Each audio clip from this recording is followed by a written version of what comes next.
Yo, yo, yo, yo, ladies and gentlemen, boys and girls, another day, another you, another me. I'm not messing around today. We're already late to the party. We're going to jump into game number 1 here. Tigerboss versus Karma. It's a Shenong versus Hades on the map Giza. Let's check it out.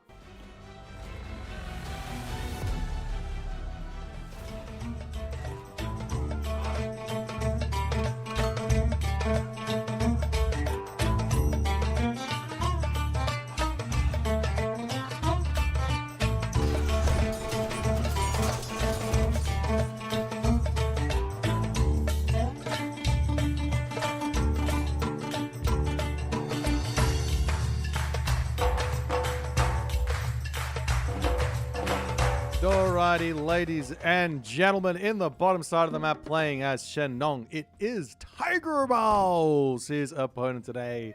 In the red color playing as Hades, his name is Karma. Welcome, welcome all. This is not a rerun, but technically a rerun from yesterday. We had, unfortunately, the scheduling issues for Friday did result in a game needing to be played past my bedtime, and my bedtime can sometimes get stretched into some very late moments of the day, but this was way too late for even myself, so I decided I'm going to cast this one before we kick off the Champions League playoffs today. So we're checking out the recorded games here, watching these games go and enjoying. So Karma here, Hades, and we've also got Tigerboss as Shenong, as the Taskboss runs around the map here doing things, spotting that Deuterino over there. Wait, if I turn off this, well, this is even more scary. Anyways, enough messing around, guys. Let's have a little look-see at the relics. We'll talk a little bit about the matchup and see how it's all going to go. Got the Tarawara Totter's last arrow over here, which is divine damage of ranged attack plus 0.2. On the top side here, there's the Gambantine, Odin's wand. This one's going to make that temple a little bit cheaper. Or temple upgrades. How cool is this now? The thing doesn't flash all over the map. We have the Kui drum here. Here it increases the damage. I'm still going to go over here. Here it increases the damage by 0.25% per 1% hit points lost. And finally, we have the Ankh of Ra. And all the other good stuff. Which is going to be some favor boost. So, Athena coming through for Karma incredibly quickly, actually. It looks like he has skipped an upgrade. He's skipped himself that Vault of Erebus. We don't see this very often. I think the idea here is for the Hades, at least from the Karma perspective, is a nice fast advance early on the Achilles into some nice pressure. I'd love to see him just leave one villager on favor to get out that Vault of Erebus, even if it's a little bit late. Say it's like 2 minutes late or something. Still can be a really, really nice sort of thing to just grab. And you get a lot more resources actually from putting less villagers on the temple. That's one thing that a lot of the Hades players forget, is that in rushing the Vault of Erebus out, you do in fact lose out on some resources because your villagers are less efficient the more you put onto the temple. It's not a lot of resources, but it is definitely some. So yeah, that's the story. Do all these... every map has 4 relics? No, not every map has 4 relics. The majority of them do. There's some relics. There's some maps that have 6 relics. There's some maps that have 2 relics. And all the other good stuff. I think I might have even seen a map with 8 relics. I don't know. But an archery range coming down incredibly early here for Karma, as he has himself out his Achilles, and he is just looking to grab as many of these relics as he possibly can. To some degree here, this Ankh of Ra giving him some favor per second is a way to sort of make up for the fact that he hasn't grabbed any favor yet, but he does need to put said relic inside of the temple, as he is struggling to do so. As the Ajax runs all the way around the archery range before dropping that one off. On the bottom side here, it is going to be the 3 Kvoth opening. And with this one, it does mean he advances later, but he's got the nice safety position here with the silo on the corner of the gold mine. See the military camp coming up for Tigerboss as well. As Kvoth coming in for Tigerboss immediately. I must say, this was nerfed, and I really like the nerf that they did on this one. Basically, they've slowed the train rate down of the Kvoth. They left the cost there. So it's still kind of cheap-ish for an extra villager, basically. But it's not like an extra villager in the sense that you just get a Kvoth out and you're just one total villager in front. It's more like you get a Kvoth out and you're like a half villager in front. So there's still a big advantage to doing so, but it's not as game-breakingly oppressive, so to speak. Over onto this side, we've got ourselves the house. Machine Workshop coming through for Tigerboss as well, as he's gotten the scouting information in, or is he just doing this blind? He's just doing this blind. He says, on this map, I see no back gold mines. Oh, he hasn't scouted it, though. Man, this is so risky. This is such a weird play here from Tigerboss, but Kama is basically playing directly into it, so to speak, as it's Hoplite, Toxote, Minotaur, Heroes, and all the other good stuff is that Yatsu will take a couple of smacks here before it gets back under the main base. Oh, never mind. It does survive there with 20 HP, so that one will get healed back up by sitting underneath the Shenong favored land here. So that's going to be nice. As all the other good stuff going to be coming along. Pegasus making its way across the map here for Kama. This is always important for the Greek players getting that line of sight in. Still kind of shook that there has not been an attempt here to grab this technology. Kama might be just role-playing as playing Zeus or something, except with the Hades bonuses. So we'll see.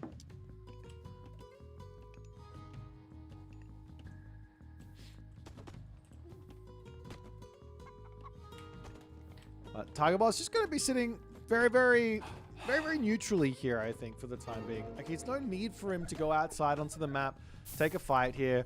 And I think that also is a nice thing to note here for Kama as well, which does mean he can actually stop training units and get to the heroic age himself. One big advantage you can find from playing in the Hades side of this matchup is you get to Peltas nice and quick. And if you can get to Peltas quick, you don't need to get a whole lot of them out.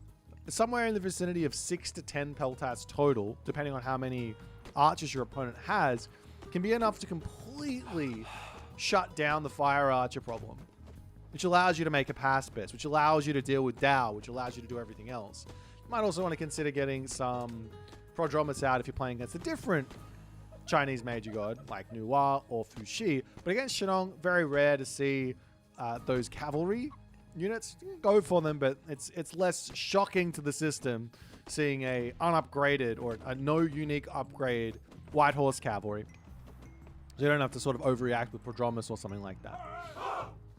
But nonetheless, a couple of upgrades now coming through as Hand Axe, Pickaxe. That Vault of Erebus is queued up as well, but Favor is coming in very slowly with all of these relics. Is it up to, I think it's 0.1 per second total or something, right? You got 0.6, 0.9 per second here in terms of Favor to come through without needing to spend any villagers on the Favor. So it is kind of nice for Kama, as Tigerboss still sitting back, waiting, watching, taking his time. I should note that this Giza map is incredibly aggressive.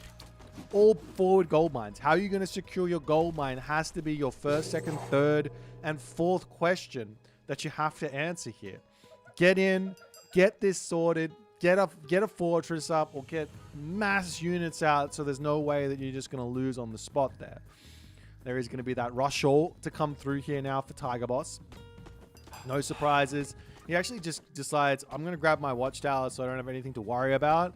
And then he can start spamming out some more units. But he does have to be concerned about the Peltas numbers. He does have to be concerned about Hypaspist coming through. But Kama here, given the scouting that he's doing with these Pegasus, he is very active with these Pegasus at the moment. Given that scouting, he really doesn't have to do anything here. A little poke forward just to see what's happening and spotting the armory, and then just going, okay, well, he's already spotted the armory. He doesn't even need to move forward because he has the Pegasus. He really should be just thinking, let's sit back, get myself an army out that is going to be unkillable, and we'll go from there. Or alternatively, let's get ourselves up a fortress such that we're going to be completely fine here and we're going to be okay. That needs to be Karma's first, second, third, fourth, fifth, and sixth idea here. Sitting forward here does give opportunities for Tigerboss to actually take control and catch him out. However, Tigerboss is playing super slow here. He has enough favor immediately here to get himself some of those unique technologies. He can get this very important divine damage technology in. He's moving into this forward position as well. I don't believe Karma has the advantage here. Seeing as he's gone through Aphrodite, you can get rid of about 800 resource value worth of military, but there's also going to be lightning weapons and restoration versus lightning weapons. It's still kind of a close situation there as the villagers will move over onto this side. There's a little bit of gold left in the main base, 500 there, but this is getting spotted by Karma. He sees this stuff here. He sees the military camp. He doesn't have eyes on the gold mine, but now he's going to be checking that one out. And we will see an attempt here for Karma to make something happen.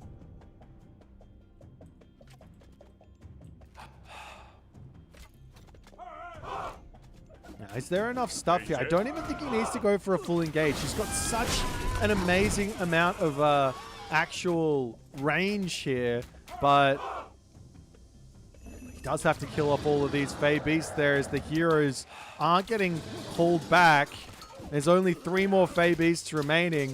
The Peltas will be doing a great amount of damage over onto this side as Tigerboss continues to shoot and scoot beautifully there, and those Fey Beasts do manage to get the damage done on that back line, as at the end of this fight it will end up being pretty close. And the fact that there's a whole bunch of Peltas here, it will be enough for Karma to survive here. Both players blow that heroic age god power, but now Karma needs to move forward. He's finishing up on this gold mine. He needs to get onto this position, whereas Tigerboss, I mean, he's already on this position. He's already sort of defended. He can also go for a tower here, worst case scenario.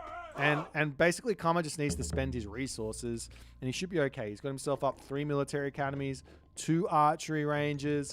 He's got a lot of resources there. He's making hoplites, which I don't particularly love, considering the Hypaspis are so good.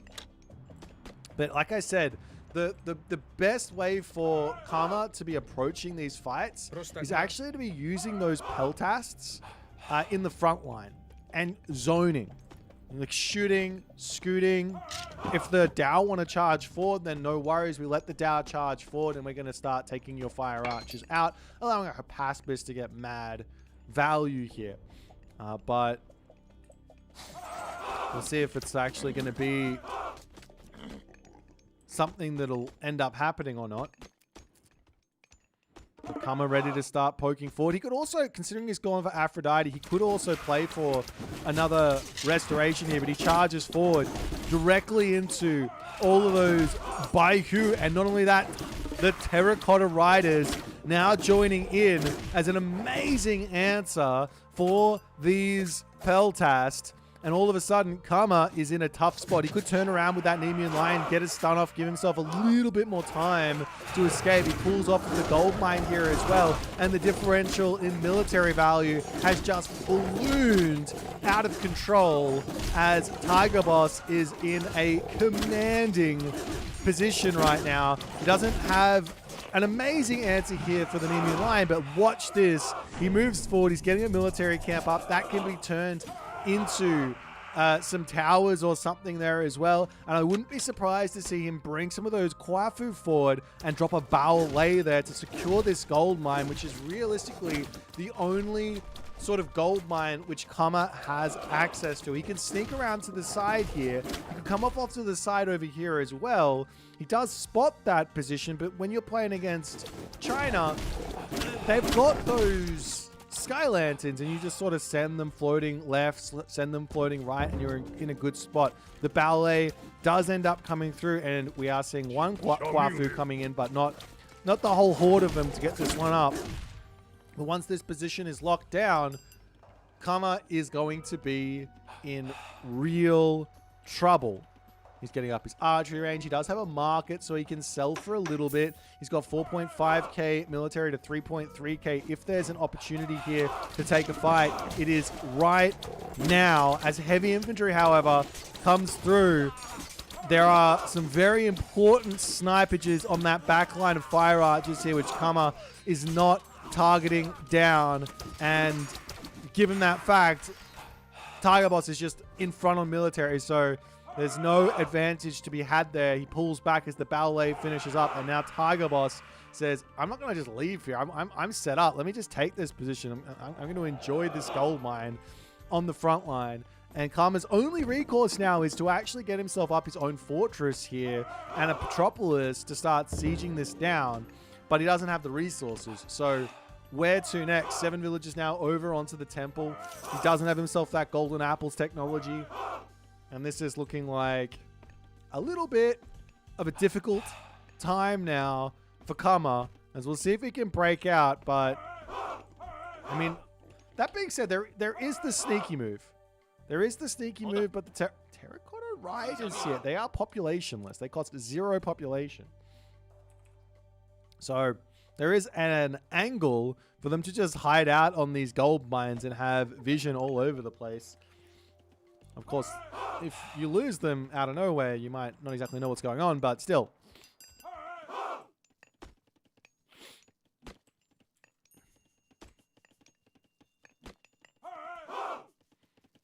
And yeah, Kama's idea here is very simple. He's got 0 gold income, so he's just going to try and get some value out of restoration, but by the time he gets there, this is going to be a full population, fully upgraded, heroic upgraded Chinese army. He's probably going to be up to close to bronze series. He's going for ballistics first, copper weapons, copper shields, a whole bunch of Dow to come through as well.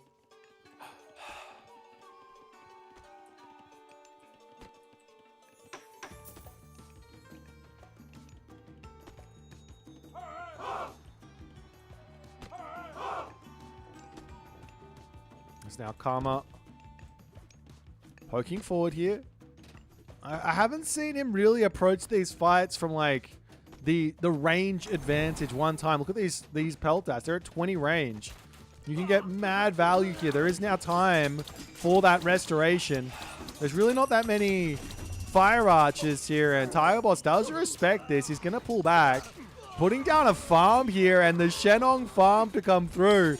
A little bit of spiciness at the moment on this fight. Is this going to be enough? There's 2 towers here, a ballet. This is an absolutely impossible position to break through here for Kama, but he's continuing to try and make it happen.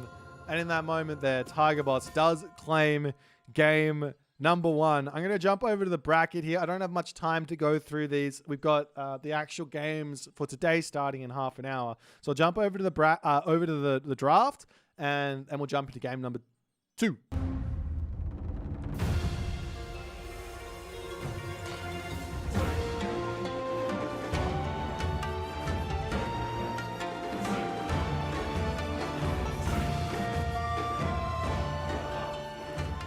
Alrighty, so here is your draft, and our second game is going to be Ra versus Set on Marsh. So let's get that one going, as I don't want to miss any of the action from the Champions League. All right, let's go.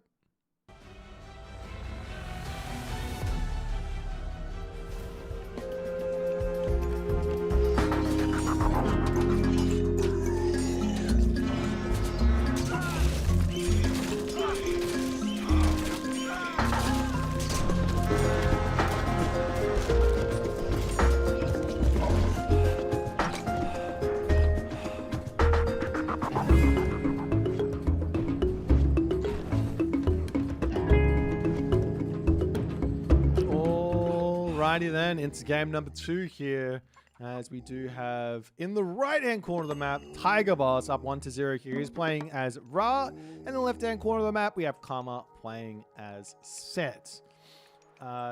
Questions in the chat about things changing. Did anything change? We did see some pretty big adjustments to both China and Japan, to the Asian pantheons. So they do feel like they're a little bit more in line with everything else.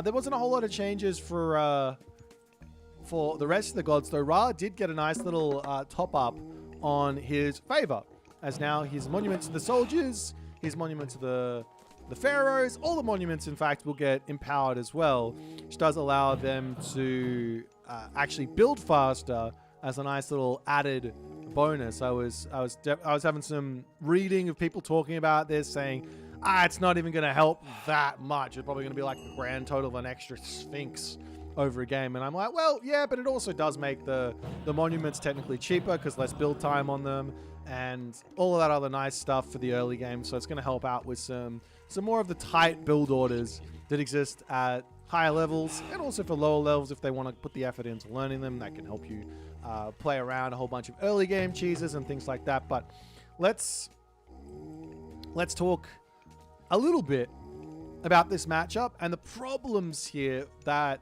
both players have to overcome. So first big problem here for Set is he's got to overcome the fact that Ra has got the strongest Migdol units out of the Egyptians. So he's basically won't be enjoying building those. He won't be enjoying building those Migdol units in this matchup because he's just at a loss, right? Because he has less HP or whatever it is. And we are seeing Anubis coming through here, which is going to be my first point deducted from Karma's strategy. I think that your game plan here as Set needs to revolve around the barracks army, which means while Anubis is good, you get your spearman upgrades. They're going to be able to be stronger. You're missing out on the slinger upgrades, of which need all the help they can get to function versus chariot archers. Not only that, do you really need more damage on those spearmen when they're good against all of the Migdol army? No. What you need is survivability, and that comes in the leather frame shield from Tar as well. So that's why I'm taking the point off. Anubites, completely honest, not that good versus Egyptian because the priest pharaoh perfectly capable in defending, being really, really strong at doing that. But nonetheless, from the other side of the map here, considering the fact that your opponent is probably going to go into barracks units, as we do see a pretty early Plague of Serpents getting dropped down here. I think this is such a waste of this god power. There's so many more interesting ways to use this one. I don't even think this is going to do a lick of damage, as the priest can heal it off. He can Alt-S the whole thing. The Wadget over here will take a little bit of damage and then get healed back up. Really no problems for Tigerboss. We are going to be seeing a second town center coming through for Kama. However, in the center of the map, which we'll see if Tigerboss is going to notice this. He doesn't have any vision on it just yet.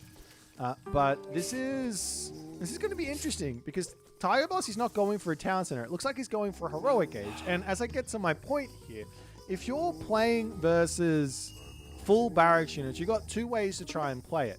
Idea number one is you go for mass chariot archers and you just try and space the slingers. You've got go through segment, you get your upgrade. They go up to like 21 range or something from memory. Is it not? Yeah, 21 range, which will be able to space those slingers up to like even when they get to champion, they'll be able to space those slingers, right? So you can technically beat slinger with chariot archer with incredibly high level micro. The other option is something very similar. You make Petsukos, which are going to be able to space priests up and to beyond the mythic age. So it's very, very tough to actually kill off those Petsukos, which brings me back to my first point. What do both of these things struggle against? Well, when they're caught out. How do you catch these things out? Shifting Sands. Shifting Sands is the big fat missing element here for Kama, and we are actually going to be seeing Tigerboss going to the heroic age through Sobek. He's got himself 63 favor in the bank, going to be ready to start pumping those Petsukos out.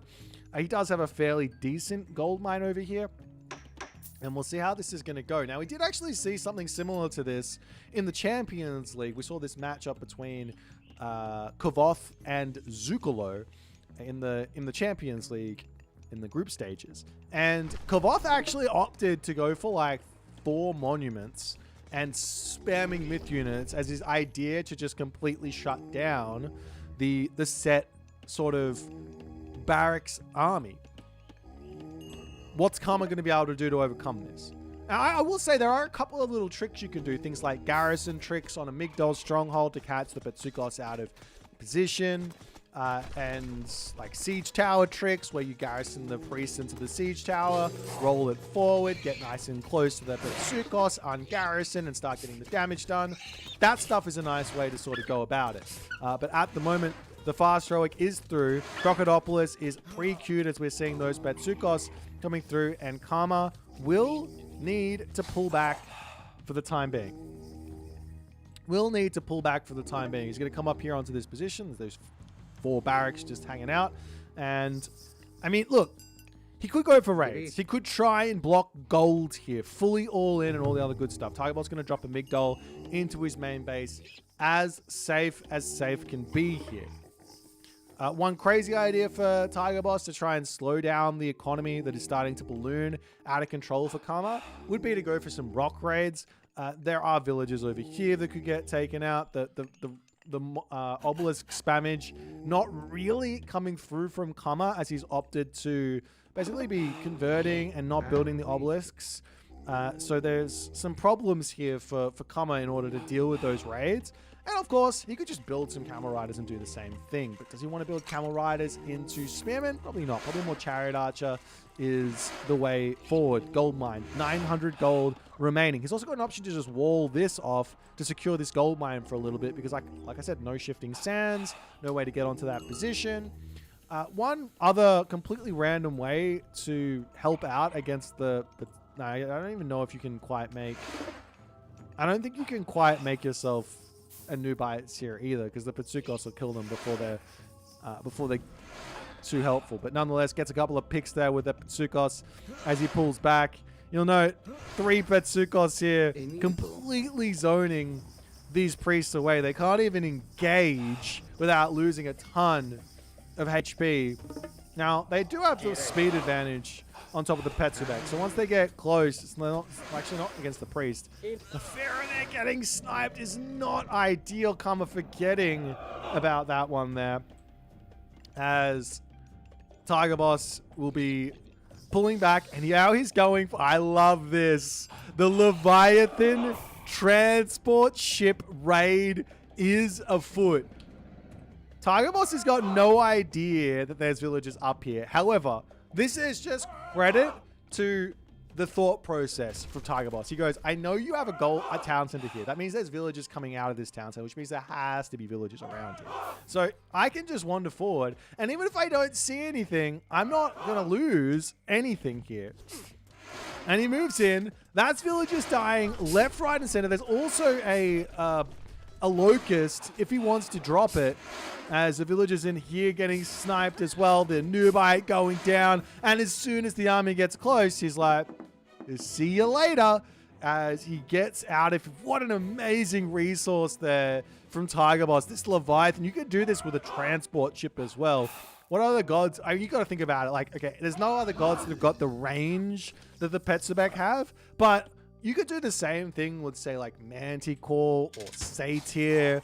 Or with just a transport ship, right? Like, there's plenty of units, like, similar to the Petsubek that can find that sort of value. Really, really interesting. You can do it on Watering Hole Marsh. Whole bunch of maps that have got that sort of idea. Nonetheless, over here, the Scorpionmen comes through, and the Spearmen going to be losing their lives quickly. Villager differential after that raid there is literally in the advantage for the one town center Tigerboss here as he waddles forward looking for some more pain to inflict onto Karma. Picking off more villagers here. He is out in the middle of the map. One other idea here, which is the ultimate in like, I'm outplaying you, would be to have that rock ready to hot pick up the Petsubek. Of course, the priest can take the rock down pretty quickly, so I don't even know if they can. The rock's got like double the HP of a Petzebek. So you pick the rock, pick the Petzebek up, run away with him. Probably lose half your HP on the rock before you're out of there. It also moves at 5.3 speed.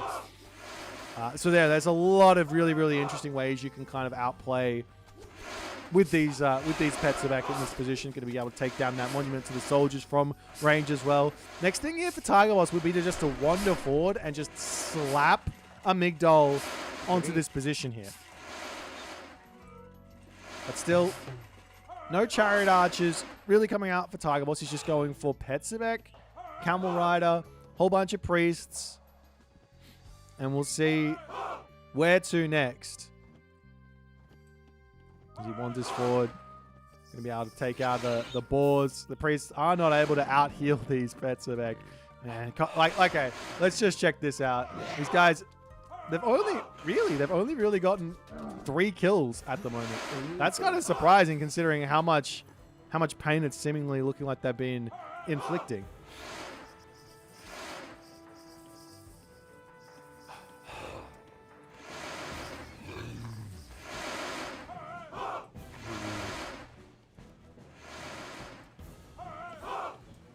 Over onto this side, the Leviathan.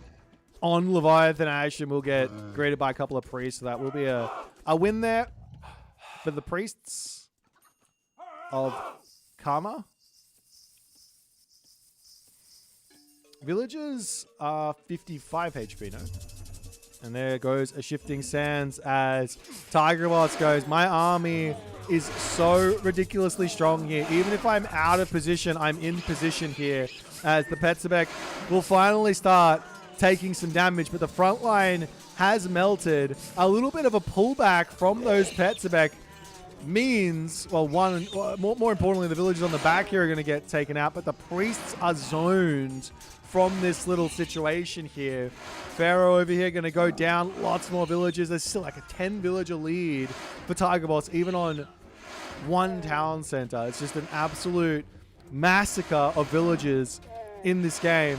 Only problem here for Tigerboss is a lack of an ability to escape this position, but he has the rock. He could use that to escape here. No problems. The Camel Riders hitting the villagers over onto this spot. Yet again, 2 more villagers going down. And Karma is just in an absolute world of trouble here. He's got a hefty amount of priests in. He's got 15 of these bad boys. Doesn't have himself that Spirit of the Mart technology, but he does have Nebty. So they're going to be hitting very, very hard here. Up onto this position, villagers getting pulled back.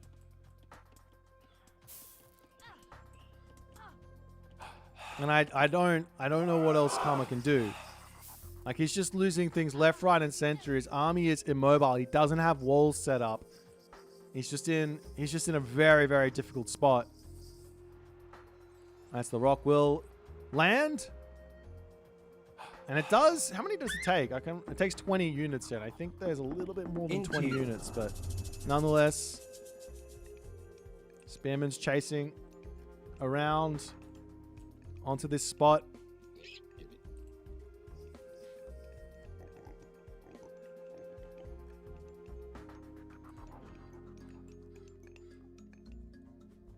And where to next? Where did that rock go? I kind of lost it. It's just hanging over here.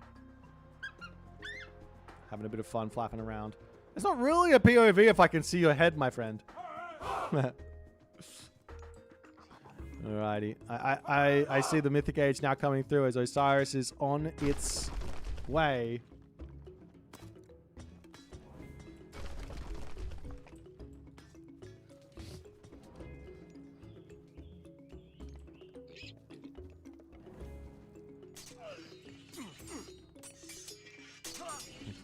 A little bit of an attempt of a raid on the other side. I mean, the villager numbers have actually caught back up yet again, but this is also a Mythic Age, so that sort of makes up for it a little bit. And I imagine... Is he still stuck over here? Where'd the rock go? Oh, he's hanging out. Okay.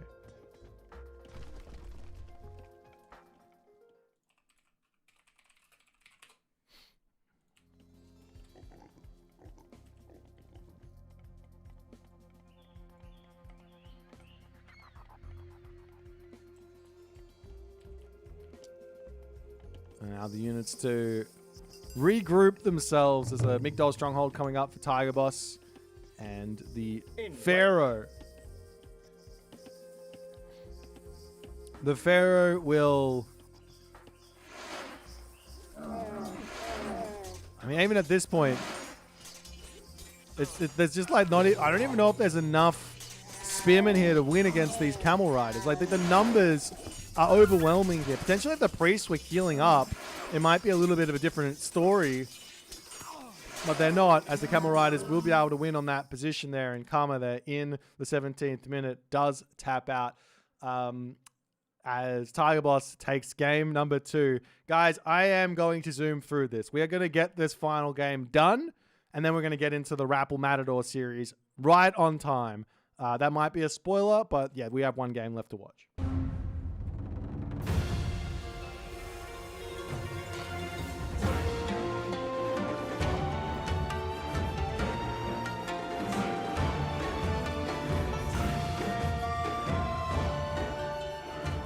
Alrighty, so we are going to be going into the third game. It's going to be a Tsukiyomi versus Thor affair on the map Ghost Lake. Let's go!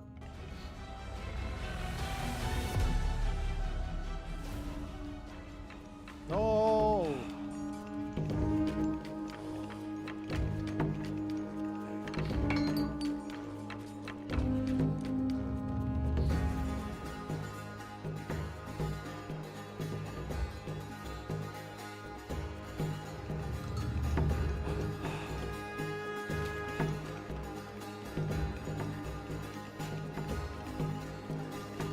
Alrighty, guys, you will notice that we are at double speed for this game. We are watching the recorded games from yesterday. I did say it at the start of the series, but for everyone coming in and saying good day at the moment, we are not actually watching the Champions League just yet. It starts in 10 minutes. These guys already played yesterday. I do know the results, unfortunately, or whatever. Did not have enough time to get started early enough to make this a nice hit the timing correct, but we're going to be zooming through this game here. We've got Tigerboss in the left-hand corner here playing as Thor, and we have the Tsukiyomi of Kama in the right-hand corner. I hope you guys are looking forward to the craziness of today. We got 4 insanely action-packed series with the strongest players in the world duking it out. There's the top 12 players in the world remaining for the Champions League Season 4 playoffs, and we have to dwindle that down to literally one player. So we will get there. I might even go double speed here because I'm watching that clock starting to tick away, and I'm going, I don't know if we got enough time here. So apologies for everyone who wanted to watch this one normal, but that's just the way that it has to be today. Let's have a little look-see at the relics as they are going to start getting grabbed as Karma is grabbing this one. This is the Canopic Jar of Imseti. Always nice to get those infantry out a little bit faster, especially as the Tsukiyomi player, as the Japanese player, making those samurais come out fast. It's always nice. There's the Hecate's Torch there, which is a big help if you're going to be going for multiple God Power casts, which can be a sort of strategy for Tsukiyomi. A couple of relics at the top here as well going astray. Jurang making the HP of the walls regen, as well as the Armor of Achilles here. That damage vulnerability doing some stuff there as well.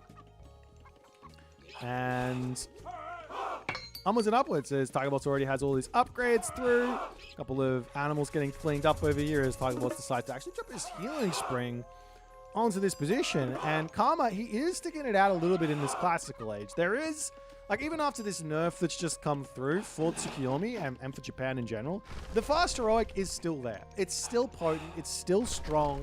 It did get kicked a little bit in the shins to slow it down a little bit, but when your shins are made of steel, like Tsukiyomi's are, you don't suffer much damage from that sort of a kick. So we are going to be seeing this heroic age Hachiman on the way here for Kama. So he is going for it. He's got himself 80 favor in the bank, which is going to be 4 Tengu if he has the resources for it. He needs to put a lot of villagers on wood, has a ton of food in the bank. And I'm going to go ahead and say already here that Kama making a gigantic mistake going for the fight here immediately, and Tigerboss easily dominates that fight there. This is not the timing he's looking for. He still had favor in the bank after all of that, and he did not have all his resources spent. On the other side now, Tigerboss is going to be able to go to the heroic cage. He's actually going through Bragi, which is a little bit of a surprise for me. In this matchup, Skadi seems to be the god that everybody does enjoy going for, and all that other good stuff. But nonetheless, am I going to have uploaded this as a short? Hell yeah. This is going to be the shortest casted game ever. Everyone's going to be like, why don't you cast games at 2x speed all the time? And then I'm going to go, well, that's because the players are too much of a wimp to want to play at the fast speed. Anyways, guardhouse is coming up. Dojo's over here as the army engages as a flaming weapons will come through. And the army of Karma does go down, and Tigerboss does manage to take this game, take this series. It goes on to the semifinals. And I'm sorry, we are going quick here. I'm going to jump over to the standings, show you guys what it's going to be looking like. I think this is correct. Yes, it is. I'll jump over to the standings, show you what it's looking like for the semifinals, which is going to be happening next weekend, and all that other good stuff.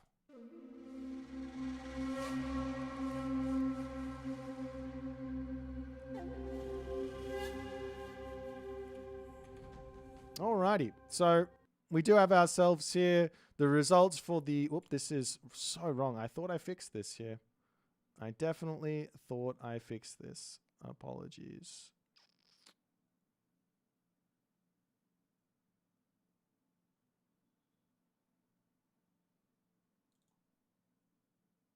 That's not it. Where is it? Oh, no. I don't even know where I put it, Ross. It's just gone. My brain is not working.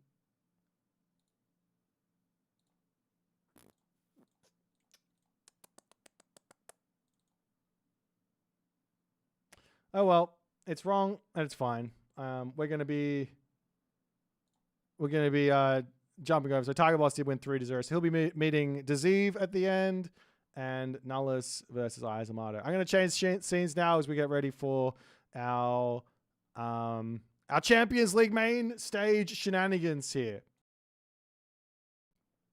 Hey, look at that! We're back! Ha! You thought I went somewhere. It went black for a little bit, but that's just the way the cookie crumbles. Alrighty, so we're going to change our title. We got $10,000 Champions League playoffs. We've got Matador versus El Matador versus TheRapl, I believe. Wonderful. Okay. I'm going to also ping everyone on Discord because that's just what's going to happen. Smack. Send. And now we can actually move over while I set everything else up, and we're going to take a little look-see at this.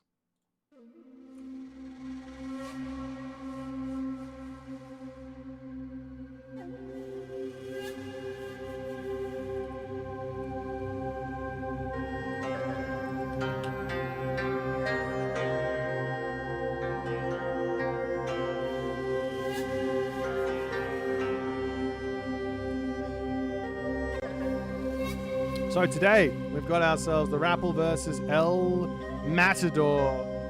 We've got ourselves, following that up, we've got Tunison versus Kvoth. And then we've got ourselves TheMista versus HUSKSUPPE. Following that up, we've got Mosca versus Recon. And you can also see we've got a little bit up there by that's wonderful. So this is going to be our quarterfinals. We've got B waiting, Nyan waiting, Grass waiting, and Mini Yeti waiting along there. Alright, these guys will be getting ready to go momentarily. And I'm really excited to watch these two do that. These guys go some history, I think, in their games.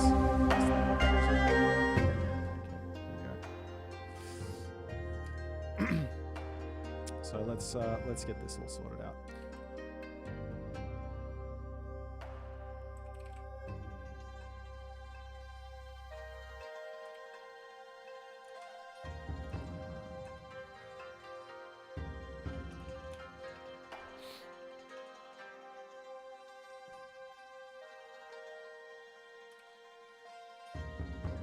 All right, so I can talk a little bit about these little things. We got some player cards here.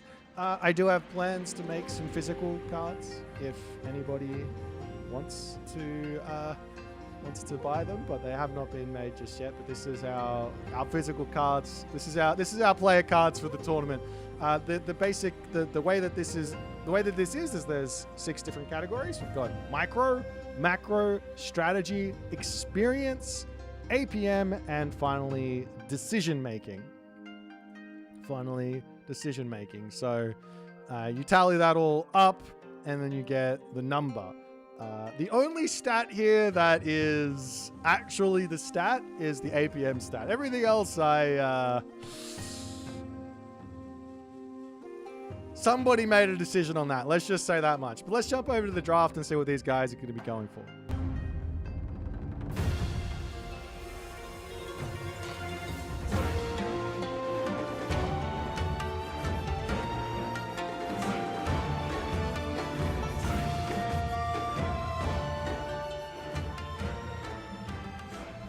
Oh, we don't have a draft started here. I don't know why. These guys are supposed to have already had this done.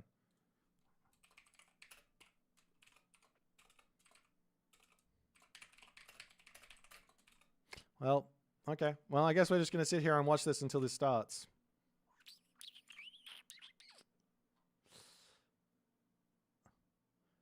The image with the player cards is actually on Reddit at the moment. I think if you go exclam schedule, you can actually grab that one for yourself. But yeah, we'll have like a nice little sheet for all the players in the Champions League by the end.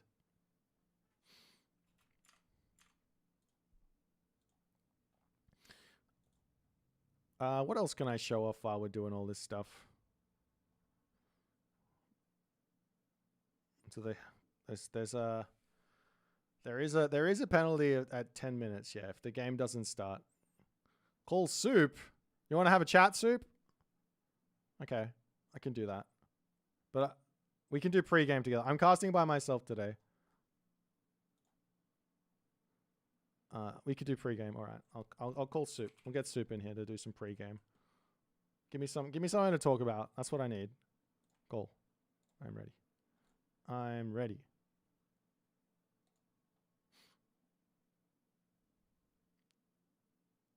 Hello.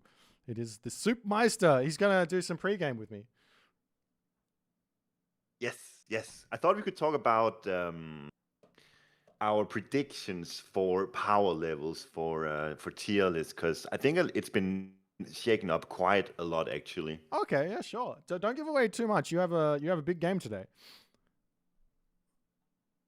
No, but it's all speculation so far. Yep. I think actually just watching these two players do a draft, I think that's going to be it's going to give us a nice indication. But I predict that China is not going to be as S tier as they were before. I think I think that would be a high IQ prediction. But I don't think it's like okay. Here's my take. The nerf on the Quafu was probably not as big as people thought, but it is a hit, right? So yeah, it's like no, Quafu is still good to build, but you're not going to be getting that 2k resource advantage at like 10 minutes that you were seeing. It might be like closer to 1,000 resource advantage because you're still getting a villager advantage by building these things, right? It's like yeah. But I think the big difference is, for me, the big difference is that you're not going to get those free wins much anymore, where you just sit and play defense. Yes. You have your 10 Kuafu at 8 minutes or so. You're not going to have that anymore. So that's good. I love to see that. Yeah, I agree. Anytime you have to actually interact with your opponent to get wins, I like that. I think that's fantastic. Right. Got 2 of those wins versus B. So, I mean. All right. Ghost Lake, Giza, Step, Elysium, and we'll see actually, before we even do Mirage and Anatolia both win. Before we even do the maps, I was also wondering about the Japanese. My take is Tsukiyomi's still good. Just not going to be that like immediate pick. You still have the fast heroic strat. It's not dead. It's still there. It's still like Lumen. Yeah, I mean, you just do it on Armory now instead. That's always been strong, and it's still going to be good. You can still do it on the I don't think the temple Tango as thing well. is going to be worthwhile. Maybe not the like far. There's okay. I'm not gonna. I'm not gonna give it. I'm not gonna. I'll keep this one for beta to show you guys. Okay. Sounds good. I think. And Anatolia and Mirage both banned. I am a bit disappointed. I wanted to see if one of those played. Yeah. I think both of these water maps are great, by the way. Me too. I like. I mean, I like the system that we've kind of got here. It allows the players to have a little bit more choice, but also be able to decide if they want to. They actually want to play that map. So you give them the opportunity to pick it. You give both players the opportunity to pick one of those, and multiple opportunities actually. So yeah, I think we'll see these maps. I think plenty of times through the playoffs. Yeah, for sure. What was the final map? You can see that. Marsh. Okay. Marsh. Yeah, it's there. Sorry. The first map is Marsh. Gooba as most underrated, most overrated gods right now. Underrated, probably Atlantean god, maybe even Kronos. Most overrated, probably Tsukuyomi. I think Japanese in general suffered a lot from the patch last time. Yep. I think Atlantean underrated. I think they're very strong. But let's see there. Okay. Tsukuyomi versus Isis. When in doubt, I'm very surprised by Matador Tsukuyomi. So when in doubt, pick Isis. We're back in that. We're back in that land, right? When in doubt, pick Isis. I think we'll see a lot of this today, but I don't. Yeah, I don't necessarily. Speaking of think it's underrated, Isis went under the radar in the last patch. She's just sitting there, where she's always been, with all the other top picks being nerfed. So I like what TheRapl does here. Yeah, for sure. And to see the Ra ban, El Matador has the opportunity now to pick Set if he wants to take that away from TheRapl. I know TheRapl highly values the Egyptian gods. He has his own little tier list himself, and he often has those Egyptian gods very highly ranked. So, I mean, if you want to get an insight into what a pro player thinks, just look at their tier list. You can get a pretty good idea. But he's so good with Egyptian. He plays like Mist and Recon does as well. Spams Unison Classical and Obelisks and just controls the game. Yeah. But maybe I'm wrong. Fushi, Nuwa, Shenong picked very, very fast here. I am a little surprised on this. It could just be because of the maps, and there's a couple of maps here that are pretty good for these gods. Could just because they don't really know just yet, and they're just playing what they practiced. Because that's a fair approach here. Like, you have a new patch, you go, look, I don't have enough time to work this out. Let's just go with what I practice. If it works, it works. If it doesn't, it doesn't. It's better than just going in and just taking a wild stab at something random.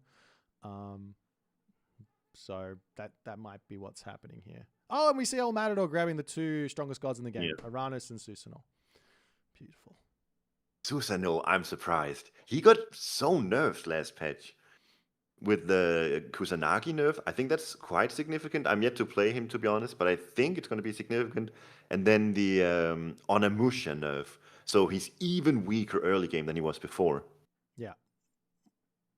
Yeah, but even weaker than S triple plus. Just takes off 1+ there, Soup. See? Right. All right. Also a bit surprised with Amaterasu from TheRapl. Didn't know that he valued her so highly, but maybe he does. Yeah, this one also took a bit of a hit, but like I said, like these hits just sort of bring them back into sort of the how do I put it? They bring it back into sort of normality, so to speak. So you still can play the strategies, and you just have to play them really well. That's all it is. It's just okay. Instead of just playing the strategy and getting a win because my god's strong, it's play the strategy, play well, and win because I played well. That's my take. I'm running with that. I love the Thor pick from Matador, by the way. I'm excited to see that. I think he'll make something really good happen. He's an exceptional Thor player. And Ghost Lake is in the map pool, so I'm almost certain that's where we're going to see him. Yeah, everyone loves him on Ghost Lake for many different reasons.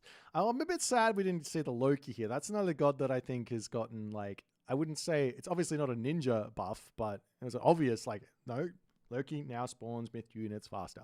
That's the buff. It's tiny. It looks tiny on paper, but I've heard that a tiny little boost there means the difference between like spawning 1 myth unit in a fight and spawning 2 myth units in a fight, which is obviously a large boost. Like, Yeah, If I for put that sure. into maybe something that makes a little bit more sense, oftentimes you have a fight and you'll have like your favor meter to get that second myth unit spawn will go up to like 50%. Now instead of it stopping at 15% What at the end, it'll go up to that second spawn.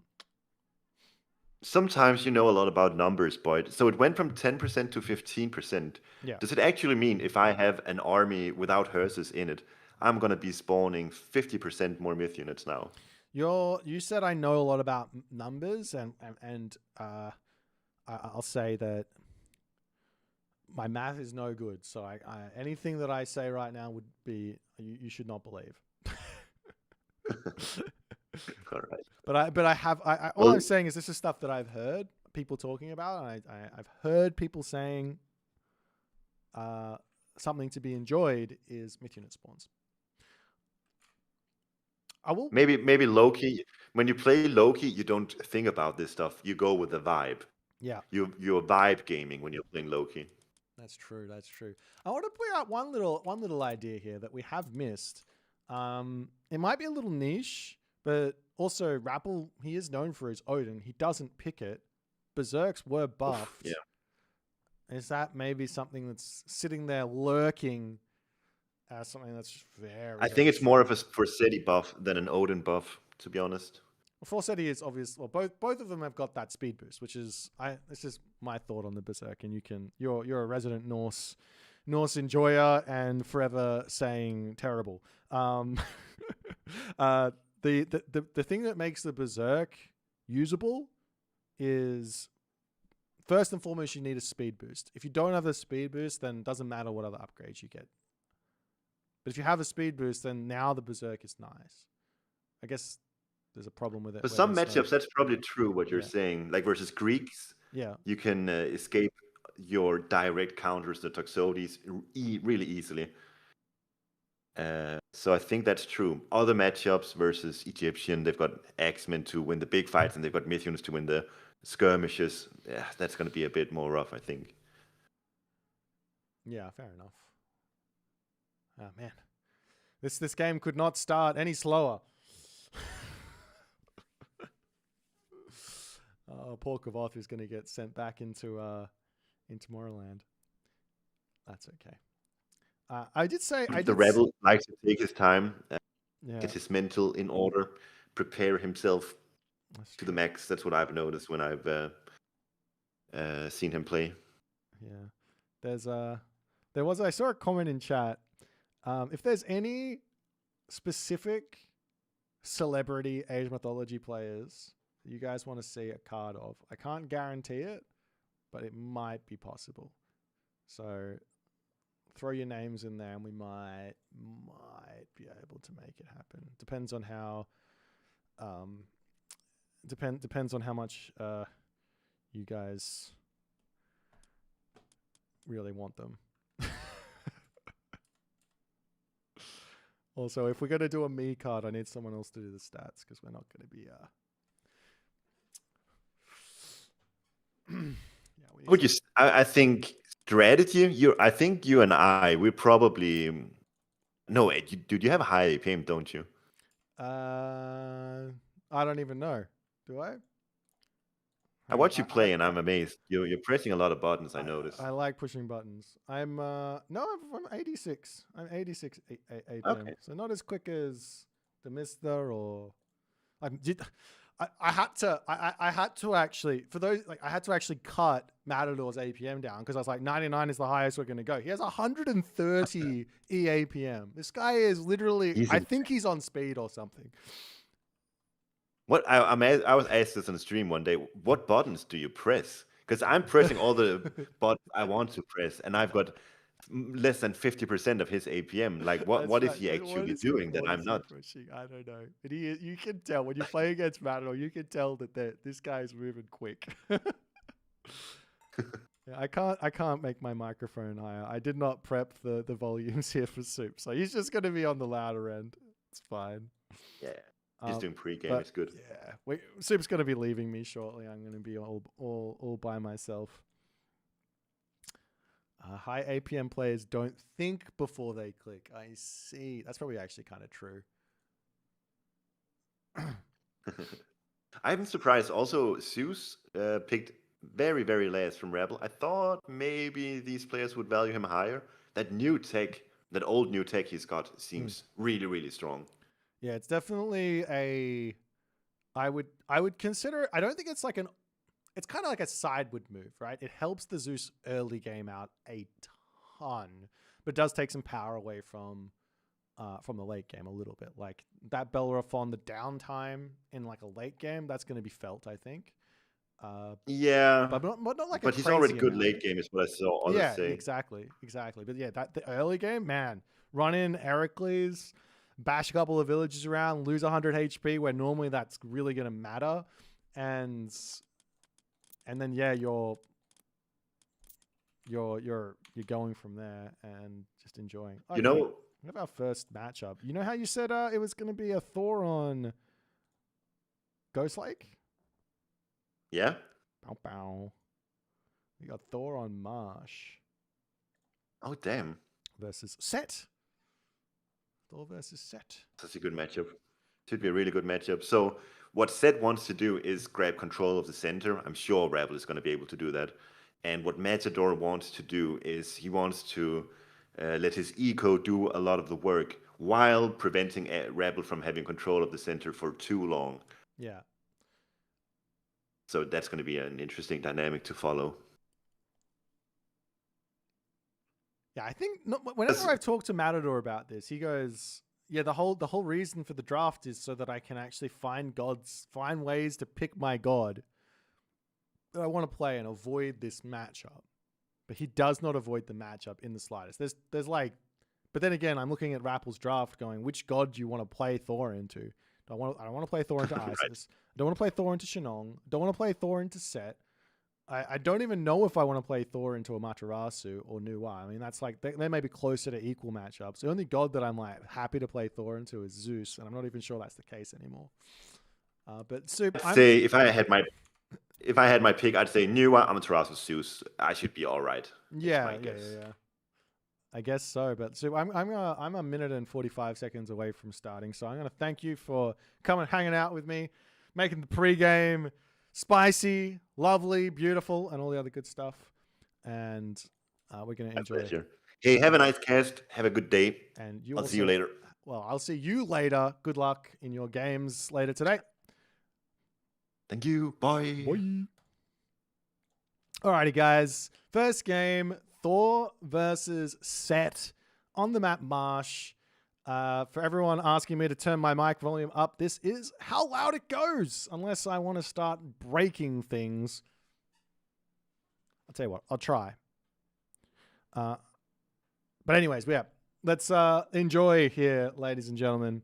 El Matador, TheRapl. I didn't actually get to talk too much about these two, but man, these guys are both incredibly high-level players.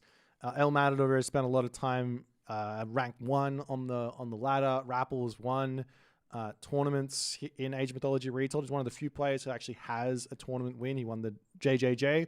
I think there's only like 2 other players who have won any big tournaments. So there's TheMista, obviously, he's won all of them that he's participated in, and there's Kvoth, who's won that Mythic Wars. TheRapl came second in that one, and then took the JJJ away from Kavoth as well. But yeah, this is going to be a really, really interesting matchup. I think Matador also came like 4th in that JJJ tournament, and he's been training really, really hard, I've heard. Both of these guys have been training really hard leading up to this event. So yeah, I'm really excited to see how they're going to go. Thor versus Set is the matchup. We're going in onto the map Marsh. Let's check it out.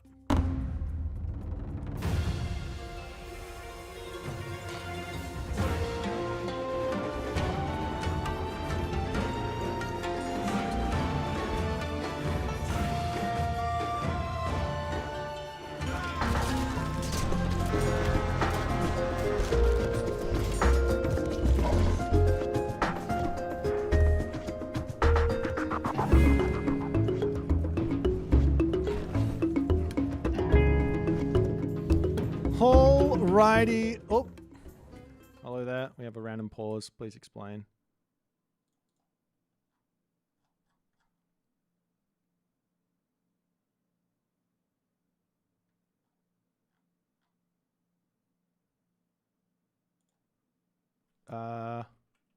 You're not meant to have this setting on, comma, no.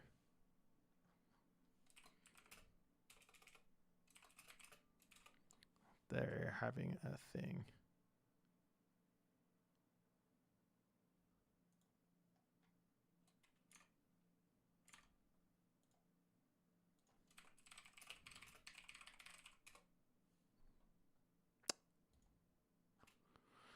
I don't know if they're waiting for me or they're just playing, but I think they had a setting set for the villager priority, which is supposed to be turned off for this sort of event. There is no like advantage to be had.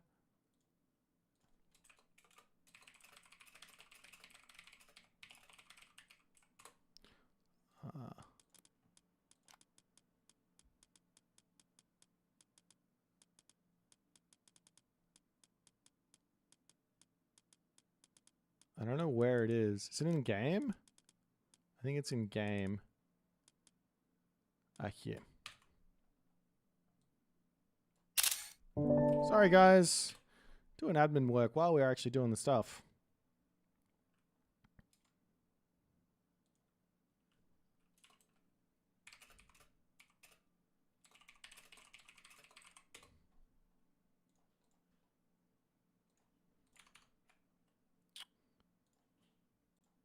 Alrighty.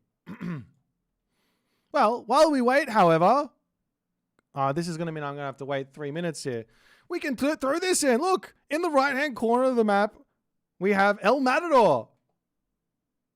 Up. Never mind. I definitely checked to make sure this was all working, but we have El Matador. Hang on. We have El Matador. Hey, let's go.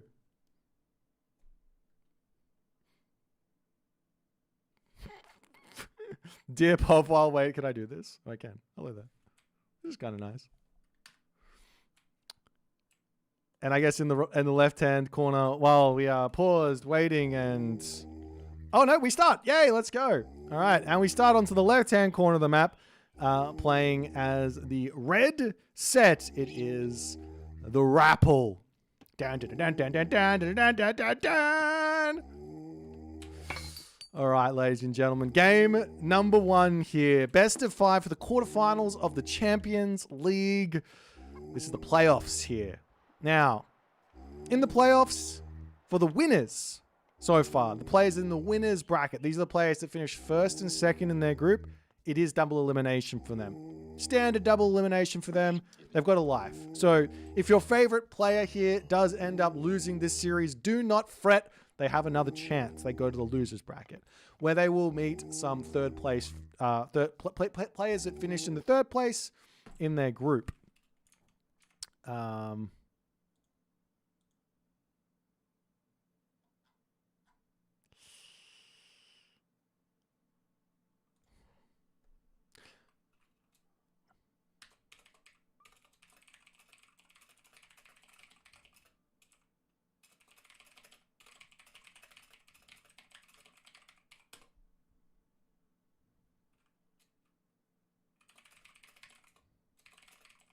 We're just going to restart.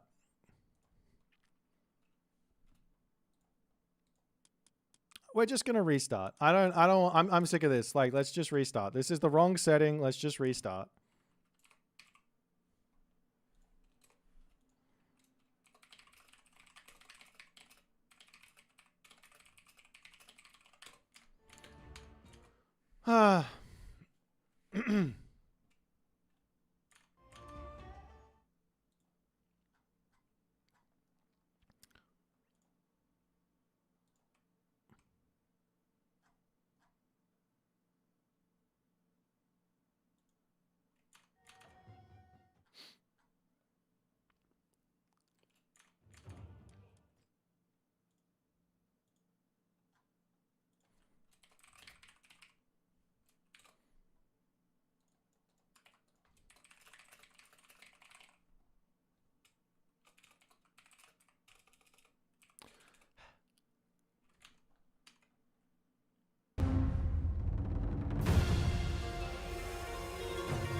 How's everyone's day gone today? So today I woke up at around, nice little lunchtime wake up. We're trying to just get ease into the day. Had a nice coffee. Had some mates come over and share some watermelon and blueberries. Living the dream on a Saturday afternoon European morning in the Australian afternoon, if you know what I'm saying, and all the other good stuff that happens where that's concerned. And we are going to be off to the races momentarily here. Apologies for the delay here in this one. It is what it is, but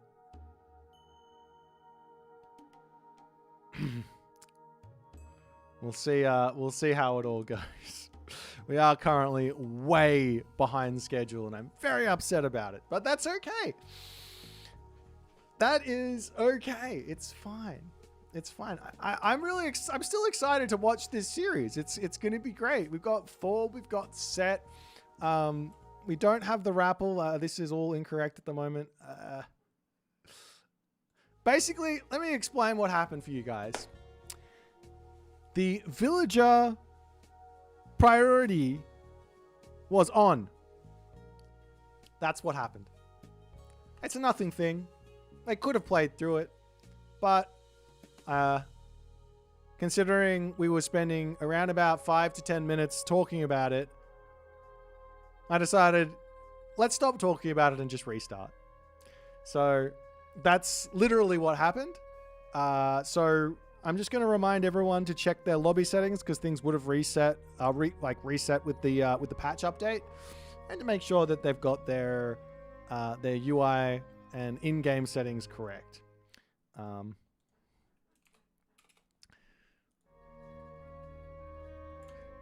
This is not a feature. The villager priority is not a feature that top players use. It is incredibly bad for the top level. And in fact, it's probably not very good for any competitive player. It's really, really good for the casual player who just wants to sit back and enjoy the game. But yeah, for the top player, this is not a tool that we really use. It's just kind of in the way to some degree. Villager priority is effectively the AI controls your economy. Say you want to get a completely equal economy. It goes 33%, 33%, 33%. It'll send all your villagers to the right resource, build storehouses, build farms for you, and all that other stuff. It just effectively controls your economy for you, which allows you to spend more time enjoying the scenery, the POV view that's currently been added into Age Mythology. But ladies and gentlemen, we're going to try this yet again as we jump in to game number 1 here on the map Marsh. Let's go.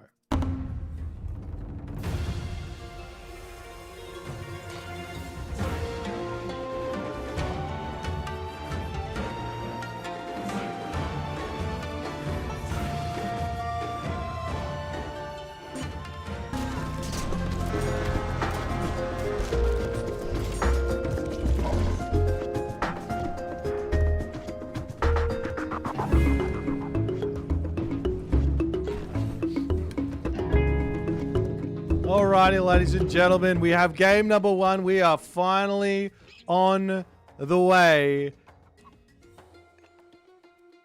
Let me just fix this up. That's better. We are finally in the way in the left-hand corner of the map, playing as the blue Thor. We've got ourselves El Matador. Just take a look at that APM. We are going to be enjoying that APM in this game immensely, I think. His opponent today in the right-hand corner of the map, playing as Set. His name is TheRapl. 2 incredibly high-level players. It doesn't get any higher level than this for Age Mythology shenanigans here. Set versus Thor. Marsh is the map. Let's take a little look-see at the relics and all the other good stuff that happens here. We've got ourselves Tearfing, Angantir's sword, lifesteal from units plus 10%. Over onto this one here. we've got ourselves the blue crystal shard. This one's going to be a little bit of bonus there for the villagers gathering wood and gold. Up onto the top side, we've got the Ogre Bitten Helm. This is an absolutely massive relic, I have to say, for Thor, who's really going to be enjoying building a whole bunch of Husser in this game. Over onto this one, we've got the Hecate's Torch, which is going to be some God Power Recharge Time and God Power Recast cost, minus 10%. And we have a couple more relics to go through. Staff of Dionysus, another amazing relic here for the Thor to defend against those raids. Also really good for Set to defend against any sort of potential Freya ideas if Matador wants to go down that route. We've also got Thundercloud Shawl here, making the human soldiers have a damage vulnerability to pierce, minus 5%, which is going to be very, very useful here, I think, in this matchup. And we've already been through tier things. So if Matador spots all these and he goes out and he collects these relics nice and early, and he grabs this one, Ogre Bitten Helm, and he grabs this one here, Tearfing, Anger, and Tear's Sword, he's got a really nice time with those Husser early on. And he could go for a lot of Husser here as well. One thing that a lot of players forget about heroes is they actually get 15... Never mind. They actually get 15% armor, not weapons. 15% armor here. So you get a little bit of extra vulnerability to hack and a little bit of vulnerability, extra little bit of vulnerability to pierce. So you can sort of enjoy those heroes that little bit more as Thor than anyone else, because you're going to be able to go for SETI, you're going to be able to get the upgrades nice and fast, and you can sort of go that way. Of course, Axemen are going to be an issue, and we are actually seeing Anubis in for TheRapl, which I'm going to go out on a limb and say I'm surprised to see this. I am surprised to see the Anubis here. Of course, Tar does bring with it a fairly useless upgrade, that you don't really need Pierce Armor versus Norse for the Spearman. But what it does bring is the Electron Bullets. It does bring an option to go for Star Segment with Super Slingers, and that's going to be a really difficult unit to overcome.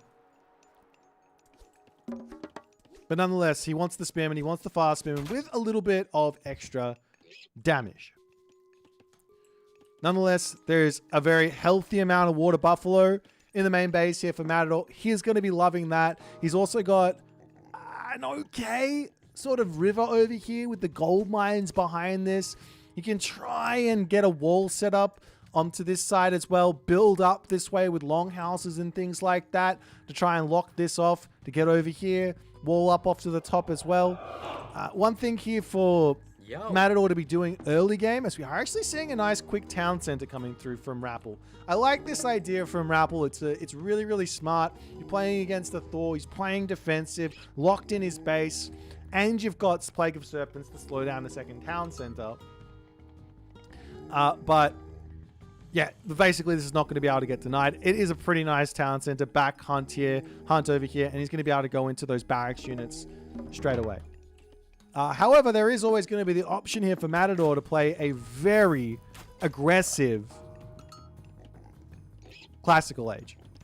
He does not need to go for a town center here. He can go for a very, very aggressive sort of attacks, looking for a villager picks and playing that way.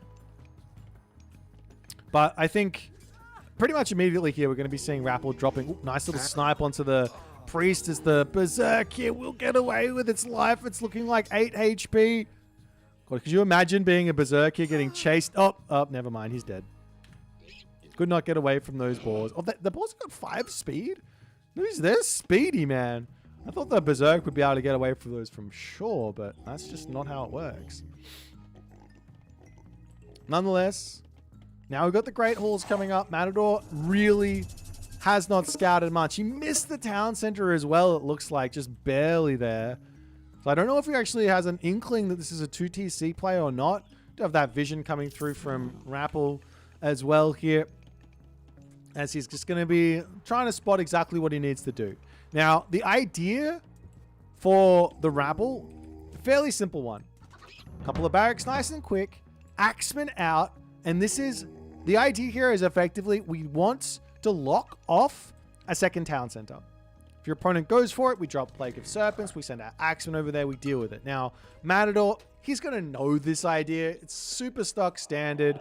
He spots the town center, roaming around with these Herser, searching out for priests and things to pick off. Villages are going to be so safe for RAPL, so there's really not any raids straight away. But he can spot priests and he can snipe off units and things like that and just try and be a bit of a menace here in this game as the Hall of Thanes technology coming up and the priests will it get taken out? Nope. He can just pull back away from these units. He does have that healing spring as well. Trying to sneak in here with the raiding cavalry to snipe that priest. He does not want that one getting away from there, but he does sacrifice a raiding cavalry for it. Not ideal. Not the trade he wanted. Great control from RAPL. Matador will have to pull himself back. Now he has to have to deal with these Nubites.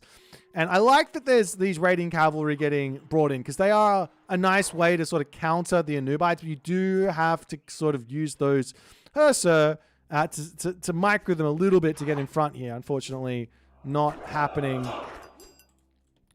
just yet. And RAPL will be able to get away with the life of that Nubite. Up onto the top side. Going to be eating up all that hunt. Doing what he can. And we will be seeing Dwarven Breastplate coming through as the idea of going raiding cavalry berserk here. You do need to get some throwing axemen as well, but this idea is actually seems on paper to be a really, really interesting, strong idea. So we'll see if it's going to be enough as RAPL slowly pushes forward, and RAPL's actually going for some greed here. He goes, I don't think you can actually break through my town center. I'm going to go for a heroic age, just making 2 spearmen at the moment. He could be upwards of like 3k military. No, that's probably too far. 2.5k military resource value here if he wanted to. There's a raiding cavalry swinging through, going after the villagers. We'll be able to pick off one before escaping. Loses a raiding cavalry for it. Not the best trade in the world, but a trade nonetheless, as Matador will be pulling back into his main base. And Matador is actually going heroic age himself. Bragi coming through. Berserk's coming in as well. Bragi does bring with it pretty nice upgrade here with Call of Valhalla for those Dwarven Breastplate Berserks. But the problem here is what Matador is doing is so insanely telegraphed that all RAPL has to do is say, oh, are you going for an all-in? No worries. Let me just keep my villagers alive. Let me not lose all my army to a flaming weapons. Let me utilize the town center to garrison, run. As soon as you see that army approaching, get the obelisk set up. Make sure you see him coming in and then make the right call. Don't be there when the flaming weapons hits. Or at least have an escape route planned. Some walls or something like this on the back to retreat through. Those sorts of ideas. If he doesn't do that, there is going to be a pretty big opportunity here for Matador to get some really nice value. He's got a lot of time to be playing with to sort of keep his advantage, so to speak. Though there will be an Ancestors, there's also going to be potential Scorpion Men to help out here.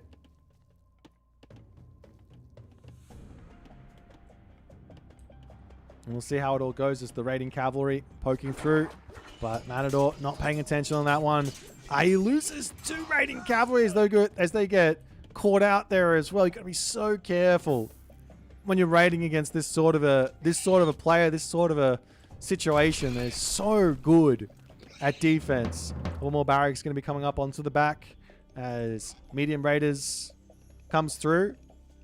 Another idea here for Matador would be to actually drop a second temple in anticipation for the flaming weapons attack. And then you can go into a whole bunch of battle boar.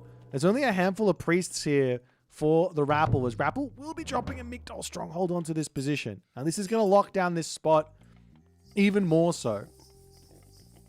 As Matador... What Matador could do here is actually say, I don't care about this spot now. Let's go after the main base. Because there's no watchtowers in just yet. And even if there is, it's probably not as much value as the Migdol stronghold. In terms of like survivability and things like that.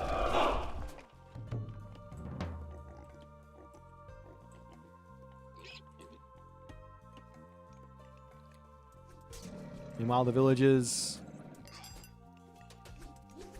pulling back.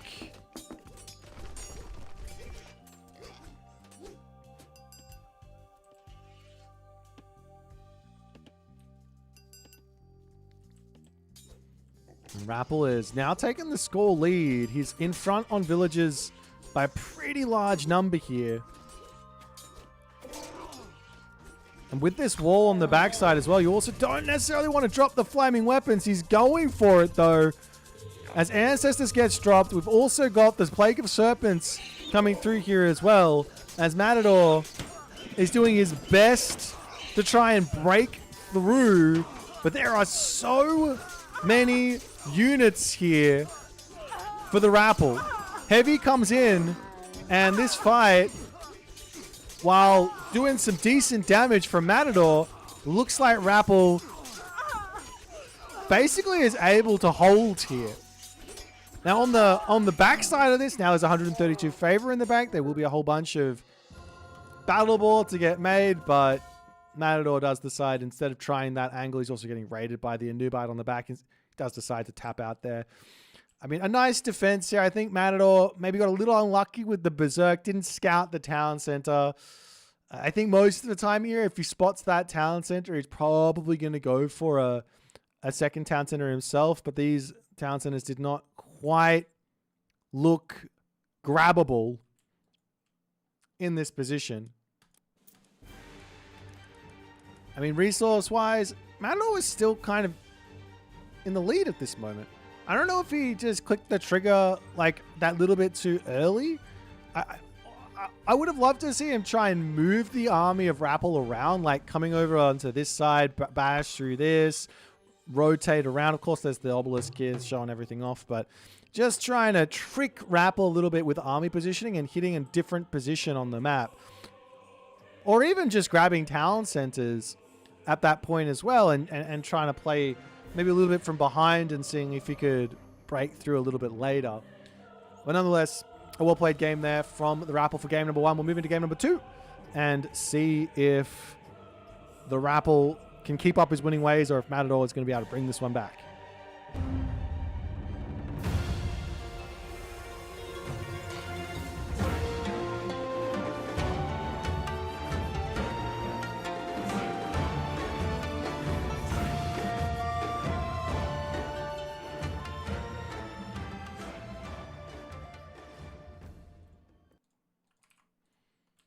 All right, for our next game, we are going to be seeing a Tsukiyomi game.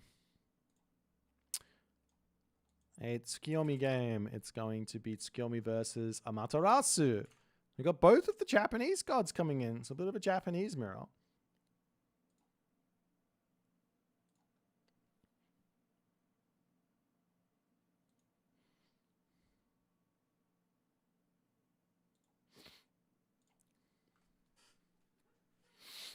Ugh.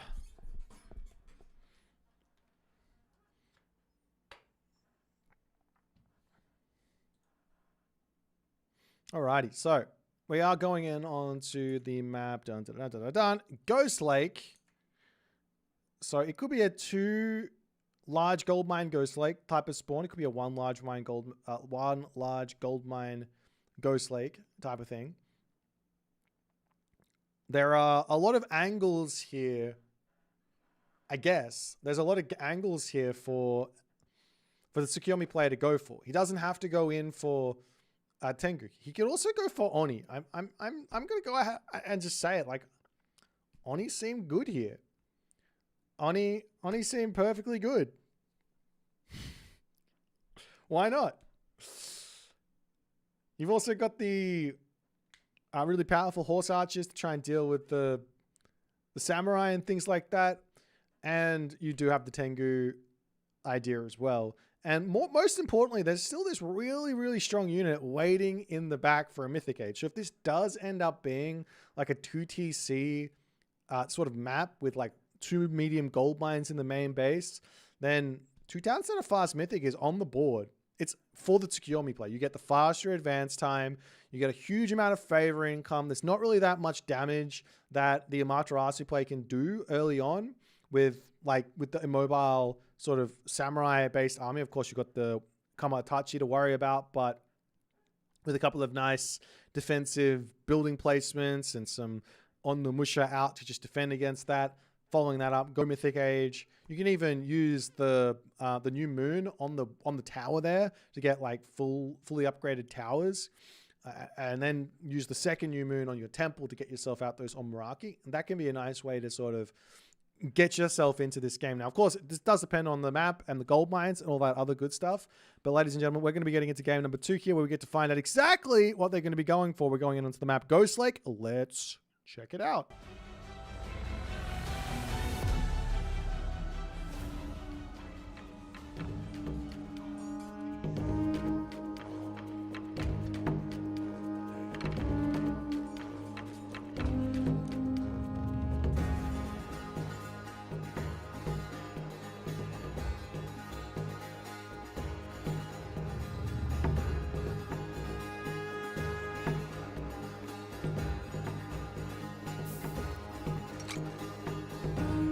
Alrighty, in the left-hand corner of the map, playing as Tsukiyomi, it is Matador. Bam, bam, bam, bam, bam. He's got a very, very nice base here already. He's got the gold mine, the double gold mine spawn. He's got himself a back talent center over here with some caribou that he can drag underneath this. He could also go for Shrine. No, he can't go for Shrine of the Hunt. Amaterasu can go for Shrine of the Hunt, but he could drag those in, and that's going to be completely defendable, safe way to play this. His opponent today in the red color playing as Amaterasu is TheRapl here. And likewise, obviously both players getting that double gold mine in the main base. But over on this side, take a look at this talent center. Shrine of the Hunt on this spot. You can play a beautiful defensive game here. Very, very, very tough to make any sort of those fast timings work.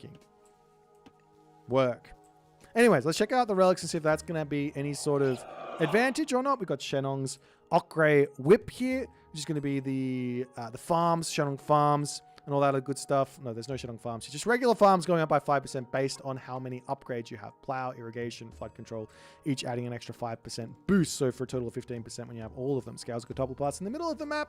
It's going to be that damage vulnerability to pierce minus 15%. Over onto this side, there is the System of Bast, making booming that little bit easier. 15% reduction on the villager cost there.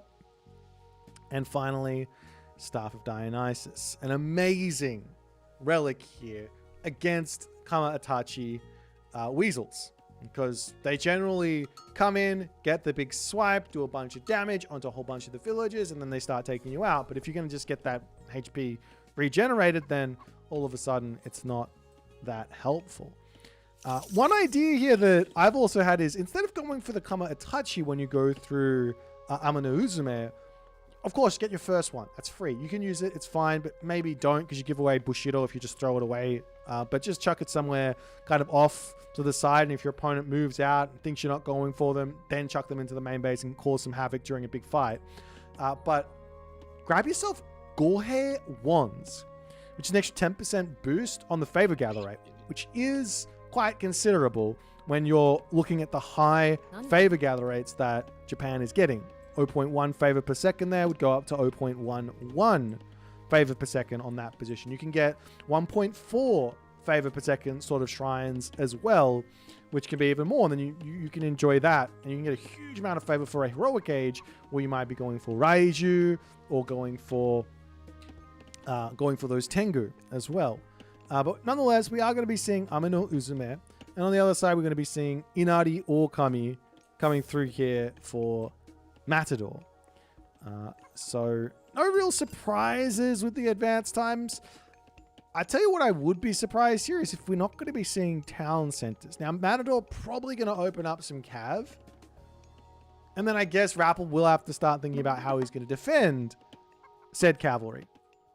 So maybe there is no option. But then you've also got this Inari Okami Swampland idea to defend anything your opponent is going to send into you. But nonetheless, houses coming up in the main base. Stable coming through here for Matador. Goshin Boku Tree getting dropped immediately, and a second Kamatachi is actually going to be coming through. I'm surprised to see this from TheRapl. I'm very surprised to see this. part of the reason this doesn't really get seen at the very top levels all too much is because the amount of Bushido you are giving to your opponent by charging in and trying to get villager kills is so high it makes it not worth it. But nonetheless, he's going for it here. And on the other side, we do have these nine-tailed kitsune already sitting here. He sees the Kamatachi coming. The Juragumo is sitting here, waiting, watching. Going to be getting some damage done as the villagers will pull back. The Miko sitting here waiting can come over and start looking for some defense as well, as the villagers do have that Staff of Dionysus as well. So they're just going to get healed back up, no problems, as this Razorwind Kamatachi going to be trying to get back in here. But this is just Bushido. Sure, you're getting idle time. Don't get me wrong, that's worth something. But is it worth all of this Bushido to come through? I don't know if it is. But we'll have to wait and see. Now the Miko getting all that HP back. We've got the villagers coming over here, going to start getting the walls up. Matador dealing with that first raid there, goes, all right, I see you. These raids are just going to keep coming in this game. So let me just get a box set up and limit the access into my base, and we'll deal with it from there. Meanwhile, over onto this side, you can see the Miko here gets herself a little bit more favor income on top of the shrine, on top of the caribou here and the gold mine. And the main base, starting to see the walls coming up as well as the samurai numbers will start to tick up. And now Matador, for the first time in this series, looking like he's going to be able to get in here, get a little bit of damage done. Does have to be very careful with these units, as he's now going to be stuck in here as the villagers bail out of this position over onto this spot. We'll be able to get one villager kill. Two villagers. Here he does get the second villager. Loses one kitsune, but that's not the biggest of deals because these guys are already moving incredibly fast. Now going after the Miko there, as TheRapl will be able to garrison that one nicely. And at this point, you have to ask the question, do you just leave? At the moment, you're locked in here. As a house comes up, Matador will spot that. We'll be able to get out of here, past the gold mine. The kitsune inside the main base is left here for dead, it looks like. But the nibbler is in as he gets out of there with the cav. Raids will be somewhat over here. You could just leave at the moment. There's no unit. Oh, I guess there's an on the musher waiting there. But Matador with his APM, he can just run around this main base non-stop, being the most annoying kitsune abuser he possibly can. Over here, a little bit of nibbles onto that one, gets that villager sent packing, as the villagers will move over onto the caribou now. And El Matador, unfortunately, does not pay attention there, and kitsune cry is heard, so it does end up falling. Meanwhile, Matador moving over onto this side. He spotted the shrine here and goes, all right, let me come over here at the very least and try and call some idle time on the Miko. But there is a Razorwind Kamatachi sitting over here, and good retreat gets away from that damage. And now we do actually see the Golhe one's the first player I've seen thus far, remembering to grab this tech. Love it. And this could be one brutal timing here from the TheRapl, as this Kamatachi is coming in, charges through, hits the villager on this side, and Matador, not paying attention here, loses that villager. He's coming over onto this spot to try and take out the Miko, and that does go down, so it's a bit of a one-for-one trade there. But the Kamatachi is now in the main base, which does mean a little bit of a cheeky little idle time will get caused here. Solar Shield comes down, going to keep this weasel alive for a little bit longer. However, the Bushi getting that damage done, that means more Bushido to come through. And at this point, you don't even have to worry. That villager will not be going down on this day, and will get healed all the way back up, as Matador is incredibly close to his tier 2 Bushido gear, give himself medium upgrades. Now, same to his TheRapl, he's slowly ticking away, but this is a tier 2 Bushido for Matador at the moment, as the on the musher now coming in. couple of Bushi here are going to be a little bit of a pain as the Naginata Riders will charge through here, trying to get that damage done as the Ondamusha charge onto this side. Villagers retreating away in the main base. Matador pulls back out into this position, loses one. Ondamusha underneath the town center. This is not an ideal place to be, as the villagers on the gold mine going to start getting smacked away, with that good control from Matador keeps everything alive. Solar Shield to come down into the main base here, as well as the Bushi trying to keep itself going here. Villagers moving up to the top side there as well, as he has to pull away on this side. The Miko just sitting there waiting, watching one villager on this side. What is he doing? Unfortunately there with that other move as the raid into the main base, trying to catch TheRapl out. We'll pick off another on the Musha, another two on the Musha here. These are so expensive. As on the retreat, the Ondamusha are going to be getting picked off as well. One idea from Matador would be to bring those Naginata Riders back in and catch these Ondamusha pulling away from here as more are coming in. I'm surprised to see this many, but he turns around, picks off one Naginata Rider there as there's 4 remaining. If TheRapl can get these back home, he can heal them back up with the Miko, but with this amount of Naginata Rider, it's just not going to be possible here. There's so many Naginata Rider. We have the Razor Wind Kamaitachi to come through, but that's going to start getting targeted down there by the Bushi, as Matador says, okay, let me pull back, let me go Hachiman, and we will continue along in this game. Armory situation, non-existent for Matador. TheRapl now just starting to build that one. He's had it denied on the front for a little bit. Farm's actually starting to come down. That's a little bit terrifying. But there's 70 favor in the bank. So that's going to be a little bit of myth unit spammage, or he could wait for a second new moon if he wants to go that angle. Healing everyone up in the main base with those Miko as well. Still leaving one on favors somewhere. Did he sneak one? He does. He's snuck one up the top there. So he's got 3 Miko total here. So there is a lot of room for Tengu raids. However, we've seen even before the Tengu got nerfed, Matador did prefer the consistency of a new moon on the armory approach. However, TheRapl, very smart here. He says, hang on, I'm just going to attack you here. Like, why not? As the army charging in, we are now starting to see some heroes coming out. The Daimyo on the way picks off that Kamaitachi as these Naginata Riders searching around, delaying, trying to he has to wait a long time for those upgrades to come in. 30 seconds, a minute and a half, as that was just not up for him in time. But nonetheless, he will have himself a Shogun, which will be a little bit of shenanigans for himself, as now he's also going to just grab himself Ivory Netsuke.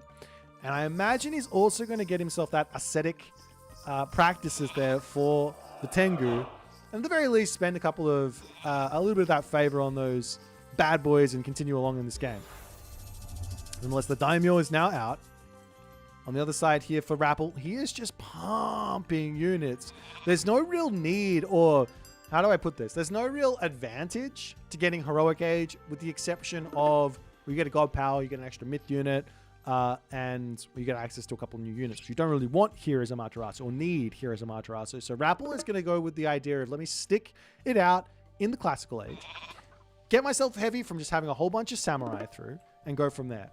As the Naginata Riders with the Horse Archers now searching down to the bottom here. There's no village. Excuse me, there are villagers on here.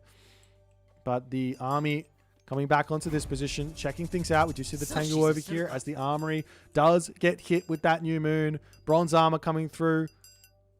And also the upgrade there for the archers. However, still just a little bit away from heavy here for both players. I think they'll both have it at the end of this fight. Heavy comes through for Matador. He has it just a little bit before the TheRapl. So a big fight here is going to be really nice for him. Over onto that side there, the Kamaitachi does end up going down as more of these archers are going to be coming in. Do we have this Tengu going after villagers? He can get onto that spot. If he could see what I see, he would have an amazing move onto that right location there as the Razorwind Kamatachi will be popping out, trying to get little bits of damage done, but they get cleaned up quickly. There's also now ballistics in, so those Bushi are going to be even stronger as the armory getting taken down here as well. And now we have ourselves Raijin to come through for the TheRapl. Very important here. You need that to play around Swampland to some degree as a disengagement tool. But at the moment, Matador is all over TheRapl. You have to ignore the score for a moment here because militarily it's kind of close. The only advantage really for Matador is that technological advantage. He's got himself Heroic Age. He's got himself all the bronze upgrades. That's about it. And he's also got this this Bushido Tyrian, which will come through momentarily. As TheRapl comes out here, gets a big special attack onto these units here, especially onto the Shogun. TheRapl not able to really take the fight just yet. He does now have himself heavy in though. That's going to be a big help for him moving forward. But the villagers on the gold mine at the back here going to be taking a lot of damage. There's no real usage for this Swampland because there's not that many units in as the Heroic Age comes through. Thunderburst gets dropped down. And Matador has to run through the bulk of this to get out of this position. And he will be able to be outside of this one by the end. Doesn't lose all too much. Takes a lot of damage onto his entire army though. So getting some Miko forward and healing all these guys up would not go astray. Meanwhile, over onto this side, villagers have been picked off. Tengu coming back. We will see more Tengu starting to come in. They are Tengu masters. Masters of the Tengu.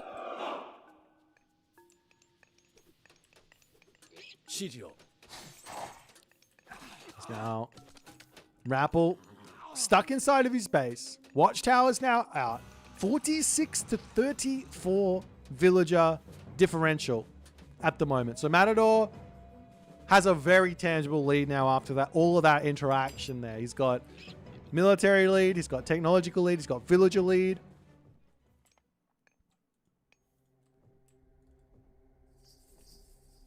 But we do see one thing here for TheRapl, which is he's got a lot of favor and a lot of gold. So a whole bunch of these Raiju would not go astray. He's actually grabbing himself Den drums. I don't like this play. Every little bit of favor he has at the moment needs to go into Raiju. This is the unit he needs to turn this around because it's going to be able to really catch out Yumi Horse Archers. You speed in around the back, stun them up, and then they're not going to be able to do this sort of raid here. But at the very least, these Naginata Riders are doing very nice things into the main base. So the Tengu Masters are coming here, causing some idle time all over the place as we do have the Ondomusha on the way. Matador does pay attention there, but he loses one as he jumps out here. And it looks like he might even just be sacrificing it to the gods there. That's over onto this side. Swampland does get dropped down. Matador in full control as TheRapl has to pull back to the back position here. The Shogun will be on top of the Raiju at the very least to get some nice damage done. But Matador pulls back. He says, I don't want to take this fight just yet.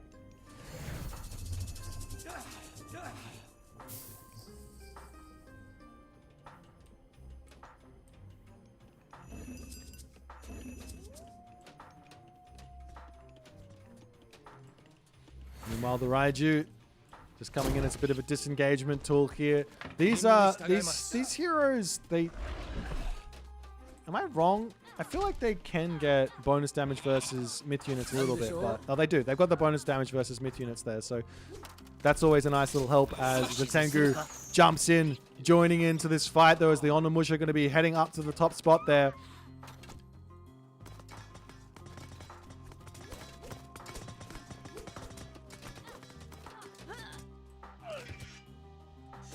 There's Matador shooting, scooting away. The Tengu dives back in yet again. And in that moment there, the TheRapl does tap out, and Matador manages to equalize here. One game apiece. One game apiece here. Well played to Matador. He did play around what TheRapl is doing really nicely. Didn't use that Swampland incorrectly. TheRapl, I think, was kind of playing into the side of, oh, he's probably just going to go for a whole bunch of Tango. So if I make a whole bunch of Onamusha, I play around Swampland, I play around Tango, I play around a whole bunch of stuff here. But Matador sees it, goes, great, I'll go into my armory approach, and I'll deal with all of that with a whole bunch of those heavy Yuumi horse archers. I mean, resource differential does speak a little bit of a big deal here. Is if you're playing Tsukiyomi and you're in front of the Amaterasu, well, that's a big deal. And not only that, military resource differential as well as the kill loss heavily favoring Matador here. But let's jump back over to the draft and see what they're going to pick for game number 3.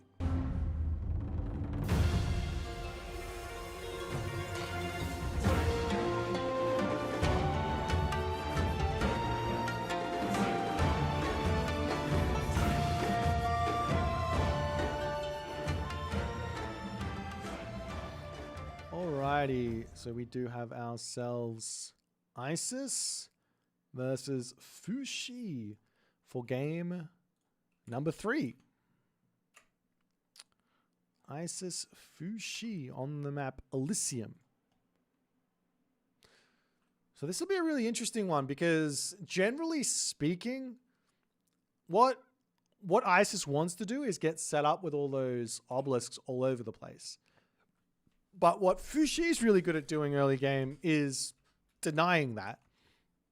Because you've got access to the kid, who's going to be able to run around the map. 5 speed is plenty to take out those priests and just deny, especially he's also got the lanterns to spread out all over the map. And you're just like hunting priests early on, denying vision and locking that Isis in their base. But this is the big god for TheRapl here. This is his ace pick. He says, Isis, that's my pick. That's the one I want. Let me keep that away from El Matador and all the other good stuff. But El Matador here, he's going with effectively his first pick as well after the ace pick. So it's Fushi. So this is another big pick from on the side of Matador. He's going to be kicking himself just a little bit for not grabbing that Uranus. I know that El Matador's Uranus is on the very, very high levels. And I know that he has the capabilities of actually taking out an Isis on this map. Might have been expecting the Isis on Step or on maybe Giza, but unfortunately he does not manage to snipe that.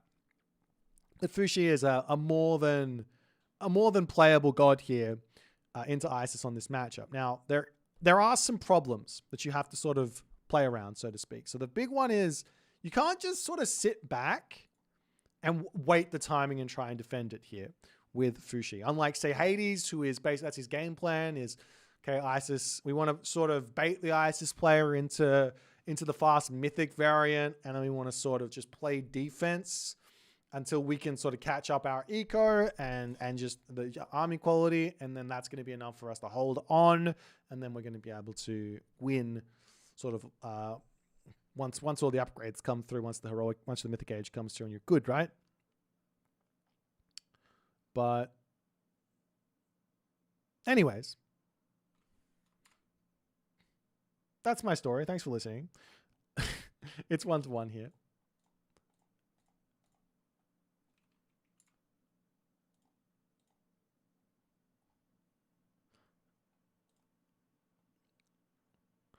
But yeah, I guess the other problem here to think about is if TheRapl just goes for a classical fight.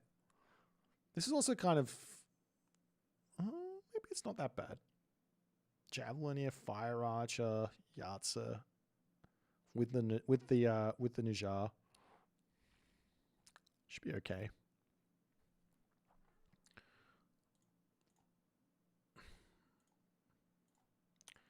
Anyways, let's have a little look-see here as these guys are now jumped into the game. It's going to be a little bit away. But yeah, this is going to be an interesting one. I think who wins this game is going to be very, very happy because this is like, if TheRapl's Isis wins this, then he's got Noir, Shenong, and Zeus to find wins with. That Zeus is an amazing counterpick to Susanoo.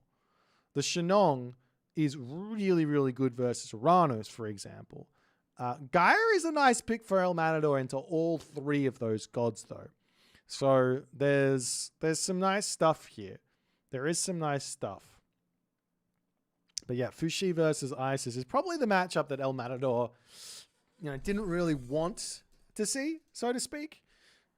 Didn't really want to see that one, but once you see it, you have to go, okay, no worries. Well, let's play it. I know that El Matador probably has a fair amount of games versus the Kvothian Isis, which is a breed of itself, but when it comes down to the top level, there's only a couple of ways that these guys sort of play.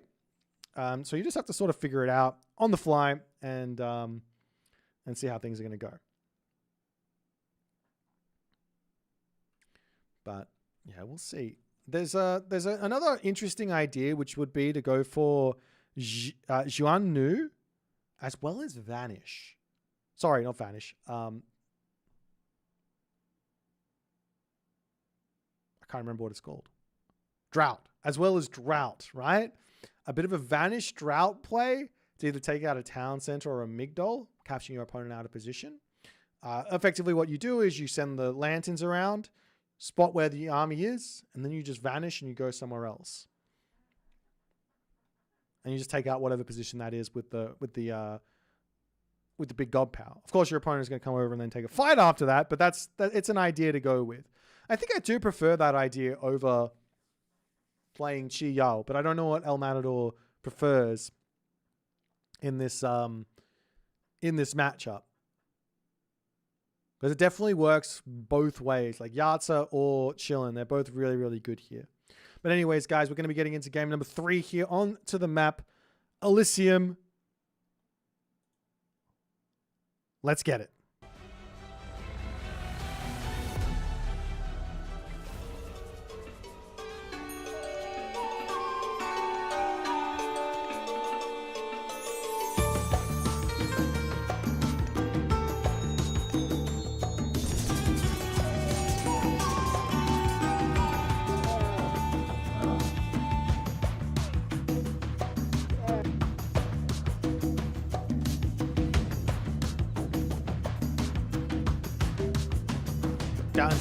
Down in the bottom side of the map, it's Matador playing as Fushi.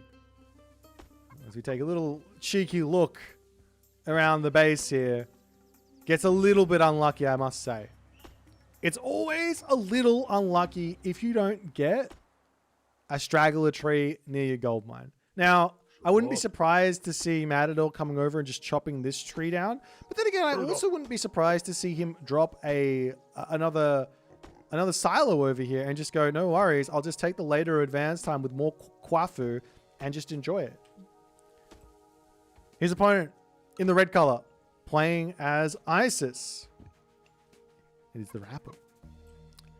Now, there's not really anything you're really hoping for in terms of a map layout for Isis, but if there is one thing, it's that a straggler tree is nice and close to your food, such that you can wander in here, take the tree down, and jump straight onto the granary to get yourself that pickaxe, and be good to go. Now, the game plan here for TheRapl in general to start this one off is going to be nice and quick onto this tech. And then he also needs to be thinking, all right, do we go for a Bast idea? Do we go for an Anubis idea? They're both valid in this matchup, but it just depends on map spawn. So for example, does he charge over here and try and grab this town center super fast and sneaky like? Generally, we don't see too much of this stuff in tournament because players catch you out and you end up losing games very quickly. Another completely valid approach is to go for the same thing, but just send Sphinx into your opponent's base.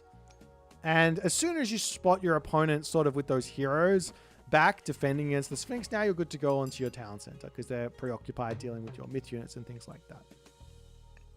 I mean, alternatively, you've also got the idea of just getting some priests out and going for it. If you have like 5 priests out, you could probably get the town center up against anything that a Fushi player can get out quickly. You do have to burn prosperity to make that happen.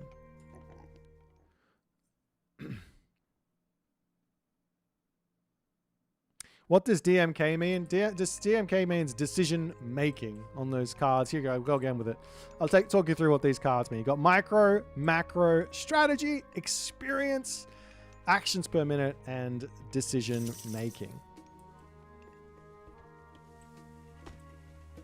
Nonetheless, we will be seeing John Nu as the god of choice. Jenna, my girl, is back in, and she means business.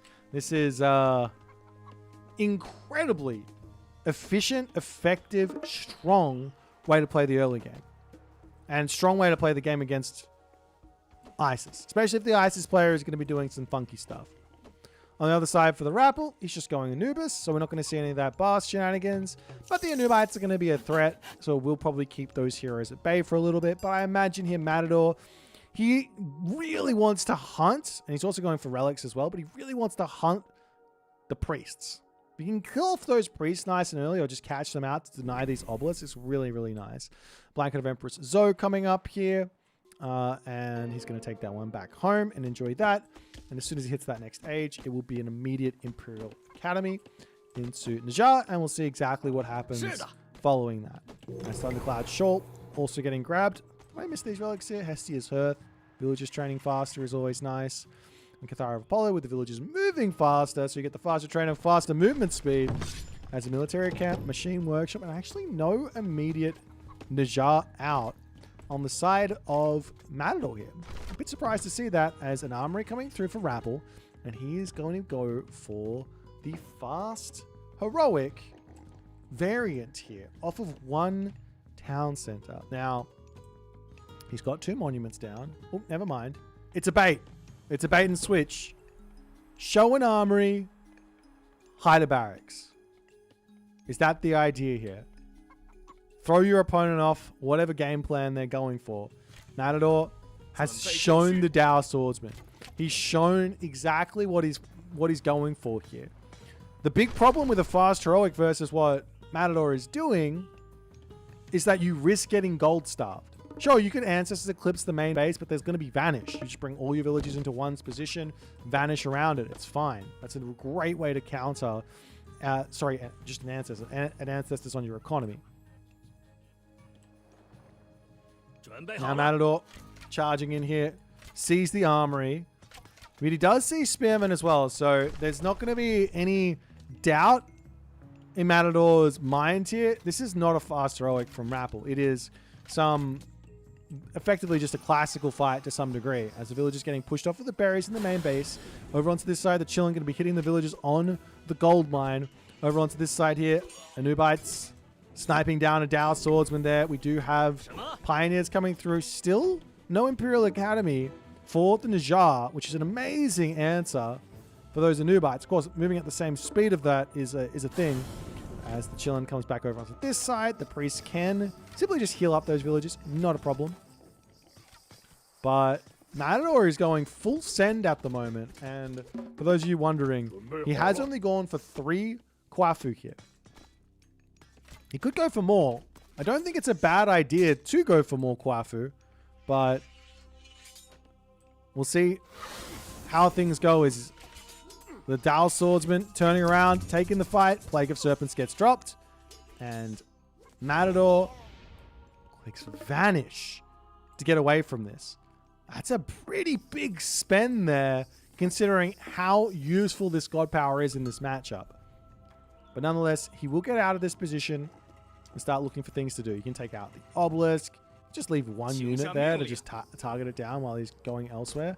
As in the main base, the Anubite charging through, going after villagers. Great control from Matador, as is always the case. Pulls into the tower. Still no Najar, but I'm wondering if this is like on purpose at this point. Why build Najar when you can just build Pioneers? Is that the idea? Is that the idea?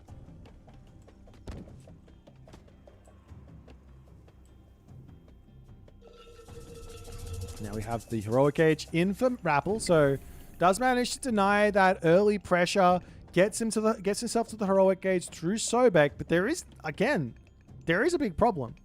And the problem will always be he has to somehow get a second gold mine. So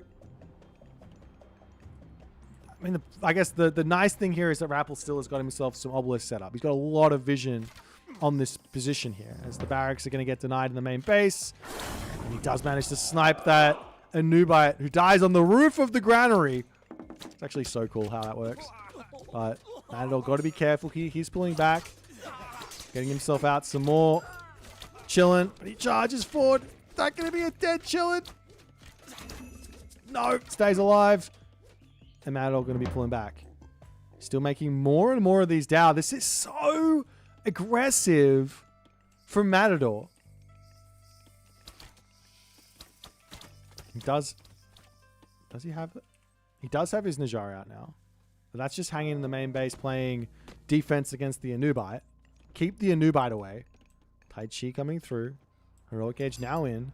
Villagers are finished up on the gold mine. And now TheRapl has to make something happen here in order to get this gold mine. He chucks the Migdol up here. That's not even close to the gold mine. There is so... This is going to be such a difficult position for TheRapl. How is he going to get out of this spot?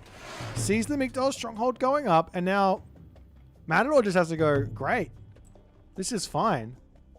I will just poke you here. We just sit on this spot. You're never going to get this gold mine. TheRapl has to sit back. He's got to, like, trade. He doesn't have a market up just yet. No market.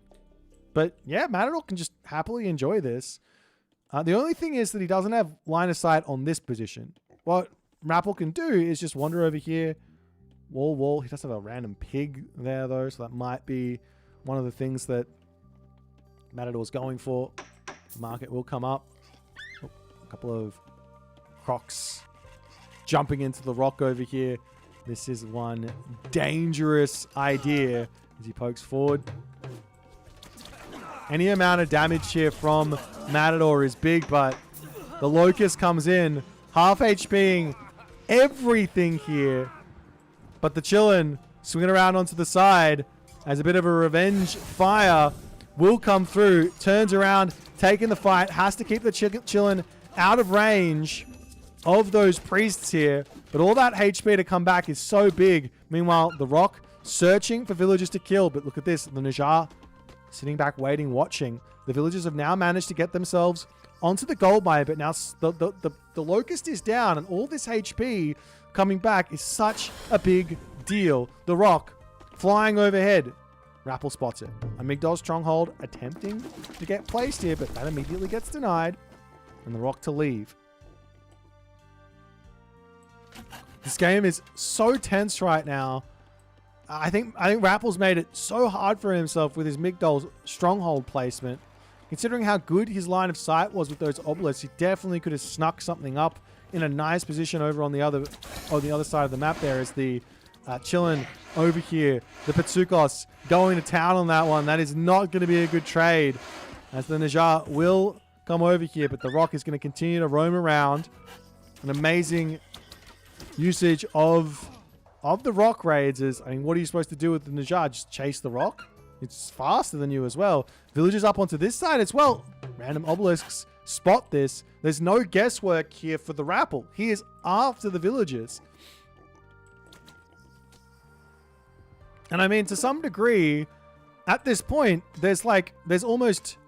Oh, now the Camel Rider's coming through here. There's no real reason for Matador to even be out here. He could go home and just eat the Peach Blossom Spring at this point because for the moment, all he needs is safety of his economy, and even more economy would be a huge help to continue locking this down. Still no attempt onto this gold mine from the TheRapl. He's playing so safe here.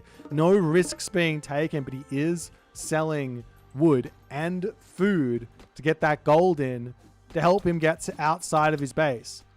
Do we see any Javelineers? Now the Javelineers are starting to mass up because those are some very difficult to kill chariot archers here, but Matador ready to come through. Get a little bit more damage done onto these units to force them to have to pull back, heal up, sort themselves out. He's managed to get a chariot archer pick there. A second one also going down. The Najar going to go down over here as into the main base, though. The Petsukos lands in here as TheRapl is just getting so much value out of these raids.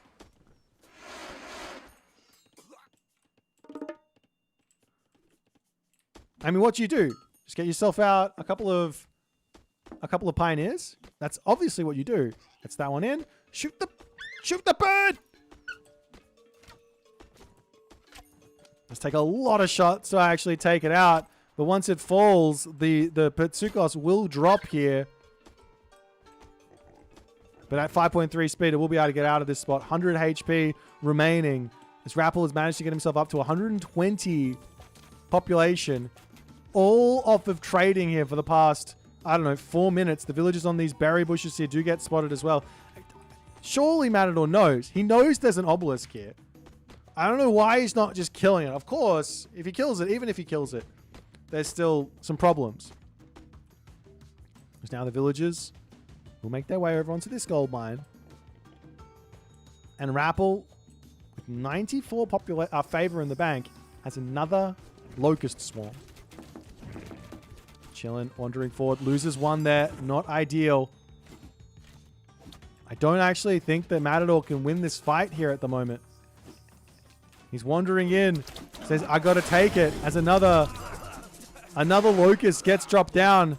The army will be able to outrun the locust, but now with only one chill and the HP coming back in, not that helpful. And I think TheRapl may have just managed to secure the gold mine and get himself through this position, this problem position here. And following this up, favor will come through. Migdol Stronghold will come down. Also secures a nice amount of food there as well.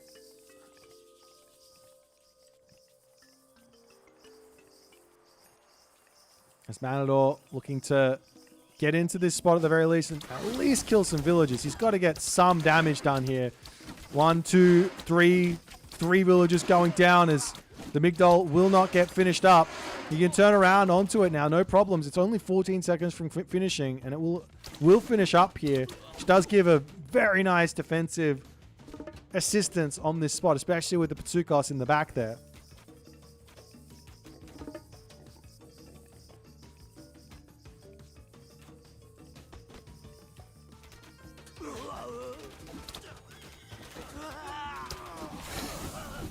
Chariot Archer Micro now starting. You basically have to shoot and scoot forward with the Javelineers when this is happening, but it's so tough that the person retreating does seem to have the advantage on these trades.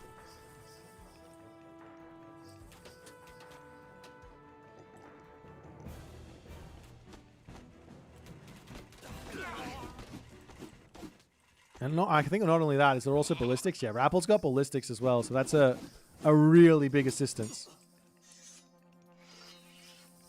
And at the moment, it's an equal amount of military differential, but like you can't push into this. And Matador has to know that. He knows he can't push into this. So this does not mean the game is won for the TheRapl. He's just secured a gold mine. He's done a lot of damage, but it's 48 villages to 45. He's used 2 locust swarms, so lots of that favor, not that useful. We got that one halberdier here. We'll pick off one of those camel riders. Could turn around with those villagers and actually just shank them down. It's not a problem. A couple more halberdiers will come over here and deal with that. As the villagers can happily eat up a whole bunch of crown crane here. Walls coming up. Bit of a calm before the storm is Matador going to be trying to get to the next age. And he will say Gormang is the option for himself here.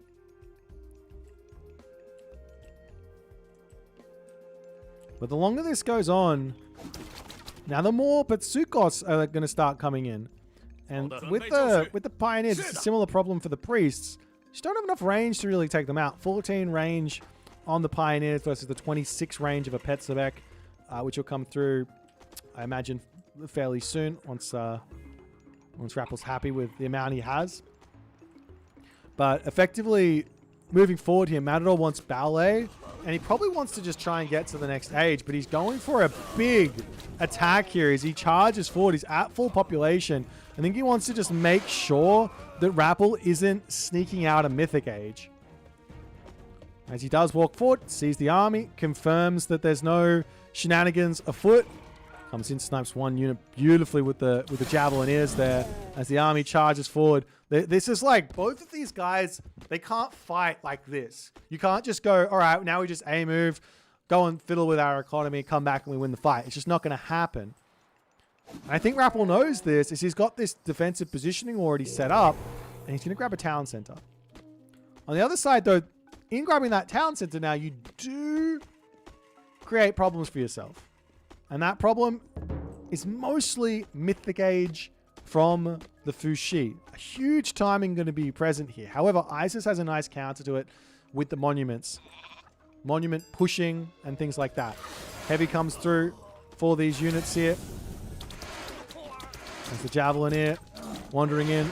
The Teenager on top of the Petsugos on the back there. Not actually getting targeted down. Picks off 2 Petsugos there. There's 1 remaining as the Javelin is into the middle here. Starting to snipe those units down. Not the best micro from TheRapl in the world, but credit to Matador for taking that fight beautifully as TheRapl pushed all the way back. And that's exactly what I was saying. This is not a hit auto attack and just sit there and watch type affair.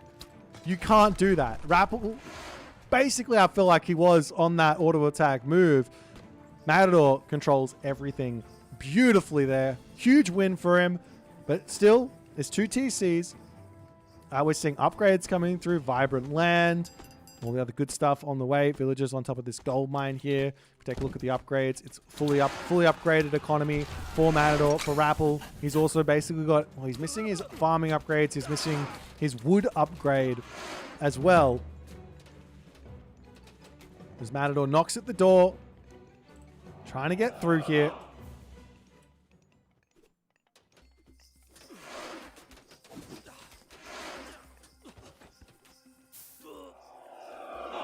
Javelin here, pulling back yet again. Man, you gotta. I kind of wish there was this other stat, which was not damage dealt, but damage healed. I want to see that stat. Give me that stat, please. That would be sick.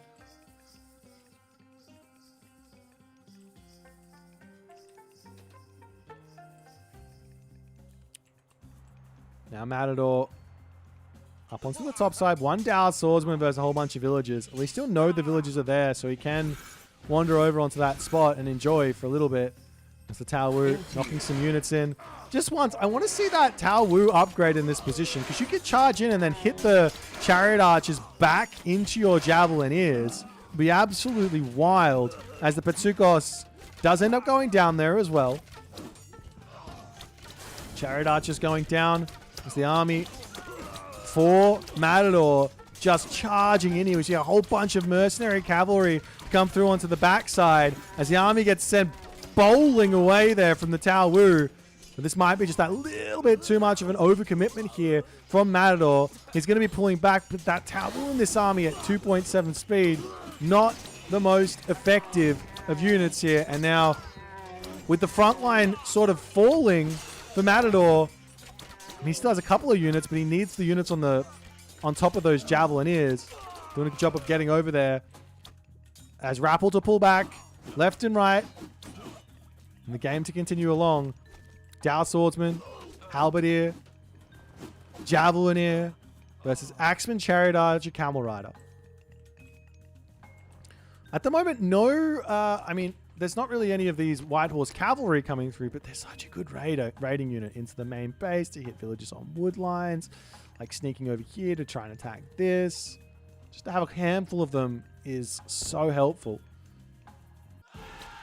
But nonetheless, Matador continuing to try and put more and more pressure on. He does have his second town center up. The villager differential is basically equal here. So no advantage for either player. 72 favor does make things a little bit interesting. Ideas of a vanish play starting to pique the interest. Because here's the thing. If Matador can get on top of this red army, well, all of a sudden, what are you going to do? It just dies. Halberdier, amazing versus the Chariot Archers. Amazing versus the Camel Riders. The only problem is that the speed is so high, you can't, like, get on top of them.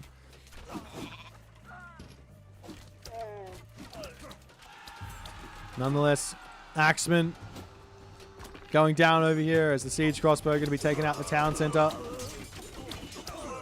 And yet again, Matador says it's time to take the fight as the Javelineers sniping chariot archers. Great control here from Matador. He's not just clicking on all of the chariot archers. He's moving away from the camel riders, allowing the halberdiers to just get all that damage done. We do have those mercenary cavalry coming through to deal with the siege as well. But military differential at the end of that fight does end up in favor of TheRapl, who's continuing to just pump out mercenary to hold, pushing his population in front, pushing his effective military numbers up. But they do fall, and that will shoot that military advantage down at the end of the fight by a big amount. So at the end of that one, it does end up being a slight Matador lead, as we do have onto the top side here. Little bits of raids coming in as the White Horse Cavalry cannot hang out here anymore.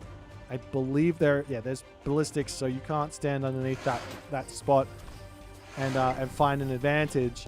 But it is looking like Matador is slowly but surely creeping ahead. One Petsukos, or Petsubek, I should say now, out. He's got that 26 range. Is enough to sort of deny the siege crossbows. But with the Jiangxia in, well, that guy's there is going to be a nice little counter for the Petsubek, as that's forced back. And the damage will slowly come onto that town center. Meanwhile, I'll put to this side, a ballet here securing this and this seems like the next move for Matador.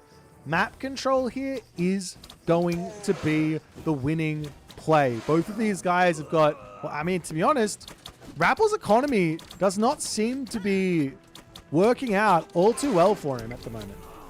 So maybe just a consistent, just continuing to trade well here from Matador is an idea, but the big play is secure this, and then you've got a gold mine issue from TheRapl. This gold mine, 5,000 gold. This gold mine, 1,000 gold. This gold mine, 5,000 gold. That's 10,000 gold remaining versus 6, and 1,600. And I mean, this position as well, if you could knock that out instead of continuing to charge in over here, that would be a big deal. We do have the Javelineers coming over here in an attempt to defend as the settlement coming up. Halberdiers making their way over here as well. And they will be able to get here in a timely manner. As the Camel Riders are at this point now going to say, all right, well, maybe we can take out some villagers. And behind this, Gong Gong is coming in. Villagers onto this position can just make the retreat into the ballet. Oh, nice little silo placement, but there is a gap in the position there as the Camel Riders going down into the middle base here. The military camp's going. This isn't the biggest of deals for Matador. He can place a ton more buildings very, very quickly. Plenty of wood in the bank, though he probably wants to save that wood for a whole bunch of those dragons, those Qinglongs. Meanwhile, on the other side, Osiris to come through here for the TheRapl. 49 favor. And there is a newly buffed unit that I would be surprised to see TheRapl not starting to mix in here, which is the Mummy. But there's not that many monuments here. TheRapl's economy is so shot, he just hasn't been able to get those monuments up. This is not something he wants. He wants to have 5 monuments or 4 monuments out at this point, with the 5th monument coming when he gets into the Mythic Age. But he doesn't have the resources for it. As we do see TheRapl now, this is the problem here, is Matador doesn't get this position sorted out, and he sort of misses a little bit of a win condition here. So this gold mine going to the TheRapl is going to keep TheRapl alive in this game. When he goes now for Thoth instead of... That's an interesting decision. I thought that Osiris was probably the better call here, but Thoth on the way. Machine Workshop's coming up. Ballet on this side as well. As I guess the plan for Matador is to try and beat through this position to get that Migdol and get that gold mine for himself. Camel Riders taking everything out over here. Do we see... At this sort of a point, it's probably worth it to actually get yourself guard towers, especially versus these Camel Riders. Guard towers is a great answer to this type of raiding. But the Qinglong is in, so it's going to be a little bit of a help defending against these raids.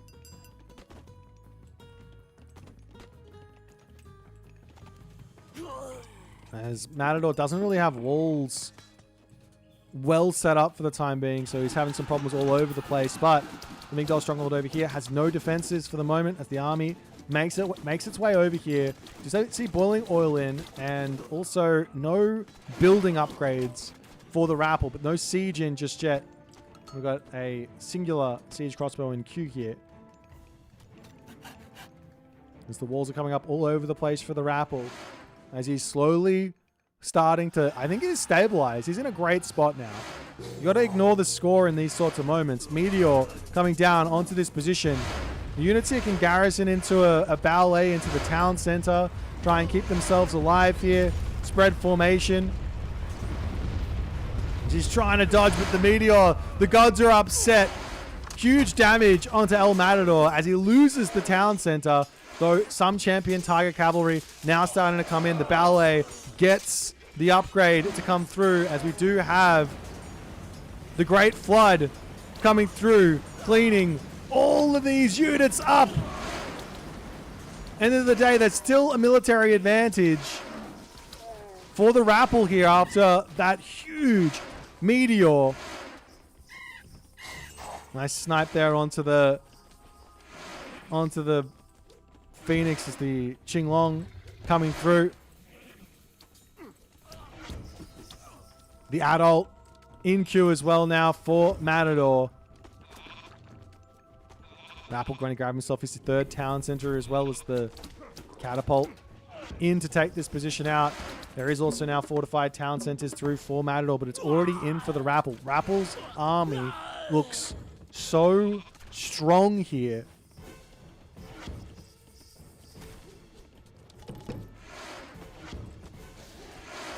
I mean, right now, the unit I think that Matador actually needs has to be this guy. The Axe Cart. As the Phoenix Egg doesn't go down. The Phoenix is back from the dead. And Matador says, all right, got to take a fight. Those Tiger Cabs should be a huge help here. The Phoenix as well going to be a big help to sort of take out these units as well. Military differential, though, does seem to be still keeping RAPL in the advantage. But does it matter? Because the army quality on the other side, especially with this forest protection, is going to be a big, big help. RAPL's got plenty of resources in the bank here. Into the main base. One war elephant will get... Is this one war elephant beat? Jesus, the war elephants are strong, man. Look at these guys go. The ballet slowly going down. Is there any recourse here for Matador to bring himself back into this game? He needs the town center back up.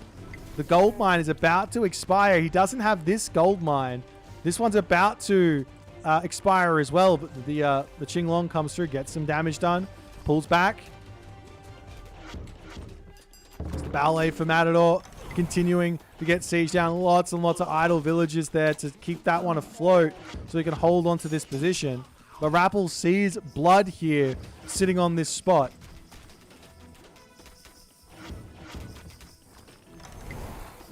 So Nijar in, getting those big discs of doom. But can Matador get out of this spot is the question. He has to take the fights. Armory situation slightly favoring Matador, but I mean, when there's this many units, 250 pop versus 200 pop, the only way through it is towers, right? Or more ballet or something like that. You have to artificially push your like your population in front of your opponent somehow. Another ballet to come through.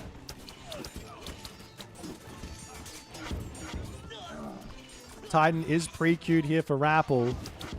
But, I mean, RAPL, does he have a trade route started at the very least? Yes, he does. RAPL will be out of gold tier momentarily. But like I said, so too is Matador. And I mean, he does still have this gold mine as well. Well, RAPL does. So, not the end of the world. As the Dragon's coming over here, attempting to keep himself alive. The Priest will charge forward, but 4.3 speed, more than 3.6 speed. So, the interaction between these Priests and the Qinglong is Qinglong comes forward, does its damage. Priest will get a couple of shots off, and then they just run away.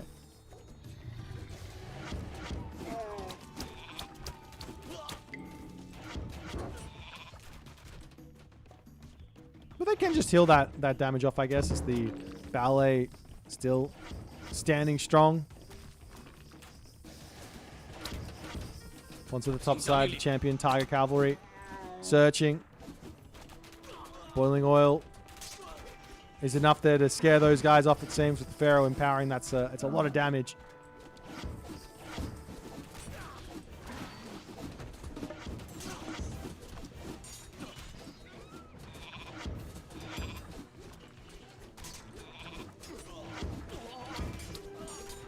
Now TheRapl feeling like he's got somewhat of a push through here. There's no advanced fortifications in for either player. Qinglong comes in yet again, gonna at least throw one more bit of splash damage down. Does end up going down there.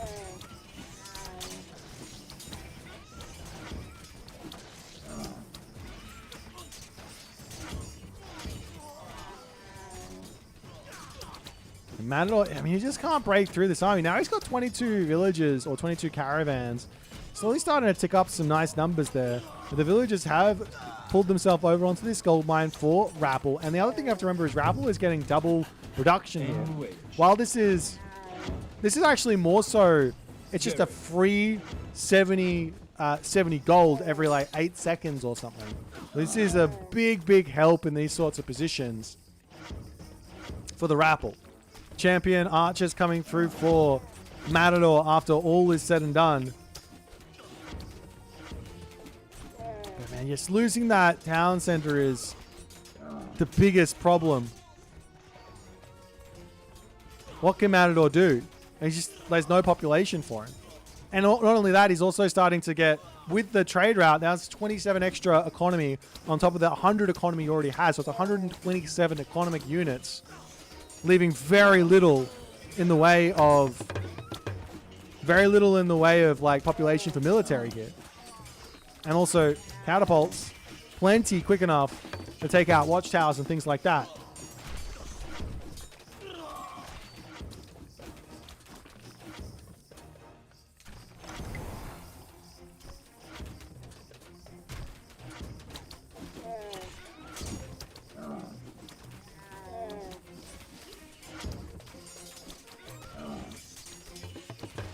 With some more towers coming up. I like this little play here from Matador.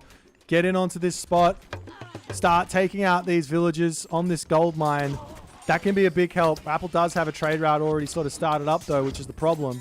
So there's 55 villages on food for Matador. He's just trying to pump out these champion Tiger Cav, but it's just not really going to be enough. The villagers come forward, snipe down the towers. They do have 4x bonus versus towers, so without some building blockage shenanigans, it's not going to really be enough there.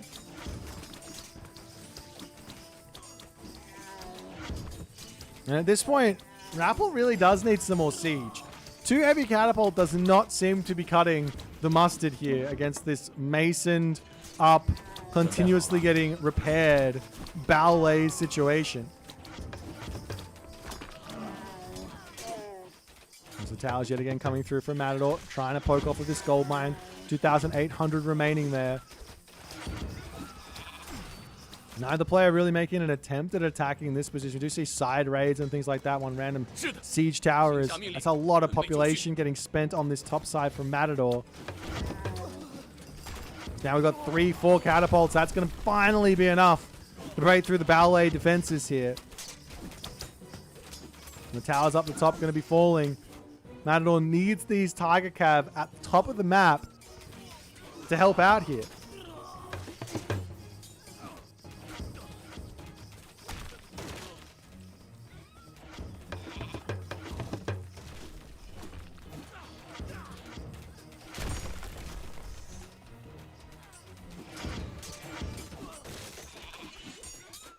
More towers coming up. These Yin Yongs getting pushed back.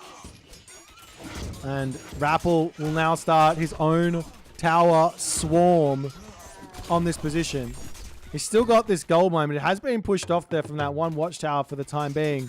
But with 34 trade caravans, and I imagine a Pharaoh Pharaoh empowering it. Of course, he's empowering the Migdol. Excuse me, he's not. He can't empower it. But with all those trade caravans, he's going to be getting himself a lot of gold regardless. As Matador is pushed back into a corner for the time being. finally gets that flood control in. But can mass champion Tiger Cav be enough to break through all of these units is the big question. Armory upgrades for TheRapl still hasn't got himself iron shields, iron mail, iron weapons.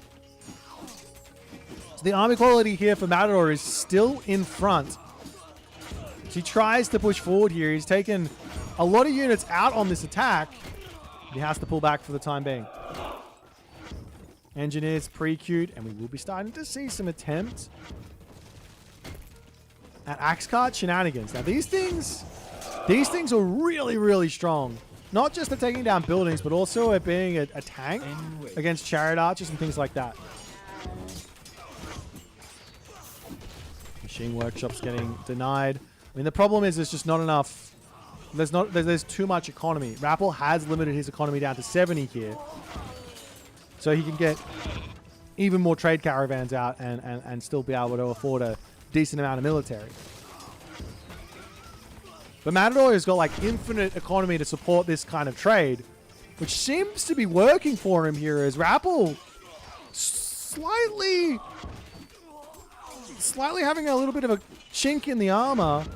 So these spearmen are coming through, but I mean, do you even care about this spearman when you have this much of an armory upgrade advantage and also line upgrade advantage? We're now seeing champion spearmen to come through. This tower's continuing in here for Matador. Tower upgrade situation at the moment. It's watchtowers still, no guard towers. I want to see the guard towers tech going in. It's a big technological advantage or a boost for those towers. But at the moment now, it's actually looking like Matador is able to push back. He's charging over here. He's fighting underneath Migdol. Whole bunch of towers, but chariot archers versus Tiger Cav. I mean, it's not the right unit here. They're barely tickling the Tiger Cav, even though they've got so many more. There's so many more chariot archers than there are Tiger Cav, but it doesn't even matter. A little bit of a raid over onto this side. I'd love to see some sort of an attack onto the trade route onto the back there.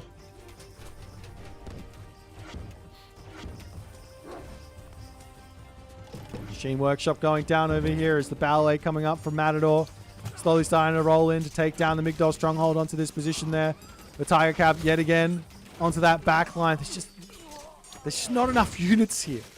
I don't know. And it doesn't seem like there's the economy here to start trimming on the side of Matador. Like deleting a couple of villages, deleting 10 villages to get an extra 3 total Tiger Cav that he can get out. Delete 20 villages. Delete 30 villages. At the moment, he's got 48 trade caravans.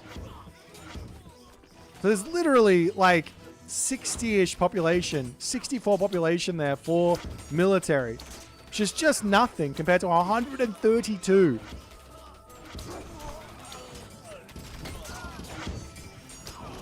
TheRapl does have a lot of favor.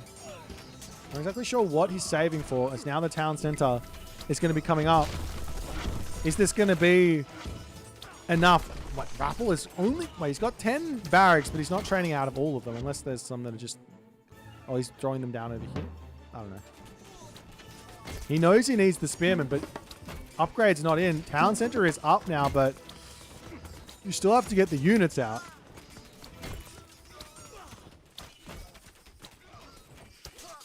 Some Chukonu actually starting to be welcomed into the fight.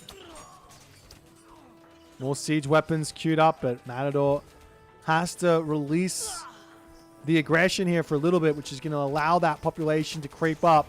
270 now, going on to 280 momentarily. So much economy in the bank here for TheRapl. You can also go into a whole bunch of mercenary infantry, mercenary cavalry,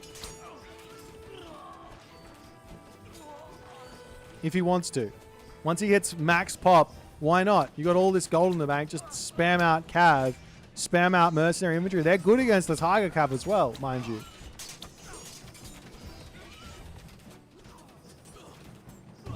Big Doll Stronghold coming through for TheRapl.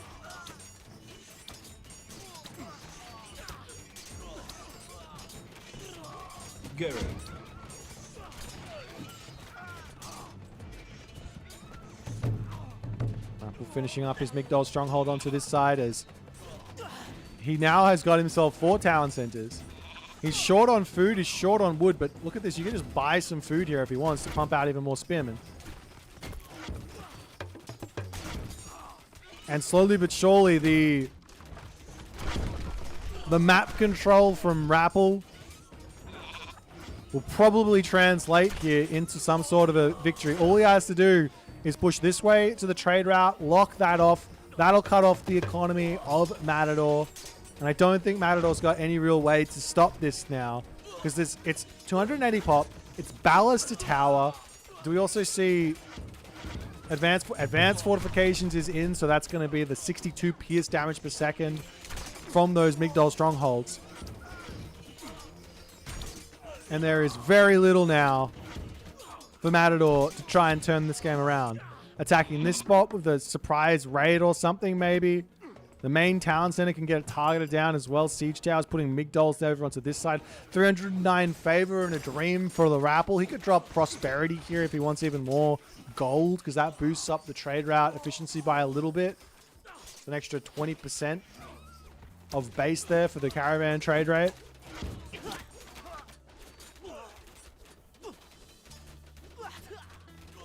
Or he can just wait for another meteor and go that way. More towers coming up all over the place.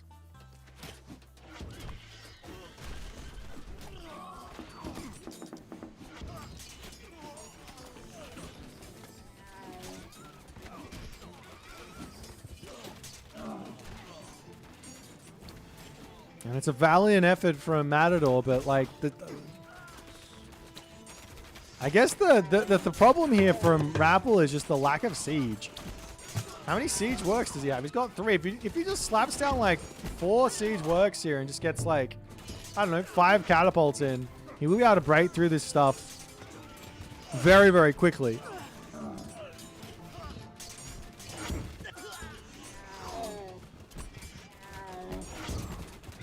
I'm also surprised this Siege of the Titans has been queued up for so long. Skyfire on the way here for Matador. Doesn't have a single pioneer out, but it'd be pretty funny to see those Sky Lanterns try and break through this. I don't think that would really happen.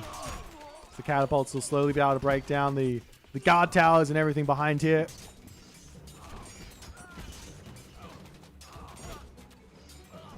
Yeah, there's plenty of wood on the map for Matador. He'll have wood for days.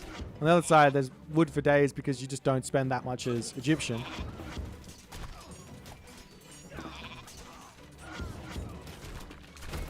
And somehow, some way, Matador has yet again pushed TheRapl back a little bit here.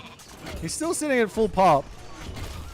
TheRapl is down to 246. This is, like, okay, in a game that's gone on for 46 minutes, the mental toughness of these sorts of games, that's how you find your way through these sorts of positions.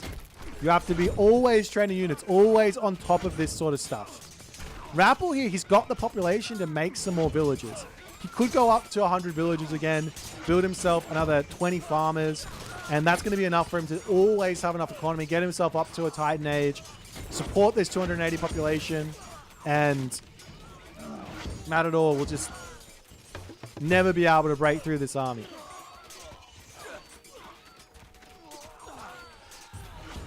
We're not even seeing TheRapl focusing down this spot. Like, he's kind of just, I don't know, he's slowly taking towers down, but every tower he takes down, it seems like there's 2 more getting replaced on this position.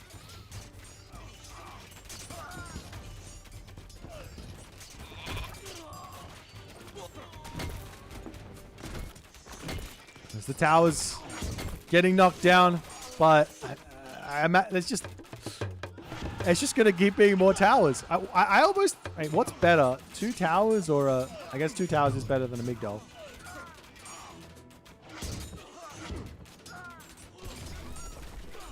Target cav yet again. Moving forward. All Matador needs here is a nice siege onto this town center. You can kill off the town center. He's got a chance here to get this position back. Does TheRapl have all of his upgrades yet? Yes, he does. Okay. Now getting the flaming arrows to just Oh, I don't know. But he's targeting down the siege crossbow with chariot archers there. That could go very, very poorly for him.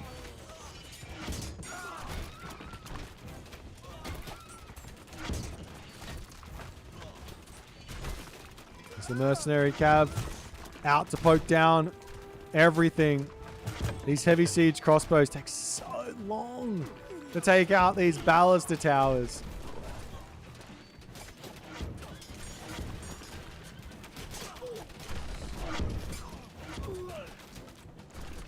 Yeah, I don't know if elephants are really on RAPL's mind, but given the fact that he has Tusks of Apatomark, you'll just give him even more population to play with. Because they lose one population on those sorts of situations. As now we finally have the Siege of the Titans to come through. And this might just be enough for the RAPL to actually break through all of this. I mean, on the other side though, Matador technically can just cancel his heavy X cards. Cancel every one of those Tiger Cab and Q. Well, not everyone, but most of them. And he'll have the resources to go to the Titan Age himself.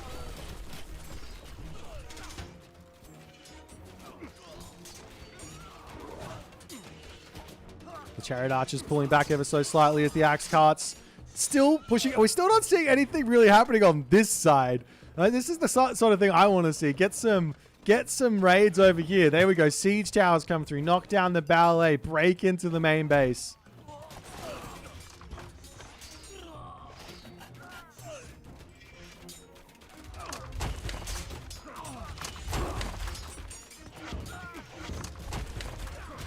Another Migdol stronghold on the front there for the RAPL as the mercenary infantry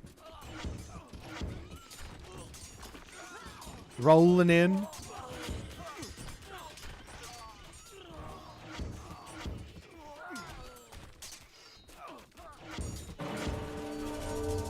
And now we do have, finally, the Titan Gate. 50 minutes into the game. 400 favor. When do you... Where? Why? How? What's the Meteor for, you ask? Well, the Meteor is for a Titan Gate from Matador. Meteor probably kills off a Titan Gate if you spot it fast enough. So Matador does have to have that in the back of his mind. As he drops it right in here. And is there any searching going on from RAPL? He has to be thinking about this. He's got the Spearman over here. And he does charge forward with them. Can he spot it? Is the question. Matador is like, oh god. Oh, he's got it. He's coming through. He's got to have a Meteor. He's charging in. He does manage to spot it. Meteor coming through for the RAPL. Onto the Titan Gate. Is it going to be enough though? The village is pulling away. You just have to put enough different positions around here and it's going down 2,000 and it is taken out. RAPL's second Meteor gives him the Titan advantage moving forward here in this game. But RAPL lost a lot on that little push there and he's got a lot of villagers on the Titan for the moment. So he can't really take bad trades. So there is going to be some sort of angle here to push through. And Shenong's got some pretty good heroes to deal with the Titan. But when you're down 4-2 TCs, 78 max military population to 150 population, excuse me. Dealing with a Titan is very, very tough. And not only that, the Titan can just wander in here, kill off these walls first and foremost, and then bash everything down. More siege towers to come through as the Spearmen doing what they can over on the left side. Tiger Cav just melting here as Matador is making a little bit of ground over onto this right side.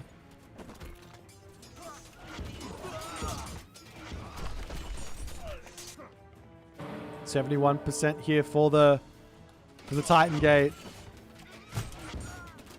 As this is what life looks like as a catapult in the war of Age of Mythology here. It's staring down the towers. The units all diving in.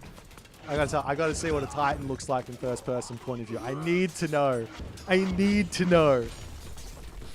The Spearman coming over here. Popping more of those Tiger Cav. TheRapl pulling back yet again. He's just waiting on this Titan gate. Doesn't matter when he wins, he says, so long as I win.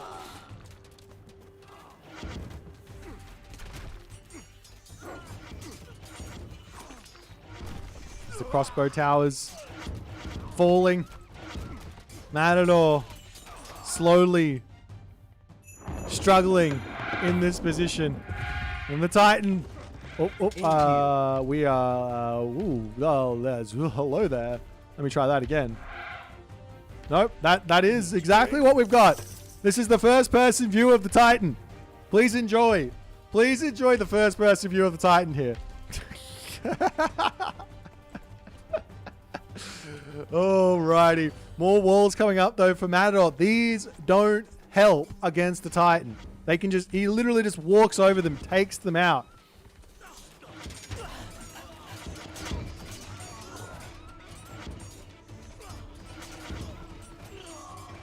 There's also fortified walls to come through. Do have some sages. There's also Yang Jian in. Neja also through. As TheRapl, I mean, he just keeps on running. Run up here with kill the markets. Stock standard.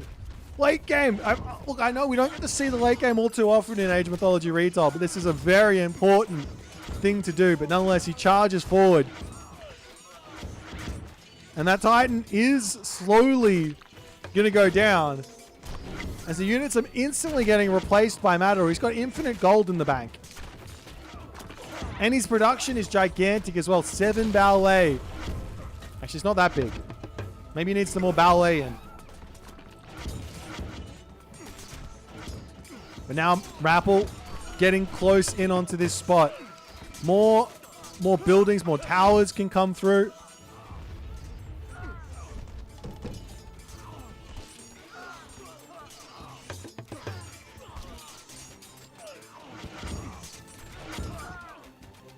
Titan now down to 21,000 HP. Still a ways to go, but the Sage working his magic. Same too for Najar here. As a Locust getting chopped on all the farms. the farm numbers dropping. Also, it's on top of the trade route, but I don't actually think it kills off any of those trade caravans. It doesn't move fast enough. Maybe if you click Eclipse, it might, but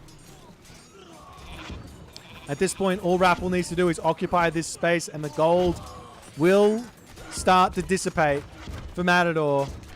Matador's population struggling to stay at that 210 pop here as the heroes yet again coming back out. Zhang Xia, I'm pretty sure he works here onto the Titan because it is a mid unit. Oh no, it doesn't work on the Titan. There it goes. It says it doesn't. So no 20% reduction, but still some good damage to come onto him. As the tower's all shooting up on this spot.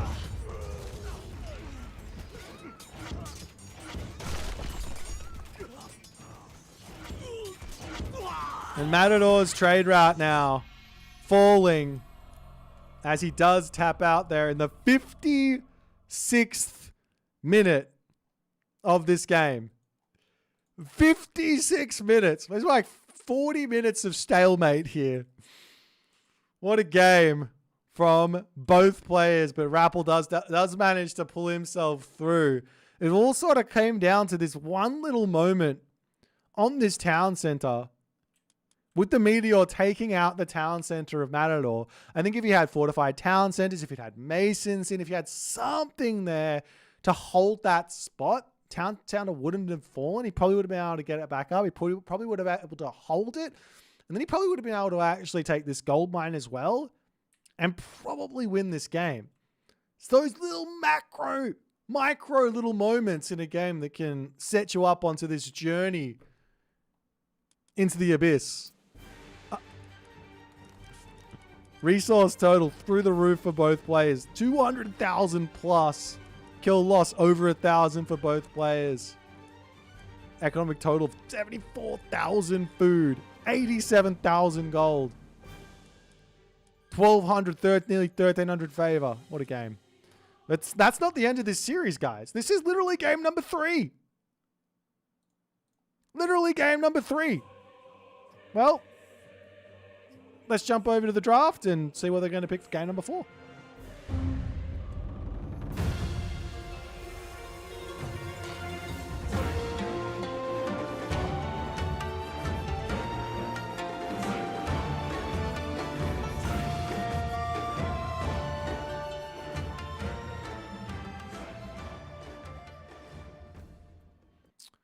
Alrighty. We have a loss there for the Fushi, a win for the Isis.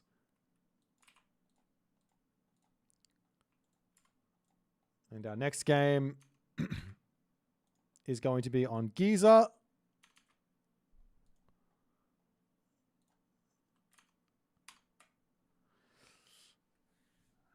And it is, yeah, it's 1-2 now for TheRapl. TheRapl 1 game away from victory here against El Matador, but I think this series has still got a long way to go.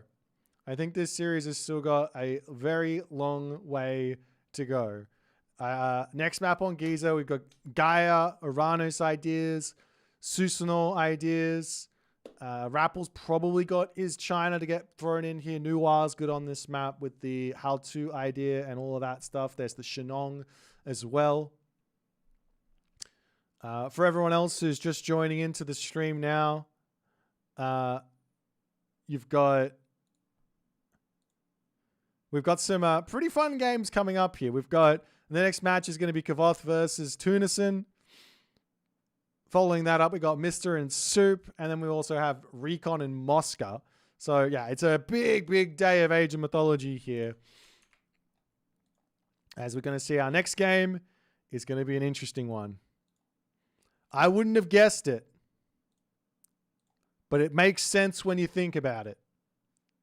The one victory that Matador's had thus far in this series has been with Japan.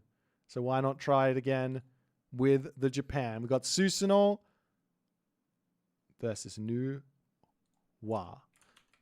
Not surprised to see the Nuwa here.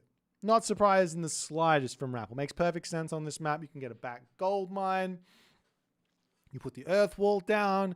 Huge amount of economy to come through, and you can play a really nice one there. But Susanoo here, there is some spice here because there's not really any crazy, early, abusive, to, for lack of a better word, strategies for the Nuwa.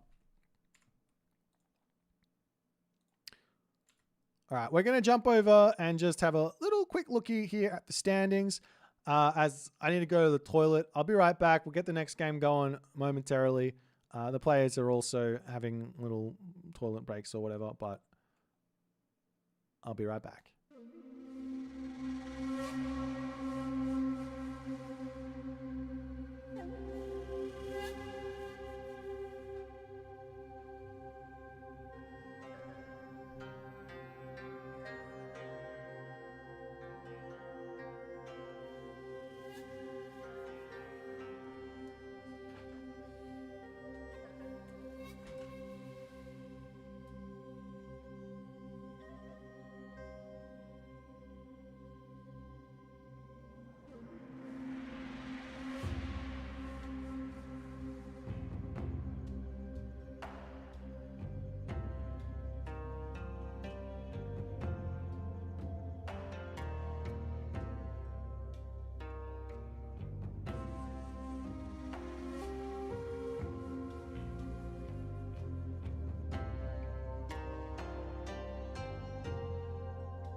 Alrighty, so the players are off to the races right now. Let's take a little cheeky look here at this next matchup. Susanoo versus Noir on the map Giza. We've got...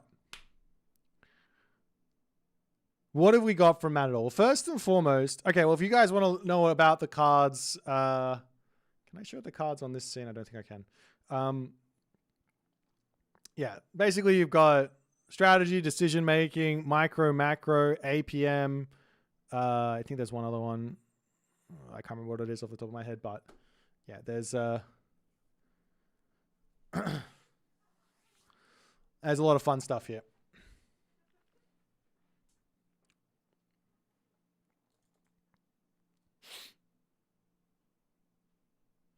All right, so first and foremost, huge game just there from El Matador and Rapper. From the mental side of things here, both players are going to be exhausted going into this next game.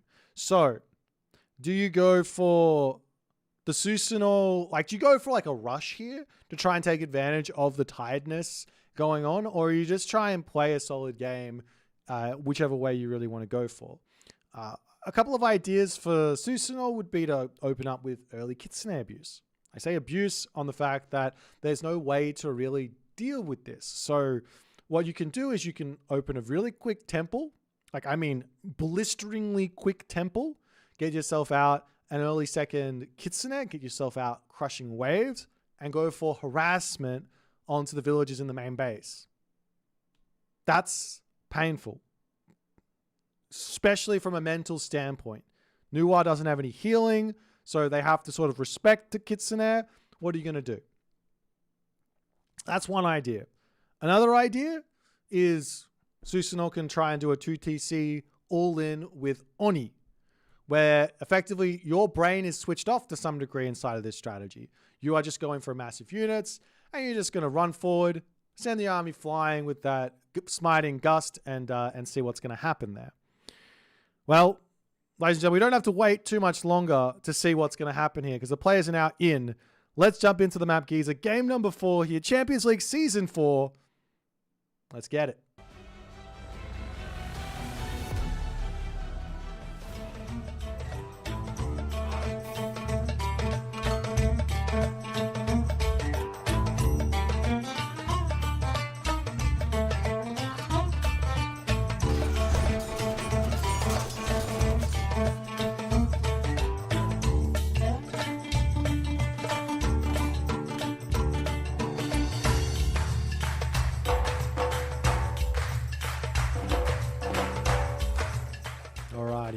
As we kick off into game number 4, I forgot to do the pause theme, a little trick here to fix up all the stuttering.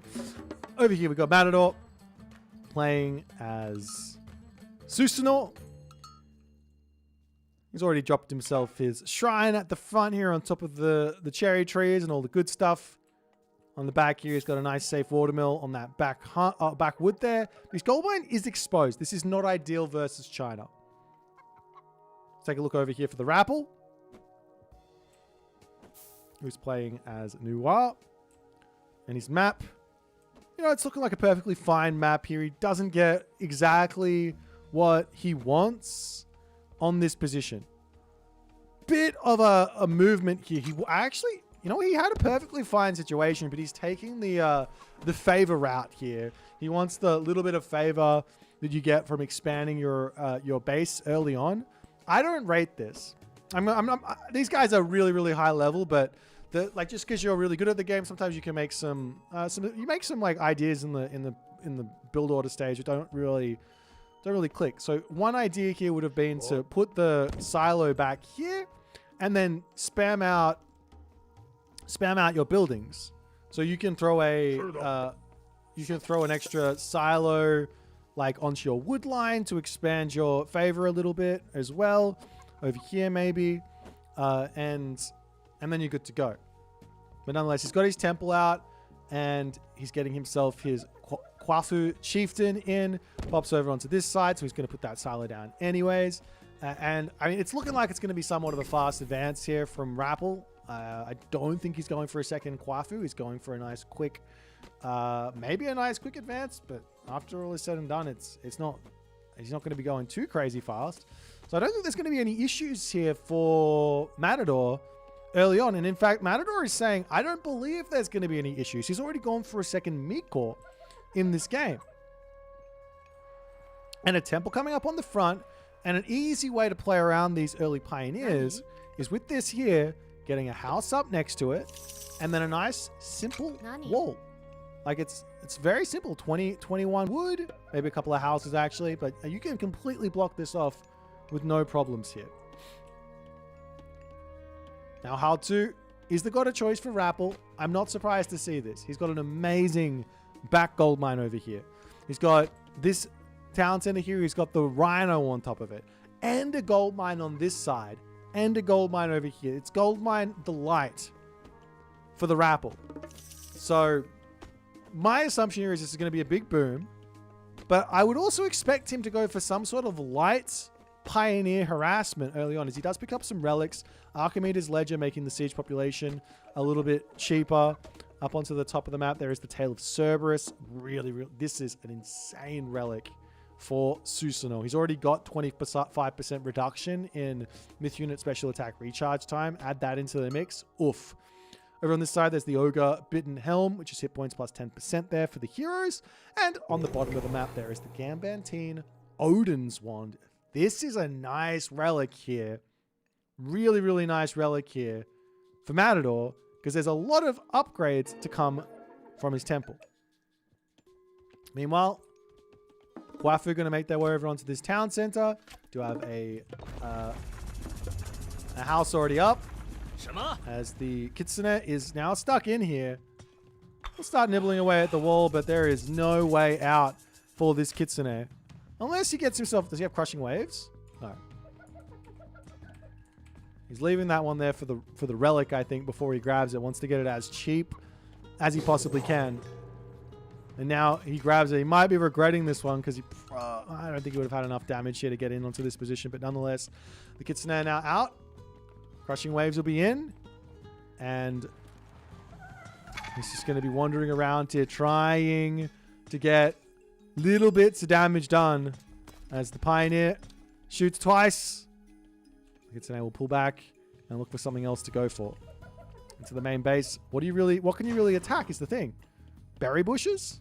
The villagers over here? The villagers on this gold mine? This earth wall from TheRapl has not really done what he really wants, is the thing. Like, he wants to be over on this gold or on this gold, but that's not going to be happening here. There's the Kitsune making their way around onto the side. We do see that Wisdom of the Nine technology coming through. Technology that Matador really values. In the main base, he's got himself up stable. You know, at the very least, go for a little bit of that raiding idea.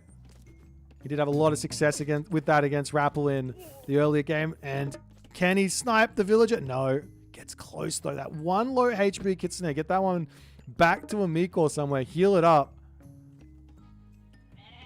As it looks like the Miko in the middle of this wall has been taken out.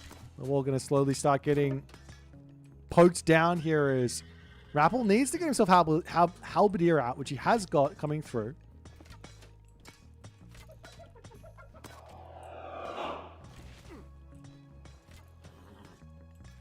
Over onto this side, the earth wall getting poked down. Nine-tailed Kitsune pulling away for the time being. And he will bring one back home to heal up. I like that decision there.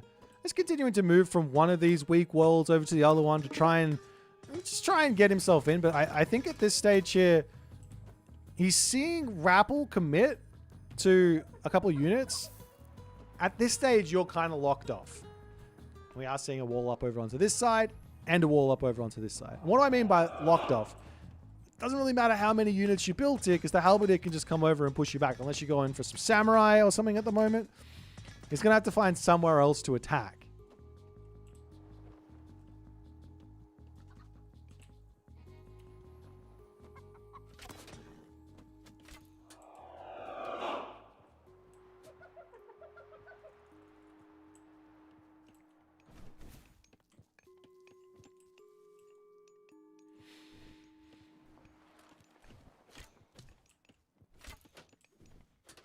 Now the Naginata Riders into the main base. Not able to pick off that Pioneer, but as they go there, they move up to the top, get one villager pick. A second villager going down, up onto the top side here as well.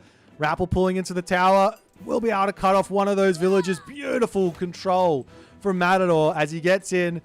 3 villager kills, gets out 0 Naginata Rider losses here at the moment. Gets the Pioneer pick as well, and now he's going to continue the ring around the rosy here. Another villager pick here, as that's the mental fatigue I'm talking about. RAPL sees the cavalry coming, reacts a little bit on the late side, pulling away from this side. He doesn't need to have any villagers in this spot here.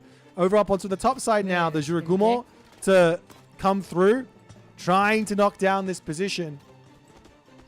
The villager going to come over here and attempt to repair this one up, but with a couple of Bushi in, it's not going to be possible here.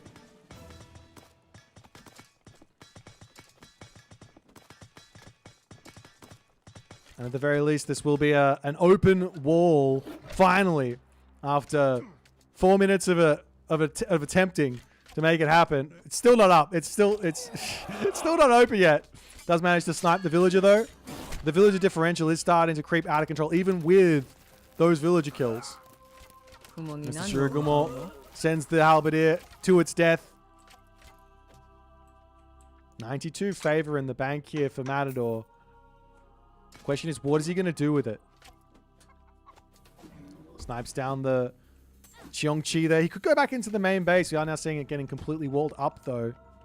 As finally, RAPL has sort of defended everything. And Matador needs to make the decision now. Do you go Fujin? He's already pre-queued it, so we don't get to know. Do you go Fujin or do you go Raijin here? He's going Raijin. I am a fan of the Oni. I'm just going to go out there and say I'm a fan of the Oni. But I'm a fan of the Oni in this specific situation over Raijin for a very big reason. And that very big reason is you've got 100 favor in the bank. You've got the cheaper tech relic. You've got Smiting Gust. And can you imagine 6 Oni coming forward, plus the upgrades which are going to come through from the favor income in general here? How's RAPL going to be prepared for that? There's also Swampland to kill off all these units as well. On the other side, going for Raijin and going for Raiju, well, you get yourself access to this Swampland Thunderburst combo, which is S triple plus tier combo for a Heroic Age, Classical Age God Power. And you also get those Raiju, which if you get the Ivory Netscare technology, that can help keep you afloat to some degree with the differential in villages here.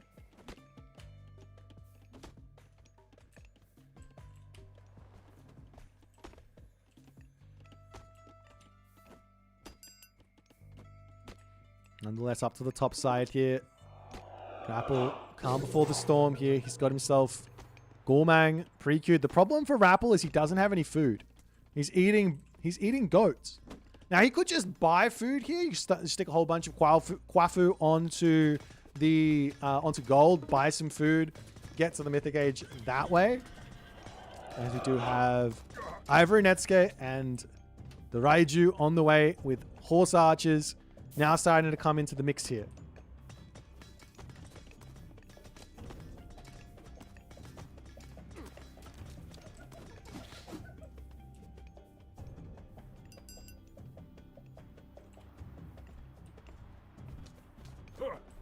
Kwafu preparing this position up. Not paying attention from RAPL, but he will get away from there. One thing to remember here is there is still this Kusanagi. And the fact of the matter here is Matador hasn't used it yet, which means he can get both Swampland and Thunderburst on a cheaper cast and get Den Drums to make it even cheaper. Oops, stealing relics here. There's another relic there. He can steal Tail of Cerberus. Oh my god. Get the Tail of, please. For the Raiju at the very least. It's amazing. Gonna kill off the tower.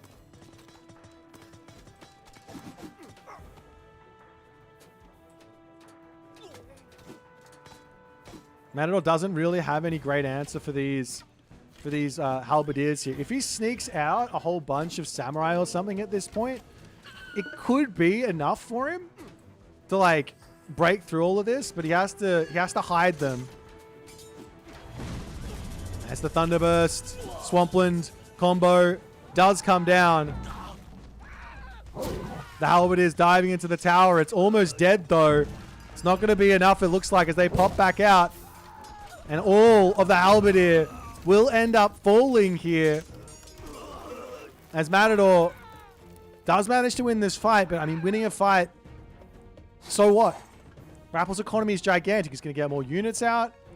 He's going to be able to go into White Horse Cavalry here as well, which is going to be nice, though you do have to be somewhat concerned about Sashimono Bannerman Cavalry. We do see now there is a second town center up for Matador, which, considering the amount of damage he's done, I don't know if this idea makes... this idea like sort of passes the kind of I'm equal, let's go for the town center. He's saying, okay, I'm behind, but let's cut this deficit where it is now and see how we go. Now on the other side here, now in the heroic age, TheRapl, he's got an Imperial Academy. He's got to start getting himself Jiangxia and Sages out, because this is the strength for Matador. It's all these Raiju. We are going to see them starting to come through as the horse archers over onto this side. Kvoth pulls back. Large number of those pioneers here poking away for the time being. And Den Drums is on the way. So this idea from Matador, I mean, it makes perfect sense. He's got himself Bushido tier 2, so he still has a big stipend of favor to come through. And watch, with Den Drums, goes down to 6160. But you go, oh, that's not that big. Then you also have to remember with the Kusanagi cast, well, that's a big deal there. As a castle onto the front to come through, maybe some Oyumi as an idea here. The villagers are still happily mining up on that back gold mine there. As a nice idea for TheRapl is just to get to the mythic age behind all of this. He still hasn't breaking through. This earth wall is still here, guys. It's still here. Is it? I don't think it's going down anytime soon either. maybe with some siege it might.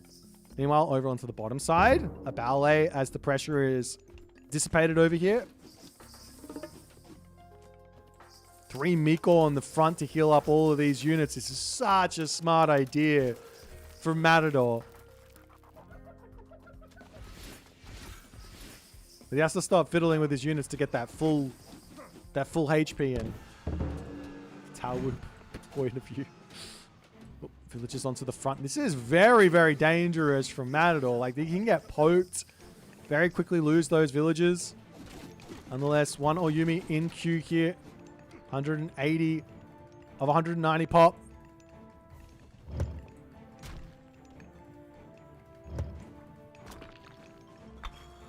Oh man, this thing just doesn't do that much damage. The Kvoth came forward, repaired this spot up. There is enough favor for another Swampland here. You do also have to remember... big Raiju... Big Raiju raid to come through. Catches out at Kvoth. Send that one packing as he wants to kill off both of them, it looks like. A little bit of specials onto everything before they start chewing everything down. That's going to be some extra gold there for Matador. I'm sure he just wants to get to the Mythic Age here. The question is, which god does he go for? I think he's got access to Takamikazuchi and Watatsumi. Am I correct on that? Where can we go? Well, the idea could be to go for Takamikazuchi and then use the sword first, right? Use the sword first. The Mythic Age God Power first. You can do this with Watatsumi as well. And then, with all the boosted favor you get, go for another Kusanagi, another Swampland, another Thunderburst, and another Watatsumi there. As he drops down the Swampland onto this position, Heavy comes through. He drops himself down that Kusanagi there as well. There's enough favor for a Thunderburst, but decides not to drop it as the army there does start to dissipate. And TheRapl pulls back. He's still got plenty of units in though. He's still in a great spot.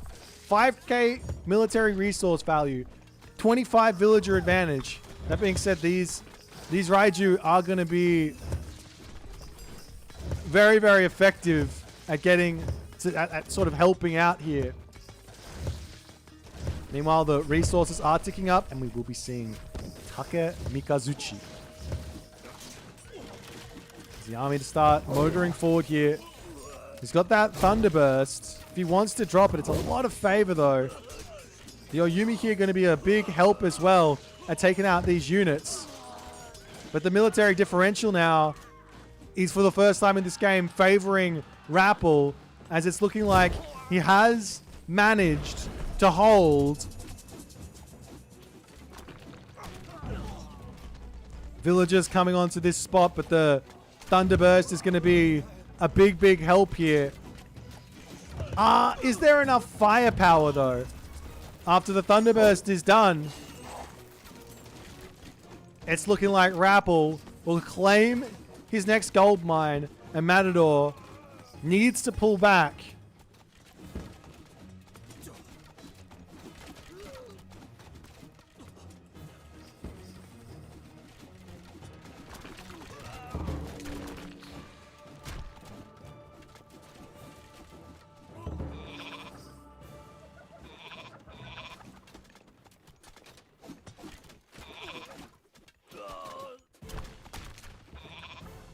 And I guess at this point, Matador has to be asking the question, all right, now what do I do? I mean, raids will help you get back into this game. And Watchtower is actually coming up here from TheRapl as he goes, I got all the economy in the world. Let me just get some big help here. Oh, the Sage to come in as well steals the Raiju away. Of course, this one can be used fairly quickly afterwards, but still. Now TheRapl's going to grab himself the town center and slowly start taking over the map here.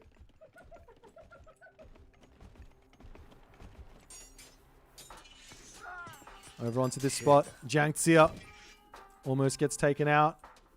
Matador going to pull back. He does have one more big boost here with that Bushido tier 3. One more big boost. 100 favor.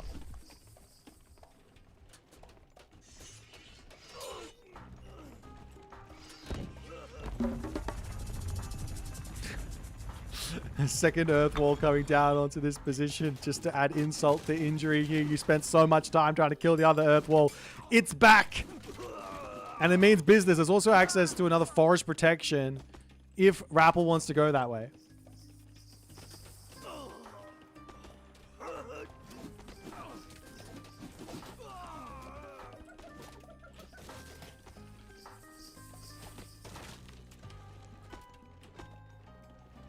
Meanwhile, guard towers, or was that watchtowers? Watchtowers on the way here for Matador. He's so far away from the Mythic Age. He was so close once upon a time. I think if he just didn't take a fight and he played for the Mythic Age, there's much more of an opportunity there for him to actually have used those extra gold powers and things like that. But nonetheless, Javelineers now going after the Yumi Horse Archers. Javelineers are more than capable of taking out that 15 range Yumi Horse Archer.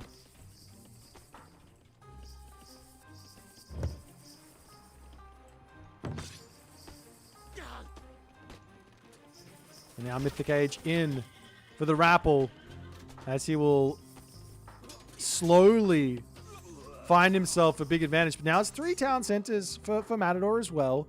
He's only behind now by 10 villages. He's got a strong army. It's not as if like Susanoo falls off or anything. Like, that's not the case. The only problem is that it's just a difference of technology right now. TheRapl has got... Is it? It's kind of close, to be honest, on the tech difference. That's just a Mythic Age coming through for one player and not for the other. And TheRapl taking these fights is going to give Matador some nice advantage here.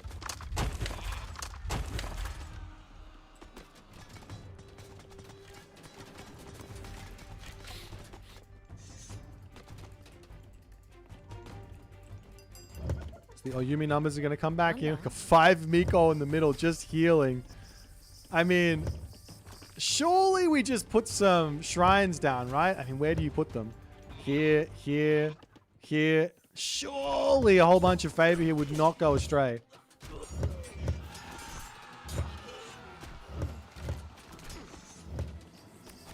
Now we've got Taka Mikazuchi. He's finally on the way, but there will be a big, fat, great flood to carry this army in past the Earth Wall. As the army charges forward yet again. I can't believe Matador's not mixing in any samurai here. This is the unit that I think would be the biggest of assistance here to support this army. Of course, horse archers are fine versus halberdiers, but there's no real reason to not do so. As forage protection gets dropped down, great flood coming in. Matador does manage to pull some of his units out off to the side there. But he's going to lose a lot of units here as they get carried into the forest protection position. He drops down to 170 population. He's got a couple of horse archers queued back up. Gold situation. He's got plenty of it up to the top here. So he just has to play defense for a little bit. Not engage, not lose too many units. So he can repopulate, and then he has to get max value out of his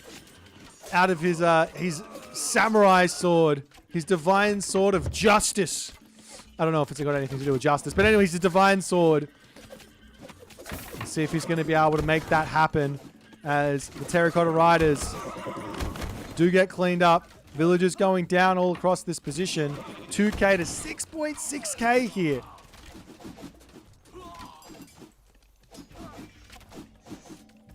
There is a chance that all of this army gets cleaned up in one swing. Is there any way to distract or not?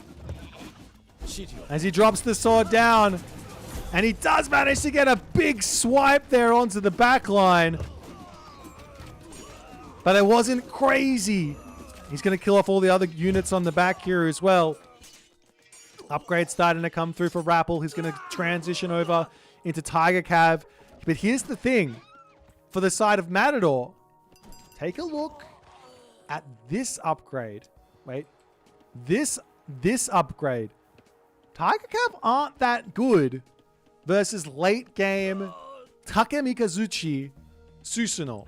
They're not that good. Meanwhile, there's also 43 favor Swampland tier to be used again. There's going to be an extra 100 favor to come through.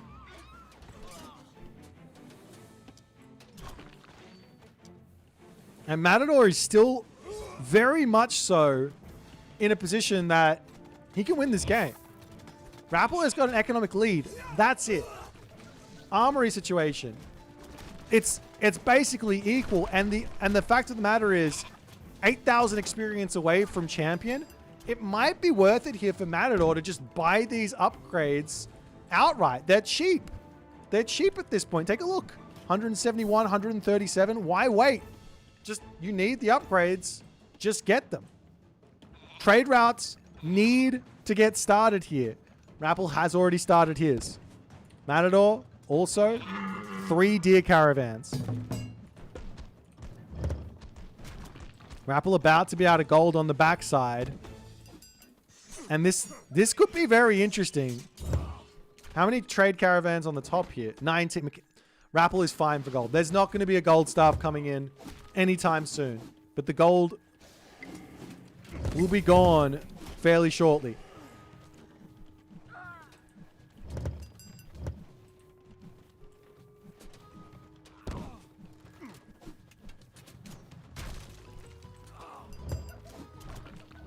But slowly but surely,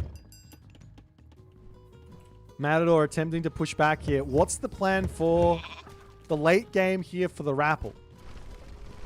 Li Jing, sages.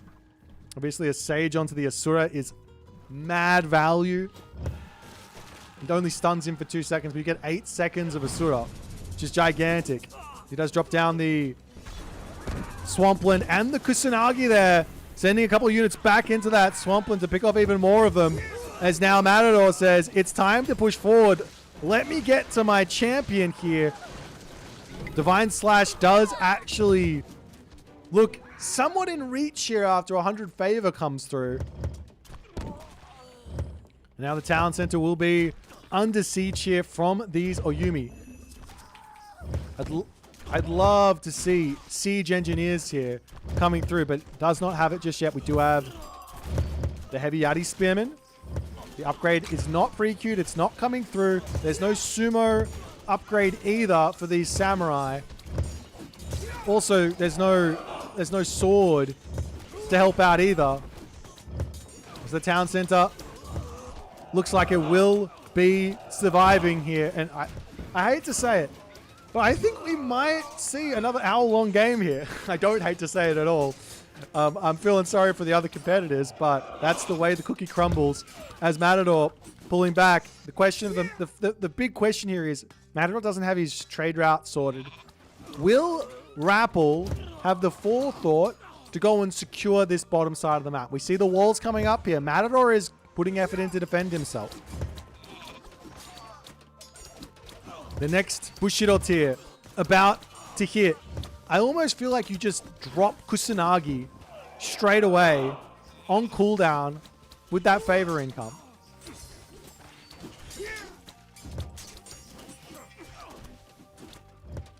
But the champion upgrades are now through. If you want to see how much favor, you need another 95,000 XP to get to the next tier.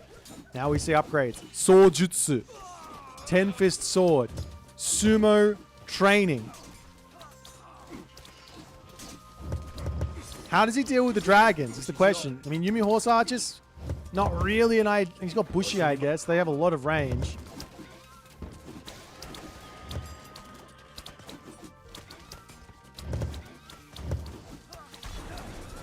Kusanagi does get dropped down. 148 favor there, but with only 4 Miko at the moment, it's not that big of a deal. This one Halberdier will take out this market and cause some problems for Matador. You can take out these. That's true. You can take out the Qinglong with Oyumi. They do crush, a lot of crush, and they do pierce, which is perfectly fine to take these bad boys out. You can see he's actually targeting them down there with the Oyumi. Nice resourcefulness there inside of that as the army falling, but it's looking like the Matador economy is proving to just not be quite enough here. TheRapl slowly starting to charge in. Ballets coming up to take out this town center.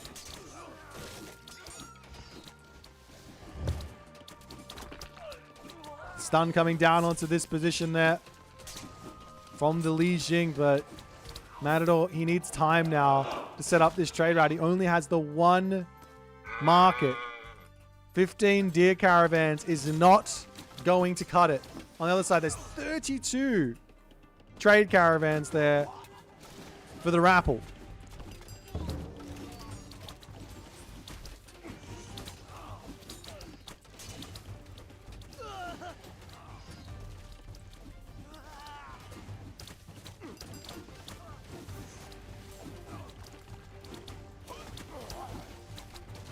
But now TheRapl just needs to focus down this position. He's getting up another ballet right on top of the town center.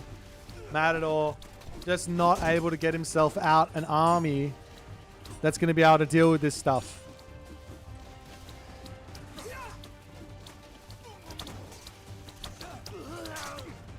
Walls up onto this top side.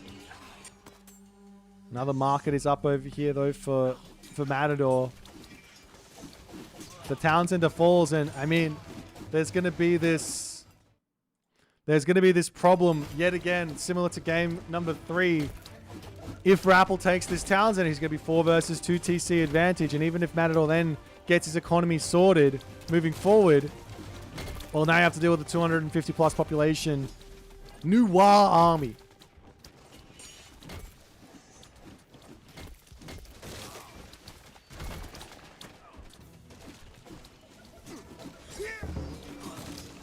Following this up, advanced fortifications, Siege of the Titans, fortified walls.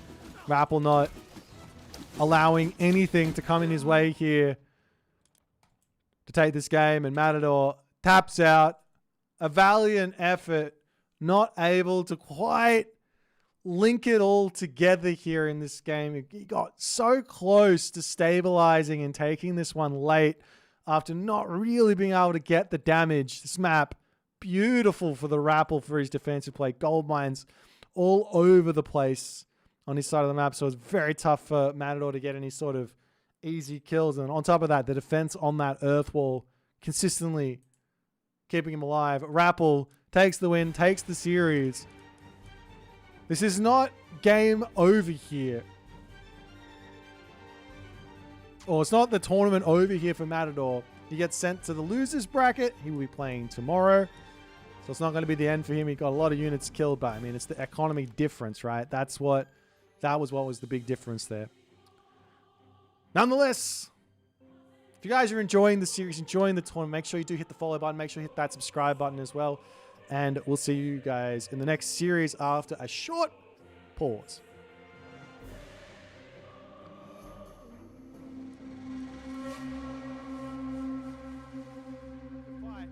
The Feistis Revenge technology is not in. Priests slowly sniping down those automatons here. Population differential. Very, very close. Both players losing units left, right, and center. The Pharaoh coming through, not getting taken down. Those slingers now taking down units beautifully here. And Mosca defends the big attack of Feistis Revenge. Too late to come through. He can drop the Ghoul and Bursty in here as well. Does decide to do so. Pushing in to take out a whole bunch of that front. Look at the damage from the Ghoul and Bursty. Gareth deciding to fight this one is absolutely insane. He has to just say, no worries. It's fine. We'll just run into the Migdal stronghold. He gets those catapults back to safety, but the front line falling is absolutely gigantic here. As the Chariot Archer's pulling all the way back in onto this spot, the Ghoul and Bursty still getting damage done. That area of effect.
Well, ladies and gentlemen, welcome back. I hope you've had a nice little break, get your refreshments sorted out, a nice little cup of water, a drink bottle in my case. We did that entire series without one single sip of water. I don't recommend it. Get prepared before you start. That's it. But now, next up, after an amazing series from TheRapl and Matador, we move into our next game, Kvoth versus Tunison. Well, would you looky what we see here? Kavoth picks himself the Isis. Tunison grabs himself Kronos off the bat. Kronos off the bat. Absolutely love it. Alrighty. Following that, Kavoth takes Susano as his first pick. This guy's crazy. Susano. We've got a believer here. I told you it's S triple plus tier god. Now Tunison takes the Uranos. The next, the other S triple plus tier god. Kavoth then going to claim himself Shenong and Amaterasu. Tunison grabbed Nuar as well. So Shenong, Amaterasu for Kavoth. Tunison then takes Zeus and Hades, potentially for both of the water maps there. Kavoth grabs himself the Gaia and the Ra, preferring that Ra over Set. And Tunison then locks down Set at the end. Our first map will be on Key here, ladies and gentlemen. As our players are raring to go. I think they may already be well and truly on the way here. Oh, nope, they're not there. In their game lobby, thinking about what they're going to have for dinner. As our first game on Key, oh baby, we have ourselves a spicy one. We have ourselves a very spicy one for game one. You guys won't guess it. Why? Well, it's one of these players' last picked gods. Ra. Ra from Kavoth against Tunison's Uranos. Well, let's just say this matchup is a difficult matchup. This is one of those matchups you want to have Uranos in. You want Uranos versus Ra. You want Uranos versus Isis. You probably want Uranos versus Susano. Do you want Uranos versus Shenong? Not really. Do you want Uranos versus Gaia? I take it or leave it. It's a little bit challenging. Kind of more of a skill matchup than anything else. Against a Matarasu? Maybe. But definitely versus this Ra. This is going to be really interesting, especially on Key. Where if the Uranos gets map control, if that happens, one sky passage in the center of the forest. On the right side and on the left side. And what do?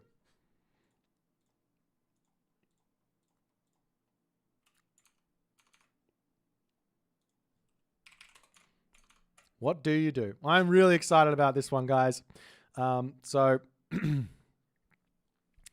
yeah, this is going to be an incredible matchup. Kavoth is an incredibly defensive player, reactionary player, very, very good with his macro and all of that stuff. Tunison on the other side, he is probably the most aggressive Age of Mythology player, with the exception of maybe like Mini Yeti and maybe like Nyan Racing Cat and B, who are all in their losers bracket at the moment. Tunison is probably the most aggressive player here in the top 8. So I'm excited to see if his aggression is going to be met with the brick wall of Kavoth, or if Kavoth's armor or his infrastructure has got some structural problems. Ladies and gentlemen, we are about 2 minutes away here from jumping into game number 1. Kavoth, off the back of winning the most recent S-tier tournament, wants to redo the success from his past successes. He wants to get that happening again. Tunison, on the other hand, he's got a lot to prove. I think this guy, he's had a little bit of a rough time of it with his tournaments in terms of the players he's had to meet early on. A lot of the times actually having to meet Mista in the early stages. He actually had to play Mista in the group stage here. But yeah, he's met Mr. quite a few times in these tournaments early on in the playoffs and gets knocked out, obviously, because the Mr. was the winner of those. So if you get knocked out by the Mr., you go, okay, well, that happens. So this is a little bit of a different route here. A little bit of a different route here for our main man, Tunison. So we'll see what he's going to be able to do. If he's going to be able to make it work. He does start off this series with a nice matchup. Now, there is going to be a nice classical fight idea for Ra on this map, but it's just an idea. It doesn't, like, there's a lot of ways to play around it from the Eranos perspective.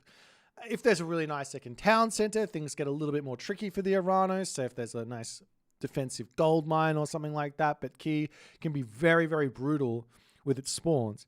There's another really nice idea for Ra versus Eranos here that I haven't seen a whole lot of, which is going Ptah and Sekhmet. But that does fall a little flat to the Satyr. You want Betsukos for the Satyr. You also do want that Shifting Sands to play around Chaos, but sometimes we see the Eclipse. Also, a recent buff there to Ra with all the monuments getting that empowerment does actually mean that, well, you get a little bit more resources back from building the monuments, and you also build them. You also get the favor increase as well. So the resources back is less build time on the monument, meaning the villager gets to do its next chore. But guys, game number 1 here: Kavoth Tunison, Ra versus Eranos on the map Key.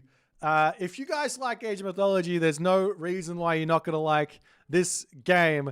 Unfortunately, I'm gonna have to pray that I can get into this one as I got an out of sync thing. So we got a little bit more time here for me to try and work it out. Just give us a second, guys. But the players are already off to the races. Are you going to work? Do I have to do the thing? I have to do the thing, don't I? I do. All right. I'm just going to add an extra 30 seconds to this. The countdown here coming in. Fingers crossed we can get into this one. Oops. Sometimes when I try and jump into the spectate, I jump into the game, it gives me an out of sync. Doesn't really mean the players have fallen out or anything. You just kind of, you just have to kind of go out and back in. So we are on our way right now. Ra versus Eranos on the map Key. Let's go.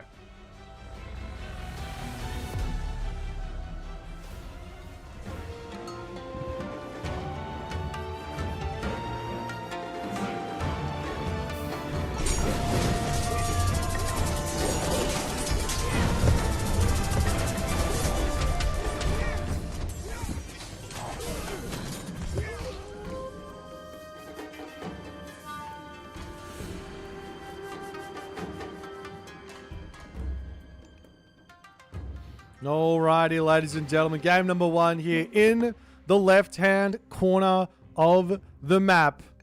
Playing as the Blue Ra. It is Kvoth! Taking a look at his map. You got this nice little back food over here. That's always nice. Keep that nice and safe. Keep it secret. Forward gold mine, though, does not want to see that in the slightest. Tunison on the other side of the map here, in the red, playing as Eranos. His main base doesn't matter. Let's just say that much. His main base does not matter in the slightest. Well, what does matter then? The gold mine situation. Top town center. A godsend for Kavoth, but no food on top of it. This gold mine, amazing. You can grab the town center, you can click Citadel here, you can secure this gold mine, you can play off that. As you do see the cows getting herded, literally herded back home here. Look at him go. Oh, hold on. Is that is exactly that's crazy. This is a 3-minute advance from Tunison. He has advanced as fast as he humanly can with Eranos, and he is going to be looking to put some insane pressure onto Kvoth here. Does he even know there's a gold mine? He knows there's a gold mine on the front as well. So he spotted that and he goes, well, let's go.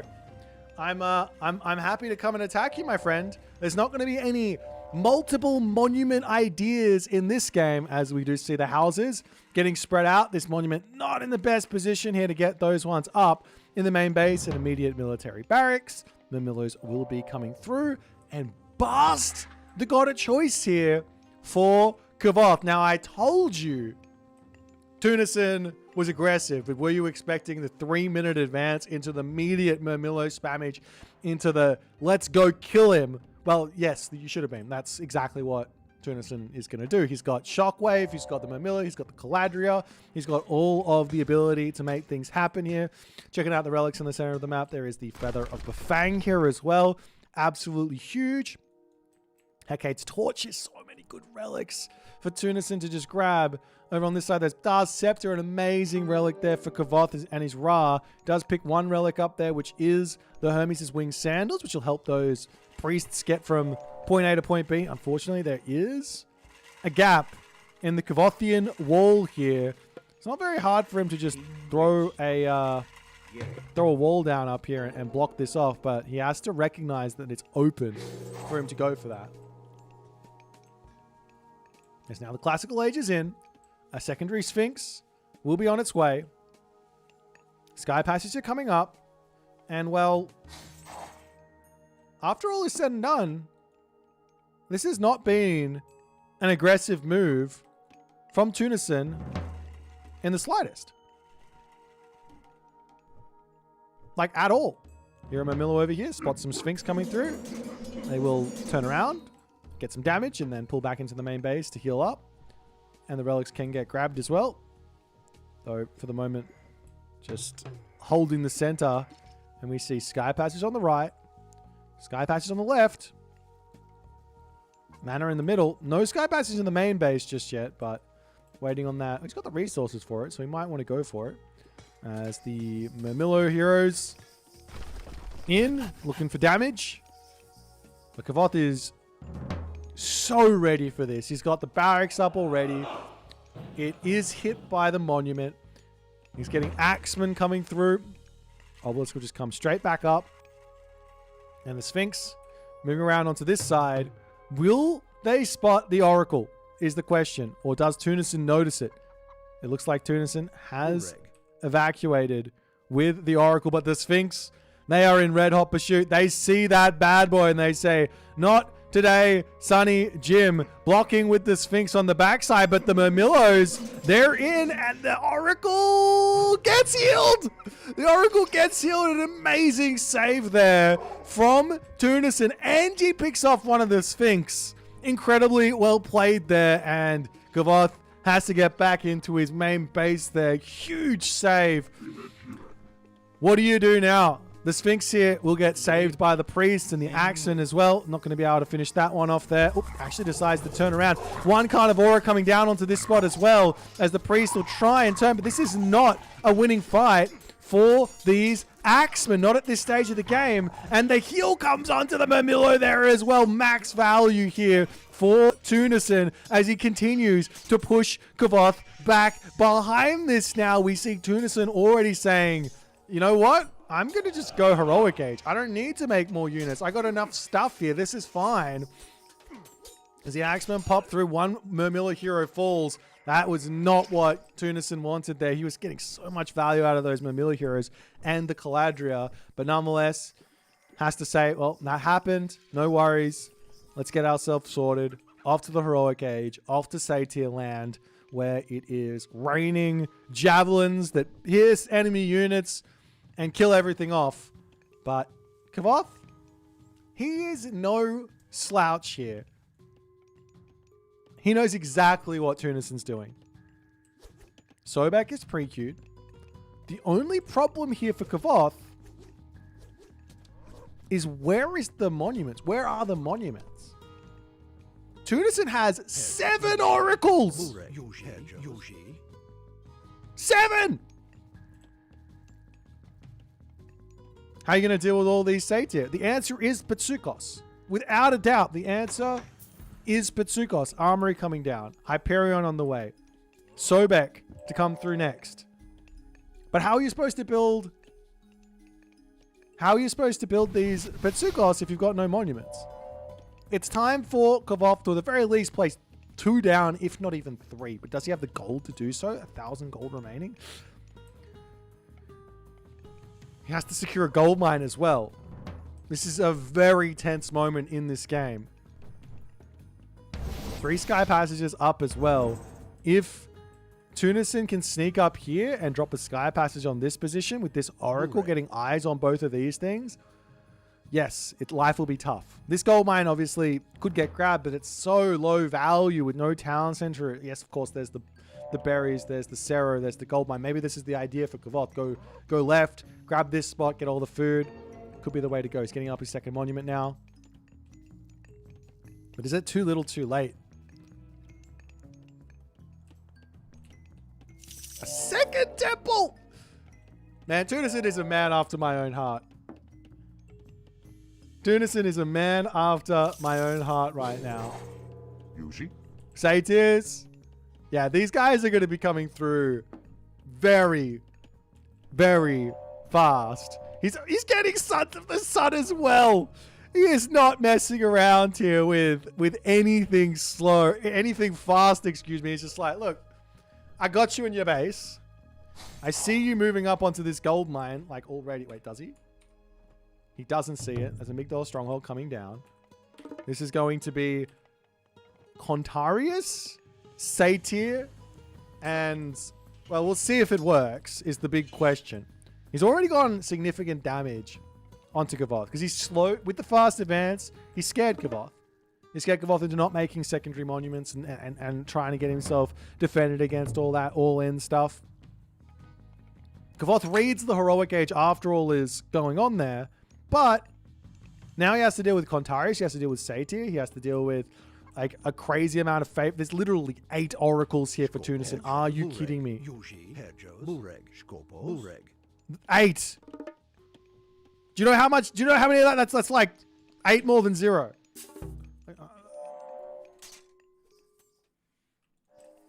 Spearman will be out to defend the classic Kavoth. Camel Rider hiding shenanigans here as he wants to just wait to the last moment. One little cheeky Oracle over here going to get chased down. It is an Oracle hero, so has a little bit of a chance to stay alive if any sort of Caladra come through or units come through to try and help him. But losing 1 Oracle here when you've already got 8 is not going to be that big of a deal. Now behind this, 3 Satyr are out. We do see Dark Waters coming through.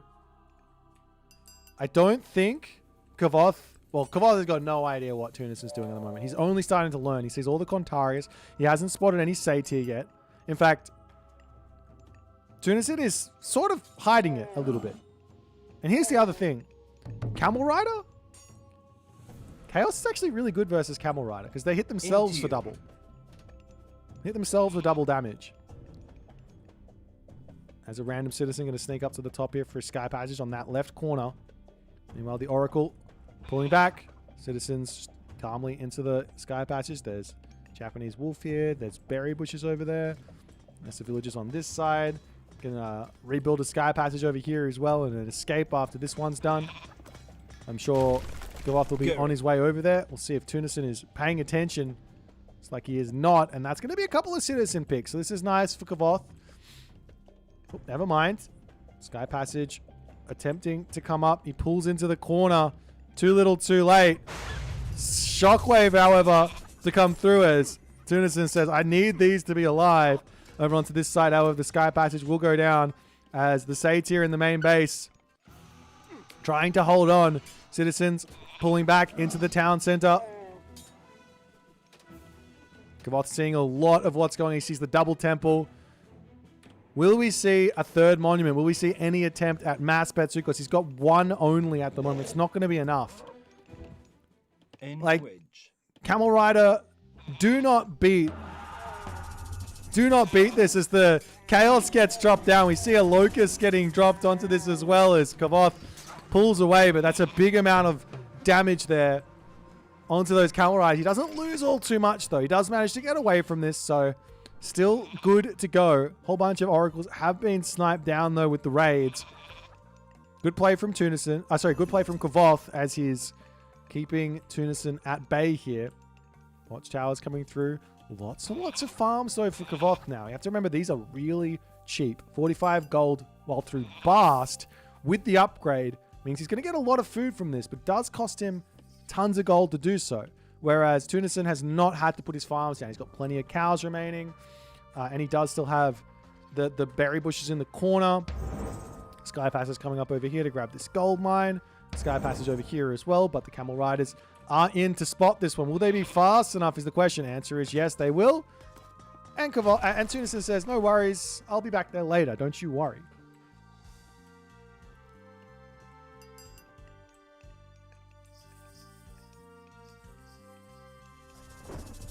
And there goes the rain.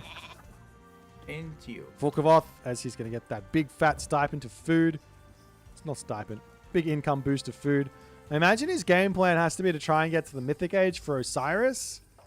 Or you could try and go for Horus to maybe make some Avengers to sneak in and snipe the Satyr in a big fight. He's continuing to run around the map looking for those citizens to pick off. It's Tunison to the top side of the map. Is this going to be enough? Citizen pull back. He does manage to get one. Can he get the other one? A couple of catapulties here. He's going to scare off Kavoth, I think. He's just going to say, all right, no worries. Let's get out of here. Caladria will actually get at least make one trade here as the Camel Rider will not be able to get away. But Kavoth here, I think he's sort of brought this position back. He's in a good spot now. He does have to deal with multiple chaos getting thrown at him. And he's now going through Osiris. But he's got his gold mine situation sorted out. He's got his answer to the Satyr kinda sorted out. Satyr got 18 range. I don't think the Son of the Cyrus has got more than 18 range. Might be at 18 range. Can't remember exactly. But yeah, it's not an easy thing to sort of make work. One idea for Tunison is just to heroize everything like he's sort of doing. Walk forward, drop chaos, and just try and find a huge timing here. He's got a minute. There's a minute here for him to find this timing. And Kavoth, he knows this. As the army charges forward, chaos is up and will get dropped down onto this spot. Tons and tons of catapulties here to absolutely melt the Camel Riders. And Kavoth is off to the races, back into his main base. Migdol stronghold over here. Gonna get cleaned up.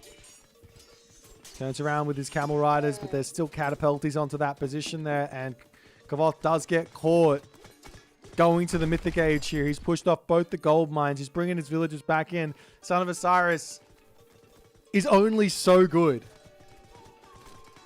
Son of Osiris is only so good. Cannot take out an entire army like this. No Migdol remaining, like literally one military building up for Kavoth at this moment. What's he going to do with all this what's his plan? Over onto this side. He does spot that with the Oracle there. So no surprises there, and the units he can pull back over onto this spot, into the Sky Passage over here, pop through. Son of Osiris is in though. This Mythic Age is a big deal. But he's going to pull back. He says, I don't want to be here. There's so many resources in the bank. What's the plan here for Kavoth?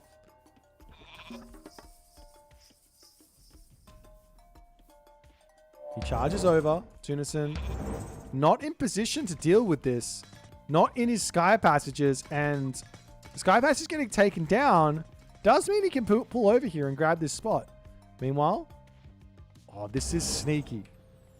This is risky and sneaky. Good. Oracle has been spotted over here, but there's a lot of units on this spot. Kavoth spots those dudes there. There's no... Well, the Sky Passage is back here, so he can move up to the top position very, very quickly. Meanwhile, on the other side, already a second town center up. Hecate pre-queued. And two Migdols coming through here. Tunison does not see anything on this spot. I say this a lot, but the big thing for Oranos to do to give you even more of an advantage as the Collider are going to come up here and check this. The big thing to do is put an Oracle on every single one of your Sky Passages. 2 mummies out. I mean, this could be the idea here for Kavoth. He still has Eclipse, remember that. So with Son of Osiris and the double Migdol Stronghold at the back here, the idea could be Eclipsed Mummy with Son of Osiris, giving himself effectively another like sort of Ancestors type god power if he can get the kills. But will Tunison make the mistake of charging in here? A whole bunch of catapulties are in as the citizens get pulled back. Great play here from Tunison. Very, very aware. As he does decide to actually take the fight a little bit. But more units are coming up onto this spot. There's going to be another chaos for the next fight. This Hecate's Torch has been an absolute godsend for Tunison. The only thing is missing is just like a couple more oracles coming out at this point. Like there's no reason to not be at 10. Apart from the fact he's at full population.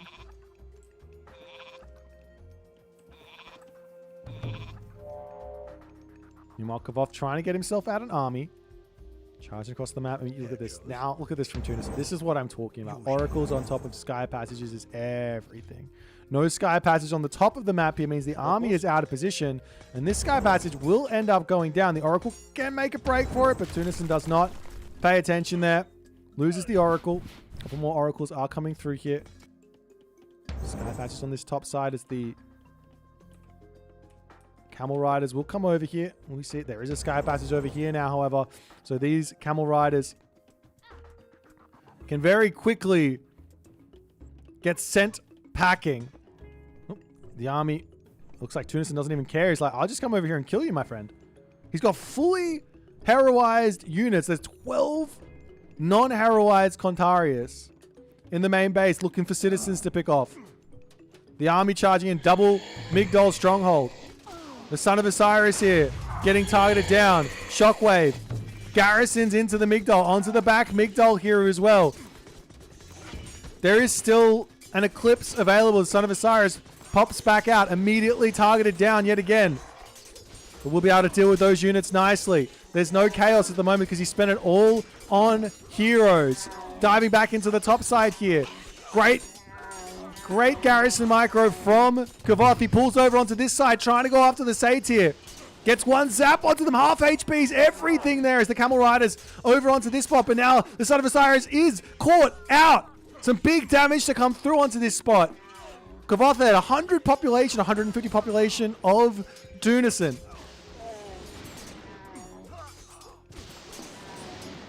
And it looks to me like Kavoth barely holding on here. Still great control, trying to keep the Son of Osiris alive. But at this point, you just have to say, this is probably going to be it. As the Camel Riders coming through. Son of Osiris trying to get close to this one, but 3.8 speed versus 3.8 speed and an equal range. You just run. Kavoth lives another day here in this game. But the differential on villages is stark. 40 to 88.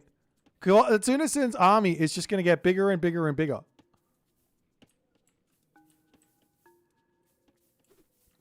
Now the Camel Riders looking into the main base here. Taking out the watchtower. Going after the citizens after this. Gets a couple of picks. There's no town center up for our main man, Kavoth here, as he's now looking to start the siege.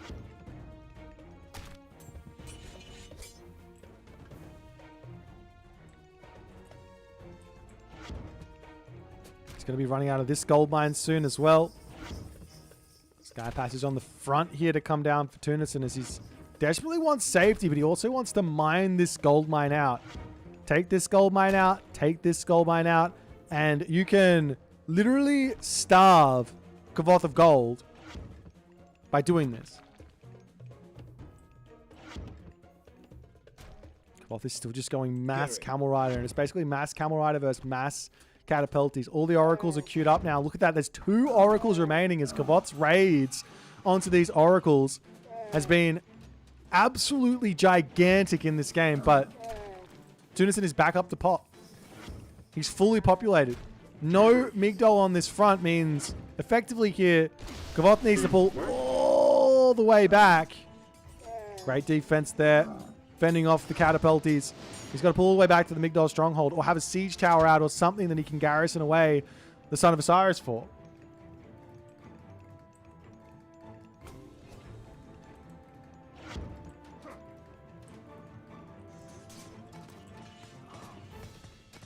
Meanwhile, onto this side, Tunison's Sky Passage does get taken out.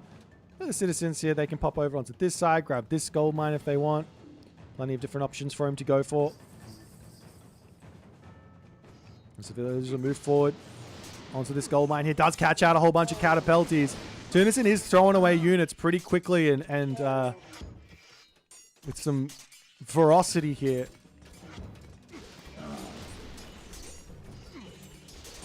As the Camel Riders going after citizens, but mass Camel Riders versus mass Catapulties. You can't expect this to go well, but maybe it's going to be enough. A bit of a Sobek there, though. The Locust comes through, and somehow, some way, Kvoth is still winning these fights. This Son of Osiris, 5,200 damage. The Camel Rider is only 2,000 damage. This Son of Osiris is literally carrying Kavoth's hopes in this game number 1. No, I said Son of Osiris can't kill off a whole army. He can't, but with an army plus him, well, yeah, he can kill off a whole army. The DPS is absolutely huge. Meanwhile, over onto this side, villagers coming in, trying to grab this gold mine. A 4th town center for Tunison to come through as the citizens are going to start shanking. But the army can just pop through the Sky Passage and be there. A couple of Camel Riders on the way here. But Son of Osiris won't be able to come over anytime soon. As the Catapulties pop out, Camel Riders will need to run from this. And so too will the Kavoth villagers. The Camel Riders, for some reason, getting stopped there. He sees the town center coming up onto this position. Does Kavoth see all the town? Yes, he knows he's up. He's versing one. He's 1 versus 4 town centers in this game. He knows that. Axemen doing what they can. Catapulties going to be going after the Son of Osiris here. Kavoth not paying attention. He gets surrounded. He gets surrounded. The Son of Osiris is down. The Son of Osiris is down.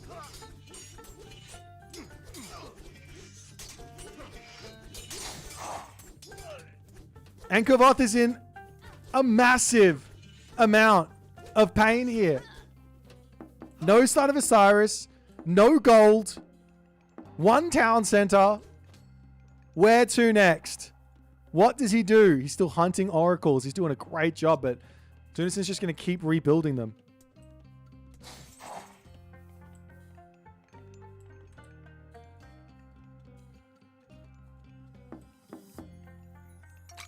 Destroyers coming through. More Contarius. Oracle goes down.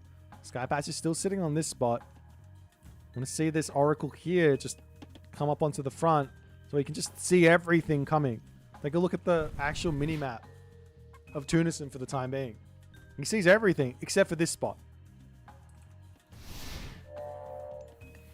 I guess one idea from Kvoth would be to clear the middle of the map of Oracles and try and sneak a gold mine.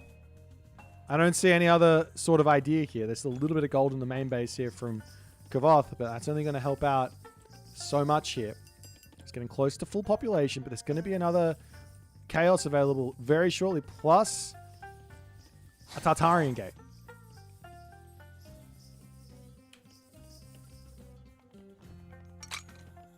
You know why I said he has to deal with this? Well, no.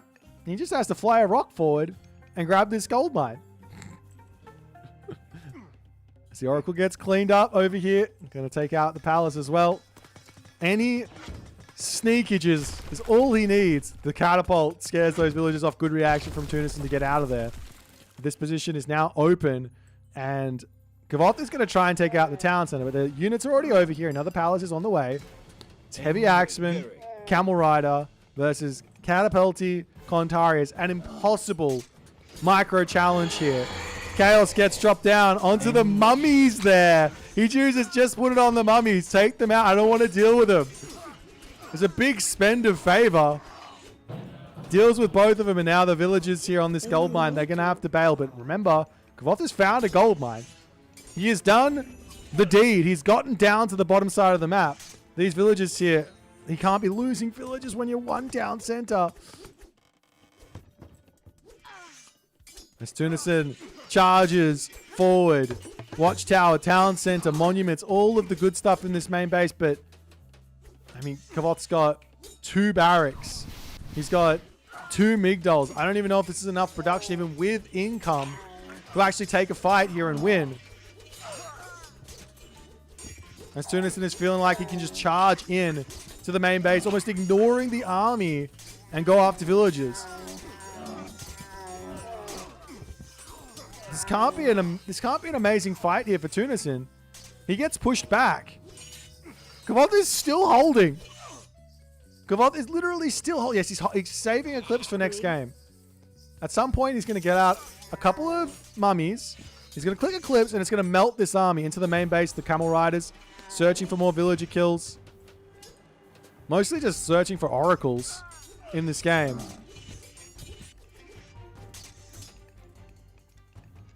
Sooner or later, it's going to be 5 town centers to 1 as the destroyers running forward here. A couple of catapulties to support and the fanatics, but these destroyers will make short work of the Migdol stronghold. In the main base, they're on top of the temple.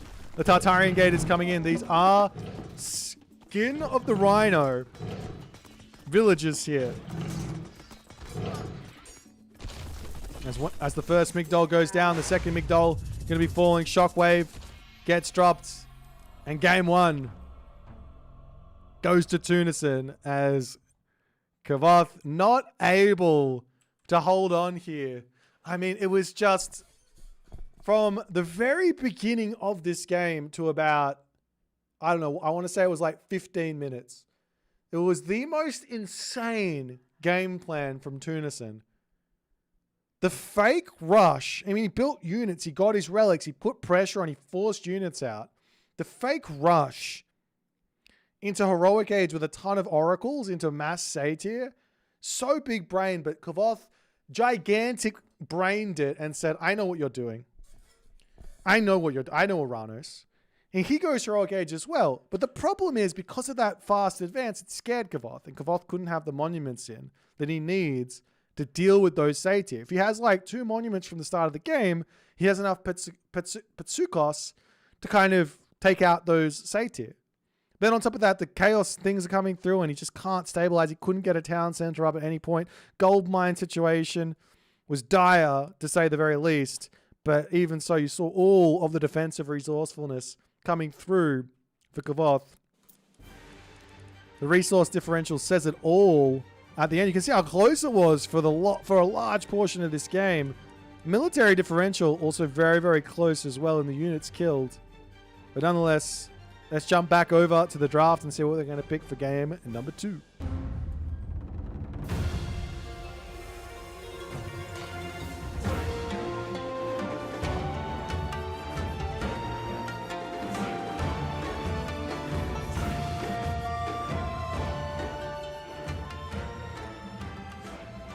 All right, game number 2 is going to be on the map Anatolia.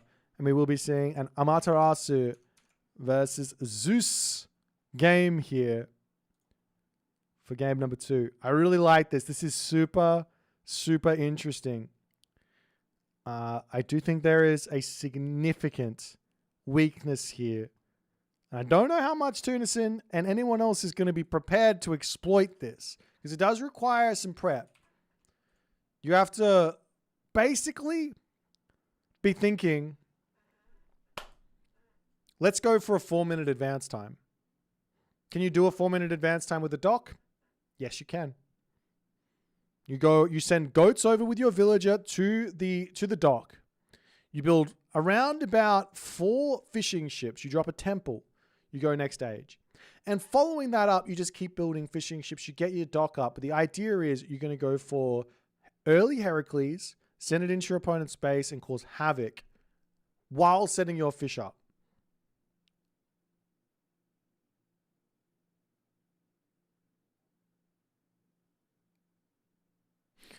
Well, we'll see if it's going to work out for our main man, Kavoth here, or Tunison. We'll see if they're going to go for anything sort of specific. I mean, it could just be the case that Tunison is just going to play standard, but that does give so much play over to the Amaterasu, who's got the answers for Hoplite with Samurai. He's got the answers for Restoration with... no, he doesn't have Swampland. What does he have? He's got the Weasels. You can send those into your opponent's base and sort of get some value early on. But they can get bolted as well.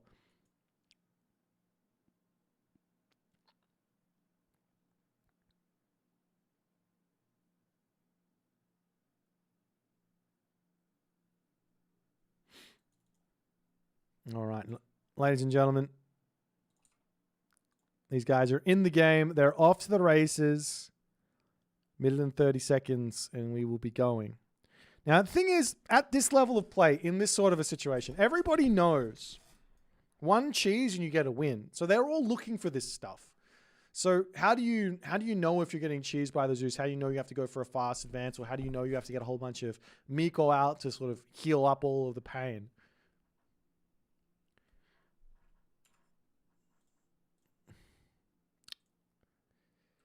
You guys, all right, fine. I'm going to change this here.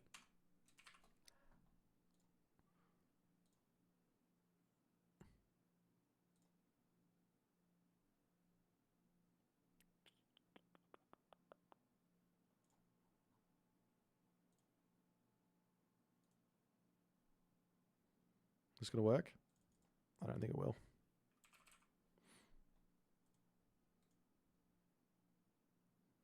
I can't fix it. Or I have to refresh this, maybe.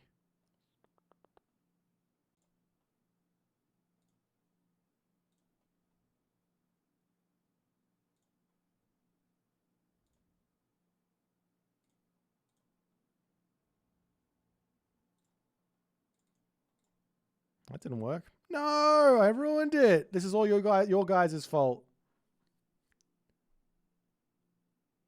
Oh no. It's totally your guys' fault. You told me to... Oh, we got an out of sync again. You told me to change it. I went to change it, and it's all broken.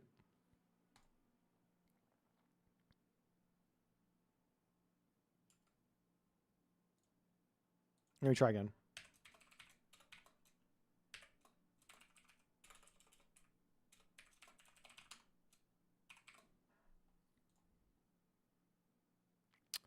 Let me try again.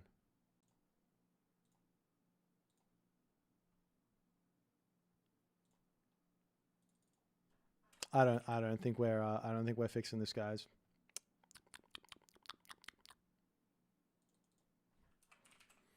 Okay, there's only one solution here.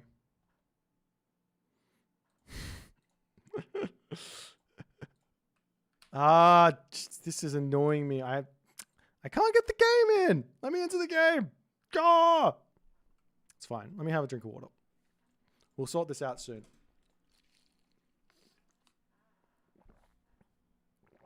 Guys, we're going to be going into game number 2 here. It's Kvoth down 0-1 versus Tunison for the time being. In onto the map, Anatolia. Let's go.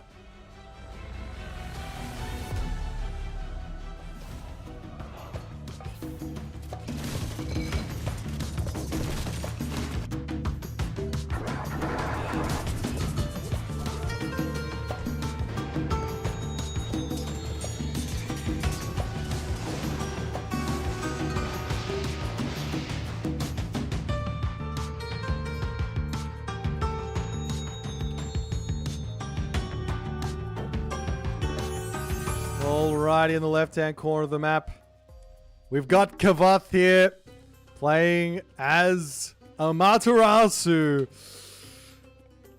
He's moved up to the top side of the map. He's dropped his dock. He's going to be eating his goats over here, just living the dream. And on the right side of the map, in the red color, playing as The Red Zeus. He is Tunison. He is Tunison. All right, ladies and gentlemen. We are off to the races. No bolts used. No nothing. Fishing ships all over the place doing what they can. We see a second dock already up as the Kitsune is busy annoying. Yeah, this is the cheese. This is the big cheese, but there's going to be a HUSKSUPPE over here. Is this going to work out? Tunison's HUSKSUPPE versus the commoner. Yeah, that's advantage. Is that not advantage Tunison? Like by a big way? Kavoth's going to lose his villager. No, he's not. He gets owned. He gets owned. And it's dead. He gets him. He gets him. My God can beat up your God. My God can beat up your God. The definition. Oh, the big brain Kvothian plays. The big brain Kvothian plays. Another village are going to be making its way over here to Kvoth commoners hanging out on this bottom side of the map. He's going to have another solar shield to drop here, ladies and gentlemen. If he wants to walk over here again, he can.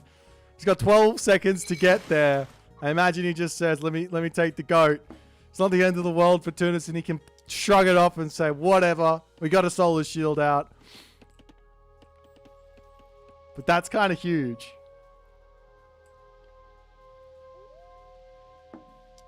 That's kind of huge. Another dock coming up for Tunison on the top here. Check out some relics. Got Thundercloud Shawl.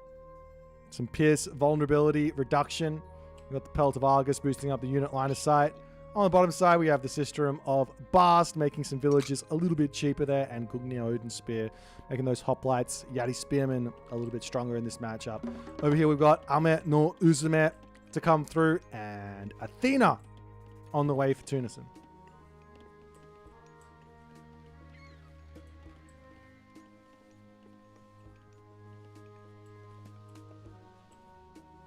Meanwhile, Pegasus from Tunison, is he going to get some scouting in? We see him grabbing his upgrade. I mean, he doesn't have to grab it straight away. He can grab it a little bit later. Best to get all your upgrades going first. Hand axe, pickaxe, dock upgrade, and all that other good stuff. But there will be a Kvothian weasel coming the way of Tunison here very early on as Jason is out to defend. And he does spot this weasel as it's going to be chasing down the HUSKSUPPE. But that's kind of what you want here if you're Tunison. You want to have eyes on this Kamatachi. Because it means, well, we just send our Jason over and we deal with it. Walls coming up all over the place now for Tunison to try and defend against the Kamatachi raids.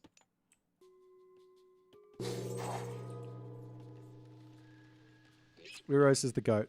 Just as a side note there. We tried to fix it live. Didn't work. I did my best. What can you do?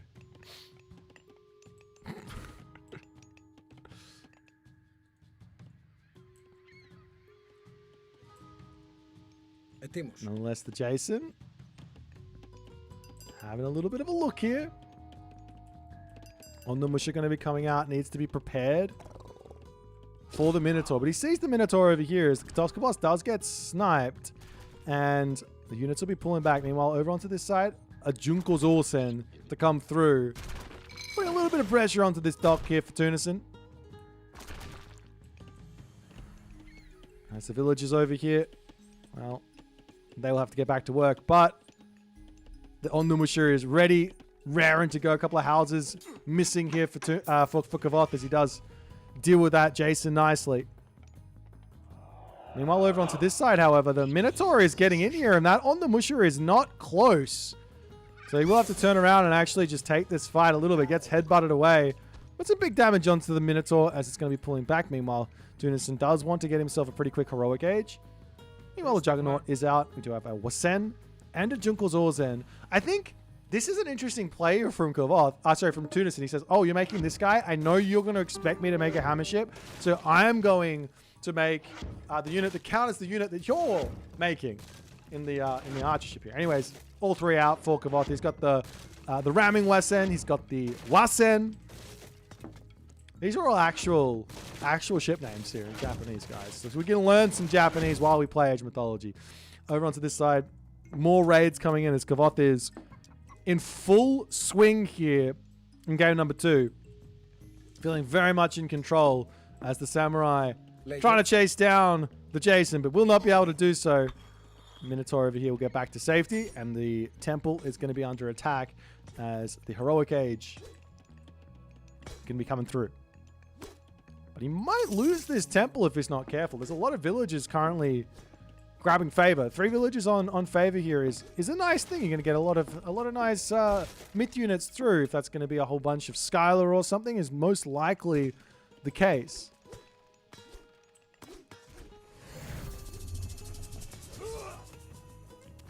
I've got no idea where he... Oh, as the Kamatachi do come through. Comes over here, hits the villagers. Huge damage onto these villagers. Both the Kamatachi just wreaking havoc on this position. And he loses the Kamatachi. Doesn't get a single villager pick. Great defense from Tunison, but a lot of idle time caused as the temple is getting closer and closer to getting picked off. Meanwhile, in the base of Kavoth, he doesn't have an armory. He does have a market started up, though.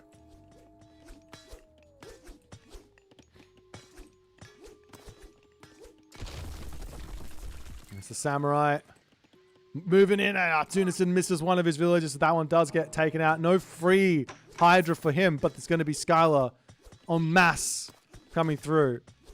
So Raiju, or Raijin, is on the way now.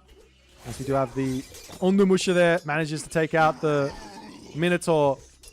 Restoration has to get dropped here for Tunison, and that hurts so much. There's also going to be another Solar Shield here for Kvoth. If he wants to drop it in, there's no way for him to hold this position. He's going to run that on the mission. Also, he just heals back as well. Non-stop as a Matarasu. Turns back onto this side.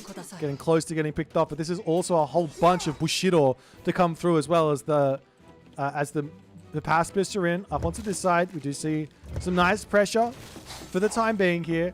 There's a lot of favor. You could go for a whole bunch of those Heroic Age myth units on the side of Kavoth, but the Skylar are everywhere here.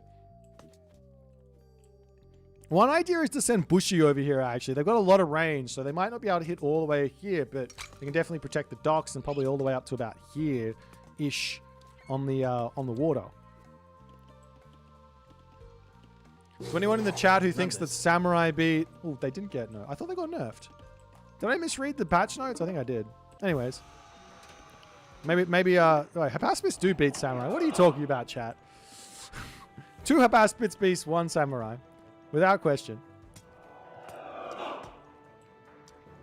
And you do have over here the Honengyo to come through.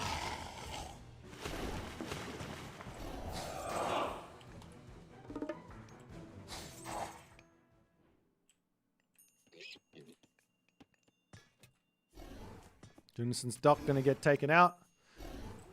And all the other good stuff. Now, luckily for Tunison, he's also got access to Hera, which is an amazing answer for these Samurai as well. Max value out of every single one of those Medusa specials.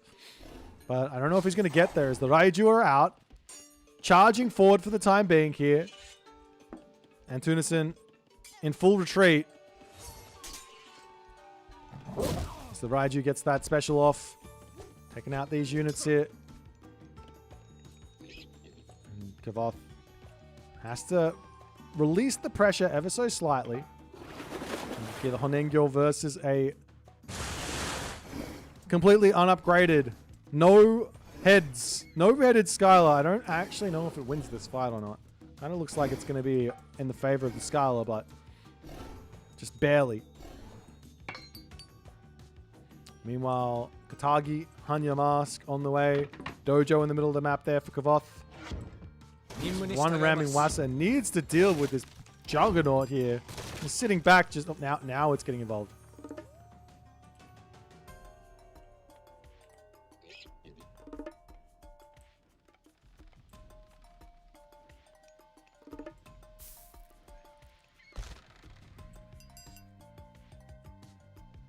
Sarissa on the way. More hoplites. And Kavoth here, he has got himself set up now. He's got himself on the second gold mine. He's got himself a decent amount of gold in the main base here. He's also been using the shrines there to boost up his home gold mines as well. Boosting up this gold mine too. Wait, could he? Oh, he definitely could have got both of these gold mines in this shrine. There's so many nice positions on this Anatolia map for shrines as the Japanese. And I guess on top of this as well, there is this Thunderburst, which doesn't care about the bronze. It's going to be doing divine damage, if just a little bit. But Kvoth basically needs to... Tunison needs to rush himself up to a restoration there to play around that. As Kvoth feeling like it's ready for him to just charge in here. That medium samurai shenanigans here is only going to last for so much longer, as immediately when Thunderburst gets dropped down, Tunison dives into the town center, pops out his Heracles, trying to charge after the Raiju. Going after the villagers on the back. They're not going to quite be able to... Oh, there he goes. Gets a big smack onto that one. Also, the solar shield to come down as the town center getting targeted down there as well. Up onto this side, though, the Raiju going to die after the solar shield. No, he gets that one microed back. Kavoth now fully heavied up here, but does he have enough stuff to break through Tunison? Tunison's got 1k military resources remaining in this position. And that's going to be all she wrote for game number 2. A dominating punch back from Kavoth, as he does manage a very swift win in game number 2. Furious after losing that first one, obviously. But a really, really nice play here. The big move at the start with that solar shield.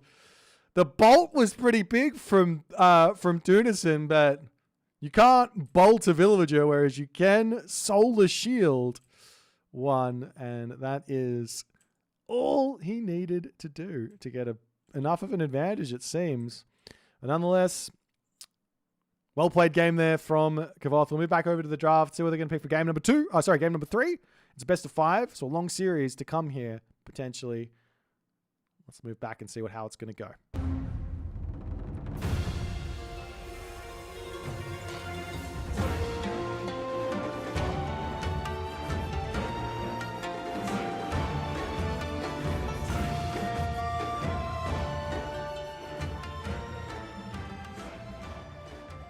Alrighty, so our next game is going to be on the map Mirage, and it's going to be a Hades versus Isis affair here, ladies and gentlemen. So a really big hitter coming through for Kavoth in this one.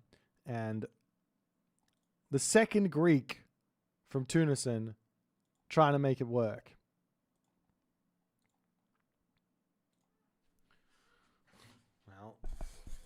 We've already seen Isis taking a game, max late game today. Are we going to see the second one? That is the big question.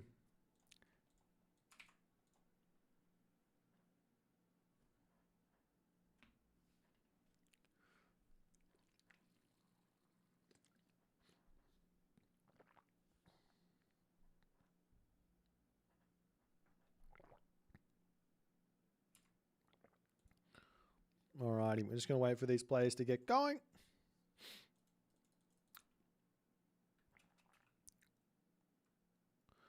We're just going to take a short break here while these players are just getting their game sorted out.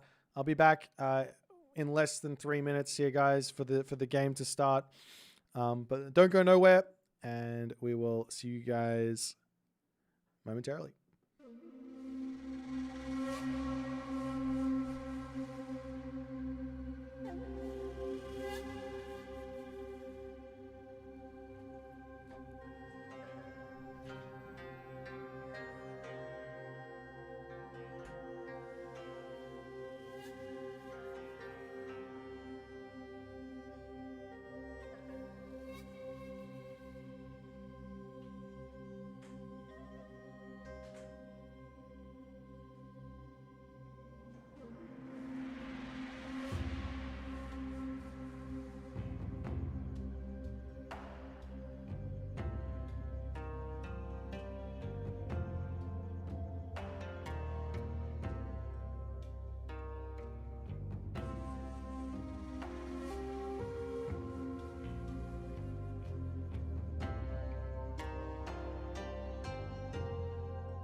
Sorry, guys. These players' performance in the tournament. That's how they got their. That's how they got their ratings.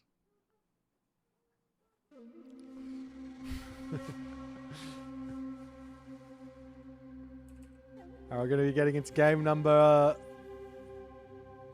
3 here, guys. We're going onto the map Mirage. Let's have a look.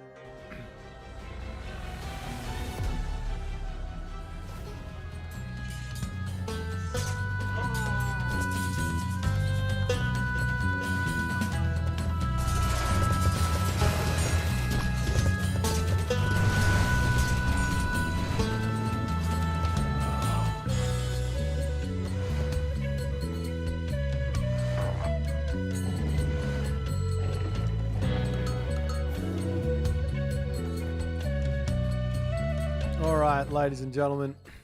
In the left-hand corner of the map, we have Kvoth here. Spawning.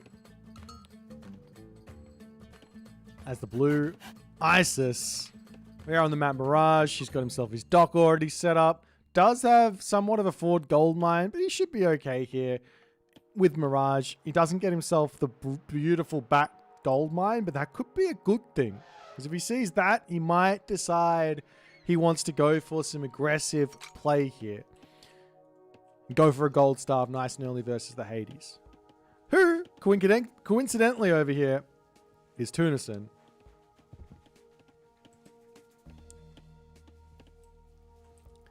He's also got himself the dock. He's got himself his stuff going on. So no funky business coming in for Tunison on this one. He's going to be very, very upset to see no back gold mine. But does he have himself a strategy number 2? There's literally, like, okay, there's 2 different situations here you can go for. Or you should prepare for this Mirage map. Situation number 1, if you have a good town center. Situation 2, you have a bad town center. That's literally it. So Kavoth can go 1 town center fast mythic. He can go 1 town center fast heroic. He can go 2 town centers and try and somehow survive. If his opponent decides to go all in and he goes 2 TCs, life's difficult. If he goes 1 TC, gets a Migdol slapped down over onto this side, he secures his gold mine. Lots of different ideas here. Over on this side, we've got the Tusk of Dankang. Spawns 2 pigs every 150 seconds. Over on the left side, there is the Nose of the Sphinx. This is a really nice one to get the building HP up and defensive abilities. Dragon Palace Crystal, another nice defensive relic there, giving a little bit more hit points to the towers and the walls. We've got the Ogre Bitten Helm, which is going to be some hit points for the heroes. And over here, we have a cow whose life will get sent all the way back to the main base as we're going to go for a little bit of a walk here. Enjoying that's hurting my brain. This is hurting my brain. I'm sorry. The cow. We have to get away from that one. Cowpov. Hetimos. Like the horse doesn't go up and down. He's just a nice solid one. What's going on here? Alrighty. Temple coming through for Kavoth. At the moment, we've got ourselves the pickaxe on the way as well. All's all and the other good stuff there. And I imagine it's going to be a slow Vault of Erebus, I think, for Tunison here. I mean, there's like 110% a way to go 9 fish, fast 15 favor, Vaults of Erebus here. In fact, it might be arguable to go for... maybe it's not. Nah, I don't think so. It's not arguable. But you could definitely get that. Like, he's already got the wood in for Vault of Erebus. He just needs the extra villages on favor. But he's going to just let it come in a little bit later, it looks like. So no problems. Nice quick second town center first and foremost, and then doing all that other good stuff. For those of you wondering what the schedule is looking like, the times you saw on any sort of promotional media, they're just like estimated times. So the next game in this format, in this series today is going, or the next series in this after this series finishes, we will be watching Soup versus TheMista.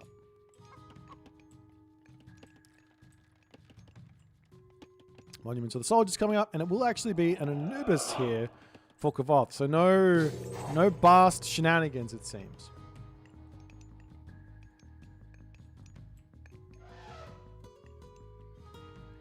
And we will see a town center regardless here for Tunison. I don't know if I like this in the slightest.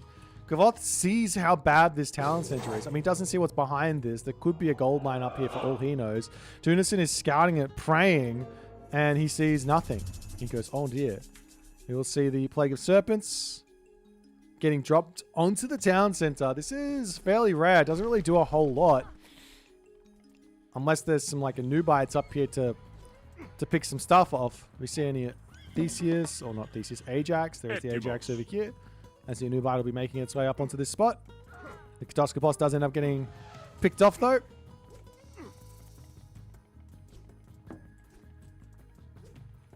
So let's get some POV action going on here.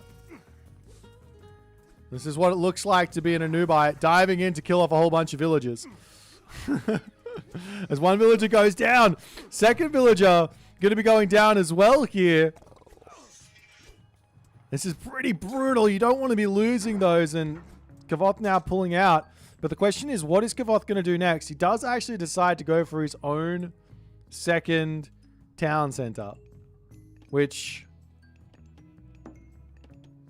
I mean, I get it on the side of Kavoth. Kavoth, this is the type of player Kavoth is. He goes, I don't want to risk my tournament life on some sort of all-in strat that my opponent can just defend. I don't want to risk it. However, this map is so hard to defend on. Yeah, there's some Rhino over here, but imagine you just charge in with a bunch of spearmen and pick them off onto this side, and then you just lock this gold mine off with a nice wall here, and then you can focus on the right-hand side of the map to lock off these gold mines. But nonetheless, it's going to be a macro off. It's going to be a big boost to the economy. And we'll see if Kavoth can hit the timings he needs to have some sort of an edge. This town center is as hot. I mean, there's elephants at the back here. It's very, very low value town center. There's zebra here. There's the rhino over onto this side as well.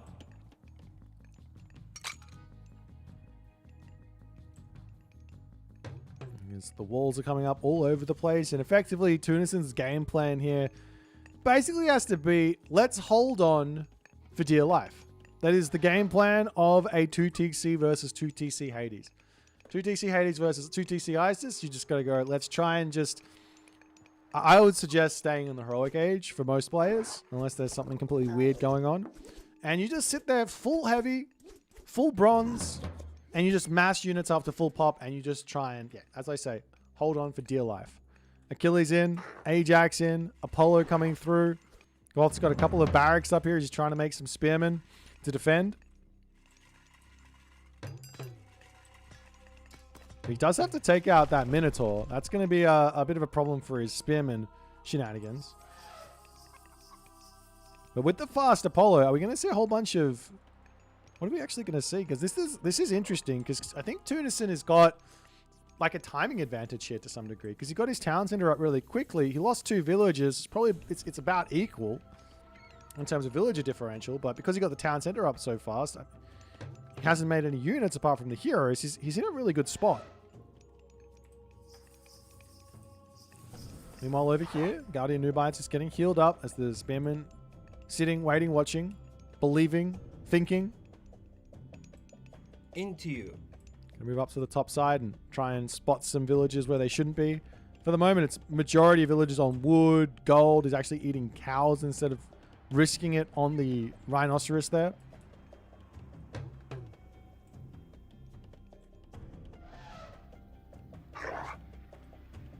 As the Anubites dive over the wall, and they will spot some fresh meat. That's going to be a villager pick there as Tunison caught in no man's land.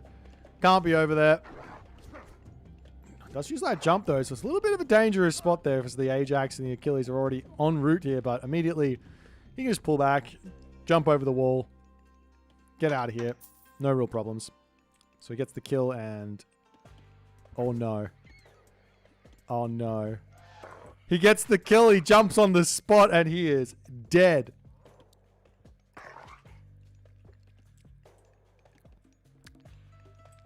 Not exactly sure how that happens, to be honest. Nonetheless, Sobek coming through now for Kavoth. He has 2 monuments. He has his middle position here. He's on the gold mine. He can drop prosperity if he wants to. He can drop an extra monument down in the main base here for Tunison. He's just making himself out hoplites. Peltast. And he's going to be looking for some serious damage onto this position here, as Kvoth is not ready for this in the slightest. He sees the army coming forward. It's a big, fat army. Kavoth's eco is looking very much out of sorts here. Tries to push forward with the priest to maybe take out the Minotaur, but that's not going to be happening just yet, as the villagers do need to pull away. And this timing is brutal. There's Restoration. There's Curse. No, there's not Curse. There's Underworld. More Manticore could join in. As where are these villagers going to go? The Pegasus is spotting them there.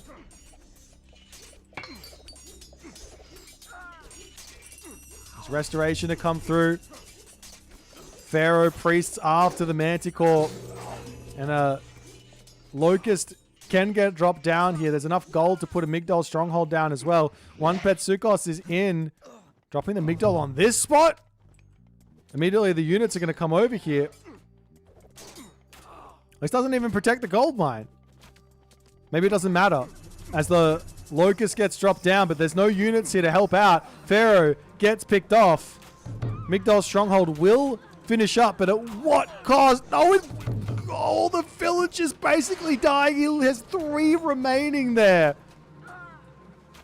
What is Kavoth thinking with that move?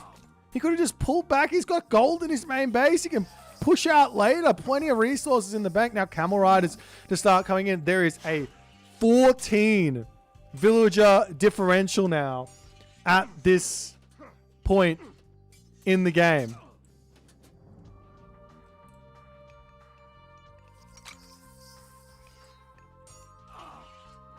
Fortress coming up. Tunison knows how much of an advantage he has now. He can literally take the foot off the gas if he wants to. Kavoth needs to get damage done. You can't lose 14 villages and expect to win. It doesn't matter what god you're on.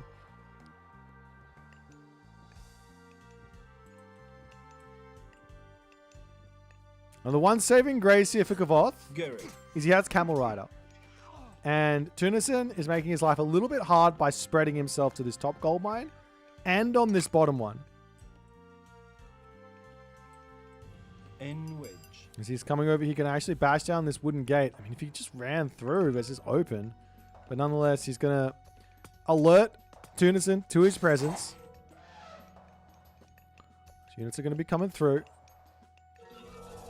Prosperity to come in for a little bit of a boost. Now, I think I worked this out the other day.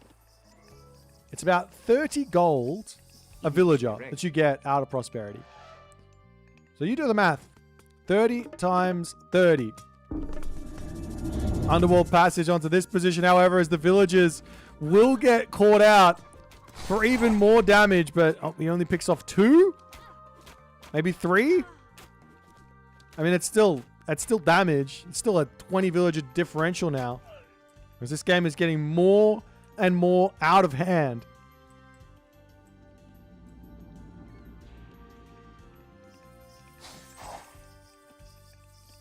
More Petsukos coming through, though, for Kvoth. His plan is simple. Where is he going with these villagers? What is Kvoth trying to make happen here?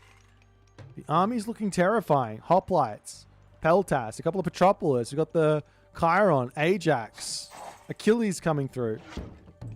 Migdol Stronghold going to get taken out. into you.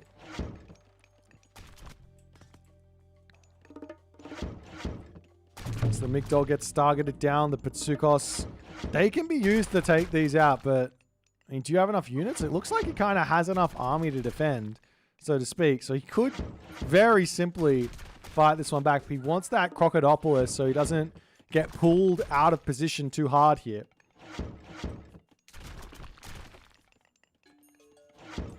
Does he have the time for it, though? I think he does. I think this is going to be fine. He's got a whole bunch of Camel Riders sitting inside the Migdol. Tunison looks to be stockpiling some resources for the time being. Maybe going for a Mythic Age of some sort. There's one. Petropolis gets taken out. The army to come forward, protecting all of those Petsukos. It's the secondary Petropolis to get taken down. No micro from Tunison's got to pull that one back. Pull the Deuterinos into the main base there, or into the main army, as the Camel Riders onto the back here. He needs to make sure he's taking out the Chiron. That's the important one. The army is pulled underneath the Migdol stronghold as well.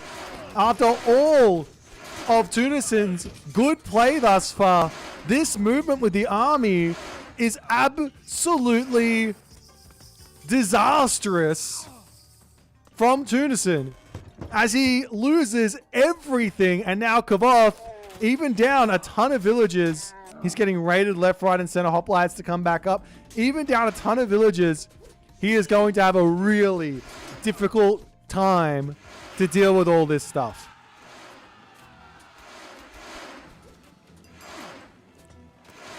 Hoplites getting picked off. There's no... What Kavoth needs is this upgrade for his Camel Riders. He's going to spam them out instead of... Now he grabs it. Good decision there. He needs that one, but Tunis has still got plenty of resources to rebuild an army. The Petsubek numbers have been limited. There were 5. Now there's only 3. As the Zom comes down, and Kavoth will have to retreat and think about where to go next.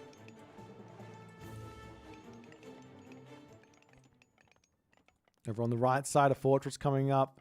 If Kavoth is over there with like everything, he can probably cause some problems. But Hephaestus is pre-queued now for Tunison. It's clear his intentions is at full pop. He's got, does he have upgrades? He's got all of his copper upgrades, no bronze upgrades. But I think because he's so far ahead, this is not normally what happens in this matchup. Because he's so far ahead on the village account, he can very simply just say, let's go next age. It's fine. The Camel Riders will come over here. They are going to be able to catch these villagers building that fortress, but it will be finished. So they can simply just garrison, no problems, as these Camel Riders can scratch away at the side of that fortress for a long time here. And Kavoth needs to find some way forward. There's 15 villagers on favor at the moment for Tunis, and he wants that restoration. I'd love to see another monument getting placed onto this spot here for Kavoth. It'll be a long time to actually take this this fortress out. Watchtowers and then watchtowers and then boiling oil. Most likely going to be coming through here for Tunison. Tunison's got to be careful though. Don't want to lose any of those units. Over onto this side and attempt at a little bit of a raid onto this onto these villages here. This is a very risky move. The hoplites are all in, and he was just going to pull back, no problems. Keep seeing this red Pegasus over here hanging out. Over onto this side, couple of hoplites now coming through, and that will mean Kavoth has to get out of this spot or lose all of his Camel Riders.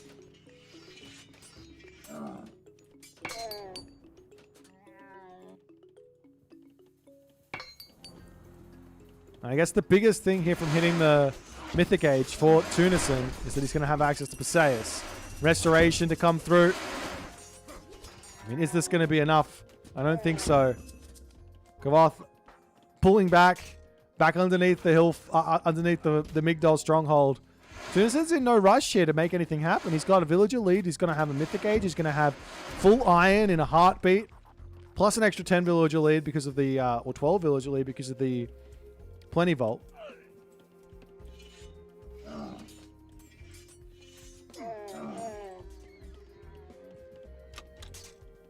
Kavoth is looking for raids, but he has fallen so far behind in this game.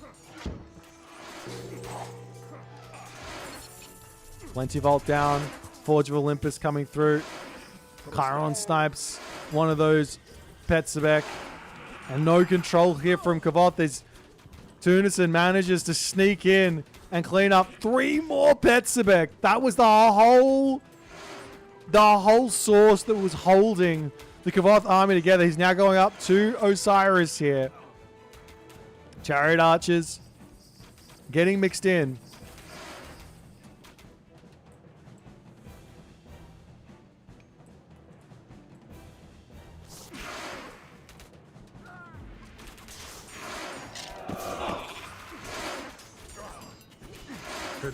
The priest's going to slowly take out the Colossus over onto this side, but this is heavy hoplites. The army is absolutely gigantic for Tunison. He does have full bronze in already. Iron to come, I'm sure, shortly as the Colossus goes down, but I don't think it's going to matter. Kvoth getting himself up another Migdol stronghold over onto this position, but he does realize the game is done. Too far behind, not able to find any raids or get any way back into this game. I mean, that's really what it was. Like, yeah, he got in, he got a couple of Vil picks early on, but he's slow to the heroic age. You got caught out on this forward gold mine. He put a Migdol up right underneath a Manticore, right next to a Manticore, and he just lost everything on that position there. Look at the villager loss. Where is it? Look at the villager loss. Junk. Down to 41. From equal to 41. Equal to that's right. Incredibly well played here from Tunison from that moment on. Keeps Kavoth on the back foot and takes him out. Guys, we're going to get back into the draft here and see if Kavoth can force a game number 5 here. Tunison is looking incredibly strong for the time being, but still more games to come.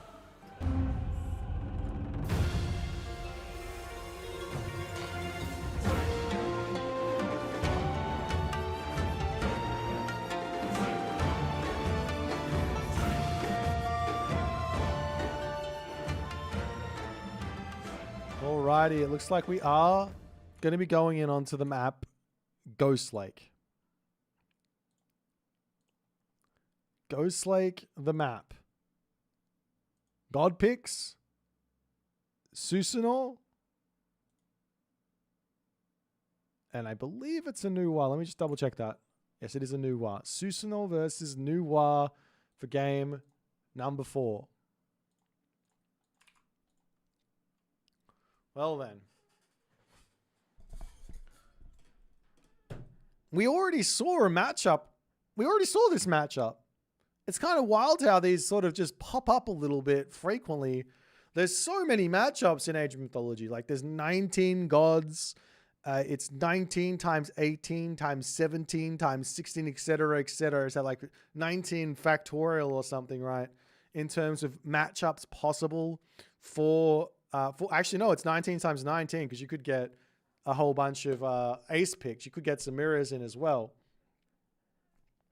But anyways, there's a ton of matchups, and it's wild to see them getting repeated as frequently as they do. But Susanol versus Nuwa, we already saw this not work out for the Susanol player. However, it was close. There is a way through. I want to see Oni. Give me some Oni. That's what I want. Will someone give me some Oni? We'll see if Kavoth is a believer or not. I'll hype it up as much as I damn well please. No, I'm just kidding. But seriously, this is going to be an interesting one. You know, you've got the 1 gold mine variant, you've got the 2 gold mine variant. It could be a boom off. You can go for a Shrine of the Hunt idea, second town center. Huge. Just like sit back, build a gigantic army, and then just go. And you can just send the enemy army flying away when you're ready and just clean up whatever position they're trying to defend. Or you can go the other route and go for the Raiju. But if it's a 1 gold mine Ghost Lake, that's a different sort of situation, isn't it?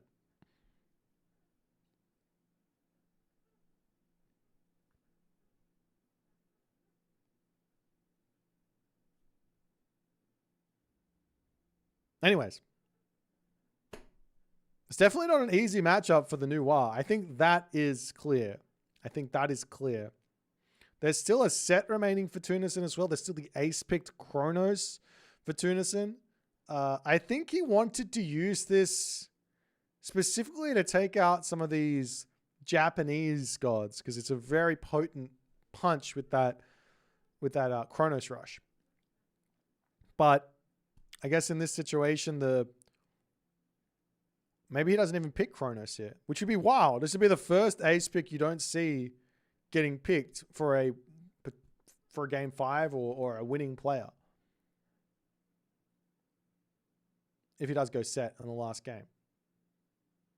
I think the last map would be on Giza as well, which is a nice set map. It's also a nice Chronos map as well.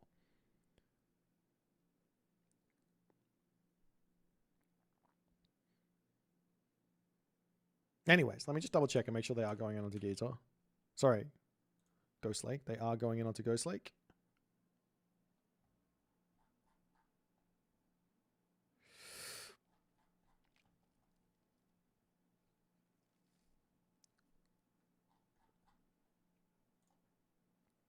Alrighty. Oh. We got the out of sync again.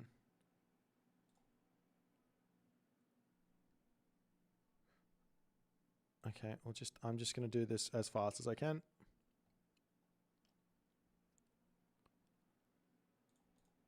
Sorry guys, we got the out of sync. For some reason, I think it's the server these guys have picked or something. I don't know.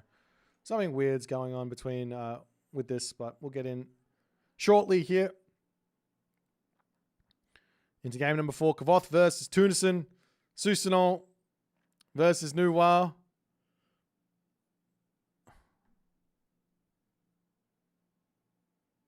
I'm staring at my thing trying to refresh the game list. I feel like I have to restart my computer now. Not my computer, the game. Ah. Let me try once again.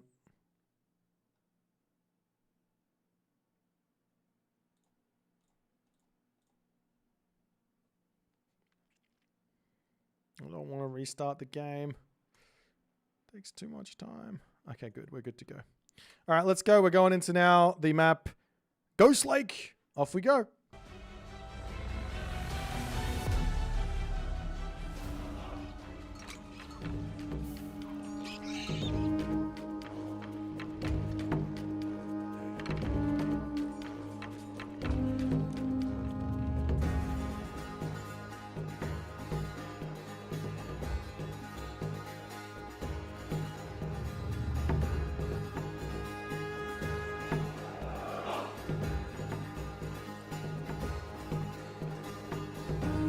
Alrighty, in the left-hand corner of the map, we do have ourselves the Susanol for Kavoth. And in the right-hand corner of the map, we have Tunison playing as the Noir. I forgot to put Kavoth's player card on. I was too busy trying to get into this game because we had the thingy, but we'll put it up now. Taking a look at this map, it is a double gold mine Ghost Lake, so a boomy one. We'll see what Kavoth's got in store for us here with the Susanol. You already know that this Noir player, he is going to be very much enjoying taking this nice, safe back town center. There's a gold mine here. There's berry bushes here. It's going to be very much something that he's going to be enjoying. He could go for this town center as well and at least have Hunt underneath it, but it's a little bit aggressive.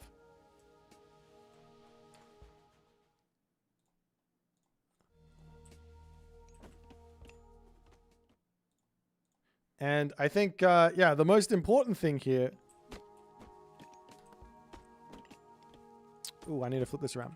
I think the most important thing here to remember is that Kavoth is on match point. Well, not match point. Tunison is on match point. Tunison is on match point. Which basically means if he wins this game, then he goes on to the next round. And Kavoth would be basically heading to the losers bracket way earlier than I think he's ever headed there before. He normally is featuring in semifinals and things like that, but the loser bracket, he might end up going. As we see Inari Orkami on the way here for Kavoth. He's also going to be getting himself the Crushing Waves and the Kitsune on the other side for Tunison. Get himself a fairly slow advance time here. He's got himself Oopsies, can we please just... Can I do this correctly? He's got 2 Kwafu.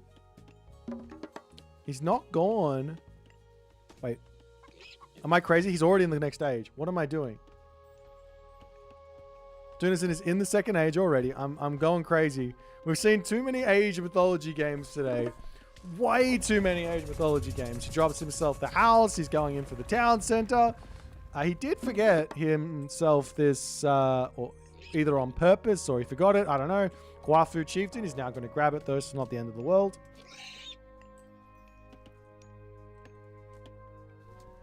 Meanwhile, over onto this side, we are going to be seeing Wisdom of the Nine. As the Kitsune searching around and a stable come through here for Kavoth.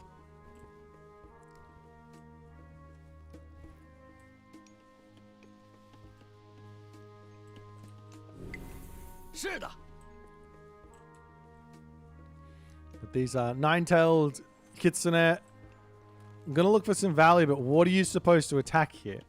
The villagers are safe on the wood line. The gold mine is getting protected by the pioneers. The villagers underneath the town center. These are very, very safe. Got the pioneers coming over here. And Kavoth will say, no worries. Get me out. Meanwhile, Naginata riders coming through. I'd love to see these villagers actually on this gold mine here.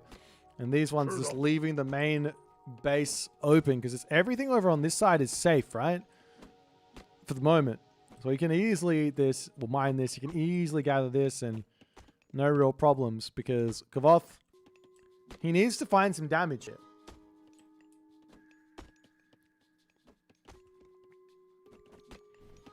Into the main base, the Cheongchi just flapping around, trying to spot some stuff, but a lot of Miko now coming in as we do also see a creation god powder come down.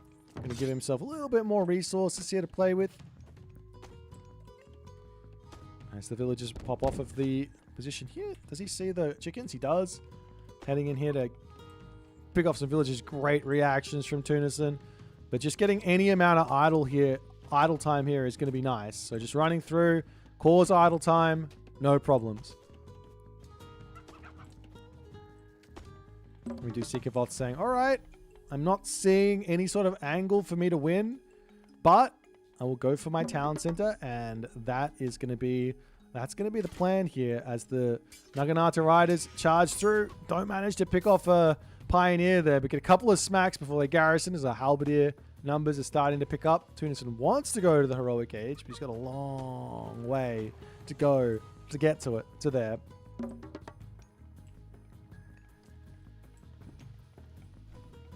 Meanwhile, the Cheongchi just hanging out on this spot. The units on the back here going to get healed back up.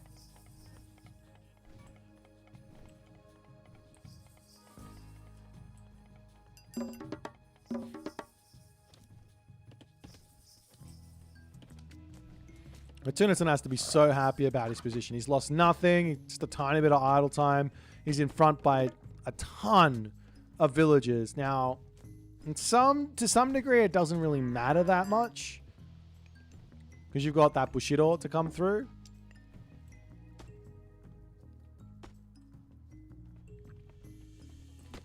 But the question here is really, is Kavoth ever going to actually be able to break in and get any serious damage done? This earth wall is open for some attacks.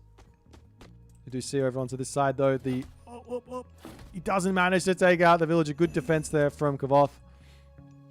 As the Cheongchi is just going to be wandering around, trying to find that low HP villager. Takes one more smack. Villager pops out. Going to get healed back up to full HP. Over onto this side, the earth wall will be going down as well as the halberdiers need to make their way over onto this spot, but it's very much an angle to pop in here and start picking off some peasants, which he very much needs. Or you can just keep on cleaning up the wall for a little bit.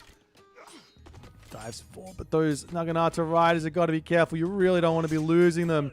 He drops one there trying to take out the pioneers as the Kitsune can deal with these halberdiers. Not the best of micro there from Kavoth.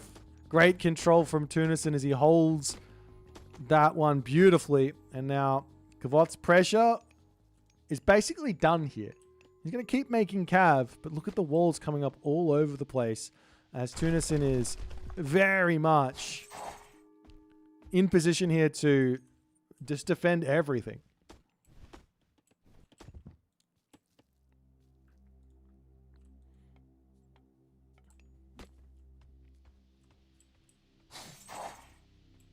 Up to the top side, wooden gate. Up this villager here. I don't think he spots this. He's going to try, and the... Oh god, this builds so fast. The Quailfu builds so fast. Of course, there's only like 4 units attacking this, but the house is going to go down. The Quailfu will survive. Pull back over onto this side. Wouldn't mind seeing just a big wall get thrown down after this as well. There's now a couple of units into this position here. Naginata Riders continuing to circle around, get damage as he can. As the halberdiers are coming in to cut off the retreat. Kitsune going to more than be able to deal with those halberdiers there as the Pioneer gets picked off. Villagers on this spot needs to get some sort of damage in. I mean, the fact of the matter is these Kitsune getting this damage is Bushido. But the Heroic Age is now in for Tunison. We do have the Tao Wu 10-pin bowling those Kitsune away as he's going to have to pull back up to the top side and just get out of this position. As the marker gets dropped down over onto this spot. Kavoth kind of over gathering the gold, but he can buy his way to the Heroic Age. Not a big problem. Gets a little bit of damage done onto this spot, but the ballet will be up. And I think this is just going to be a gigantic macro game here. The problem is gold mines. This is a 2 medium gold mine, 2 large gold mine map. So both players are going to have to be very, very well prepared when it comes down to getting their trade route going.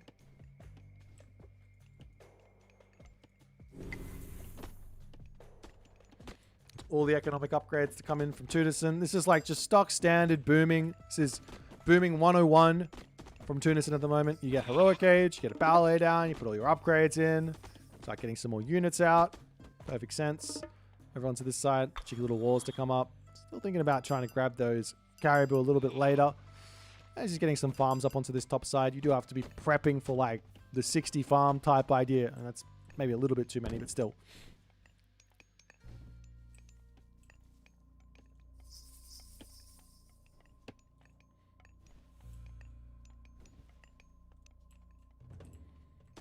Miss Tunison to start riding out, and the raids. This is going to be somewhat difficult here for Kavoth to deal with. He's got a couple of goats left in his main base, has to eat them, can't really move over onto these caribou at the moment. Doesn't have those secured in the slightest. It is Raijin at the moment as well. This wall is up to defend this position. Over onto this spot, the Raiju is through. Can he save the villager? No. But a little bits of damage to come in. Does he have the upgrade? He does have himself Ivory Netskate, so every little bite here is a pretty healthy amount of gold to come through. But mostly this unit here, where the gold comes from the most is mass usage of, or like basically using that special ability on a mass amount of units. 10 Divine, 10 Hack. Crazy amount of area of effect. But Tunison's game plan here is stay alive, don't fight, get me to the Mythic Age. Fair enough. Thunderous Presence coming in for Kavoth. He's also getting that Den Drums. Plenty of favor in the bank.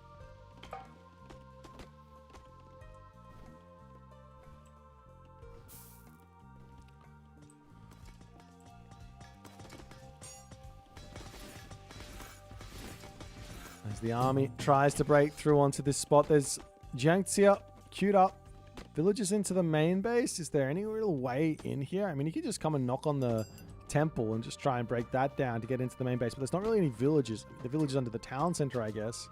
He's up onto this spot with just the one villager.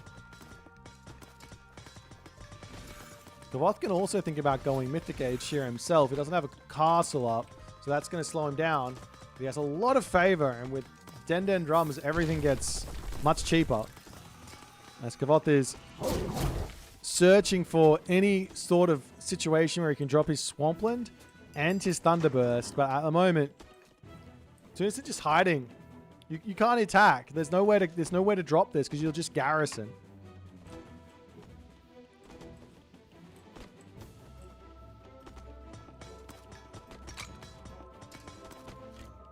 The Earth Wall coming in. This is the perfect opportunity to turn around and get those Thunder. What's the special ability called? Storm Roar. Perfect opportunity to get the Storm Roar off. There's a castle coming up for Kavoth. Mythic Age. Inbound has to be. So many resources in the bank here could mean you can go for the Ombaraki. Which I think is quite difficult for even Nuwa to deal with. Nuwa's got the Li Jing. She's got the Pioneers. She's got the Sages and everything, but somewhat difficult to deal with as the army comes around onto this side. Walls coming up over here, but the villagers seemingly have finished or at least started the walls. So Kavoth says, all right, I'll get out of here. And he does decide actually to go for Watatsumi. Wait, am I going crazy? He doesn't have access to it. I'm stupid. He doesn't have... It's hard to know everything, okay? I'm struggling. We got Watatsumi coming in, so Shinigami as an option. Or he can go for more Raiju. And this thing here does a lot of damage. This Tempest. As the army comes in swiftly moving around. 6.6 speed. I mean, the Raiju are moving at 7.3 speed, but they have to move with the help of everything else. There's a couple of units to defend onto this spot, but for the moment, Tunison's turtle is proving to just be impenetrable. As Gong Gong is queued up, the villager differential is kind of stuck here, but like I said, this is really not that important. All that is important for Kavoth is getting some value here with his army. The Sage over here will get somewhat of a... No, doesn't get the stun off. Kavoth can't really find any way through here. Armory situation, full copper coming through. Already in for Tunison at the moment. Up onto this side, those horse cavalry do get spotted. I mean, at this point, Kavoth, he's got to be thinking about this gold mine, right? Or this gold mine. This is everything. This bottom side of the map. All the gold on the back here is done. The main base here, 1,700 remaining. So yeah, this map and this game is going to all come down to this position. Getting into the main base and attacking here, no, that's not important. Now, with Watatsumi here also comes some pretty strong units. The Omyoji gets some technological upgrades. The Horse Archer gets some upgrades as well. There's the ballet coming down. Tunison now says, I see you at the top. Let's go over onto this spot. Double ballet to get shot up there as well. And that's going to be a forest protection as well as the Great Flood. There's the army coming through here. Does spot Kavoth as those sages are in. Manages to snipe a Kitsune. So I don't think he's going to be able to deny the ballet here. It doesn't matter. Kind of matters. He wants to get in here. He wants to deny it, but not just yet. Meanwhile, third town center for Kavoth. I'm so nervous for Kavoth because Tunison here, the correct play would be don't put the ballet there. Wander down and put a ballet over here. The main base is going to be the target for Tunison at the moment. Shinigami joining in. This guy does do a very large amount of damage to buildings as well because he's doing that divine damage. Town center just getting checked out. Is the ballet going up? Town center over here. Shrines coming up all over the place for Kavoth. He's got 4 Miko going on 5 Miko. It's up onto this side. The town center is coming through. A little bit of a catch up on the eco here for Kavoth, but it will be champion units already. We have 8 minutes of basically turtling from Tunison in this game. And I don't think Kavoth is going to be allowing this town center to go up anytime soon. Forest protection to come through. The denial of the town center has been successful. And I'm still watching this mini-map, waiting for that blue line of villagers to come over and secure that bottom gold mine. As the Great Flood does get dropped down. All of the Kitsune dying here. And at this point, Swampland and Thunderburst gets dropped. Is this enough? There is also going to be the Tempest to get dropped here as well if he wants to. Military differential is 100% in favor of Tunison here. Population differential is equal, though, as the Swampland continues to be a problem here. Now the big fat Tempest God power comes through. The villagers pulling off of the ballets. You have to ask the question, why didn't he just drop that one at the start of the fight? But he does get everything else for cheaper now. He's also got the Kusanagi he can drop down to make his other god powers cheaper. So much favor in the bank. He can pump. He's going for a whole bunch of these. Omyorji, though. He doesn't have the upgrade, but he's only got the one castle. Still not moving for this gold mine. Does he even know it exists? You've got to be kidding. Yeah, okay, he spots it. Thank God. I was about to say, I'm like, how can you not know it exists? Okay, the gold mine over here is finishing up. He's got this one finishing up. The villagers will make their way over here to grab this position. Both players need a trade route. The market's starting for Tunison.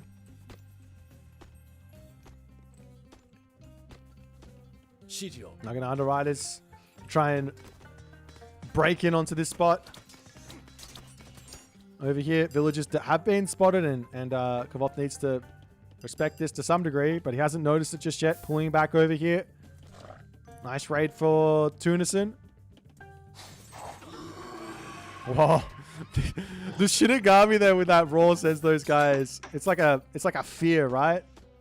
So all the villagers are onto this spot now.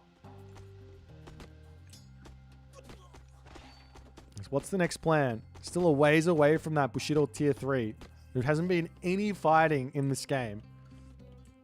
0, as we're going to see that Tempestuous Storm, Shaker of the Heavens, so that the heroes get that little bit more power. And a castle to come up for Kvoth onto this spot. He still has the town center advantage. It's 3 town centers to 2. But again, no trade route started from Kvoth.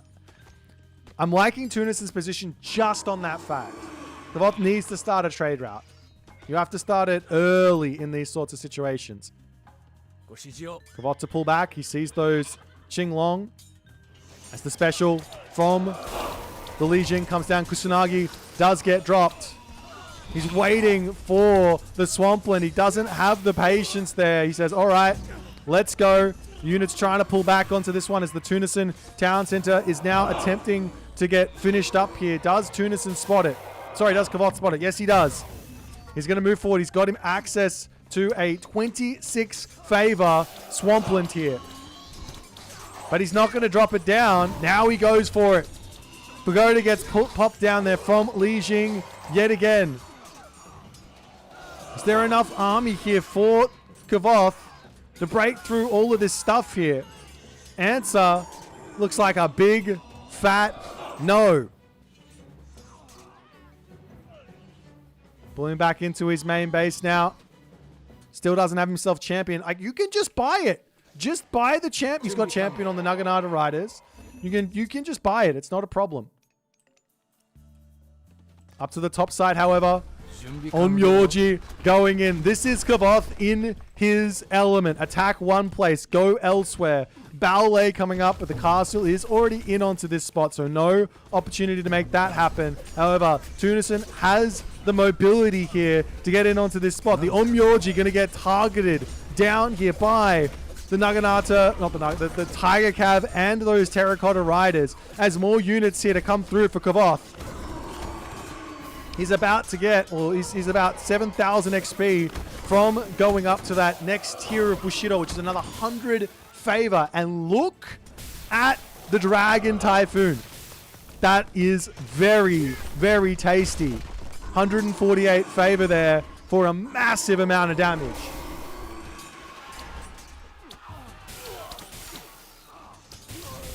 There's the dragons causing so many problems here.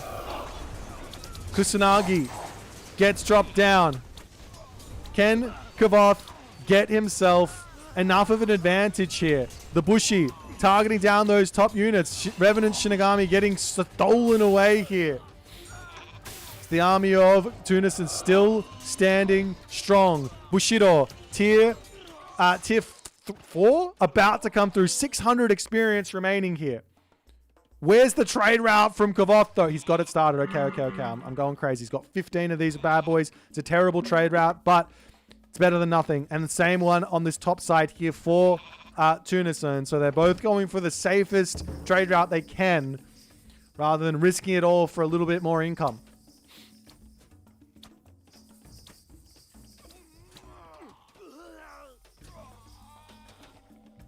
Another ballet for Tunison to come through.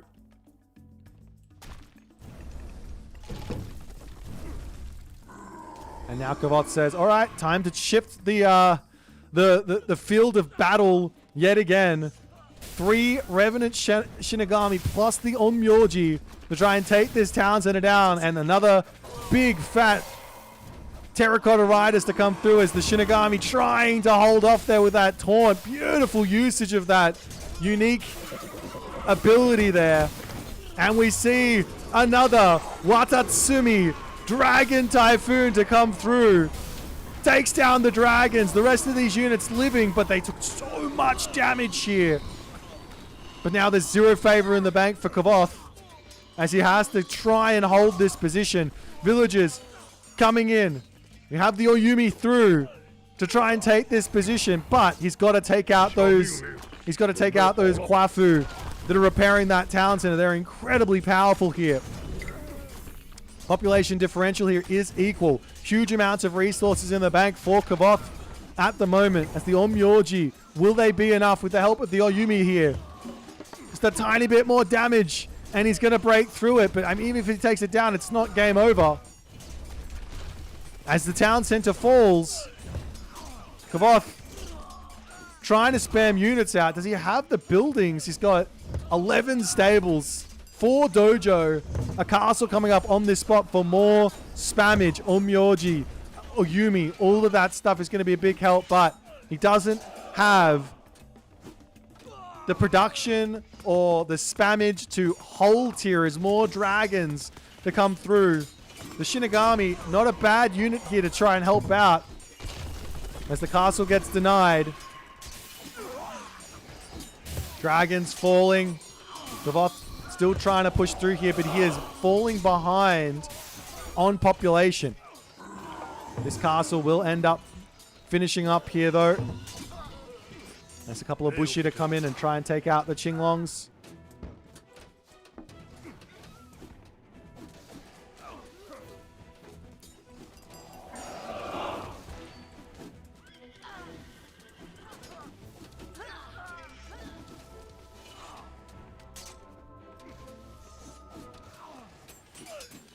Kavoth here, for some reason, he's not making units. He now just says, he goes, all right, let's get some stuff out. He's getting the Onmyoji. He's getting, oh, no, he decides against that.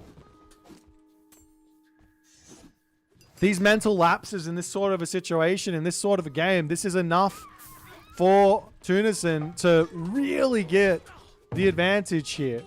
20 villagers inside of this castle to help take out the Kwafu on the back. Great focus fire from Kavoth, but he's given a big timing to Tunison to get everything sorted out. More ballet. The ballet spam is on the way. He doesn't have, neither player got that advanced fortifications tech just yet, but I'm sure it's going to come through momentarily. Engineers, carpenters, finally getting all the upgrades. Armory situation for Kavoth fully upgraded. Tunison is missing Iron Mail here. But the ballet creep here, he just can keep on pushing into the main base. As what can Kavoth do to break through over here? Because, like, doing this sort of an idea is great against most civs, but look at this. The buildings come up so quickly with that new boosted build rate. The auto build.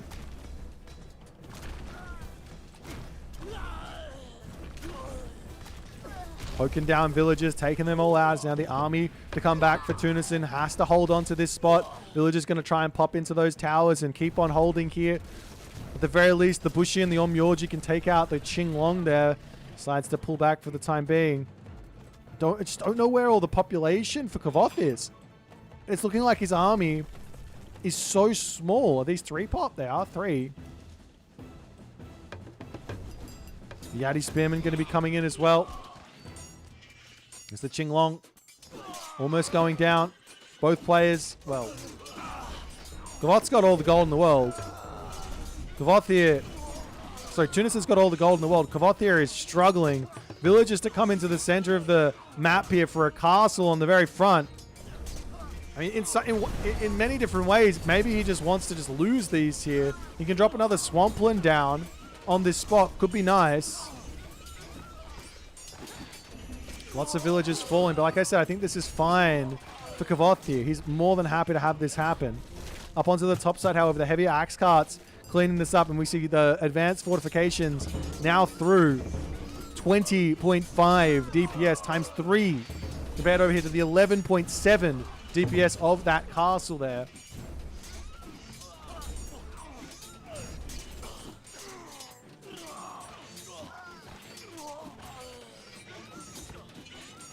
He sends the Omyorji to try and take out more castles, but do these have all of their upgrades as well? They do. They've got the bow. So it's a huge amount of damage to come through from those horse archers, but how is Kavoth going to deal with the building spam?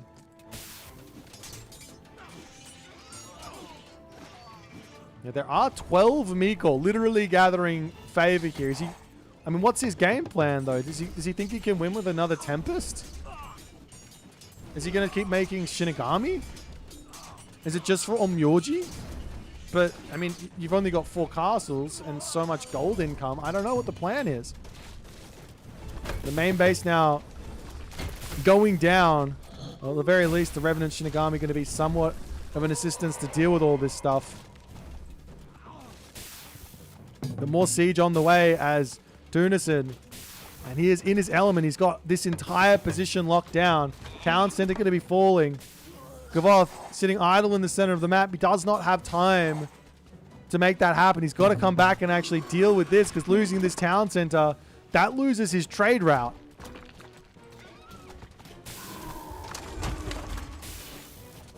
At the very least, the Shinigami can take out the heavy siege weapons pretty fast.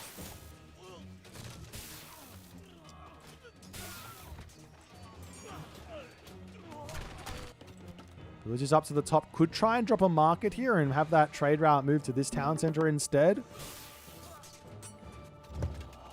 Or Yumi gonna slowly... I mean, you're not breaking through this. Like, what do you... The Omyorji dies before it gets off 2 shots. You're not breaking through this like this. Still no upgraded engineers here for the Oyumi either. And Tunison is just dropping towers everywhere.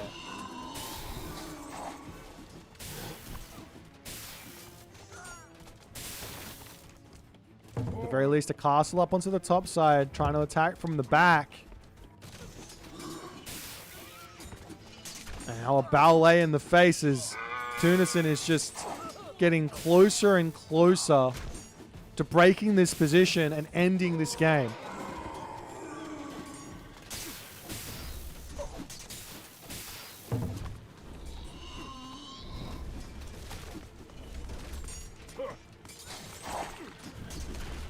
Tunison's ballet. Oh. The spiciest of earth walls. This is going to screw up the trade route for a little bit. And you can take the earth wall down pretty quickly if you've got some units in here. So the Oyumi going to try and take... I mean, Tunison can just hold this for so long. Some towers to come up onto this position. As the village is not repairing the town center anymore. At the very least now the deer caravans can start to work again.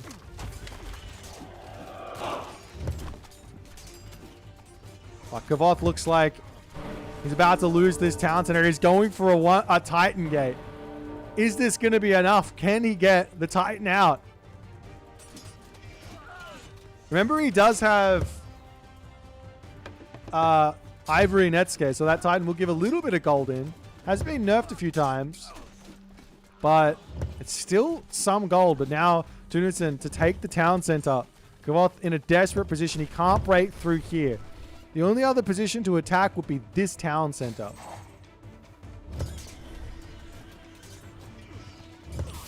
For the moment, trying to deny, gets himself another Shinigami out here. The Titan Gate on the way now. for Tunison as well. As the Qualfu hero getting picked off 1 second from completion on the fortified tower. He's not able to stop that one.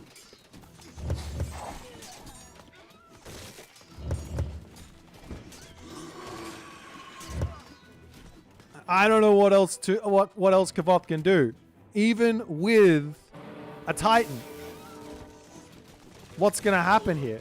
There's so much population. There's so many buildings to have to take out. And you have to deal with all of this mess in your main base.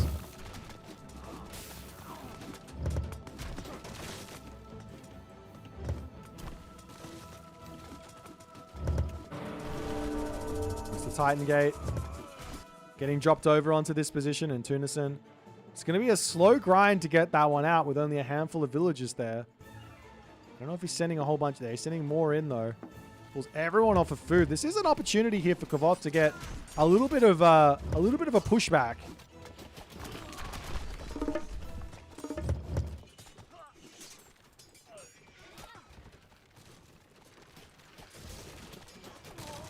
There is the Thunderburst. Swampland angle again. Drops it down onto this position. And it is a big amount of damage onto those Tiger Cav. Huge value god power for this point in the game. But I don't think it's going to matter because it's just so much income for Tunison, even though like a whole bunch of villagers are on the Titan Gate for the time being. Just trying to just drag these guys through all the Kappas.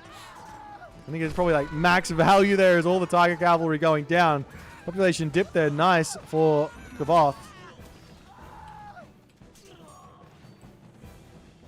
Yes. He didn't even go for the market at the top. I thought maybe a market at the top to send the trade route down to here, though. I guess maybe it's going to be a little bit... maybe it's fine. I don't know. There's still plenty of gold in the bank for Kavoth, so it's not the biggest of deals. Village is going to pull back, jump into the town center.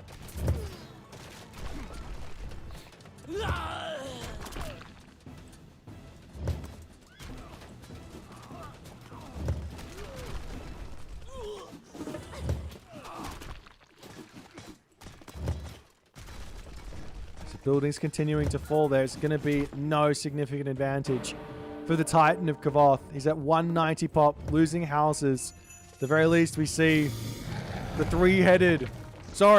5-headed. Wait, how many heads is this? 7-headed? 1, 2, 3. Wait, I wonder which head we get to see here. This is what it looks like to be looking outside of a Titan in a game of Age of Mythology retold.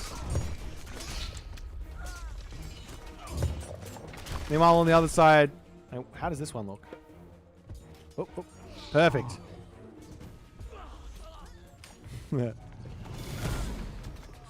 Actually, that could be sick. Can we just get a screenshot of this?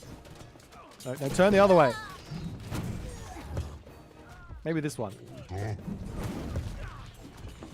Titan is spotted. He's coming in. The big Titan fight. As Kavoth here has to make a decision. He gets stunned up there by these units as well. Big smack into the ground as the Tunison Titan does get the first attack off. Some Daimyo to come through as well for Kavoth. But this is not going to be a winning fight for Kavoth in this moment. Kusanagi does get dropped down as a bit of an assistance. He's got access to... a Swampland shortly. He's also got the Dragon Typhoon here. He has to be thinking, drop that Dragon Typhoon down. He does hit the ground, but the Titan, 2,000 HP remaining. And does end up falling there as the Dragon Typhoon comes in. Too little, too late. Some big damage onto the actual Titan, though. It's going to take a whole bunch of damage onto everything.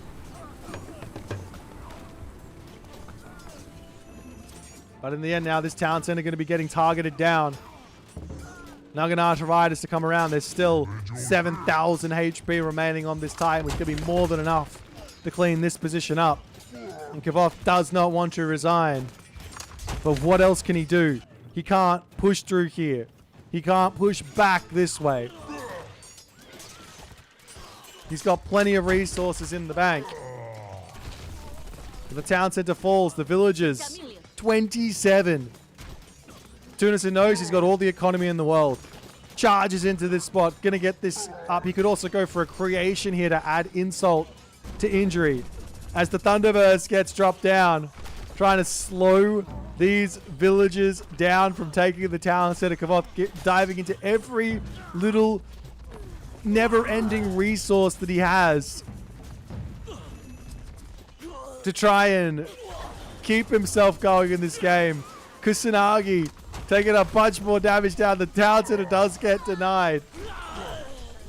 Like I said, the ultimate BM would be the creation here to take the town center. Onto this side now, the Tunison Titan taking out this position. And it looks like it will end up going down as Swampland gets dropped over here. As that's the final little bit of gold power. He's hit the final tier of Bushido. Now his units from the dojo are going to be really strong. It doesn't really matter anywhere else. We do see the creation onto the back line to hit the trade route and end this game. One villager remaining on this spot actually for the time being. He probably could have used that.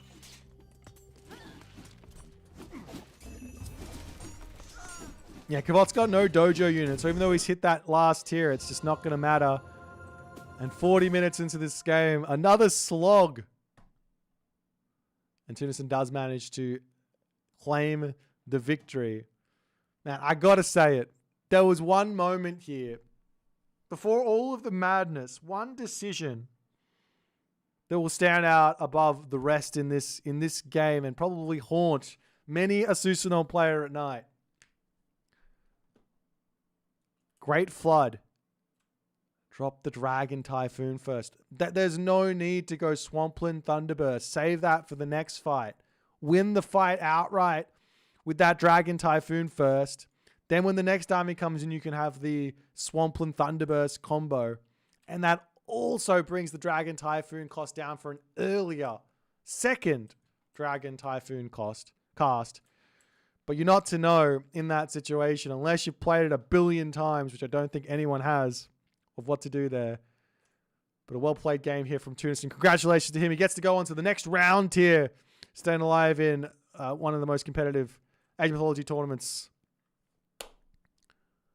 Let's check out the post-game. We have another game coming up momentarily here. It's going to be Soup versus TheMista. So stick around, and we'll get that one going for you shortly. Make sure you hit the subscribe button, follow button, all the other good buttons. And we'll get the next game going.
Ladies and gentlemen, boys and girls, we're currently into nearly our 6th hour of Age of Mythology for the first day of the playoffs.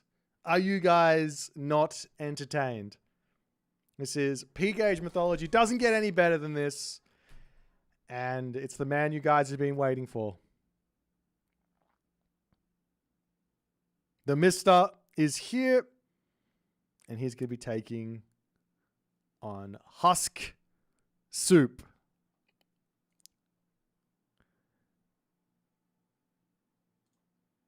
Our first game is going to be on the map Marsh, and it's going to be a spicy one, as it's Kronos versus Oranos.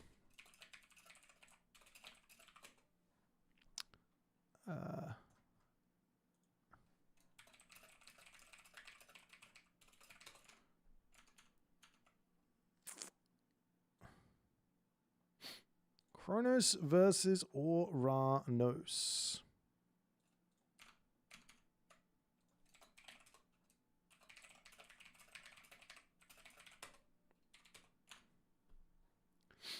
So this is going to be a spicy one. This is actually a really, really difficult matchup for both players to some degree. Kronos has got a lot of eco advantage here from going Prometheus.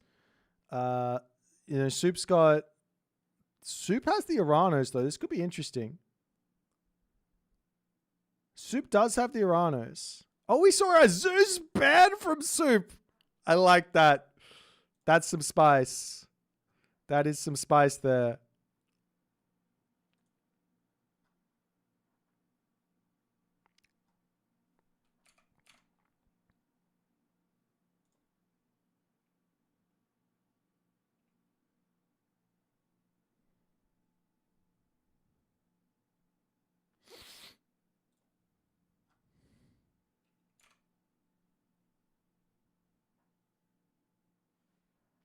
The DMK is decision making. Decision making. See? Maybe it could just be DM. I don't know. But that sounds like direct message or something, which is really weird. All right. Let's see what's happening here with this one.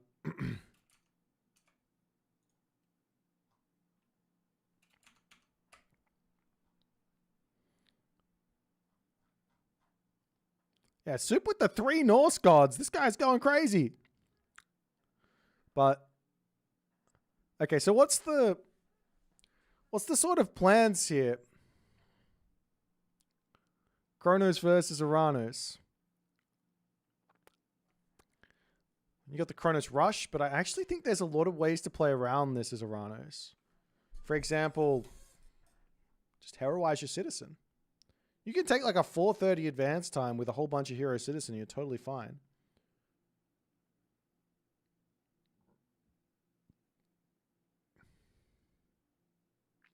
Looking at the Mister's draft, he's got himself his Isis. He's got himself his Hades. Tsukiyomi. Amaterasu. Poseidon.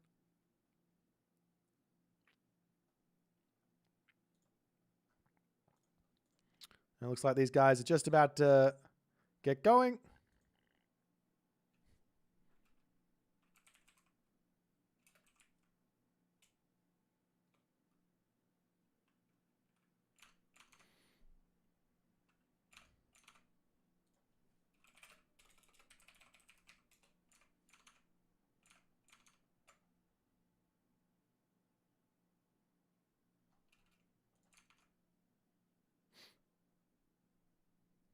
All right. I think these guys might be started. Let me have a quick look. Okay, they are off on their way here.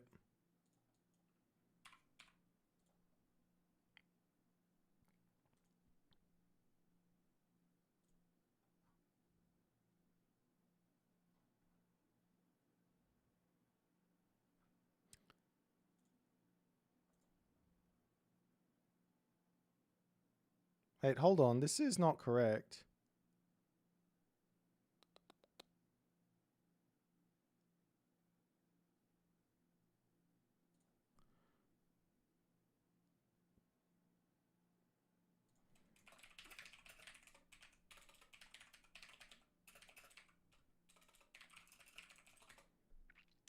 All right, I just got to check something.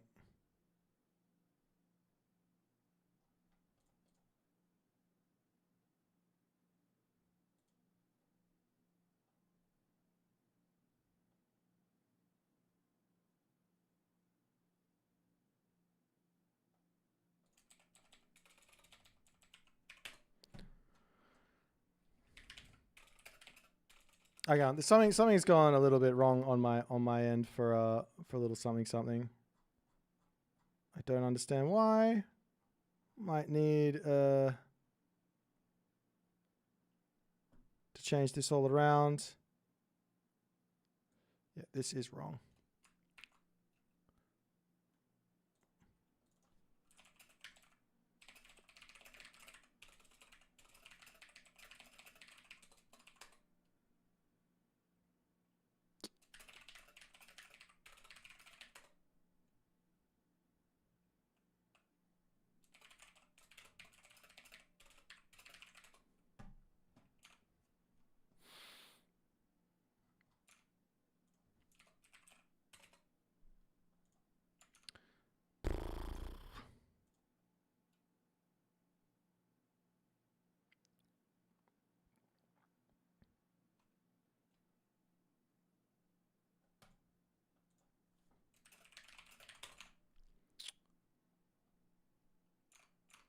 All right. Uros, there's something wrong with the information I sent you. I just sent you a little message in the thingy chat. I think the screenshot is correct for this stuff. It should be 3DB versus Matador. Should be Mini Yeti versus Kvoth now, and it'll be Grass versus either Recon or Mosca, and it'll be Nyan versus Mr. or Soup. Guys, I'm sorry. I was in distraction land. We've got ourselves one of the biggest games of the day here. Let's jump into game number 1 here between Soup and TheMista on the map Marsh. Kronos versus Uranus. I'm sorry for phasing out there for a bit, but people asking me questions is impossible for me to deal with it. But let's get going onto the map Marsh.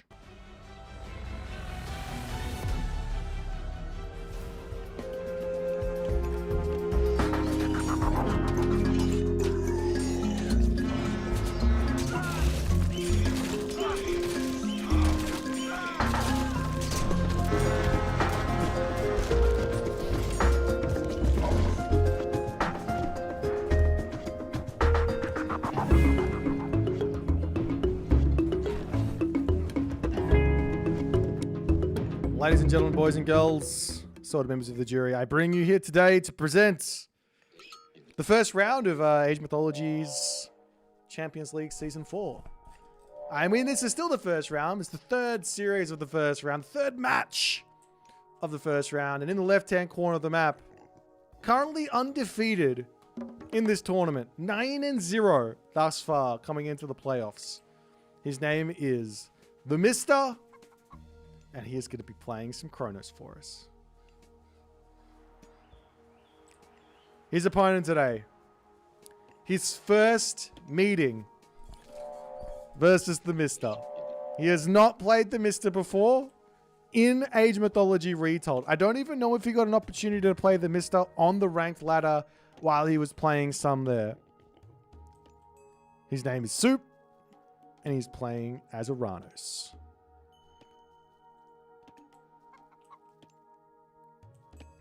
This is the biggest brain in Age of Mythology. He uses his brain to find the advantages. And look at what we have here early on. Couple of hero citizens coming in. We've got the temple coming up. This is going to be the Kronos Rush from TheMista. But what's he going to be able to attack? What is he going to be able to attack here? They're all going to be hero citizen. I love this from Soup. This is one of those sort of newish ideas. Jumps onto his berry bush over here, onto the back, food. Now, Mr. Behind this might just go for a talent center or something. I don't know if he's going to go full crazy mode, but when he sees all the hero citizens, he's going to have to be like, oh, what's going on here?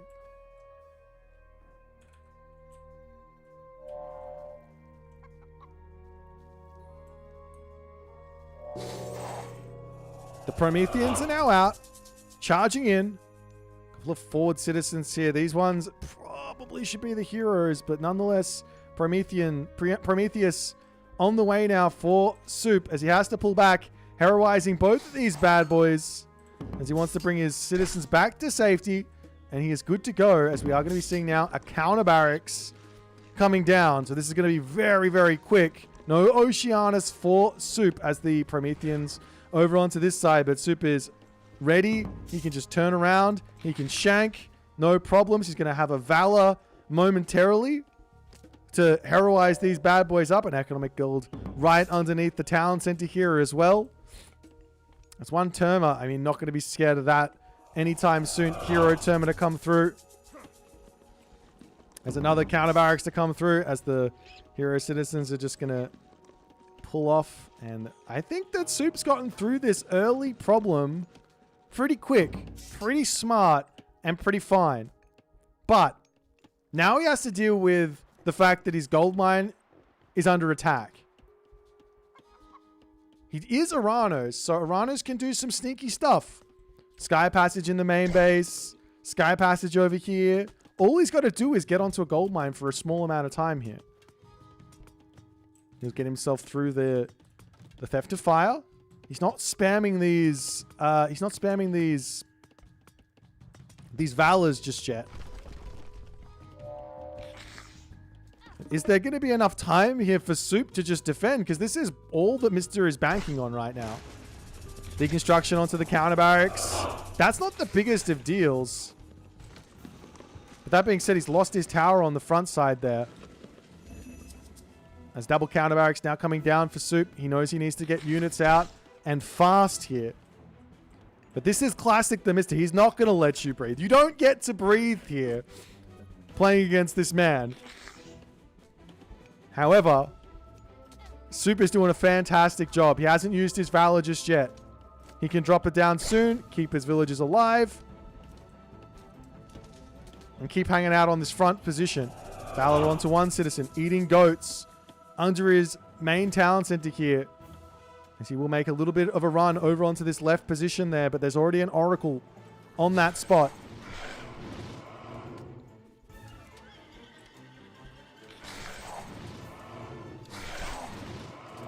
Soup going to be losing a couple more Terma here. I mean, the fact of the matter is these citizen can drop a Sky Passage and get out of here. One sneaky citizen to the top, and he's going to have something going for himself. Just trying to get as much gold in as he possibly can with these citizens. He can't get any wood. So the Terma numbers are just going to keep growing. You can't go and match Terma for Terma in this position because you're never going to catch up. You got to play a defensive game. Catapulties, for example.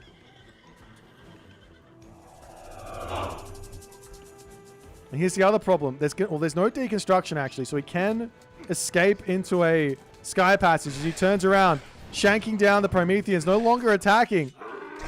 One citizen down. Damage now starting to be felt. There's another citizen falling. And this might be a quick game number one, ladies and gentlemen.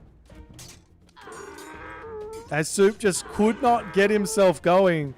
And he taps out here. As TheMista with the early Chronos Rush. I mean, he had the forward gold mine. I think if he had a safer-ish gold mine, maybe built his buildings a little bit better to protect his wood line. Just anything. Maybe gone for a Sky Passage move up to the top. Obviously, we can see where the oracles are. But any sort of Sky Passage maneuver, corner of the map, over here, etc. All he had to do is get just a little bit of time to get himself going. And especially if he has like catapulties in and a Sky Passage, then all of a sudden the Terma come in and try and take you out. You pop out with catapulties. You can whack him back. Could have been an angle here, but Soup's craziness not going to be able to keep him going here for game number 1. But we'll move over to the draft and see what they're going to pick for game number 2. Let's check it out.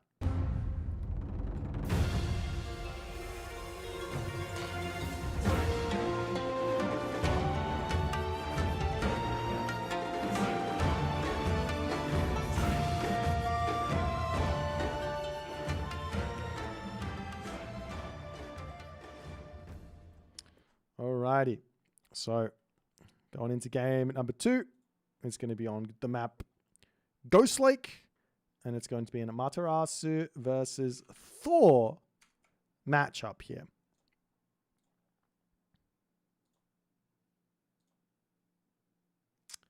Amaterasu versus Thor. Alrighty.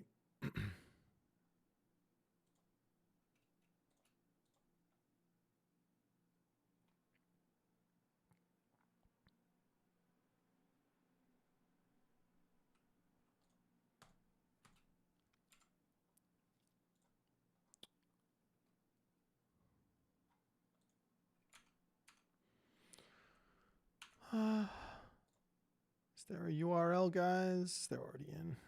Right, fine.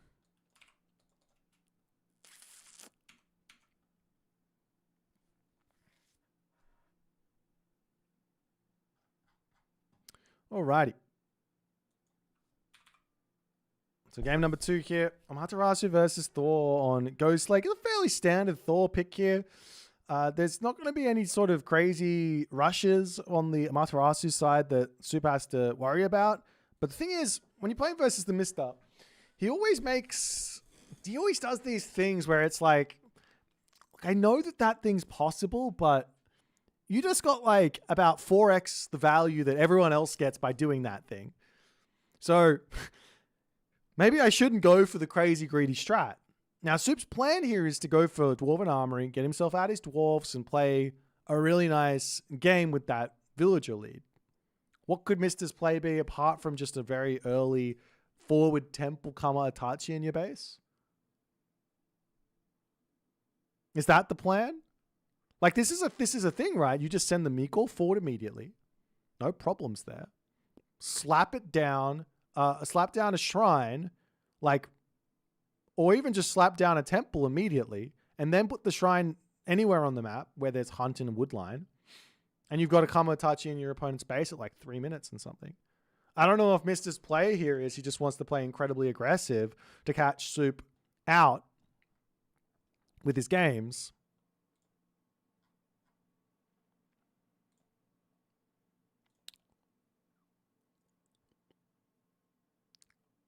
But we'll see how things are going to go. Could be a 2 gold mine Ghost Lake. Could be a 1 gold mine Ghost Lake as well. There's also the big problems of just simply just going for like Samurai and all that other good stuff. There's also the other completely different approach in this matchup, which I do think is fairly valid. It's just to go for the Shrine of the Hunt. Gives you food in your main base, so you don't have to be worried about getting like Berserk rated and things like that. Speedy Berserks. Probably not going to be making Berserks in this matchup anyways, but still. We're going to be jumping in now to game number 2. It is going to be TheMista as the Amaterasu and Thor for Soup as we're getting into Ghost Lake.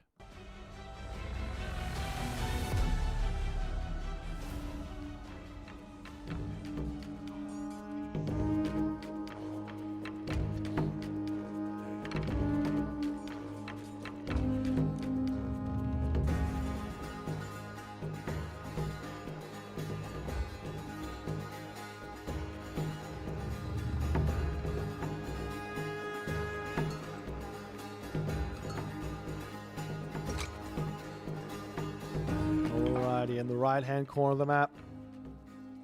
Playing as Amaterasu, the new Japanese. It is TheMista here. Our undefeated champion. Proving incredibly powerful in game number 1. And he does get the 1 gold mine spawn here.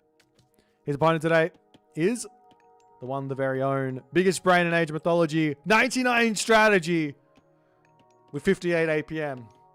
It is Mr. HUSKSUPPE. We are on the map Ghost Lake. Let's check out the relics. Got ourselves the Ulla's bow over here, which is a max range of range attack +1. Always nice there for the throwing axeman specifically in this matchup. It's going to be nice. Also going to help out those Yumi archers even more than they already need. Up on his got that ogre bitten helm, another really amazing relic to help out the heroes. Up onto this top side, we see the head of Orpheus. It's going to be +8 building line of sight there. And finally, the Black Lotus, boosting up the farms by 10%. As we do see a temple coming up for Mista. And I'm gonna be straight up. I am not surprised to see this from the Mista's Japanese. I think the Mista is a player who favors favor. Why would I take my Miko of favor? That's just going to slow my favor down. I don't need resources. I need more favor to spam more myth units, to get more god powers, to get more unique upgrades. And he is going to be going for Amen Uzume, and it will be a very fast advance.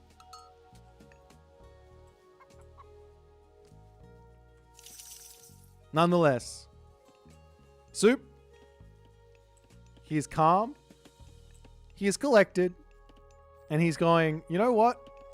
I know I'm playing versus the Mista, but let me just play my game plan. Dwarven Armory up. My gold mine's somewhat open. Let's just play my game plan. I'm going to get myself the upgrades. I'm going to advance late. It's fine. What is he going to do? Send a Kamotachi and kill my villagers? No way! The temple is not even started yet for Soup, and the Mista is already in the classical age. But I have to say, this is literally stock standard the Mista. This is what you will expect to see when you play versus him. He is going to advance fast. He is going to bring the game to you. Look at this build as well. House comes up perfectly in time on the back spot there. The Kamotachi making its way into the main base. Not forgetting Goshin Boku. However, the temple will complete here for Soup. But how much can you really defend here with the base being this open? The Kamotachi is already over here. Garrisons the villagers. As the dwarves on this side will take the first little brunt of the attack. Of course, there will be the big problem, which is Solar Shield. So Kamotachi just wandering in yet again. All the villagers idled for a little bit as they pop in and out. Over onto this side, this one Berserk. Got to be careful with that one. One Ursa coming through. You have to remember that Mr. advanced so fast here that he needs to get damage done in order to sort of equalize his fast advance. And Soup garrisoning nicely. Moments away from advancing. Both of these Kamotachi very low on the HP here. He's just got to keep on figuring out, can he just get some more resources in? The Kamotachi come through yet again. There's the Solar Shield as the dwarves still not dying, keeping everything alive. But I think at this stage, you have to say, have these Kamotachi paid for themselves? Yeah, they've paid for themselves. They've paid for this advance. Soup turns around, tries to shank this Kamotachi down. 11 HP in a dream. It's going to be a ways until that Solar Shield, as he does manage to pick that one off. The early game, Soup can breathe a sigh of relief here, as he didn't lose a single villager there. And the Healing Spring gets everyone back up to full HP.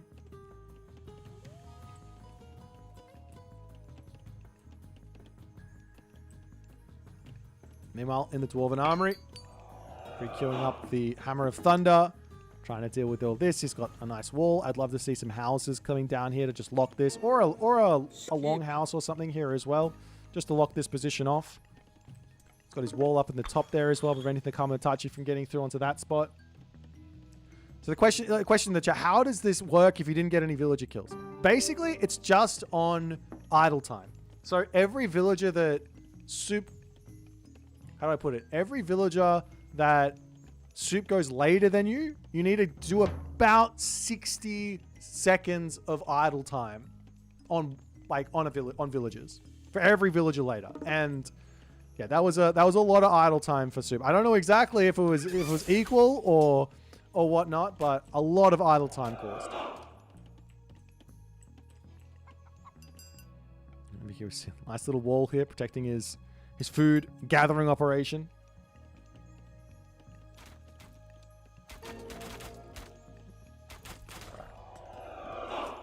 As TheMista continuing to apply some pressure onto this front position. He sees the house. I'll take that. Thank you very much.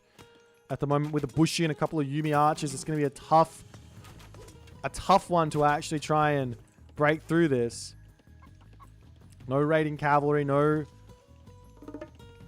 great hauls.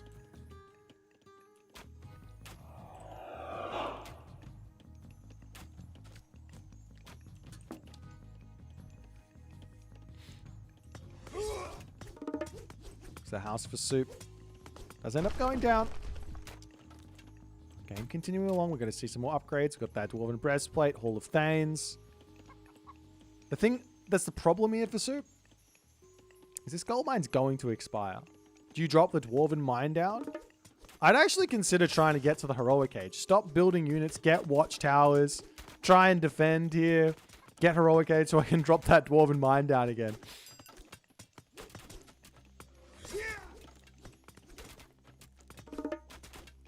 That Soup here going to be losing a longhouse as Mr. does dodge the big fat boulder. Charging forward for the time being as TheMista not happy to take this fight. It looks like he turns around. He says, I got to take it. Is this possible to win as the Solar Shield comes down? But those Hursa surrounding the Kamatachi. Is it going to be enough here? No answer for those Yuumi archers as now he's got heavy in. And this fight looking incredibly strong for TheMista at the moment. And Soup has to pull back. Loses everything there. And there's still a sizable force remaining for TheMista. Villagers sneaking over onto this side though. TheMista has not noticed this one just yet. Moving up to the top, checking this hunt. Needs to make sure that is not getting grabbed. Now, moves to the left. He has an inkling that something's going on over here. And he's not wrong. As Soup will go, all right, I will pull back away from this. As these villagers, where are they? Is the question that Mr. is asking. He goes, what are you doing over on this side? Where are you, good sir? As the Yuumi Archer is coming through, these units here from Soup need to stop this Yuumi Archer from scouting the hunt. And TheMista is looking for where those caribou are. He knows there's caribou in this game because he's got them up here. He sees caribou on this side. I mean, it could be this spawn. But there's also caribou on the left side. So where's the left spawn of caribou, he's asking himself. Well, it's in the corner. It's where yours are. There's now some raiding cavalry starting to come through. There's 61 favor in the bank here for Soup. So we could make some trolls, which could be a nice help here. But at this point, dealing with this is going to be very, very tricky. The Yuumi Archers moving forward here very, very far, but with the speed walk from these units, you can sort of come back in.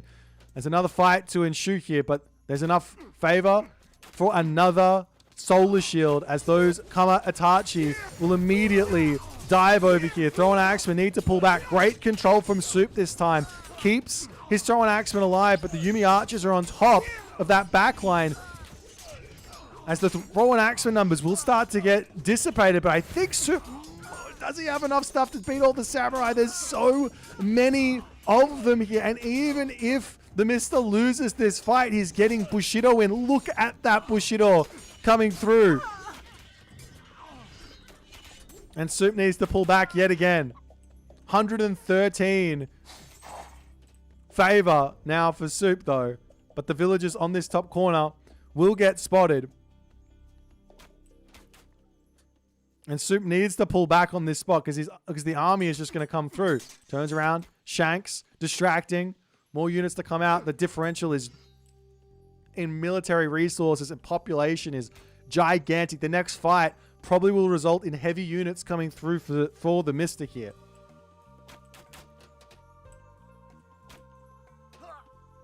One throw-in axeman down. As the TheMista just sniping with Yumi archers non-stop. And now Samurai. You can't turn around and just shank against Samurai here. As the dwarves will pull into the corner of the map. Trying to wait as the raiding cavalry can zone a little bit here.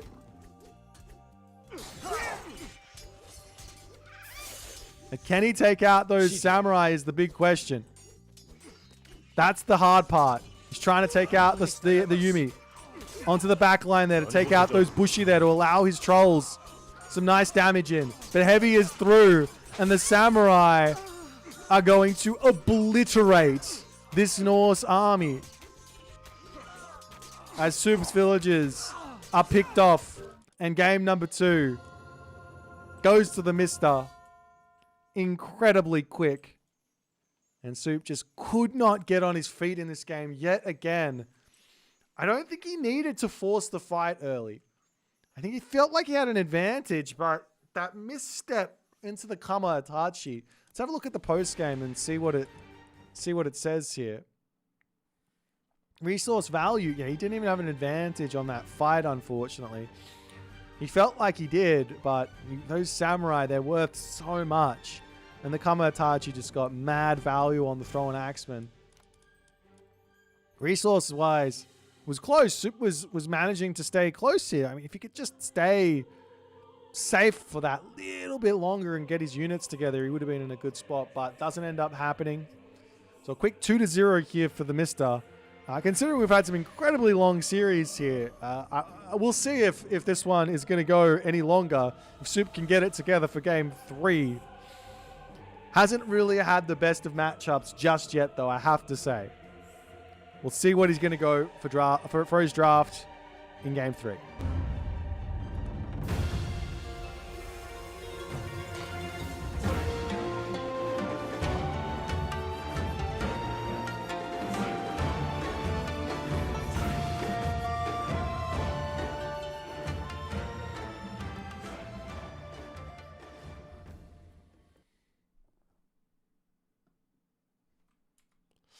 Alrighty, guys. Let's see what they're going to pick for game 3 here. We've got ourselves the Amaterasu victor, Thor loss.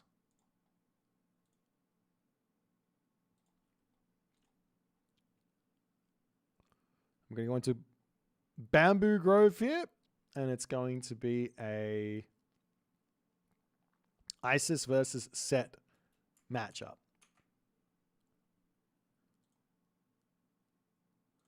I have seen some pretty interesting stuff here from Soup in this specific matchup. So I wonder if he's going to be pulling it out here on Bamboo Grove.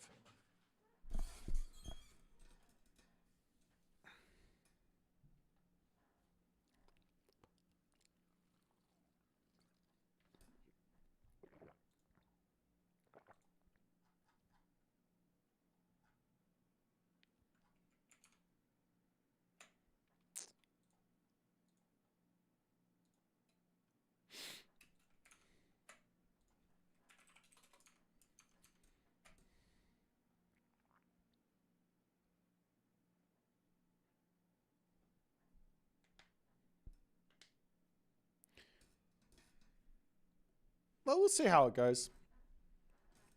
I do think Soup's got some pretty cool ideas here for Set. But he was probably... no, I think if he picks Bamboo Grove, he's probably expecting Isis. So he's got to have some sort of an idea here. But I know that Soup versus Egyptian, it's not his best matchup.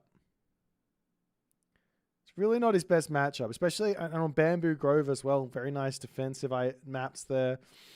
I mean, they're okay. Let's go through. No, I don't want to give away his strats because I know I've played versus them, and whether or not Mr. knows or not, I know he's not listening to the stream, but I'm just we'll see if he goes for it. Is all I'm gonna say.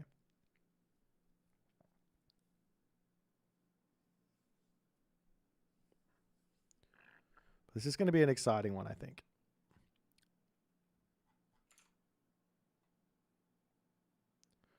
Hope you guys are enjoying the tournament thus far. We've had some pretty crazy games. Some pretty crazy games thus far. What do we see? In the very first series, we saw like a 50+ minute game. If you guys missed that one, TheRapl versus Matador, absolutely insane game. I think it was like Susanol versus Noir or something. Also, the other Susanol versus Noir game, Kvoth versus Tunison, also insane. So there are those things as well.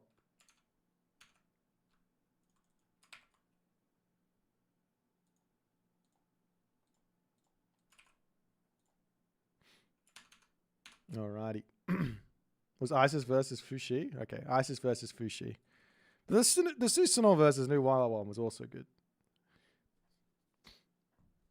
That was, yeah. I don't know. There's so many.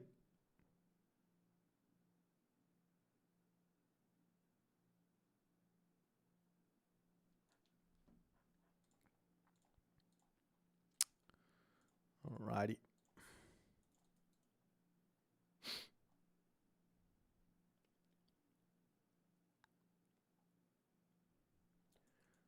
I think these guys are just about ready to get going. I know Mr. needed a smoke break.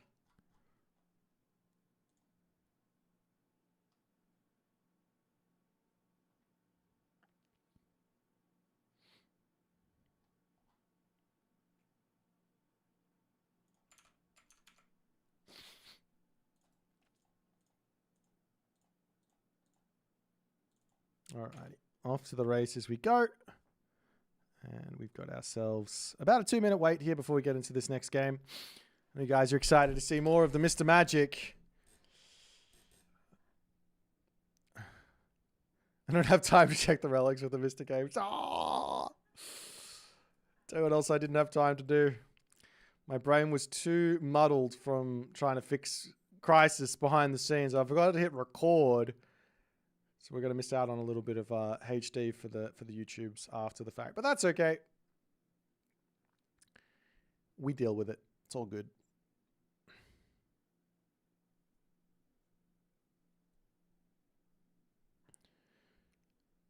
Okay.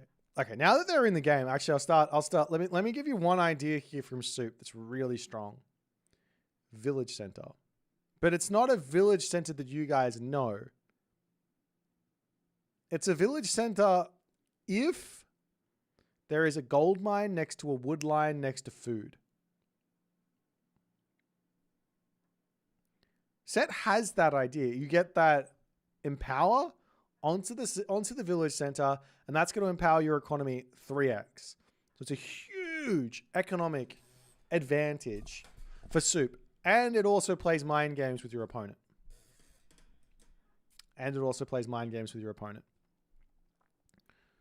So I'm not helping Soup. Soup did this strategy versus me. I believe I was playing Ra, but he did it versus me, and I was shocked. I was shocked.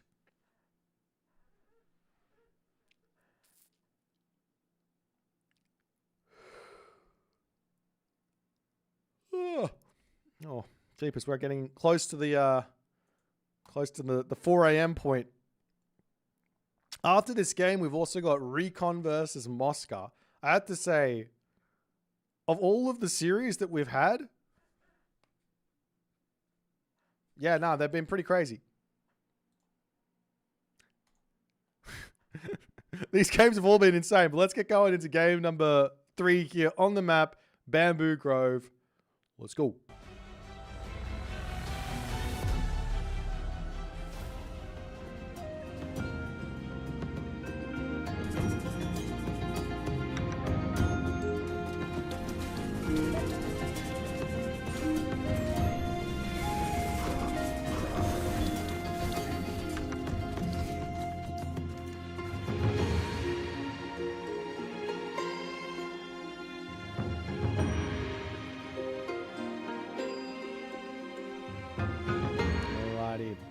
In the right-hand corner of the map, we have TheMista on his Isis, ready to show the world In which? what gathering 10 wood and dropping it into a mining camp looks like. Soup on the other side of the map says, I am going to put my wood into the granary. And we're off to the races. Take a look down the bottom of the map. And you will see a little bit of an opportunity to get the double empowerment off. You've got the gold mine, you've got the wood line here. You put a little cheeky village center here. That can work out. That can work out for you.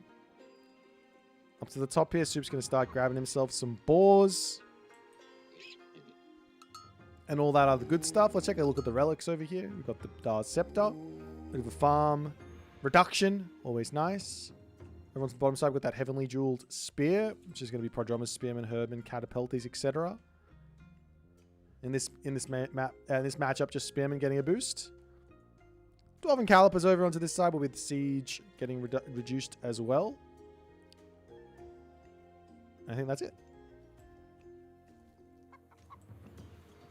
As the first technology is coming through, got that pickaxe and the Flood of the Nile tech. As Mr. will be getting very close to a temple as well. Wait. Yes, very close to a temple as well behind all of this. 3 villagers on the temple to get that one up as fast as possible. As long as you start this before like 2:30, it's going to be completed for you with 3 villagers and you can get that advance in. I don't think the Mr. has the food here though, right? I don't think he's going to have the food for a 4:30 advance. I could be wrong. I've been wrong before. He needs like 200 food in 5 seconds.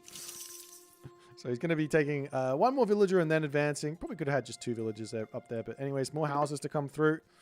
On the bottom side of the map, Soup.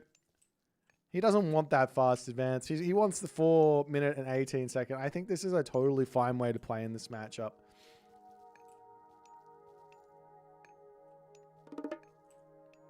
As the villagers will go up, and he does decide that the advance is going to be Dar, and he is looking for a town center. So we'll see if it is going to be this town center. It's a terrible town center. There's no food on it. No nothing. On the other side, he sees the gold mine in the middle of nowhere. What is the Mr. seeing? Searching into the center. One idea here for Soup is to be trying to find that priest. We see Bast for the Mr. at the moment as well. Try and find that priest, deny the scouting. He's trying to take down the obelisk over onto the right side.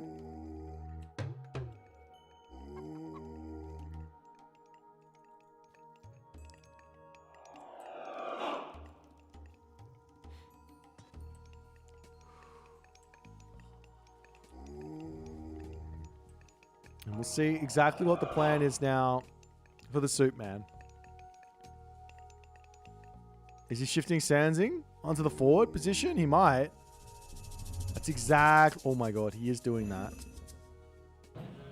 Oh no. No way. He's obviously got the boars, so he can eat those under the town center and he can get the gold mine. This does technically lead to an advantage, but that advantage is lost later on. Why is he doing this? He gets gold empowered. He gets food empowered.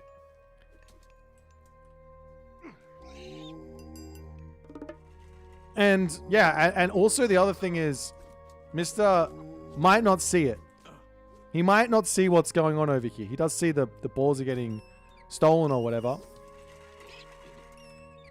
As a priest does end up going down. But we'll see if the Mister's going to spot it or not. Or if he's just happy to just see the town center and go, okay, now what? You shifting sand somewhere. Surely you got a town center, right? Well, it could be.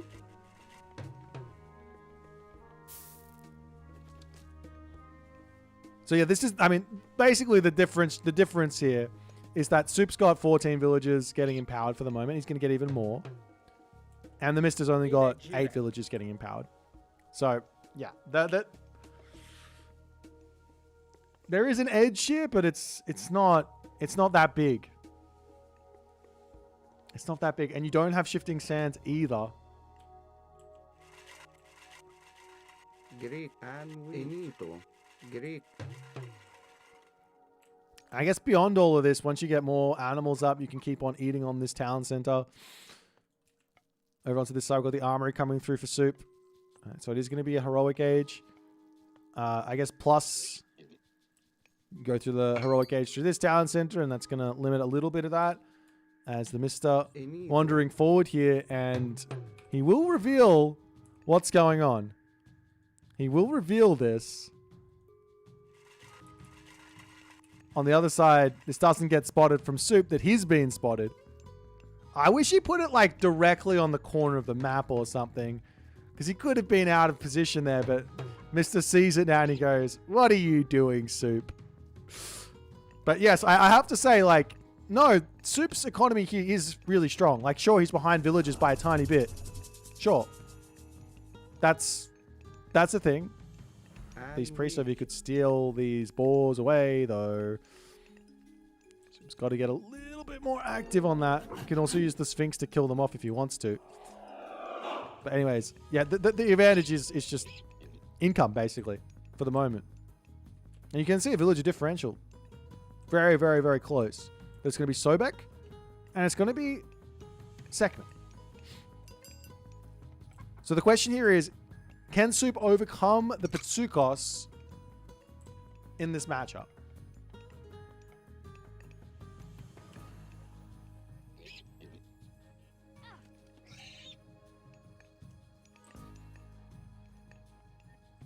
After this game, we'll check out the economic graph, and we'll see exactly what happened.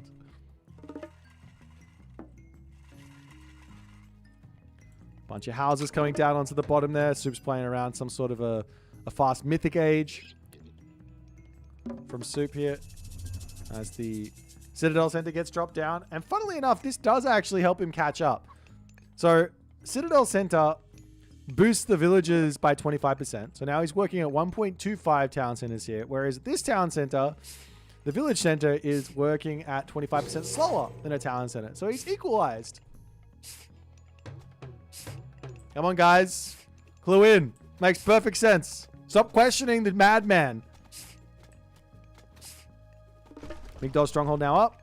He's got those giraffe over here to help himself out. And look at the amount of villagers that are getting empowered. 22. Meanwhile, in the center of the map, Mister's just going to say, great, give me that Migdol here. I'll put a siege works down. I could be wrong, but it's looking like it's going to be a fast mythic behind this.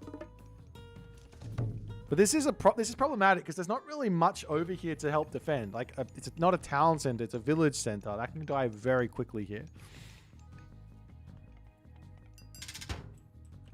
And the siege towers will hit very, very quick as well, as TheMista is searching for kills all over the place. There is a market. He can buy the resources to go to the next age.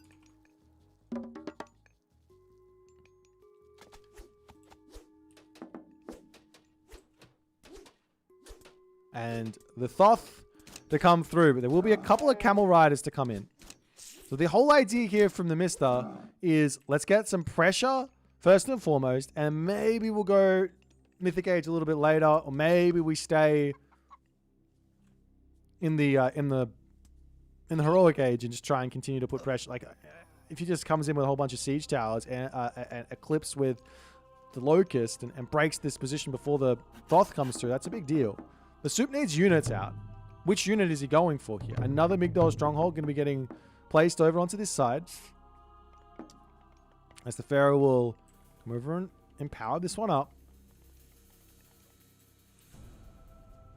Mr. is moving all across the map. Big eco advantage, it looks like, for the time being. As the siege tower will roll in 5 seconds onto this spot as the Locust does come through, and Soup not paying attention here. he almost lost all of them. They're so low HP here. All these villagers are nearly dead. Onto this position as well. He pulls back. Camel Riders chasing after all those low. Oh god, they're so close to dying here.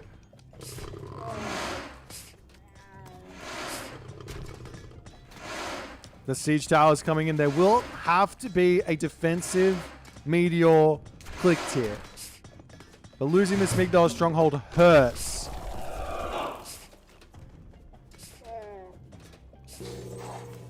As the meteor gets dropped down, the units are going to start bailing left, right, and center. And it looks like... I mean, it looks like the meteor has just really not done that much damage at all. Another Migdol to come through. No Valley of the King here because he doesn't have anything. No favor. Well, not enough favor. At the very least, the Wadjet will be able to take out the Patsukos. As the villagers finish up that second Migdol. Camel Rider's going to come around, causing lots of problems onto this spot now as the Pharaoh gets targeted down. That's the most important unit here. And the priests to take out the Phoenix as well. Villagers doing their best to deal with these siege towers. But it is going to be Soup losing everything on this position. It seems like. And the Phoenix is a big help. The animals have set another big help as well.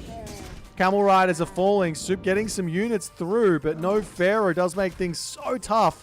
He should have a huge amount more units in, but TheMista may be overcommitting now. Losing his siege towers, and Soup survives another day.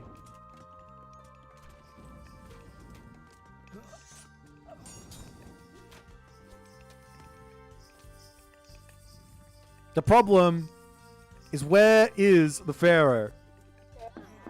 As the raid's hitting all over the place, Pharaoh takes like 90 seconds to come back.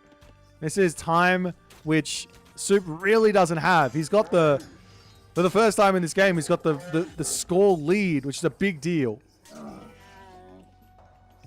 See that Soup tried to put it, not Soup, Mr. tried to put a monument up on that spot to play around all of this, but too slow it seems.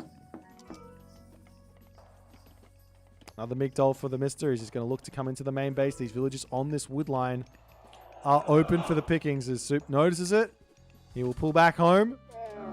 The main base is going to be under attack. The Pharaoh, is he out? Yes, he is, and he will start helping big time with the production.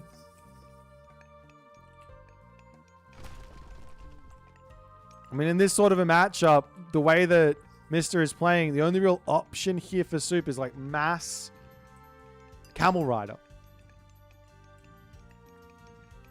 As the villagers over here have been spotted or getting targeted down. Soup not reacting to this one. He's getting attacked literally everywhere. Siege towers here. Villagers still not reacting. So many kills as the Camel Riders are slowly popping out. He's trying to charge over onto this spot, but losing the units here as well. And the Mister is just getting further and further ahead, it looks like.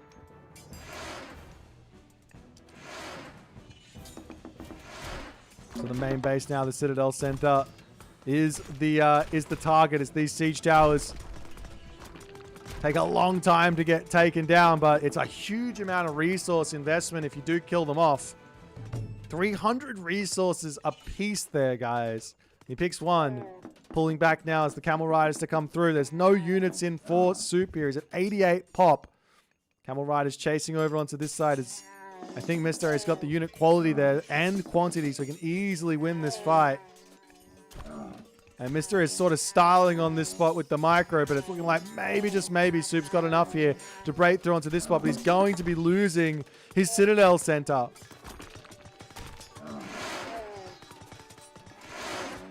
As the Mister focuses that one down, it crumbles. And Soup, 50 villages to 80. 47 pop to 63 pop. Camel Riders to pull back, but I mean, damage has been done. Camel Riders coming up to the top side here. Armory upgrade situation. Soup's got some decent ones. Mr. a little bit behind on the copper weapons, but doesn't matter because he has everything else. And Soup taps out as TheMista proves why he is currently undefeated in this tournament. Every cheese under the sun here from Soup to try and find his advantage. He did have the slightest of advantage. If he kept that Pharaoh alive, I think he would have had a shot here. He would have been in a great position. Let's be completely real. Take a look at this. All resource total. Who's in front? That is one Soup Areno against Isis, who starts with more resources because of the flood of the Nile and things like that, right? But if it just kept the Pharaoh, then this differential he wouldn't have happened. He wouldn't have lost the villages. He would have had a ton more military. You see, like if even at this point, right, he gets up to this would be double. He'd be at 2,000 at the very least. He had 2,000 military resource value. Would have been very, very different. But nonetheless, TheMista does what TheMista does, and we'll move into the next game now, as he takes TheMista takes the win, takes the series. Next game is going to be Mosca versus Recon. We'll see you in a moment.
right, ladies and gentlemen, the final series for our first day of the playoffs. We're just getting warmed up, ladies and gentlemen. We've had crazy games. We have TheRapl, Matador. We had Kvoth, Tunison, TheMista, Soup. Moving into our final game is Recon versus Mosca. Both players ace picking the ISIS in this one. Susanol banned from Mosca, Frere banned from Recon. Not surprised on that Frere ban there from him. He hates that god. Skiomi as the first pick for Recon there, and Mosca does go in ahead and take himself the Shenong and Hades. Following that up, we see Zeus and Fushi from Recon. Mosca takes himself Set and Kronos, and Recon takes the Noir and Ra. And then finally, the Poseidon pick from Mosca. And you can see the little blue one hanging out there. What does that mean? Well, our first game is going to be Noir versus Poseidon on the map Ghost Lake. So, I must say, thus far, the big players in this tournament, there are 5 huge, amazing talents in this tournament that have been put to the test. The only player from the big 5, and I'll tell you who they are, that has not dropped a game is TheMista.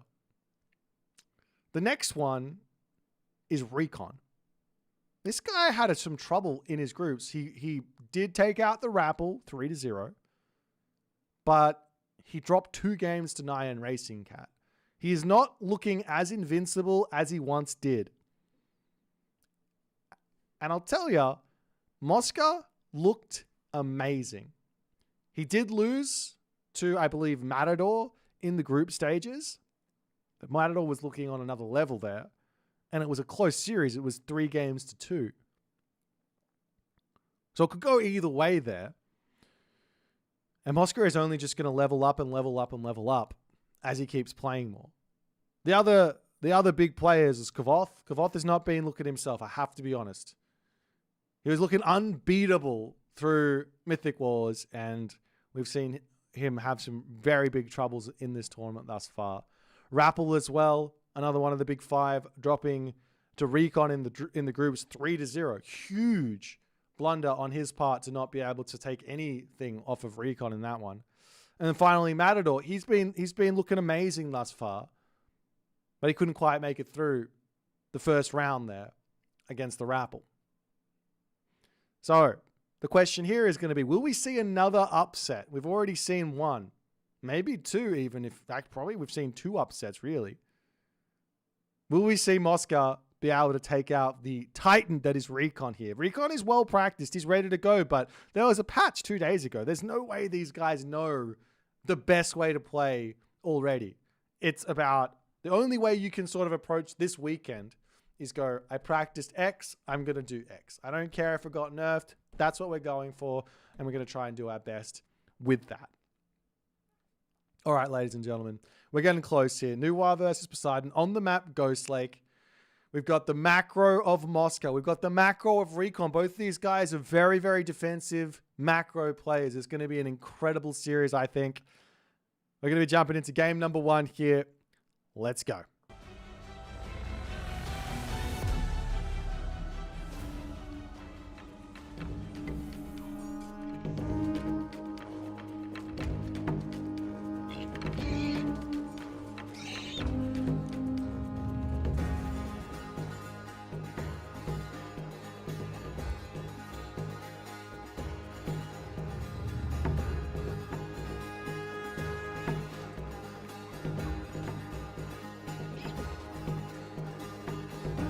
Ladies and gentlemen, in the top side of the map, playing as Noir, we've got Recon.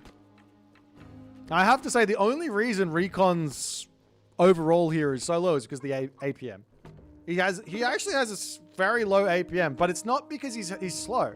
He's not slow. He just doesn't use that many clicks. He just doesn't use that many clicks. And his opponent down the bottom of the map, playing as Poseidon. It's Mosca. Now, Mosca's biggest downside is that he has very little experience playing in these tournaments. It's such a different thing than playing on ladder, playing in tournament. But he's an absolute monster. He is an absolute monster of a player. So we'll see how he's going to go. On the left side, Matt, we've got some relics. Let's have a look. We've got the Fetters of Fenrir, plus 30% of base. We move over onto this side. There is the Scales of Echidna, a nice little relic there with the boost to food wood gold cost, or reduction of the food wood gold cost there for myth units. Over onto this side, there is the Jade Hair. Oh, that's begging for some spice here. I'll talk you through some spice potential here for our Poseidon if he gets both of those relics. And finally, Hecate's Torch, another spicy relic there to make the god powers a little bit cheaper. What's the spice, you might ask? If you grab both of these relics, you can very simply just mass Centaur here. Yeah, the Pioneers exist, but recently, and I mean literally this patch, Sylvan Law was brought cheaper. You've got the speedy units here. You've got even more speed in terms of the cavalry. And while it's not meta to do this versus... it's not meta to do this versus Noir and China in the slightest. If you get that many boosts to your myth units, I think it starts to look pretty strong. Nonetheless, Recon taking the long route to the classical age here. He is going to be under some pressure early on. The Temple and the House are in a nice spot here. Recon's going to be able to drop himself some extra stuff in here if he needs to defend. But Mosca is going to be taking the game straight to Recon, which I love to see. No messing around. Hasn't even grabbed himself out a Theseus, I don't think. Yeah, no Theseus. He wants just to go straight for the Atalanta, and he can think about everything else later. Lure gets dropped down onto the left immediately. There gets an extra chicken, and he's going to be able to bring in some more hunt. Centaur making its way across here. I wish this thing wouldn't shake. I want to use this feature, but I'm gonna complain to it. Alrighty. Pioneers coming out to defend. How to will be in, but these Centaur, a nice little position for them to attack around the side here. Just get a little bit of damage onto the village. He doesn't need to do anything special. He doesn't need to get a villager pick. He just needs to cause some problems. As Recon drops himself the earth wall, and that does actually trap the Centaur in. As Recon's villagers under a lot of pressure, he's coming over to the Townsend and now the Pioneers pulling back. Pioneers moving around to both sides of this Centaur, as I think this one is not going to be able to get away from this. Huge damage in. And Mosca... Wait, did he cancel the Atalanta or am I crazy? He absolutely canceled... No, he didn't. Shit, I'm crazy. He's grabbing relics, and now he's going to grab this town center as well, as the Centaur does manage to keep itself alive for a little bit longer. I mean, he's going to die. Oh, God, he's got no HP. And the Qualfu turns around. It looks like he just bashed him with the rock there in the end. And Mosca not able to get any serious damage done early. Villagers will finish up onto this position. The Qualfu can come over onto this spot. And the game continues.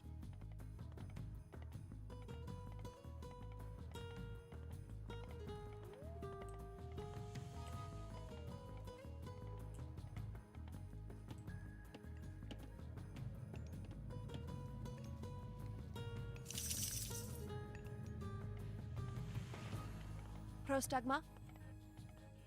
So what's the plan now for Mosca?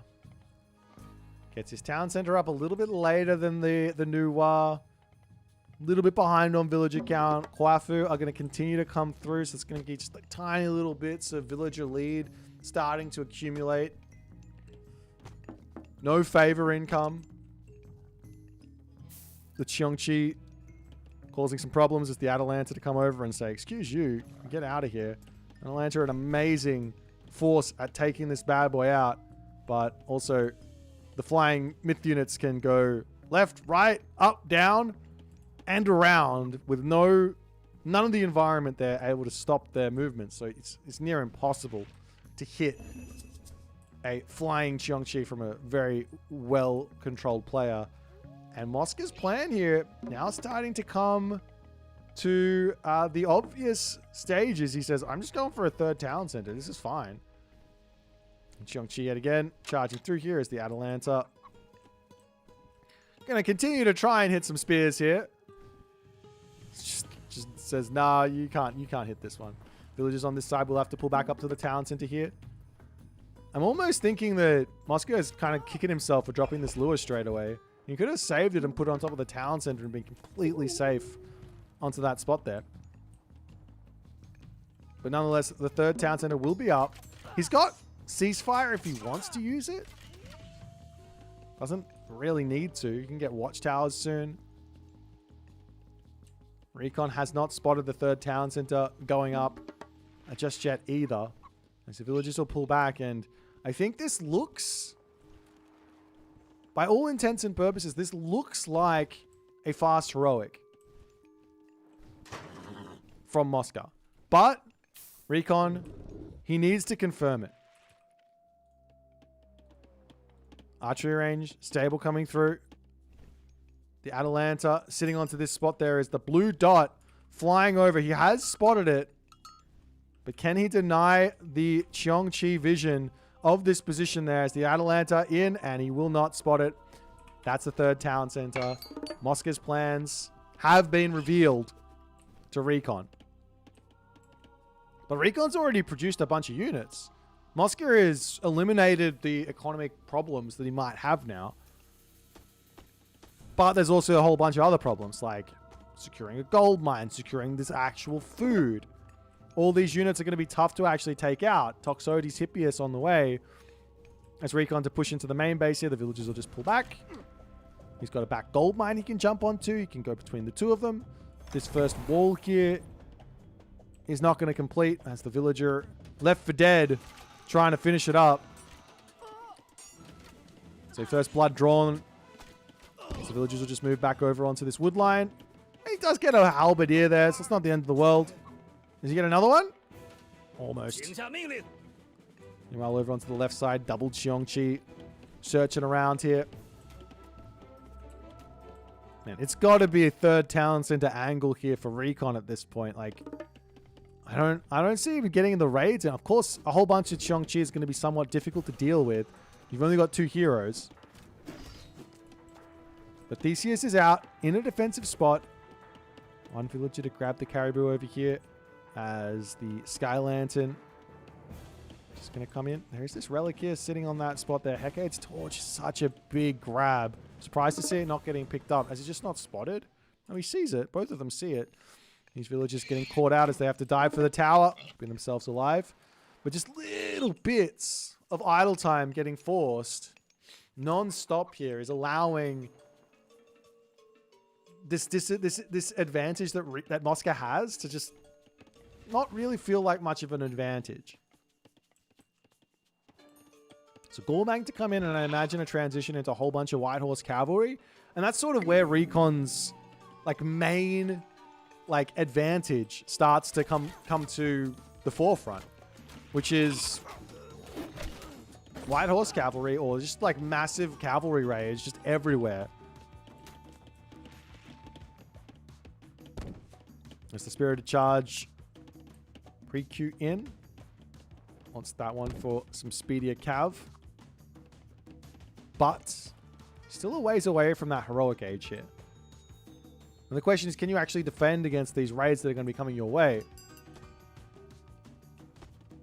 Without Prodromus and without the right units, the walls are coming up all over the place. Great defensive play from Mosca. This is what he does.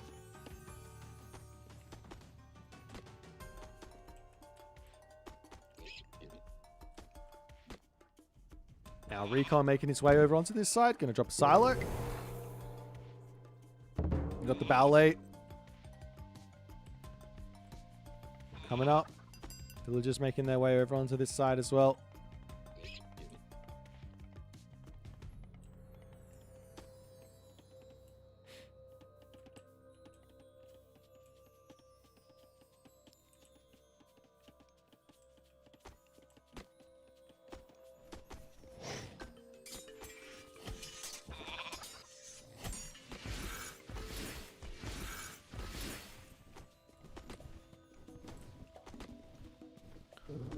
Xiangqi raid's going to be coming back. It is. They're going to pop over this nice defensive spot. No hero over here now, so Mosca's got to be quick to react onto this one. And he pops in, and he is quick, but I think that's still going to be at least a Vil pick or two. It's the heroes to make their way over here, and it's a slow grind to get everything through here for Mosca, but I mean, he's got the villager lead. He's got the tech problem. There's going to be the ballet up. A whole bunch of White Horse cavalry will start coming through, but this is going to be a fully walled up Mosca on Poseidon. And Recon can't really do anything about it. He's going to get another ballet up onto this spot. What are you going to do? What are you going to raid? I wouldn't be surprised to see stone walls coming through here as well from Mosca. It's not that expensive. Like, what is it? Like 200 or something? Yeah, 200, and it gives you so much more time to defend against literally cavalry raids. It doesn't help much against the... Of course it helps a little bit, but it doesn't help much against the siege. But cavalry charging around the map and trying to knock on your front door and get in? No, just making them to stone walls, and they survive a much longer time.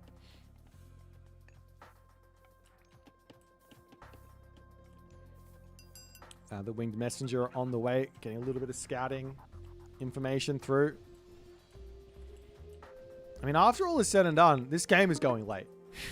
I don't think there's going to be a big fat win here anytime soon for Recon. There's also going to be there's also a ceasefire just in case anything is missed here from Mosca. Economic upgrade situation for Mosca is looking great. On the other side, Recon also fine, just missing one upgrade there. He's got the farms coming through. He's got 14, so definitely needs that irrigation in as soon as he possibly can. There's a whole bunch of farms to come out, and the Prodromus immediately coming in as he knows that's going to be heavy White Horse cavalry. But he is missing the upgrades. Thracian horses coming through, a whole bunch of Hippias also on the way. Over onto this side, picks off some villages as well as the cavalry from Recon there to defend. But Mosca is playing this one incredibly high level at the moment.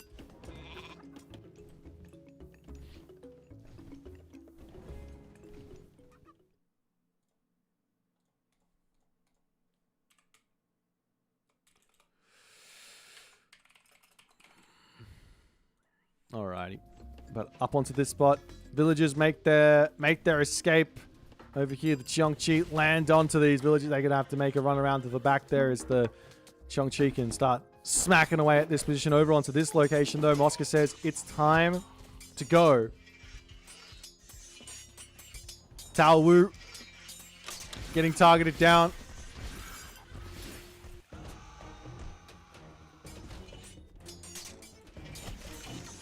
It's the Hippias doing everything they can, but over onto this spot now. A forest protection will get dropped. There's no heavy cav in, but he's feeling like he's got the advantage on this spot. There's not really many halberdier, but I don't think he can break through this position. He can't. Toxotes are now coming in. That's going to be an assistance. Heavy cav now queued up, but Mosca pulls back. The big thing that he's managed to force here, however, is forest protection on this position. So now he can attack over here and be completely fine.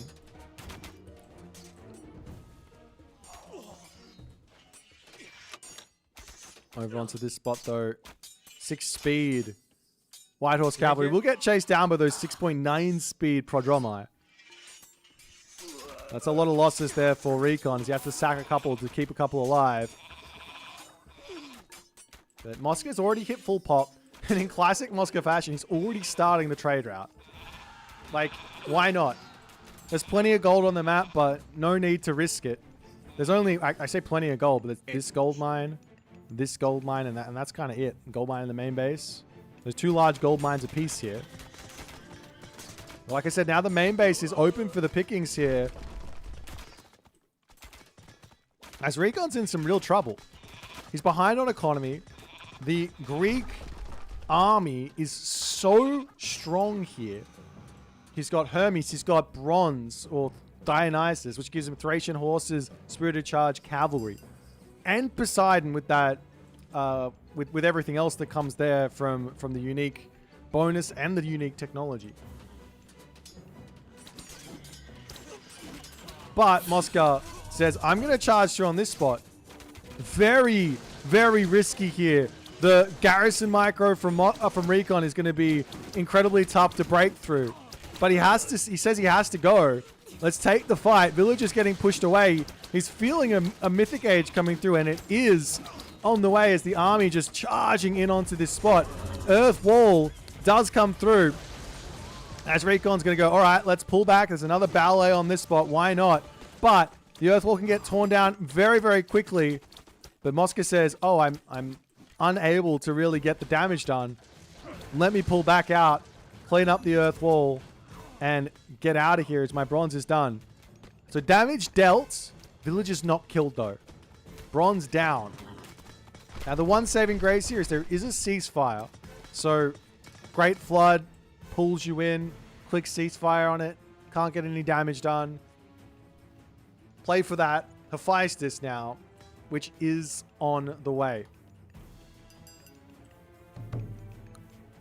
5 villages on the temple. It's going to be a ways to get that second plenty vault in if he wants to go for that.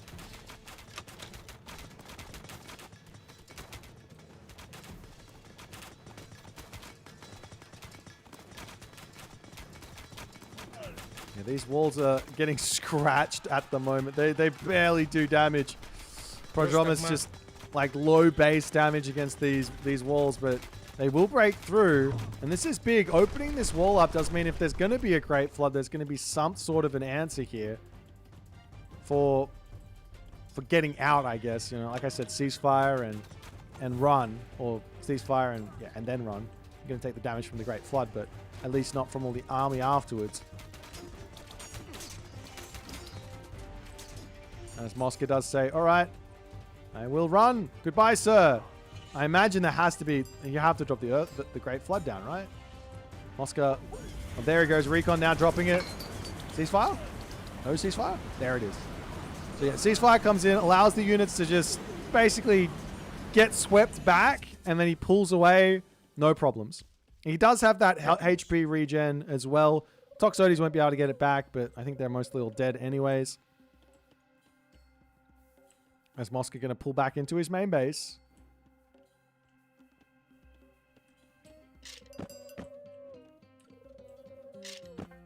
Fortress on the front here for Mosca as well. Do we see the trade route up on the other side? Yes, we do. Already has himself the Silk Road coming in. So trade caravans for Recon. Meanwhile, over onto this side, the Qinglong going to come through. Looking to smack onto those villages there. This fortress has been spotted. So these painful raids to come in. As you've got to get the heroes over there. Luckily for Mosca, he doesn't have any heroes out, so he can get them quickly onto this position. No problems there. There's plenty of ult to come through. Deciding he can take this fight onto this position regardless of upgrades. Does catch the units out here, but they can retreat through the Earth Wall and get out of there. Nice catch from Mosca. Good reaction from Recon. Over onto this side. Mosca dealing with the side raids beautifully. Has those Prodromus in position there. Up onto the top side. The ballet going to get taken out.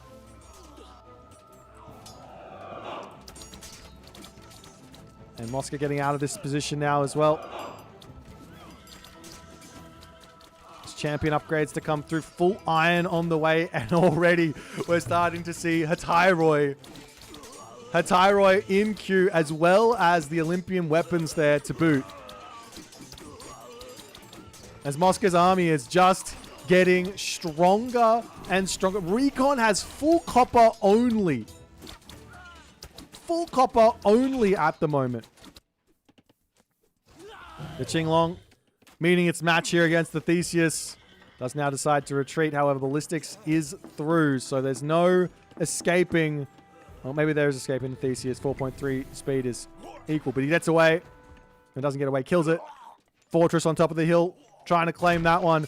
Over onto this side. The Hatyroi going after everything. These guys are doing that area of effect damage here. Taking out the trade route. And Mosca knows here. He goes, there's no gold left on this map for you. No way. Not with all those Quafu you've been building. Let me kill your ballet. And let me take your trade route out. And let me just cut you off gold completely. As Recon's ballet will be getting taken out here.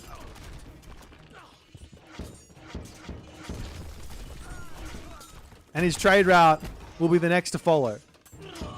He's down to 166 population. Plenty of gold, but he doesn't have anything else really going for himself. Over onto this side, a random Polyphemus. More than enough to take out a ballet.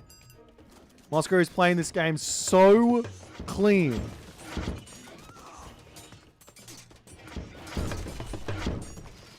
The Crenellations tech is through.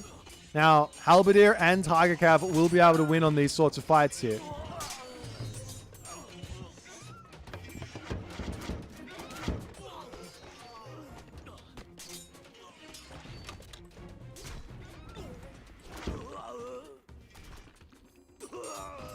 And now Mosca charging onto the right corner here. A fortress to try and secure this position and start pestering this trade route. Recon. He does have this gold mine remaining. That's it. 900 gold. And 14 mechanical ox caravans. But Mosca is swarming onto this position now. Earth walls dying. Recon's position crumbling. And game one here. Game one goes to Mosca with some incredible play. The fast advance fake attack grabs the town center into a quick third town center, which Recon didn't scout fast enough and didn't react to. In fact, Mosca reacted perfectly to what Recon was going for. Recon's like, okay, I'll get Heroic Age quick. I'll get myself the White Horse Cav and I'll get the raids in. But walls up. What are you going to do? And immediately when there's enough of them, all the prodromus are there to just say, no more raids. You're not going to get anything here. Just an incredibly well-played game from Mosca. You see this on the resources here as well. Catches up, overtakes. And I mean, once you're in front with Greek, this is what Greek is strong with. Gets the timings in, takes the dub. But it's a best of 5. It's a long series here. 1 win does not mean much. You need 3. Let's jump back over to the draft and see what they're going to pick for game number 2.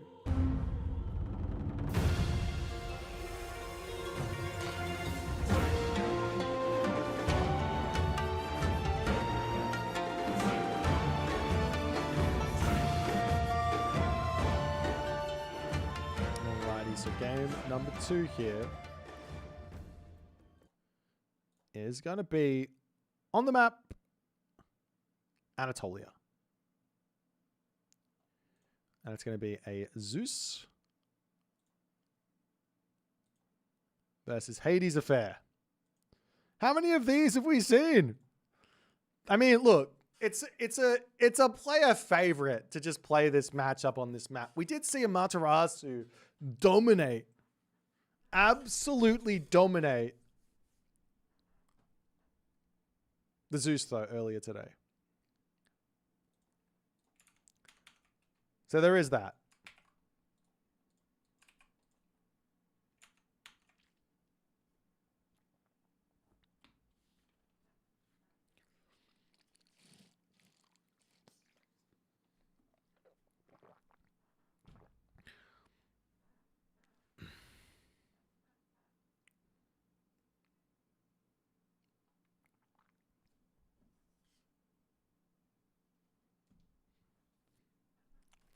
All right.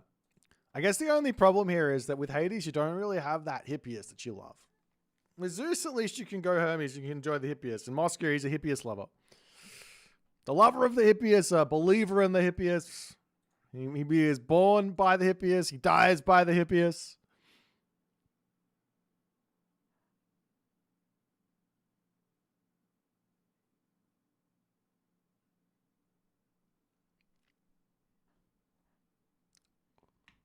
Oh dear.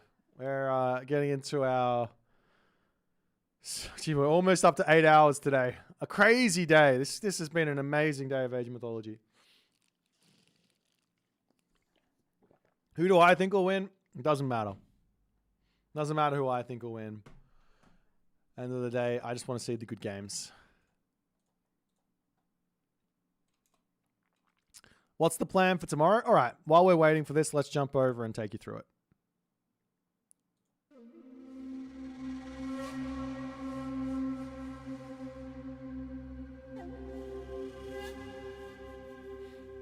So, tomorrow, spoilers for everyone else who hasn't seen anything. Tomorrow we're going to be seeing our first game of the day is going to be El Matador versus 3DB. Our second game will be Kvoth versus Mini Yeti. Our third game will be the loser of this matchup, Recon and Mosca versus Grass, I believe. And then our last game will be Soup versus Nyan Racing Cat. That's the plan for tomorrow. We start at 1400 GMT, so don't miss it. Some really, really good Age of Mythology to follow up tomorrow. And yeah, it's going to be a good one.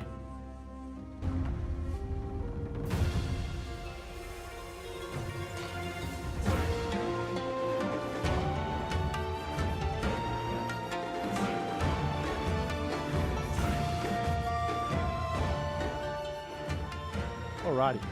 Anyways, we got ourselves a little bit of a wait here with this many things.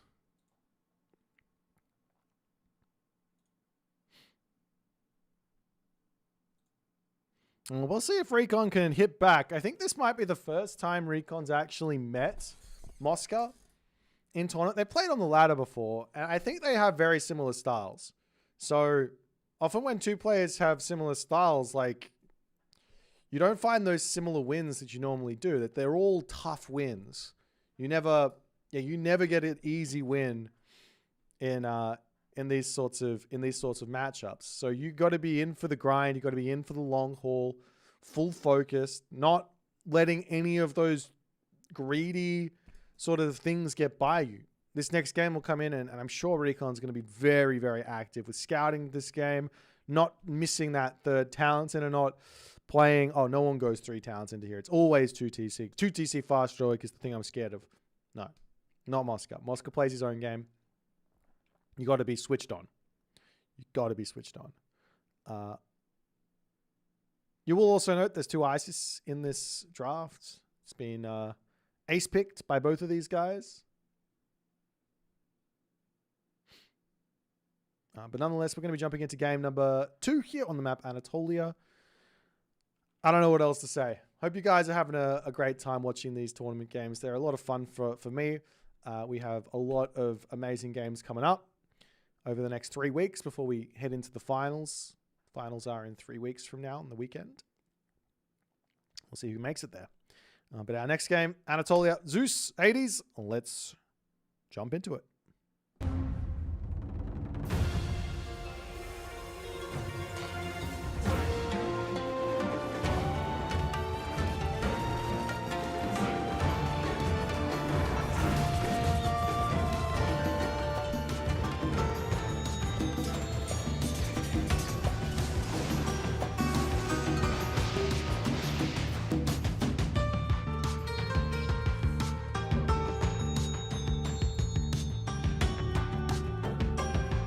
Alrighty then, guys. In the left-hand corner of the map, we do have Recon popping in here.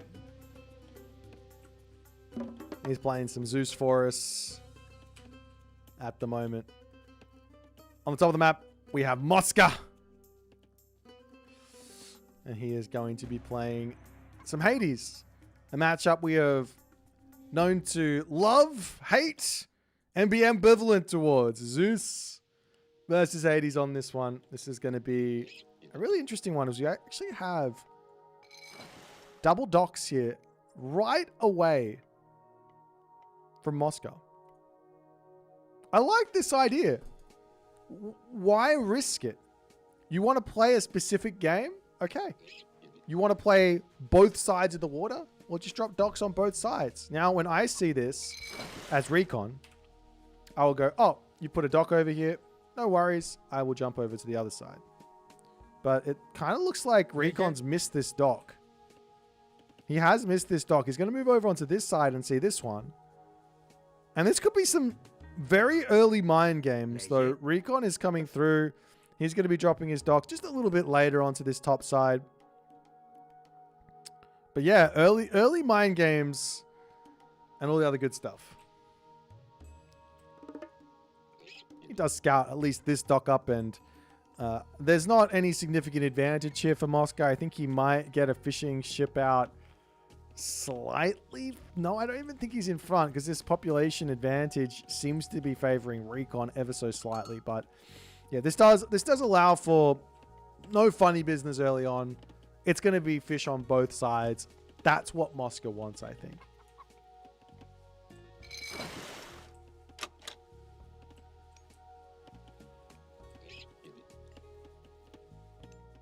Check out the relics and see if there's going to be anything important. Hestia's hurt. A little bit of villager training reduction. Over onto this side, the Pandora's box. Going to be some myth units becoming a little bit cheaper. Over onto this side, there is the Eye of Ornlu, which is going to be boosting up the counter infantry damage. That's helpful there for the Hades in a big way. And finally, the Chariots of Sibel. This is a really nice relic as well for the Zeus player in particular, but also Hades is going to enjoy that one there.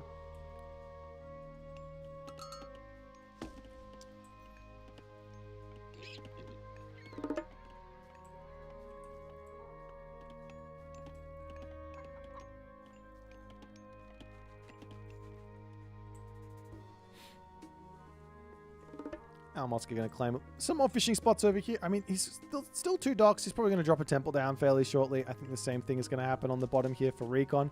In fact, Recon's got a lot of villages on gold. Which is a bit surprising. Normally you see everyone going over it on wood.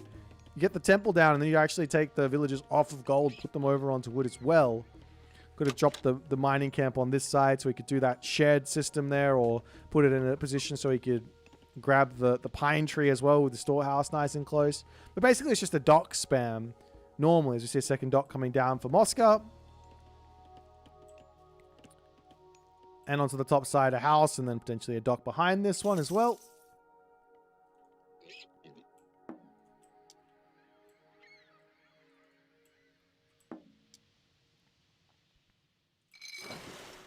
There's Recon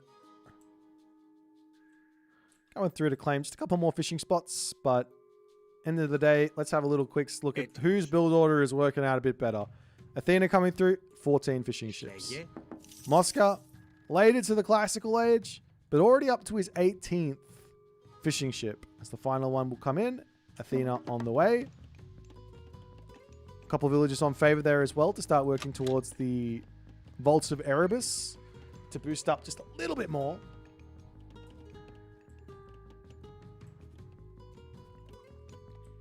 And also, wow, Recon already gone very, very aggressive on the walls. Like, he deletes them, actually. Thought he was going to go for that, but locking this position off would be nice early on. A couple of houses also coming up.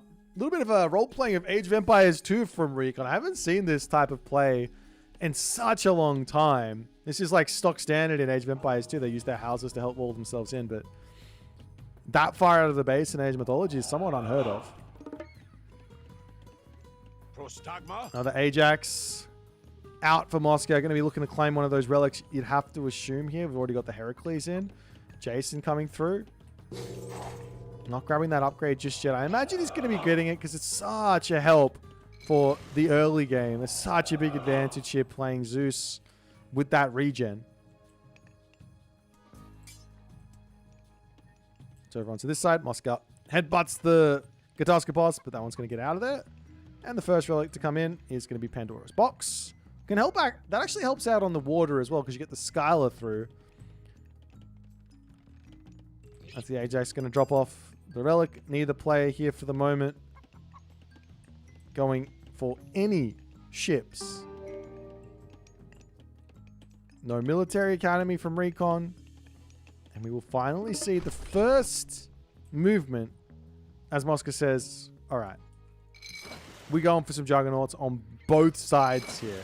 Let's just get this over and done with, and we'll see what you're going to go for next.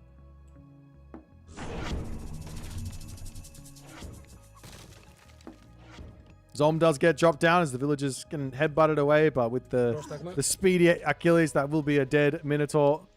And Mosca living nicely here. Is the Minotaur on the way here, but walls already up, so no sneaky Minotaur shenanigans for our Prostagma bro. But he can sit on this settlement for quite some time and just hang out there as Pentaconta to come through, and he'll just retreat back to under his dock onto both sides, defending over here. Recon's losing ships left, right, and center.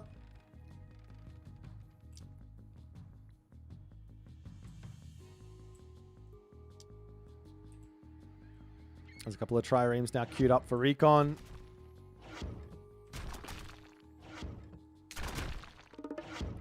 And Aphrodite pre-queued as Mosca needs to get to that heroic age. She's a little bit behind the heroic age of Recon, but I don't think this is going to matter that much. There's a bolt to take down one of the Skylar, I guess.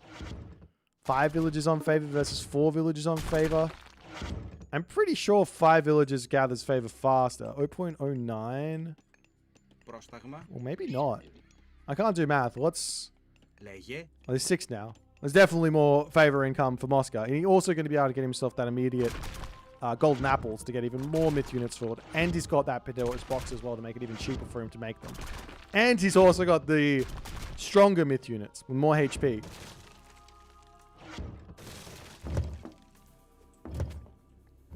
But nonetheless, Recon, a little bit of an advantage here as he charges forward with a couple of those hammer ships. Juggernauts pulling back. He's got to target down the trireme, but Recon to pull back as well over onto this side. Both players trying to out APM each other. Heavy warships is pre-queued right now for Recon as well. It's a big advantage in the heroic age as the Skylar going to come through on both sides. Funnily enough, we don't see the immediacy for this fishing upgrade. And on the other side, it's going to be an immediate Argonauts technology to come through. So that's going to be the Argo to come through. And look at all those Skylar in queue. As Mosca will be ready to defend here. He gets his own Skylar out up to the top side. More coming through. At the moment, there's no... Oh, there is the bonus damage over there onto the bottom side. A bolt getting dropped down somewhere as... I think onto one of the Skylar on the bottom as Mosca now has himself the Argo. So that's more than an answer over onto this side. But the top side does seem to be going in the wayside of Recon as he's breaking through here. The 2 3-headed Hydra, or Skylar I should say. Do you just grab the technology? Probably not. Not with the Argo out. That's a scary unit to deal with. But it looks like Recon's now found himself a pretty sizable advantage, basically winning both sides of the water to some degree. Another Skylar on the top side. That's going to get chased down. Not ideal here. Is he going for more boats at the top? So it looks like he is. He's trying to defend up here. If he takes out the Skylar at the very least, then his own Skylar will be big help. But then again, the heavy trireme here with 3x versus myth units is sort of more than enough. And Mosca hasn't gone for heavy ships. He has got a bunch of units out though. This is something scary. A couple of Hydra waiting in reserves here. The gold mine situation, 2,500 remaining there. Archery range, military academy. As Mosca is trying to catch Recon out here. He's defended for the time being. He's got his fishing ships that need to get back to work. Hoplites going down. Villagers getting pushed off of the temple will stop any sort of Skyless spammage ideas. Mosca missing that golden apples tech. Does hurt a lot. He could have so much more favor at the moment. Medium infantry, medium archers, copper weapons coming in as the temple will get torn down, which again means no favor income. Over onto this side, a little bit of an attack here as Mosca going to try and keep his Diago alive. Metemos. Onto this side as well. I mean, gotta be careful versus all this stuff. He picks the temple off into the main base here. Can Recon hold what's coming for him? He's got bronze, but he's also playing up against Curse, which is going to be a lot of pain for this stage to deal with.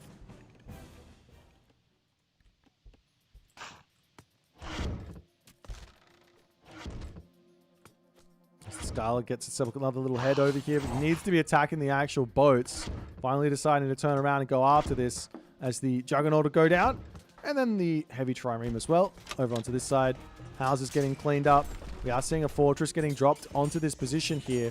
Curse and deny the fortress sounds like an amazing way to go. As Restoration gets dropped from Recon during the curse. I think they both clicked it at the same time. The villagers to pull back. Restoration gets dropped down.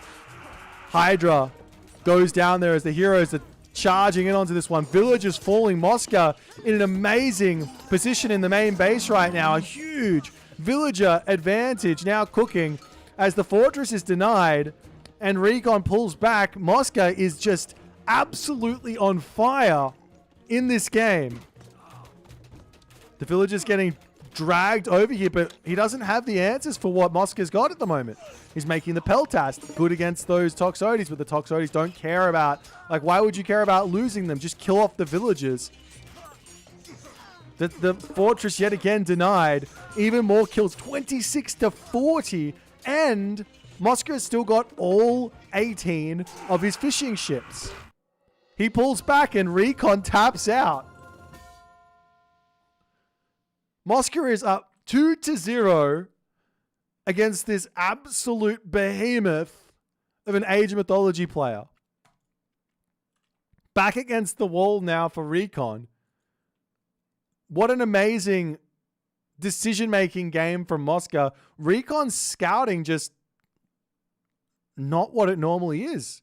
He got caught out. He was not checking for the land transition. The units come in and there's just not enough stuff. Like, look at the resources for Recon. He's got plenty of resources here.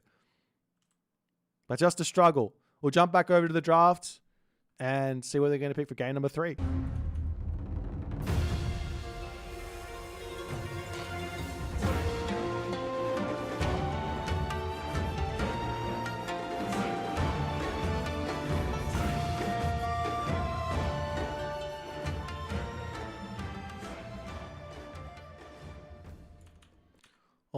Alrighty then. We are looking at the next one. It's going to be on the map Mirage.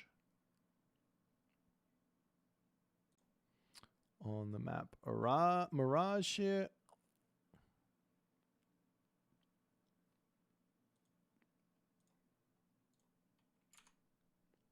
The players just getting sorted for the time being. Let's sort out these gods here as the Zeus is dead and the Hades is 1. So it could be an Isis mirror. There is Kronos as an idea for Mosca. But it could be an Isis mirror. If you want to play the Isis mirror, you're feeling comfortable, you go for it. But Recon might be thinking that this is an Isis mirror and he might say, okay, we'll go Tsukuyomi. Bit of a scary pick there, considering all the changes that have happened to him, but he's still really strong on this map. Ra probably not going to get seen. Fushi not bad on this map either, with like the chillin' spam with the boosted favor income from the docks early on. But yeah, Mosca, Isis, Kronos, set fine on this map as well. Shenong, a little bit meh. A little bit meh because the boosted food doesn't really help you spam myth units and things like that.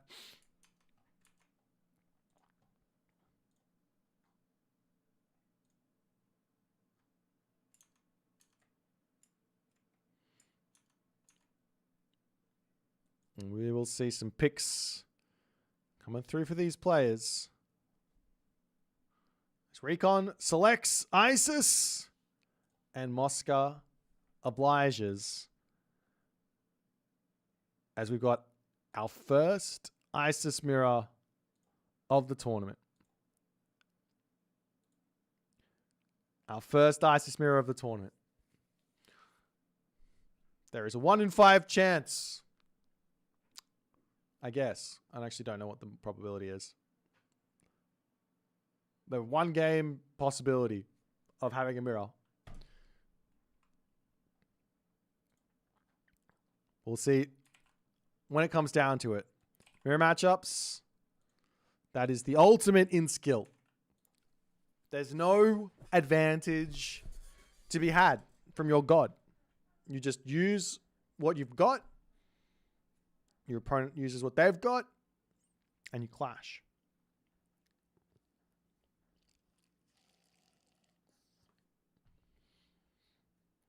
Yeah, we used to have best of 9 Isis mirrors back in the day. Yeah, I remember playing story time, like playing the Age Mythology vanilla tournaments. It was free pick. You could pick whatever god you wanted. And it was literally just Isis mirrors nonstop.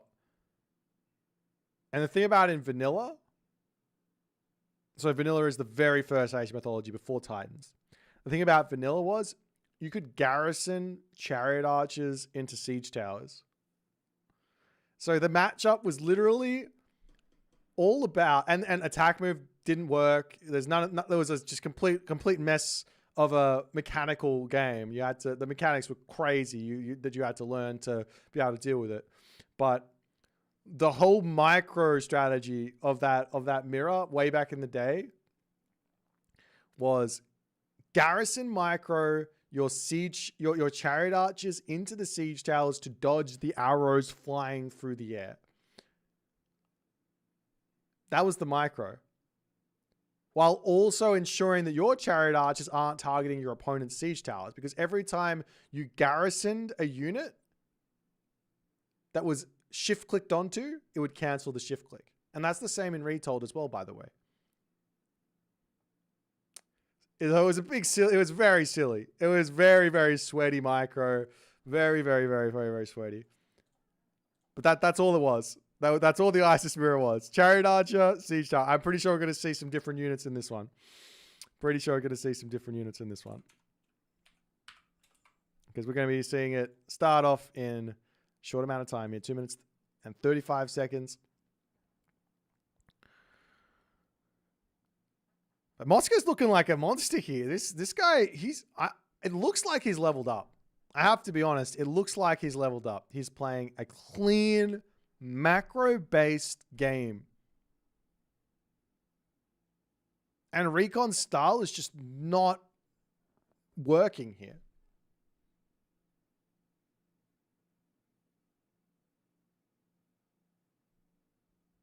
So maybe we're going to see some aggression. If you go for a fast second town center or Mirage, there's a big timing for the one town center player to just crash through it.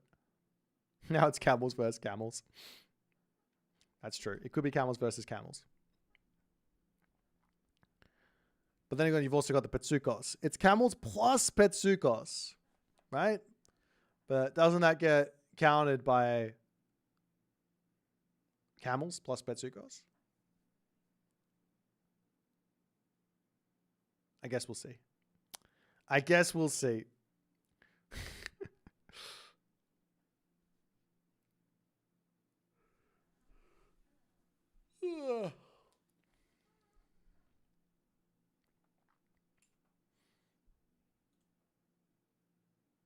How do we know it's not Mr. playing on Mosca's account? It's because Mosca's playing from Brazil, my friend, and Mr. is in Greece.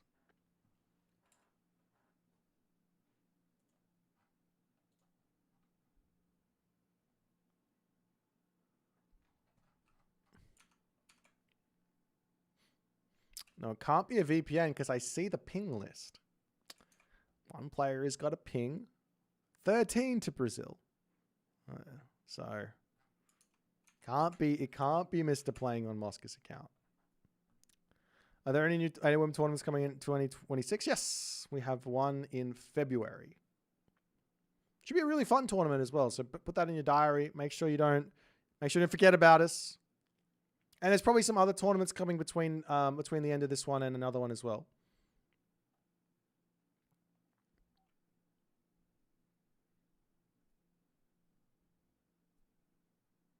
Maybe Mr. using remote control. God, could you imagine like remote desking into someone else's computer to play an RTS game? You'd have like 1,000 ping. Like total. Crazy. Guys, let's stop worrying about it. We got another game to watch. We're going in onto the map Mirage. Let's check it out.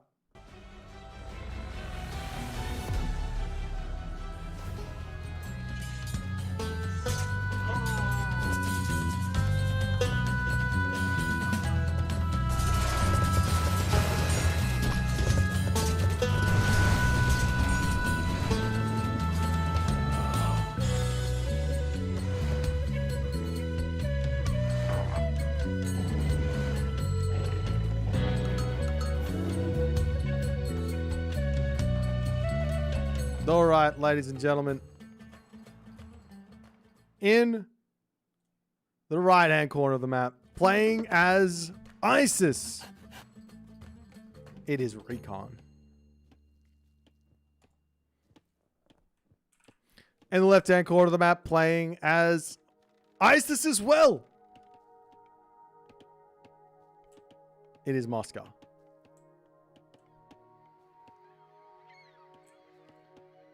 Ladies and gentlemen, this is going to be a very interesting one. I haven't seen a single ISIS mirror on this map once. I don't know how much of these guys have seen an ISIS mirror on this map. But all you can do is theorycraft if you haven't seen it before. You use what you know from the mirror matchup on land, which you've seen a lot of. But this is different. There's 9 fish here. It's a different build order. It's a different type of map. Town center over here is looking absolutely delicious with 2 gold mines next to it. Town center over here looking equally nice with the gold mine on the bottom and some rhino over here. Do you go for early priests and set up all the obelisks like normal? Like, these little tiny things throw players off their game in such a big way. In such a big way. So, who's going to adapt or who's going to die? That's the big question. Let's check out the relics. Hermes' wing sandals. Hero movement speed plus 5%. Very nice. Over onto this side, we've got the Bridle of Pegasus. Going to be getting some nice scouting in. That's such a big scouting relic. I know that Recon loves that type of thing there. Hestia's Hearth as well in the mirror matchup. 5% reduction in training time can help out enough to give you just that little edge. And Ula's bow. Oof. If we're going to see any sort of random spearman ideas, which seems good, all of a sudden Chariot Arch with an extra range, that's going to be a big help. So yeah, the big question is this just going to be full Camel Rider? We're going to see any spearmen mixed in?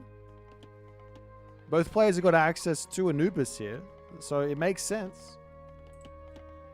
It makes sense. We'll have to wait and see. The temple comes up. Classic ledge coming through. Anubis, the god of choice for Mosca. The big question is, are we going to see the same things for both players? Monument to the villagers getting dropped onto this position, and Recon is going to empower it to play around that Plague of Serpents. And he goes Bast. Oh, look, I'm going to go out on a limb and say one of these players has played this matchup before. I'm going to go out on a limb and say one of these players has played this matchup before. I mean, the beautiful thing about Age Mythology is you can literally think through a matchup. So you don't even have to play it, really. You go, okay, what does my opponent want to do? Well, he's playing Isis. What does Isis want to do here? They want to drop Plague of Serpents on my fish. How can I play around that? Well, I'm playing ISIS. I can just do the same thing. But I put my monument to the villagers here. Anubis comes in. And, well, Recon does need to make a decision here. Does he want to empower the monument? Forever and deny Plague of Serpents? Forever? Or does he just pull back a little bit later and go from that? Over onto this side, Mosca doing something a little bit different. He goes, you know what? I'm going to put my monument down here to prevent Plague of Serpents on my town center. And I'm just going to grab that one. Recon, on the other hand, says, let me go to the same side. I know you're grabbing the town center, right? He does. He knows he's grabbing this one. Let me go to the same side a little bit later for Recon than for Mosca. But I'm really loving that we're seeing both players going for some different minor gods, because this does shake things up. Meanwhile, Anubite into the main base. Villagers getting a little caught out over here as the first little bit of damage to come in. And the monument to the villagers there, not going to be enough. And these village, well, not going to be enough to protect that position, but onto the villagers in the main base. Like, you just ignore this to some degree. Looks like he's actually going to turn around and shoot it, but still, you can just ignore this. Get a couple of priests out. Let the town center deal with it. Just going to kill it off for the time being. So, slight bit of economic damage from Mosca. As Recon now also going to get some spearmen out here. On the other side, another monument for Mosca. I think he's just going to go fast heroic. I can't fault him for this. It makes perfect sense. But a couple of spearmen to claim map control and basically remove the scouting from Mosca makes sense. Come in, clean up the obelisk, clean up the obelisk, clean up the obelisk.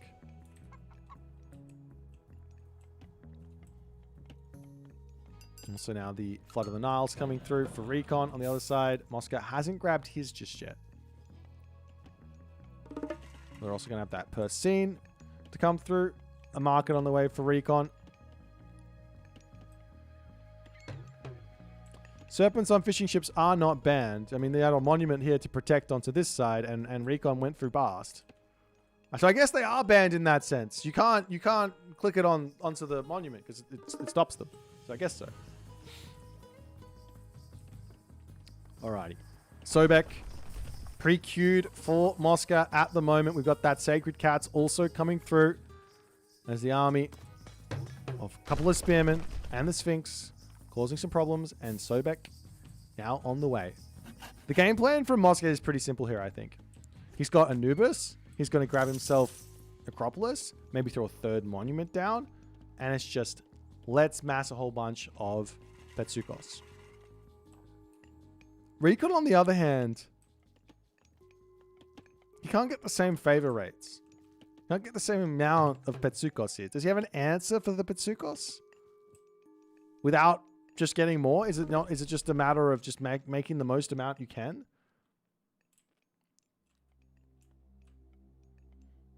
The villagers will pull off of this gold mine. They've got the gold mine at the top here. God, it's so brutal. It's so nice over here.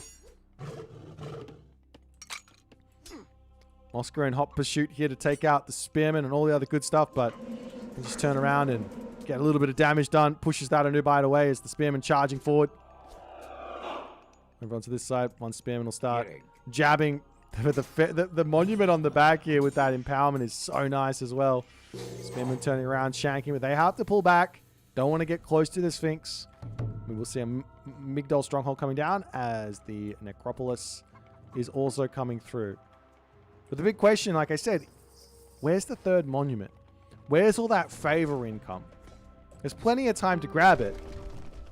On the other side here, it's 2 monuments as well for Recon.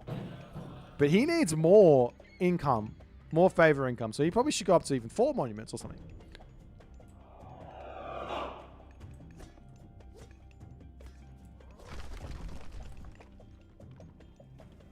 But in some ways, advancing later is a little bit of a better idea because you get a couple more villagers through. But Mosca does seem to be slightly in front on the villager differential here for some reason.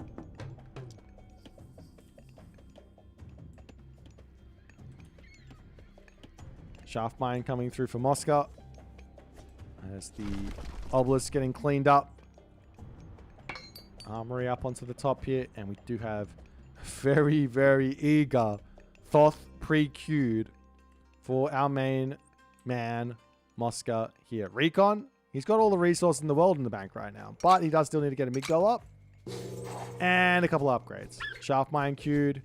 We will see the rock coming through. Is this going to be like a Locust?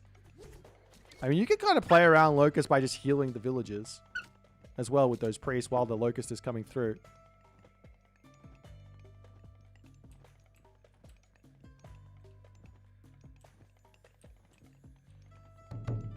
Second Migdol queued up as well. I mean, the question is who's going to get to the next stage first?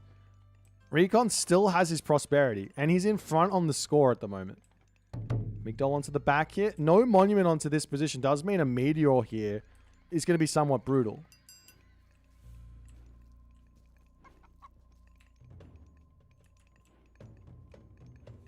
But Mosca rushing Mythic Age, and he will get there first, and it's not really close here. It looks like Recon wants to hang out in the heroic age a little bit. Gets himself his upgrade for his fishing ships. Mosca has also already got the fishing ship upgrade. He's got himself the mining upgrade. Trying to come through and deny a Migdol stronghold there as Mosca pulls back. Tiny little bits of damage. These little advantages mean they add up so much. The main base is the difficult position here to defend. There's no tower upgrades. Watchtower is on the way now. But even so, there's no units here.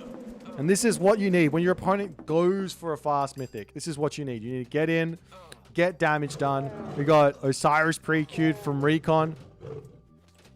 Man, both, it's like the only god that's the same, apart from Isis in this one, is going to be the Sobek. There's a Locust there coming through from Mosca. Recon also obliging with his own Locust somewhere over onto this side.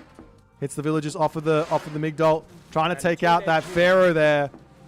Recon has to know something is afoot here. He has to know there's a Mythic Age coming. If you can snipe the Pharaoh, it's gigantic. It slows the production down so much. There's still also this prosperity in the bank here for Recon, mind you.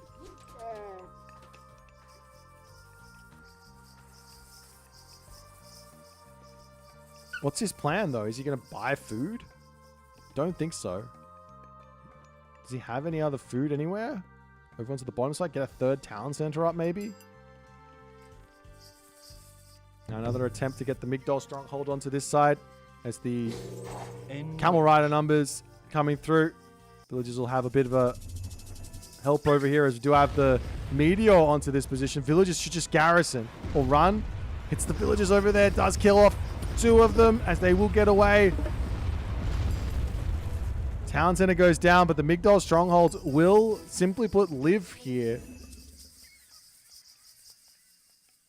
And now Recon is going up to the Mythic Age, is going through Osiris. So advantage here is basically all timing. Mosca doesn't have the favor at the moment for sort of anything. He wants this Valley of the Kings. He doesn't have it just yet. Camel Riders coming around onto the back. We see champion Camel Riders to come through. Up onto the top side. The Phoenix going after the villagers there. Pharaoh trying to empower this one up. 4 priests should be enough to try and push that Phoenix away. There's just plenty of Camel Riders in for Mosca, for Recon here, as Mosca going to lose out on this fight in a big way. Throws away all of that, and I think that's him throwing away a big advantage here. That is him throwing away a big advantage. So now Recon gets his town center up. He's going to have Son of Osiris. We also see a upgrade coming in for the ships there, as the obvious Phoenix onto the fishing ships is going to be a problem, but if he just has it already sorted out, why not? Over onto this bottom side. Camel Rider checking out the town center for the time being. Nice little denial to run down to the bottom corner. Walls coming up all over the place as the Camel Riders will start moving down there. But champion Camel Riders is in for Mosca. But you need numbers as well. And the problem here is with Osiris coming in, numbers don't matter. Well, they do matter. Numbers obviously matter. But the quality of unit for Recon is going to be so much better because Desert Winds is going to come in, which is going to boost those Camel Riders up. So Mosca kind of has to be planning for this with a transition into Champion Spearman behind this.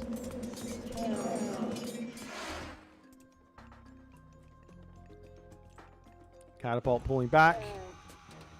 185 population here for Recon. He is in a perfectly good spot here. Son of Osiris coming in onto this position over here. Villagers getting spotted as Mosca is trying to keep everything alive, but Recon is spreading out completely onto this spot. Desert Winds first. No champion Camel Riders just yet, but he can get that through immediately if he wants to.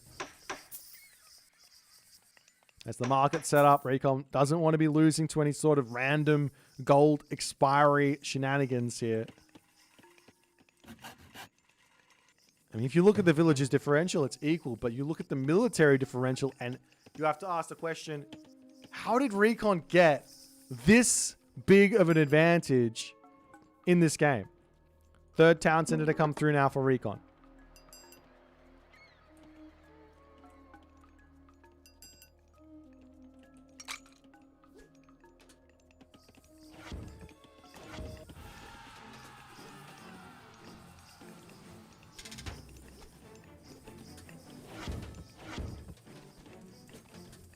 Camel Rider raids coming in as well. Still no champion camels, though. I feel like Recon's just forgotten.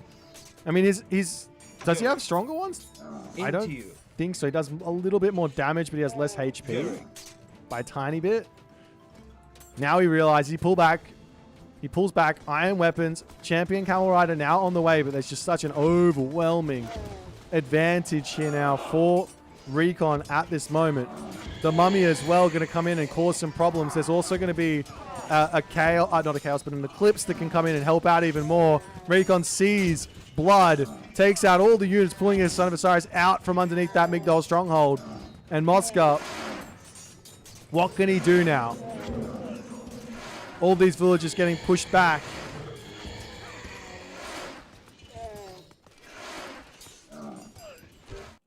And that's going to be it for game number 3. As Recon does manage to get on the board. It's not going to be a sweep today, ladies and gentlemen, but a clash of styles. Such an interesting game here. Obviously, Recon plays the thought process before the whole situation. Goes, all right, we're going to drop the monument down and play around and serpents on the water. Mosca goes for, let's play around serpents on my town center. But there was no serpents to come. And then I think the big problem here actually was the attack from Mosca straight away. Didn't really have the numbers. Charged in, thought he could do something. But in this sort of a matchup, the volatility of Camel Rider on Camel Rider, you just need to make sure you've got the numbers. You need to. You don't have another choice. But really well played game here from... Really well played game here from Recon, as we'll drop back over to the draft and we'll see what they're going to pick for game number 4.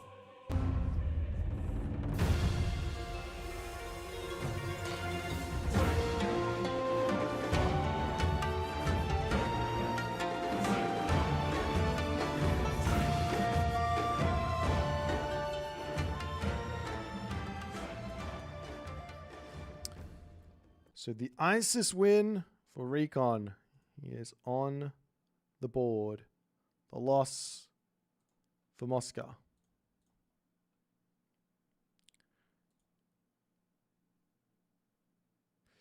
So now we're going into the map Steppe. Recon still has Tsukiyomi. But there's still Kronos on the board. So Recon might be just like, ooh, let's not.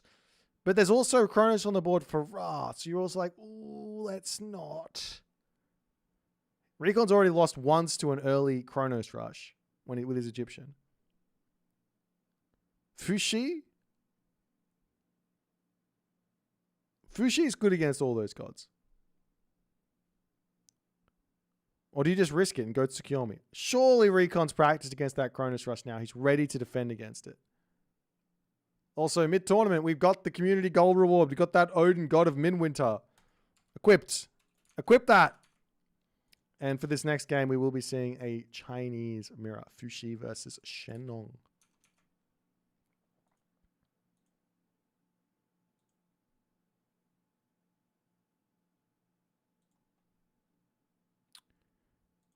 Fushi versus Shenong. So some spice for game number 4 here.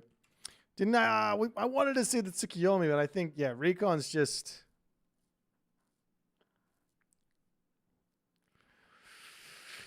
Recon, he just can't pick it. Unless he's prepared for Chronos with Tsukiyomi. Which I do think you can be prepared. I think it's fine. But you have you just have to be so careful, right? You have to be so careful. Tsukiyomi versus Chronos. And the last map is on Elysium, and do you really want to play Ra there? Jeepers, this is a tough draft from Recon. I think Mosca got the better of him, given these latter picks.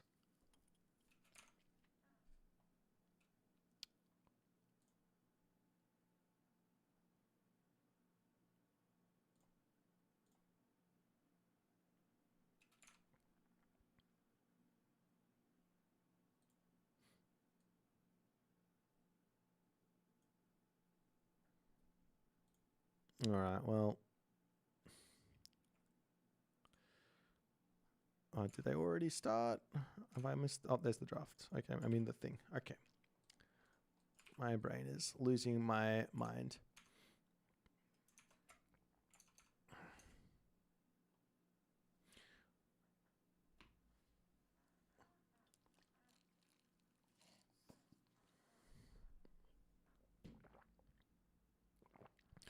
But we are back into another sort of like macro situation, right? Mosca can go for the Earth Wall. What's Recon going to do to get any early damage done with the Fushi? It's just another macro war. This is literally just like, we've seen literally like three macro wars thus far. Well, actually no, Zeus versus Hades wasn't very macro-ish, was it? These guys love a good macro game. I did put I did put the... Did you guys see the macro numbers for Mosca though? He's got some numbers there, guys.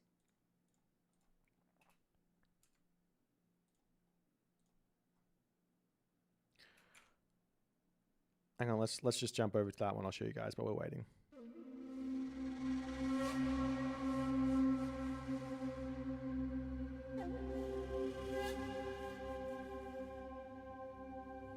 So yeah, you see the Mosca 99 macro. This guy's a macro beast. Recon's got the 99 experience though. He's had his back up against the wall a ton of times.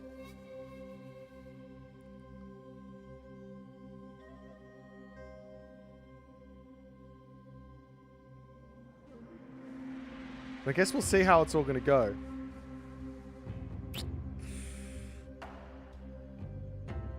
Nonetheless. All right, that's enough. That's enough of the cards. You guys enjoyed? All right, fantastic.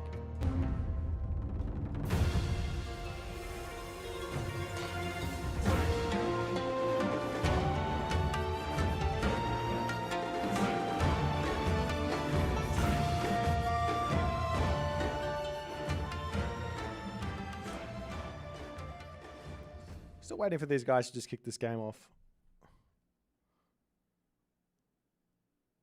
Oh.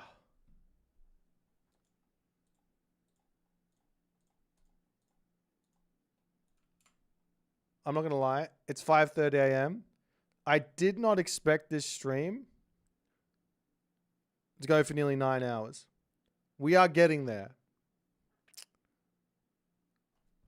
I've just reminded myself that wait, is today Saturday? Jeez, I reminded myself that I committed to a basketball session at 1:30 today. I'm very thankful to TheMista. Thank you for finishing off Soup swiftly. But now I'm unhappy at Recon for taking so long. Actually, we do have to have some sort of a word about some stuff here afterwards, but It's fine. No sleep adds 10 inches to my vertical. Mate, I got 0 vert. I lost it all. I used to be able to jump.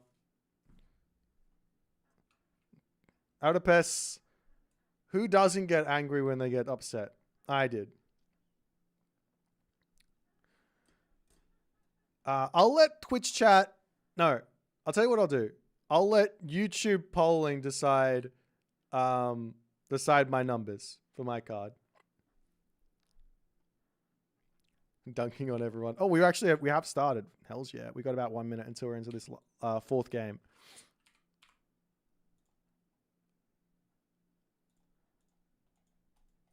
All right, what do we do? Do we just do like random packs for the players? Like do like packs of 5? 69, 69, 69. I'm really excited. I hope you guys enjoy it. Well, I tell you what, I think what I might do is if I can get this all worked out, we might give some of these cards away to the players for free at the end of the tournament. Hopefully.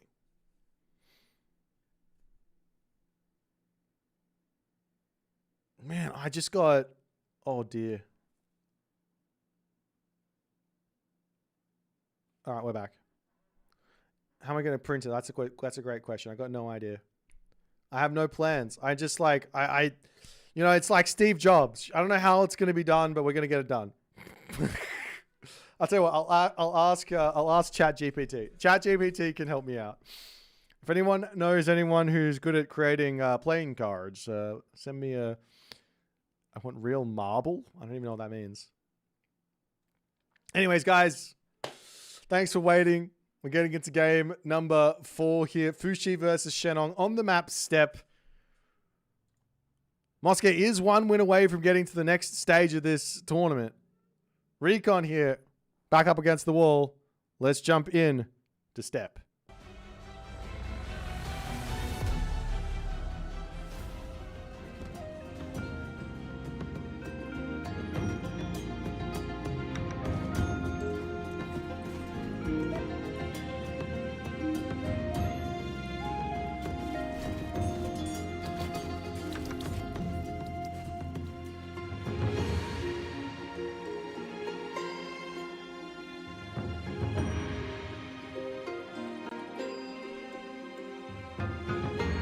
Alrighty, ladies and gentlemen, this is game 4 in the left-hand corner of the map.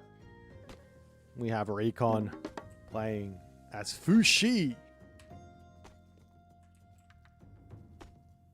And in the right-hand corner of the map, Mosca.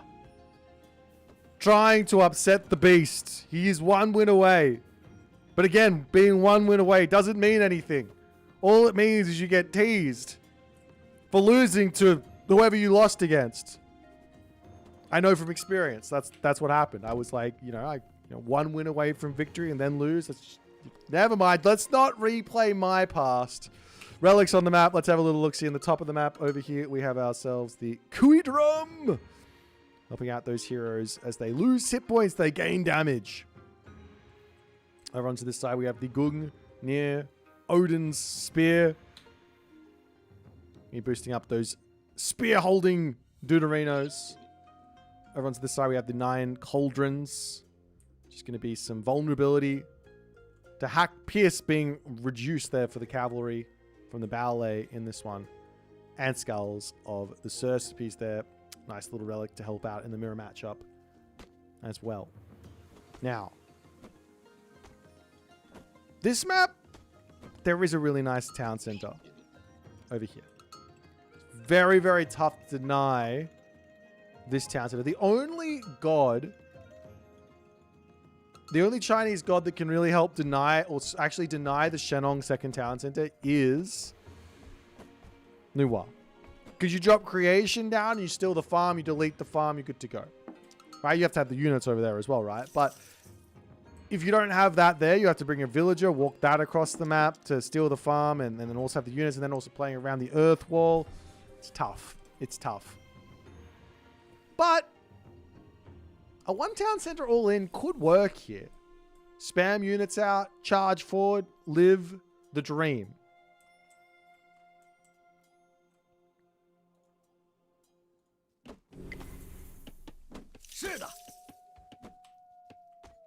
Some more pioneers on the way. Recon now advancing. He's going to go up. Oh, sorry. Mosca now advancing. He's going to go up through Chiyao, actually. This could just be a this could just be a classical fight. This might not be a town center from Mosca at all. This would throw everything that I know about these two players out the window as we just see them both going crazy in the classical age.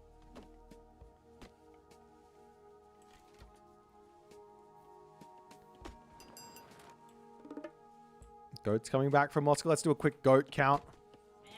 9 versus 13 as Recon does end up winning on that side of things. As the Pioneers coming forward, looking for a little bit of harassment onto this position.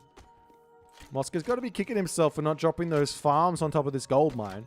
Like, even if he just put them on the sides here, these Quafu would be absolutely fine.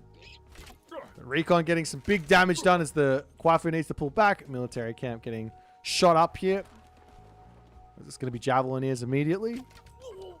Behind this, lots of gold in the bank. But no town center, no commitment into much other than a Naja. Getting the kid out. Looking for all that pressure.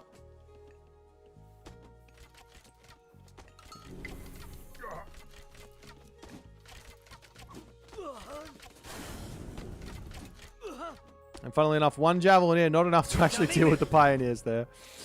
So still needing to be careful as the Najar is on the way. Trying to get across here.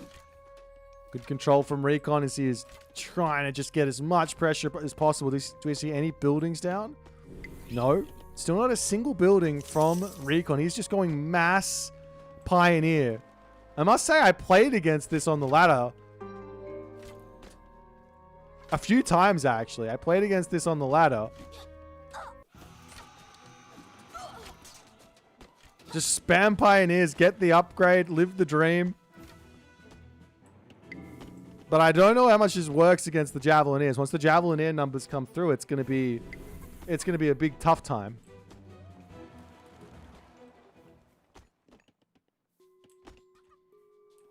So now Recon taking his foot off the pedal. Yatsa in the main base. Causing some problems here. As the Quafu can just turn. Shank. Villagers turning. Shanking. Pioneer in here getting little bits of damage done.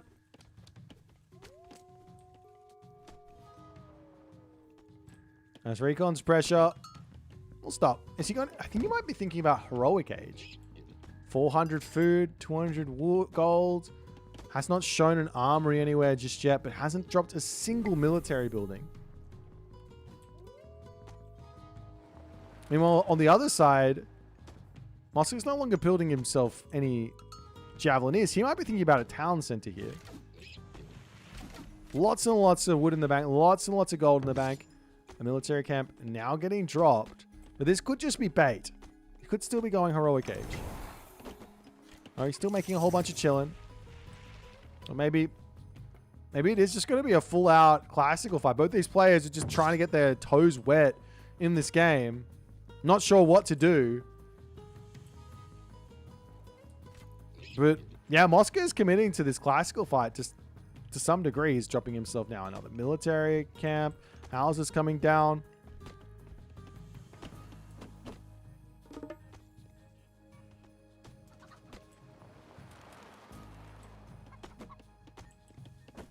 I mean, you could just grab watchtowers. I don't know. The Quafu getting spammed out by Mosca. I do think that this is going to be a very stock standard thing to continue. I don't think that the idea of spamming Quafu is... Oh dear, drops one chill in there. I don't think the idea of spamming Quafu is bad at the moment.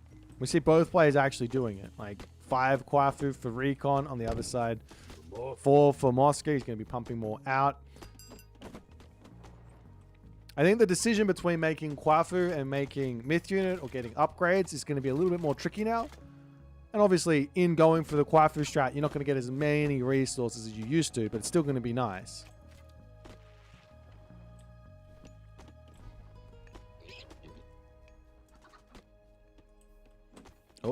Najat is in.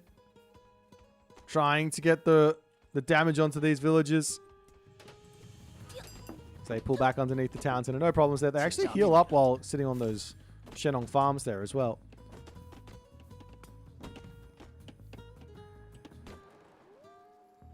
I'm still very interested. I feel like there was a heroic age coming from Recon, but now Mosca's got Rushall pre-queued, and he's gonna hit it first.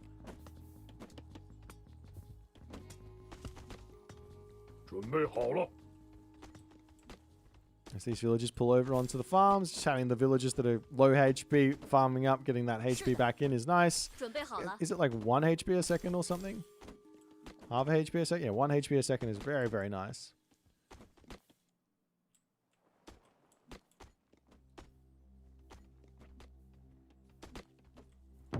Couple more military camps coming up in the middle of the map there as the Rushall is through. Gormang pre-queued. The Yatsa returns back in. Will he get a villager here? No. Manages to keep that one alive. The rest of these villagers might need to turn around and start shanking back here. Low HP villager. What are you doing, Recon? What are you doing? He's charging forward. That's why he's trying to put some pressure back on to Mosca at the moment, as the Yatsa will end up falling. Villagers pushed off of this gold mine for the time being. Not the end of the world. There's not really any need for a ballet or anything to come through. I think realistically here, all Mosca wants is a whole bunch of Dow swordsmen.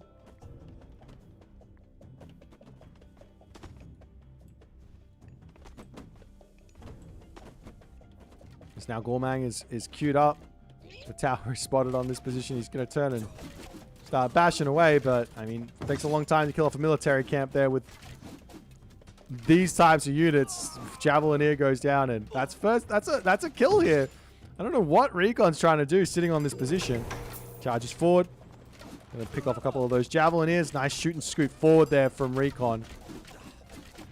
But the Baihu in a whole bunch of heroes is going to be more than enough to deal with that one. He's losing so much underneath that one tower there. Recon now on the front side. The thing is, if Recon decides to go in for a whole bunch of White Horse Cav,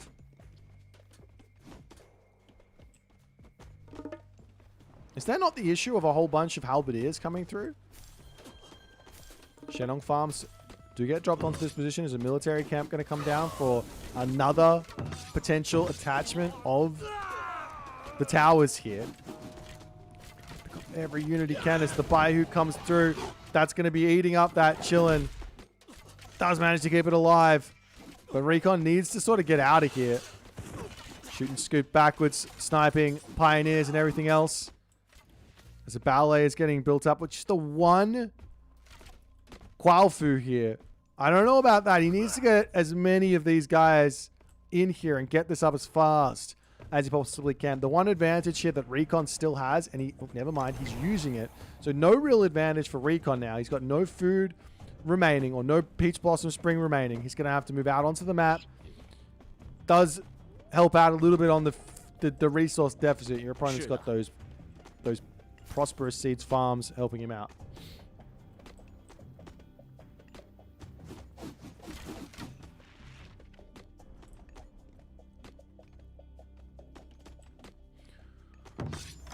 Now Recon moves forward. Going to grab the gold mine.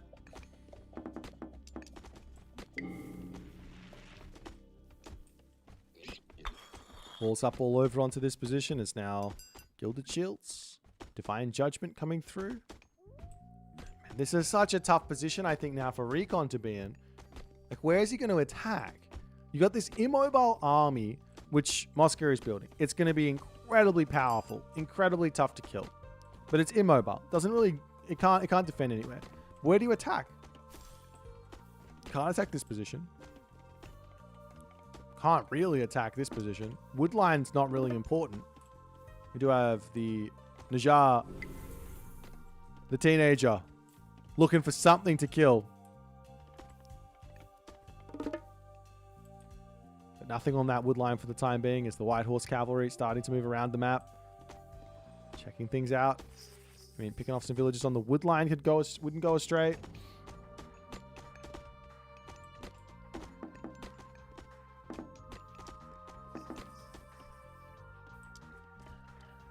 Nice little move there from the Kvoth. Does block off the Najar from escaping here. Kill off that low HP wall. Can he actually? Oh, it's built so fast. The Kvoth here might go down though. It's probably worth it for the death of the Najar. It's got that burn attached to it, so when he pops out, he's going to lose a whole bunch more HP as well.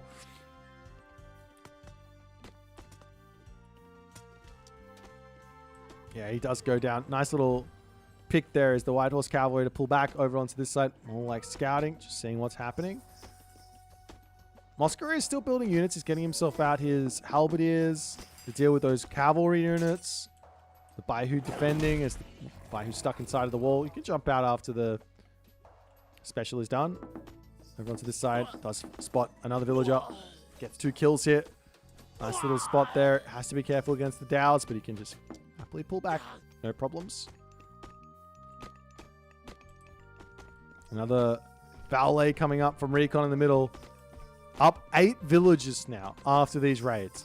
And I was talking about where is he going to raid, and well, he killed a Kvoth. He killed off 2 peasants, and now he's in a very nice position. Lots and lots of food income though from Mosca as the army charges forward here for Recon.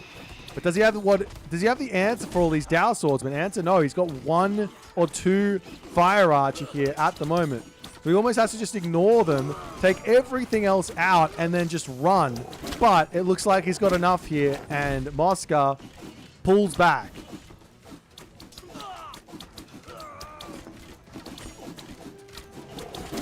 At the very least there now, the Taowu getting some 10-pin bowling shenanigans coming through. And Recon, having done the dash, having done the damage, says, all right, let's get out of here. Coming over onto that back wood line there with all those villages there. The shard does explode. As Recon continues to pump units. And a couple of villages will end up falling down onto this position as he pulls back into the tower. Meanwhile, charging it onto the front line to take out this forward gold mine. There's a huge military advantage here for Recon as we have the lightning weapons getting dropped. Vanish could be a counterplay to some degree here, but he doesn't want to drop it. There's just no units for Mosca. Recon's just got an amazing advantage now. As the Dow going down, can't really kill off the villagers on the gold mine here. But you can start going after these military camps with the attachment. I wouldn't mind seeing like a siege weapon or something. Just 1 crossbow to start sieging these towers, basically. Meanwhile, over onto this position as well. White Horse Cavalry back onto the villages, and Mosca is just getting... He is just taking so much damage from these raids here. Doesn't have the walls set up. Temple gets blown up there.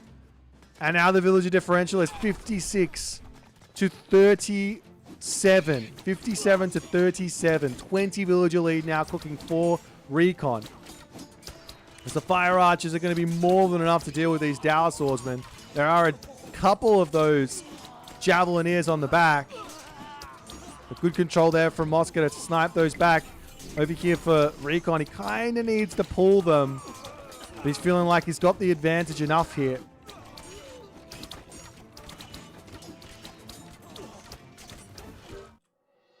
And in that moment, Mosca taps out.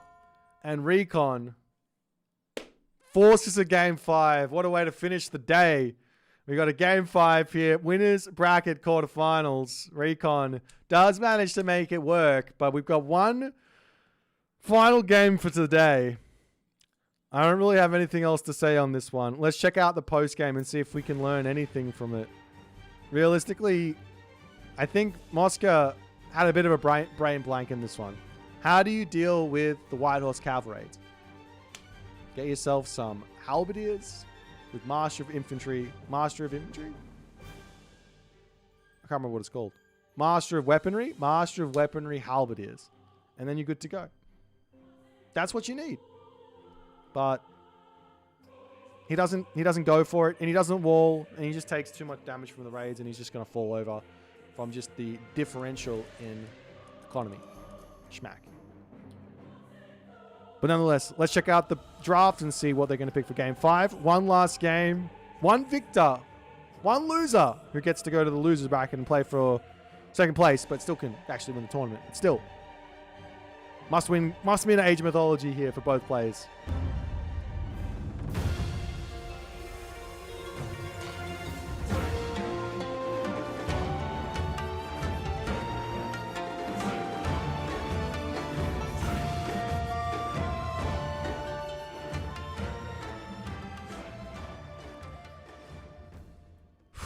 One last game. Elysium. One last game on Elysium.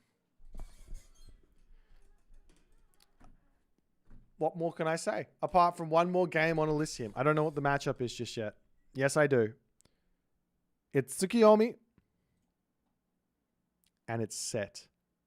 It's not going to be the Chronos Rush finishing Recon off. It's going to be the Tsukiyomi, who Recon values very highly, it seems, versus the set of Mosca.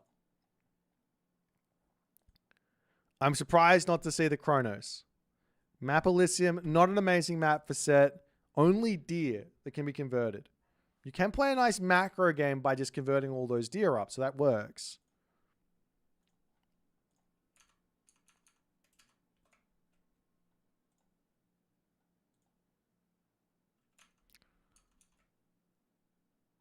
Looking forward to another 90-minute stalemate, mate. If we could finish this game in 10 minutes, that would be good. Keep my bedtime to 6 a.m. apparently today. The sun is up. I can see sunlight. You guys can tell. Like, the blue is no longer that blue. What time did the game start tomorrow? 1400 GMT. 1400 GMT. Is there an updated bracket somewhere? Do you want me to show it to you?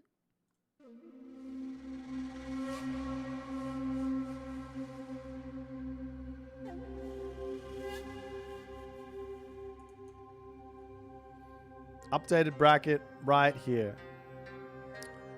Right here.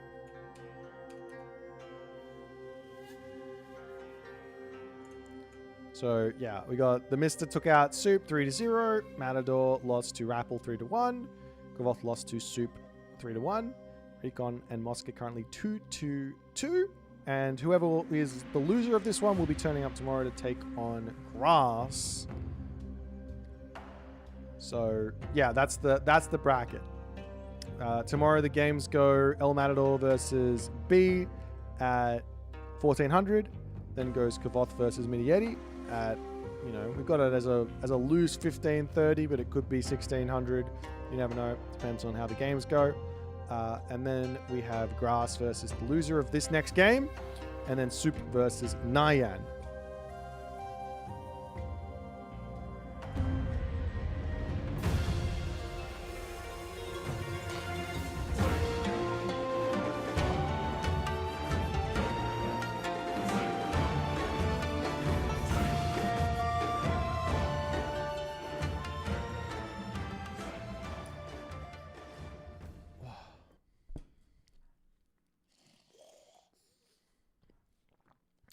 When's the finals? So next weekend we have another 2 days of games, and then the weekend after that will be the finals weekend. We also have the Challengers League going on while this is happening as well. So don't forget we got the semi-finals coming up for the Challengers League next weekend. I believe that's happening on, I want to say it's happening on Sunday, but I can't remember. But the semi-finals are next weekend. And then the finals will be, and third, fourth place match for the challenges will be on the weekend after that. So yes, that's what we've got.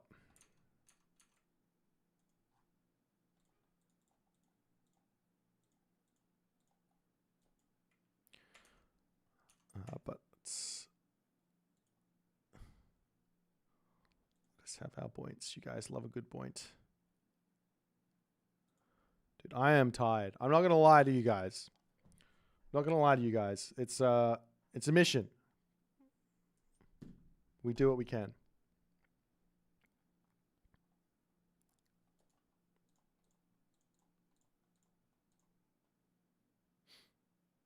Well, thank you guys for watching, man. Like this is just a lot of fun. We got a crazy amount of people watching at the moment. So it's a big love to all you guys. Also, shout outs to all the people who subbed through today and all the people who just sub in general. This stuff is really, really amazing. You guys are the best. Any bits, we saw some bits getting thrown my way and some donos as well. Appreciate all that stuff. And Einar Jib, thanks for the 5 gifted subs, you guys, legends. I know I haven't really been following the subs while this has all been going on. I just want to focus on the games, but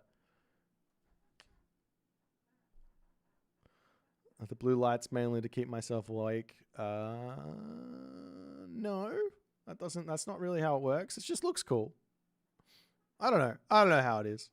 What time is it in Europe? Isn't Europe like 2 a.m. now as well? Euro's redeemed in depth. In depth recorded game review. Oh, it's only 10 p.m. Oh, okay. That's not even that bad. That's not even that bad. All right. We've got the guys off to the races for the final game. We have to wait, however, 2 minutes and 40 seconds. Budapest for the 7 a.m. Let's go. Good morning. Ohayo gozaimasu. もうすぐ彼女も起きそうだけど変な感じ。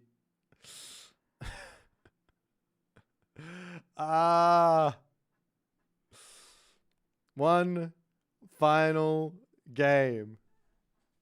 Oh, what are we going to do? Well, either way, we get to see these guys tomorrow or the next one. Am I going to get enough sleep? No, I won't. I'm going to go to basketball. I'm going to have a nap. That's the plan for tomorrow. I'm waking up. I'm waking up in like 7 hours. That's my game plan.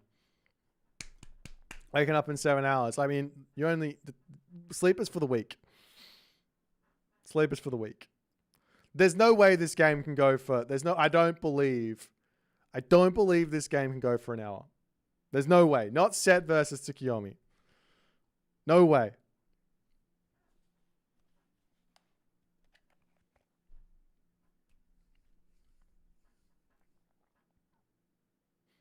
The famous last words. We have seen some pretty crazy ones. Both go 3 TC.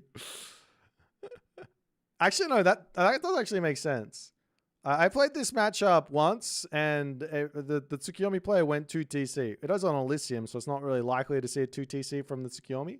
But I did see that my opponent went 2 TC Tsukiyomi, and I went 2 TC Set. And when I saw him go 2 TC, I was like, okay, I'll go 3 TC. What are you going to do? And I ended up having a crazy amount of economy, able to pump out all the stuff, and we got the dub. And this was before the big fat Tsukiyomi nerfs. So, there is that going on.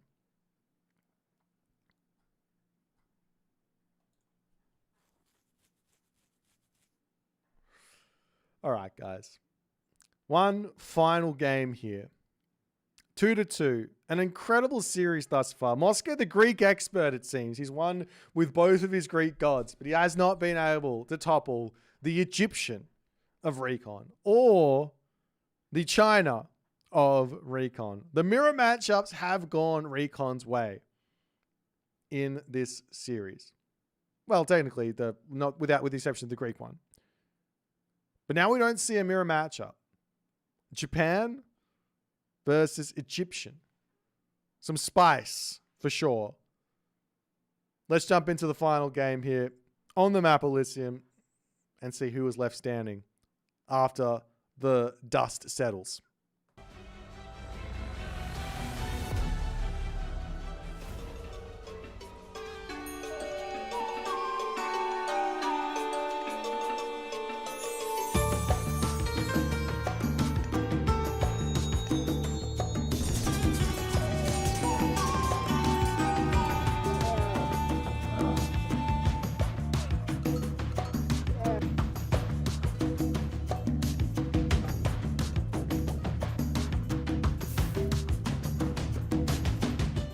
Here we go. In the top of the map, playing as the blue Tsukiyomi, it is Recon. His opponent today, in the red, playing as Set,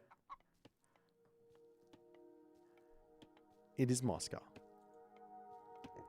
One game, one terrifying experience here. Tsukiyomi he got hit. He got hit.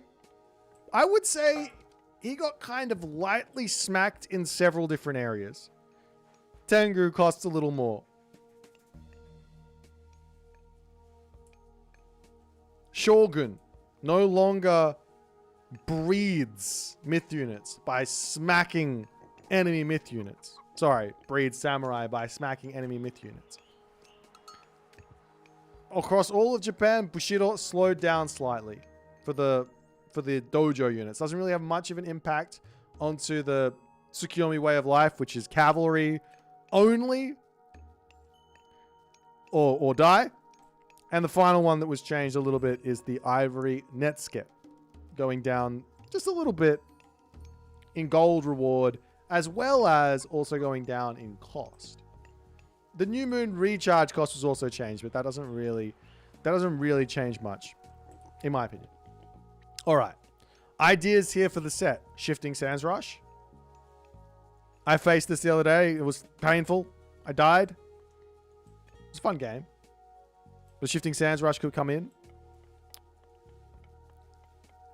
Let's check out the relics. Blanket of Empress Zoe. Minus 15% of the damage vulnerability to Crush. Everyone's inside there is the Archimedes' Ledger. Population usage -1. Here we have the Bridle of Pegasus, which is going to be a free Pegasus every 60 seconds or when it dies. And finally, the Oseberg Wagon, boosting up the movement speed of the caravans.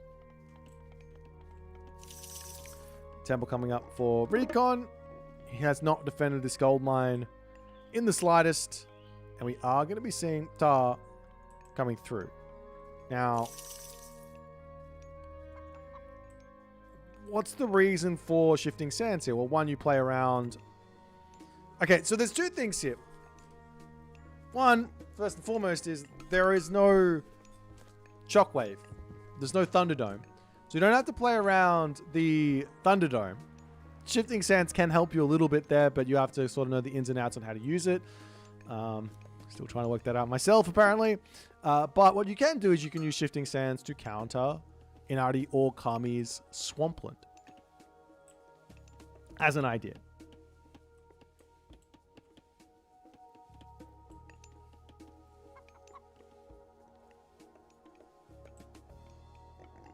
So we'll see how it goes. But, yeah, Recon. Is he just going to go for a fast heroic? I mean, it makes a lot of sense. Drops a stable into his main base. Super safe, super defensive, right underneath the town center. Doesn't want to lose anything here. In the main base, we see a barracks coming up very quickly here for Mosca. So we want some spearmen. No second town center.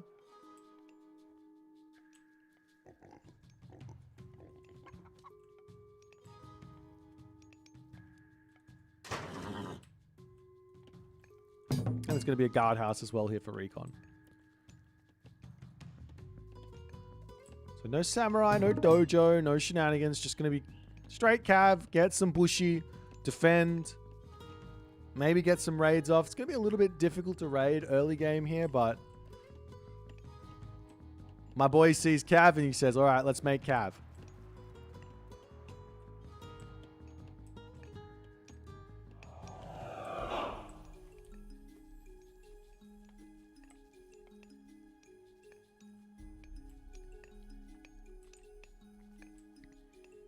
The spearman popping out. Gonna be searching for, hunting for blood here early on. But I mean, in the main base with the Bushi and the Jurugumo all spread out on all the weak points. Should be completely fine. The gold mine is still looking a little bit bare. I'd love to see some walls or something like that, as it's looking like Mosca is actually thinking heroic age here. Build a couple of units. He's getting himself an armory up. Kitsune is trying to scout, trying to see what's happening. He's got this one over here, making sure he sees the town center. Armory will finish up here for Mosca.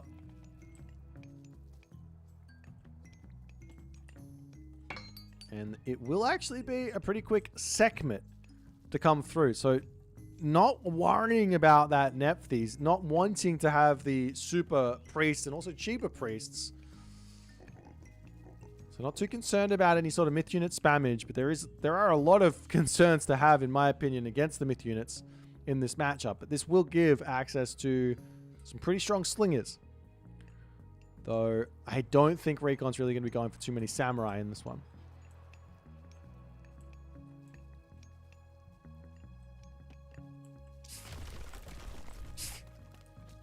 Armory goes down, or ghost buildings or whatever. But at the moment, Recon is just pumping units. He's not going heroic age. He's just pumping units. So, I mean, what's he really going to do with all of this? Can he just go for a gold staff to some degree if he just, like, prevents the Migdol from coming out of his base? Then again, is Mosca just going to go mythic age? Because he's got enough resources to do so. He's pumping out the spearman. It's going to be spearman chariot archer. Sort of makes some sense.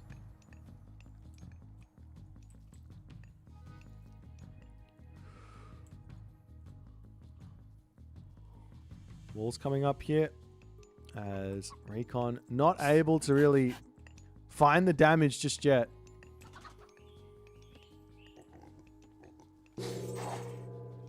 Giraffe popping out. Scarab pulling in. Oh, deletes the house. Where is he going with this bad boy? He wants in the front here for the time being. Citadel Center to come through. Another... Is this the Shifting Sands? No. No. It is absolutely the Shifting Sands. He is going for the town center. He says, let me deny your fast road. But the Miko, just bring those over and defend. The Bushi on this side as well, more than capable. We will see the Swampland getting dropped in here. Does 0 damage on this one. 0. The Scarabs will be able to take down the town center. Damage is done. Swampland wasted. Temple getting taken down. The Bushi are in now to slowly start tickling those Scarabs. And Mosca cleaning so much of Recon's base here. Onto the front though. Recon has to have the idea that there's going to be gold villages on the front. He's trying to chase down the spearmen, but Mosca is able to now get close to a Migdol here. Picking off the spearman doesn't matter. Picking off those villages is everything. Obviously, those Scarabs now down. Recon's got all the resources in the world, but he can't go to the heroic age without a town center.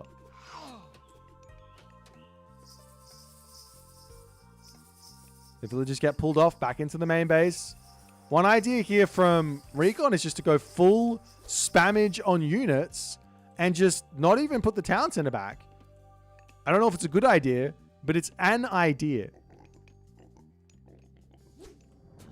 There's a dojo at the back there for Recon. Just go for full army spam gold staff. Because Mosca just invested so much into those Scarabs. Obviously killing the town center is huge. Some barracks coming up. Oh, this will be so all in for Recon. No, I don't even know what he's doing. I've got no idea. He's slowly trickling up to the town center. It looks like he is going for the town center. I could be wrong. Nope, he is. The Miko needs to get back to work as well. And now Recon bailing back. So big advantage now for Mosca.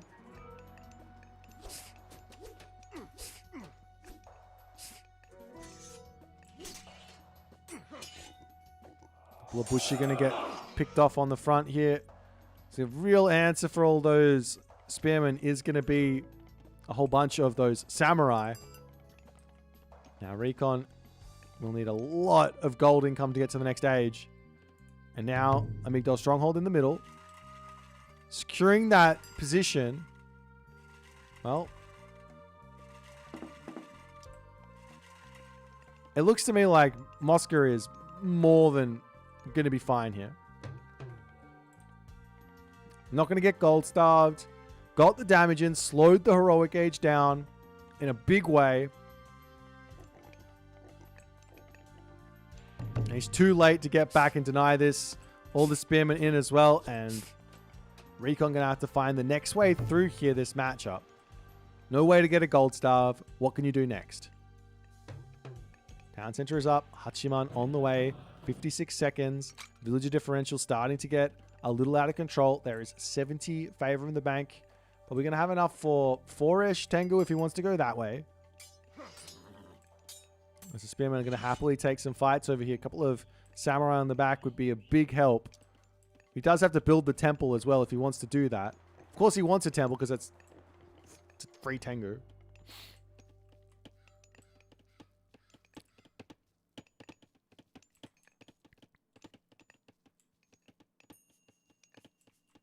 But then again, there's also the armory upgrade route. Though Recon hasn't gotten any of those. But is there really a timing when your opponent's got the Migdol stronghold here?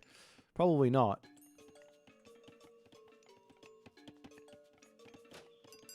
Camel riders popping forward. Over onto this side. Again, archer riders in a nice defensive position. We are seeing more Tengu to come through. And he will drop it onto the temple, he says. Tengu are the way. Let's see if this is going to work out now for Recon. He's behind. Generally, this sort of a play has not had huge amount of success while being behind. But a great counter to it is mass Migdol stronghold all over the place. As the army pops forward, sees the Migdol coming in. There is going to be the Shogun to come through as well. As the Tengu swinging around onto the bottom side.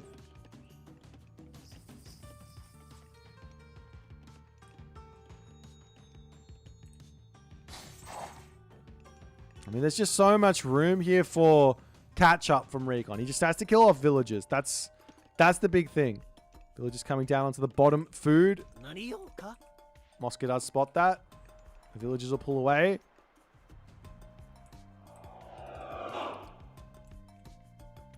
Sees nothing on this bottom side as he dives forward to take out some houses or something on the backside. And they kill off those houses quickly though, no?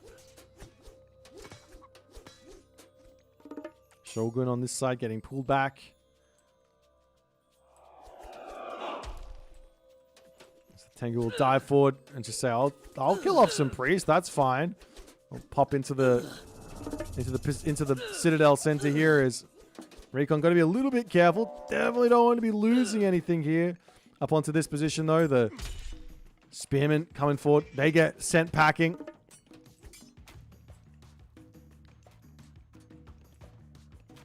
Man, the villager differential is just out of control here as Mosca is going to be so far in front.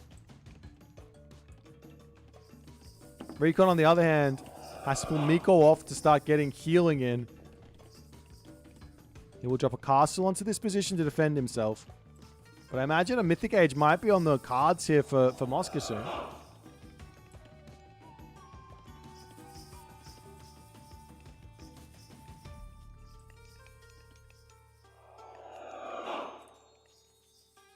Recon swinging around the bottom. Still looking for some sort of a sneaky way to get onto these villagers.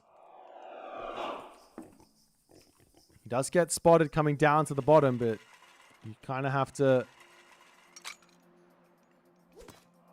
You kind of have to be aware of what's happening. Up onto the top side, though.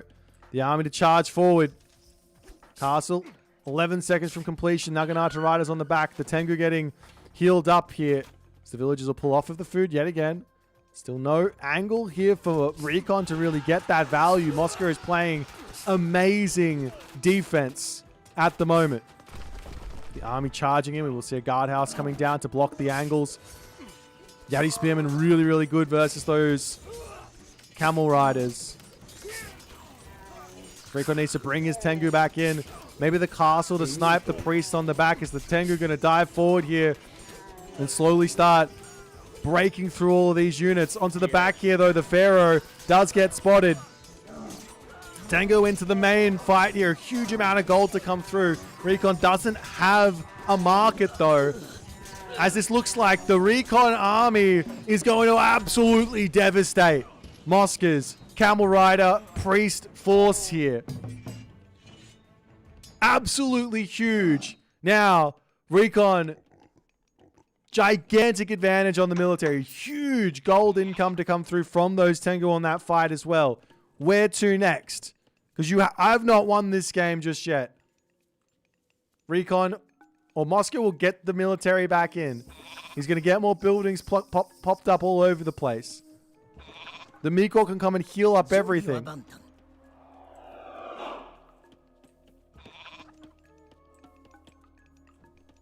More Miko to come out of the town center. You don't even have to care about the villager lead at this moment. Just get yourself the favor income. A town center is up over here for Recon as well. Moscow, one town center for the time being.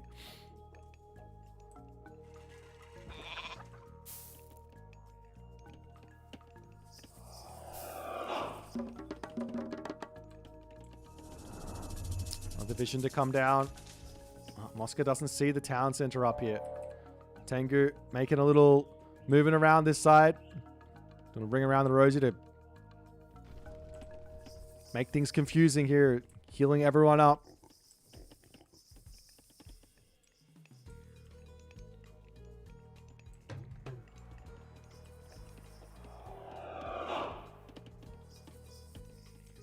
Now, Mosca going to look for a little bit of an attack. I mean, he had such a fail on the first one. Does he really think he's going to win on the next one here? Because there's just going to be more units and everything's going to be healed up.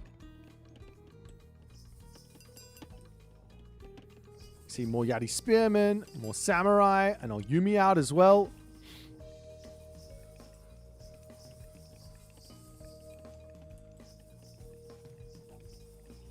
Villagers making their way forward to wall up this middle position.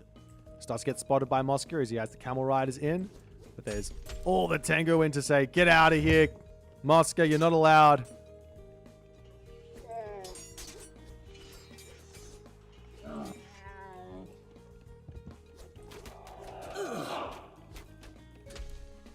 Priest numbers 6-7 heroes here. I mean, I feel like it's enough if you're playing defense, but to play offense, it's just not going to quite work. And Recon is just happily saying, okay, you keep coming at me, no problems. Tengu charging forward here. Taking a little bit of damage as Mosca says, all right, I'll pull back. Siege tower goes down. Yeah, I don't know if Mosca can really take these fights, but he's going to go for it here. He turns around, Tengu diving out. He's still got all 5 of them as well. As Mosca pulling back to his Migdal stronghold. He's got the garrison techniques here. Now, is this going to be problems for Recon that Mosca just had? Mosca's now found himself a pretty big advantage here as the Tengu diving in yet again. But immediately, Camel Riders pulling back. Great control from Mosca. Tengu's falling ever so slightly here. Now down to 4. Has Recon overcommitted on this fight here? It's looking like he has.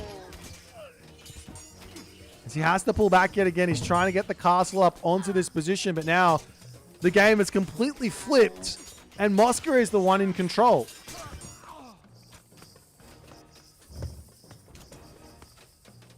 Mosca is absolutely the one in control here. The castle will end up finishing up. The Oyumi will be somewhat of an assistance here, but what's Recon going to do now? He's just lost his entire army trying to push forward.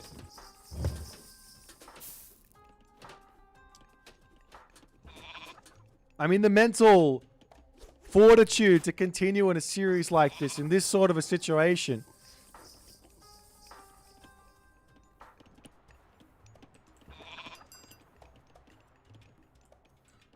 Recon does have 2 TC. That's the big thing that he's got. But he's behind on villager count. He's having to farm, whereas on the other side, not a single farm in sight. It's all hunt, all berry bushes, all everything. More siege towers coming in, ready to push through and just break this position because there's just no units. There's no units for Recon. He could absolutely shifting sands on the main again if he wants to. That's totally an option. But why do that when you can just roll forward, kill the castle off first? Recon's in some trouble now. He's got 1,500 gold remaining on that gold mine. His castle is indefensible.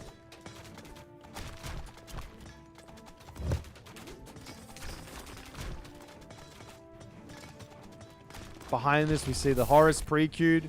Could go for the selling angle. Doesn't have a market. Plenty of villagers on gold, though.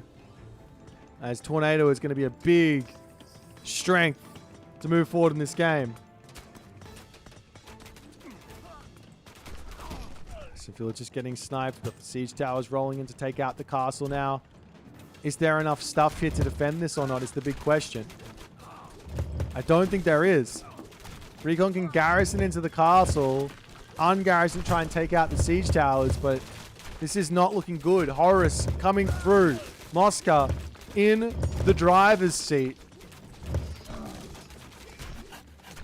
And it looks like Mosca, he is riding the ticket to the losers bracket to hand to Recon here. As his gold is getting taken out, his buildings are falling. 185 pop to 140 pop. Chariot Archer numbers, very little counters here. Elephants also coming into the mix. The Oyumi will be a big help to take out this backline. But is it going to be enough? I don't think so.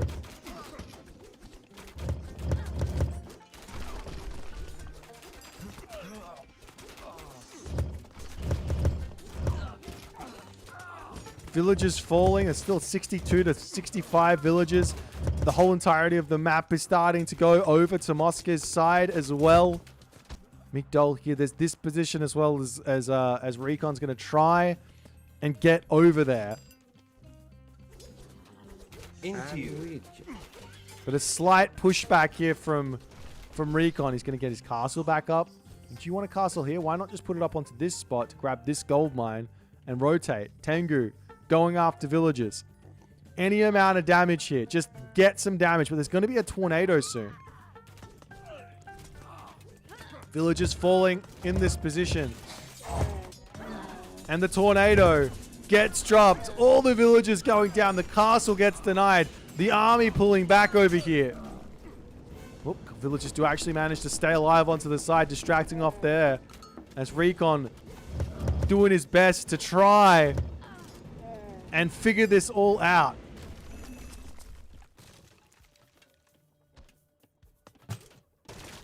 Siege tower over here going to go down. Tengu going to be getting taken out. The big thing here is this Mythic Age doesn't really give anything to the army of Mosca at the moment. Mosca not making any spearmen. Not making any axemen. We've got 93 favor in the bank, so we could go for a whole bunch of Avengers here. There are a lot of bushy, though, so it's a little bit like, do you want to do that? Mosca here, does he see the gold mine on the side? He does see a gold mine there, so he has to know that something's going on there, but just secure the position, put some castles down, or Migdol's down. We see a castle coming up for Recon in an effort to try and keep himself alive here. There is an option to just vision shifting sands onto this. And that's exactly what Mosca is going to be doing here as the entirety of this army dropping onto the gold of Recon.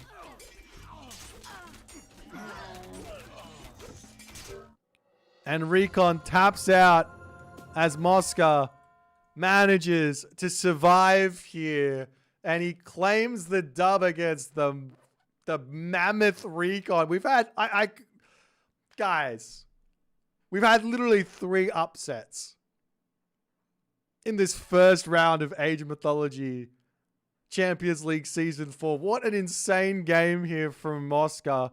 Recon had such an advantage after that gigantic fight on this position. A huge advantage. But then he just threw it straight back in exactly the same way that Mosca handed him the advantage. He charged at the Migdol. No need to do that. He had the advantage. He had 2 TCs. He had the gold mine. Sort this out. Look for raids with the Tengu while looking for a Mythic Age. But at the end of the day, 5 games is a lot of games of Age of Mythology. Making correct decisions non-stop for 5 games is an impossible ask. But Mosca, this guy means business here. He is the real deal. We'll be seeing Recon again tomorrow, it looks like. Ladies and gentlemen, that's it for today. I don't know what else to say. I'll see you guys tomorrow. Let's pop over to this little menu and we'll show off the schedule, I guess, for tomorrow and all the other good stuff.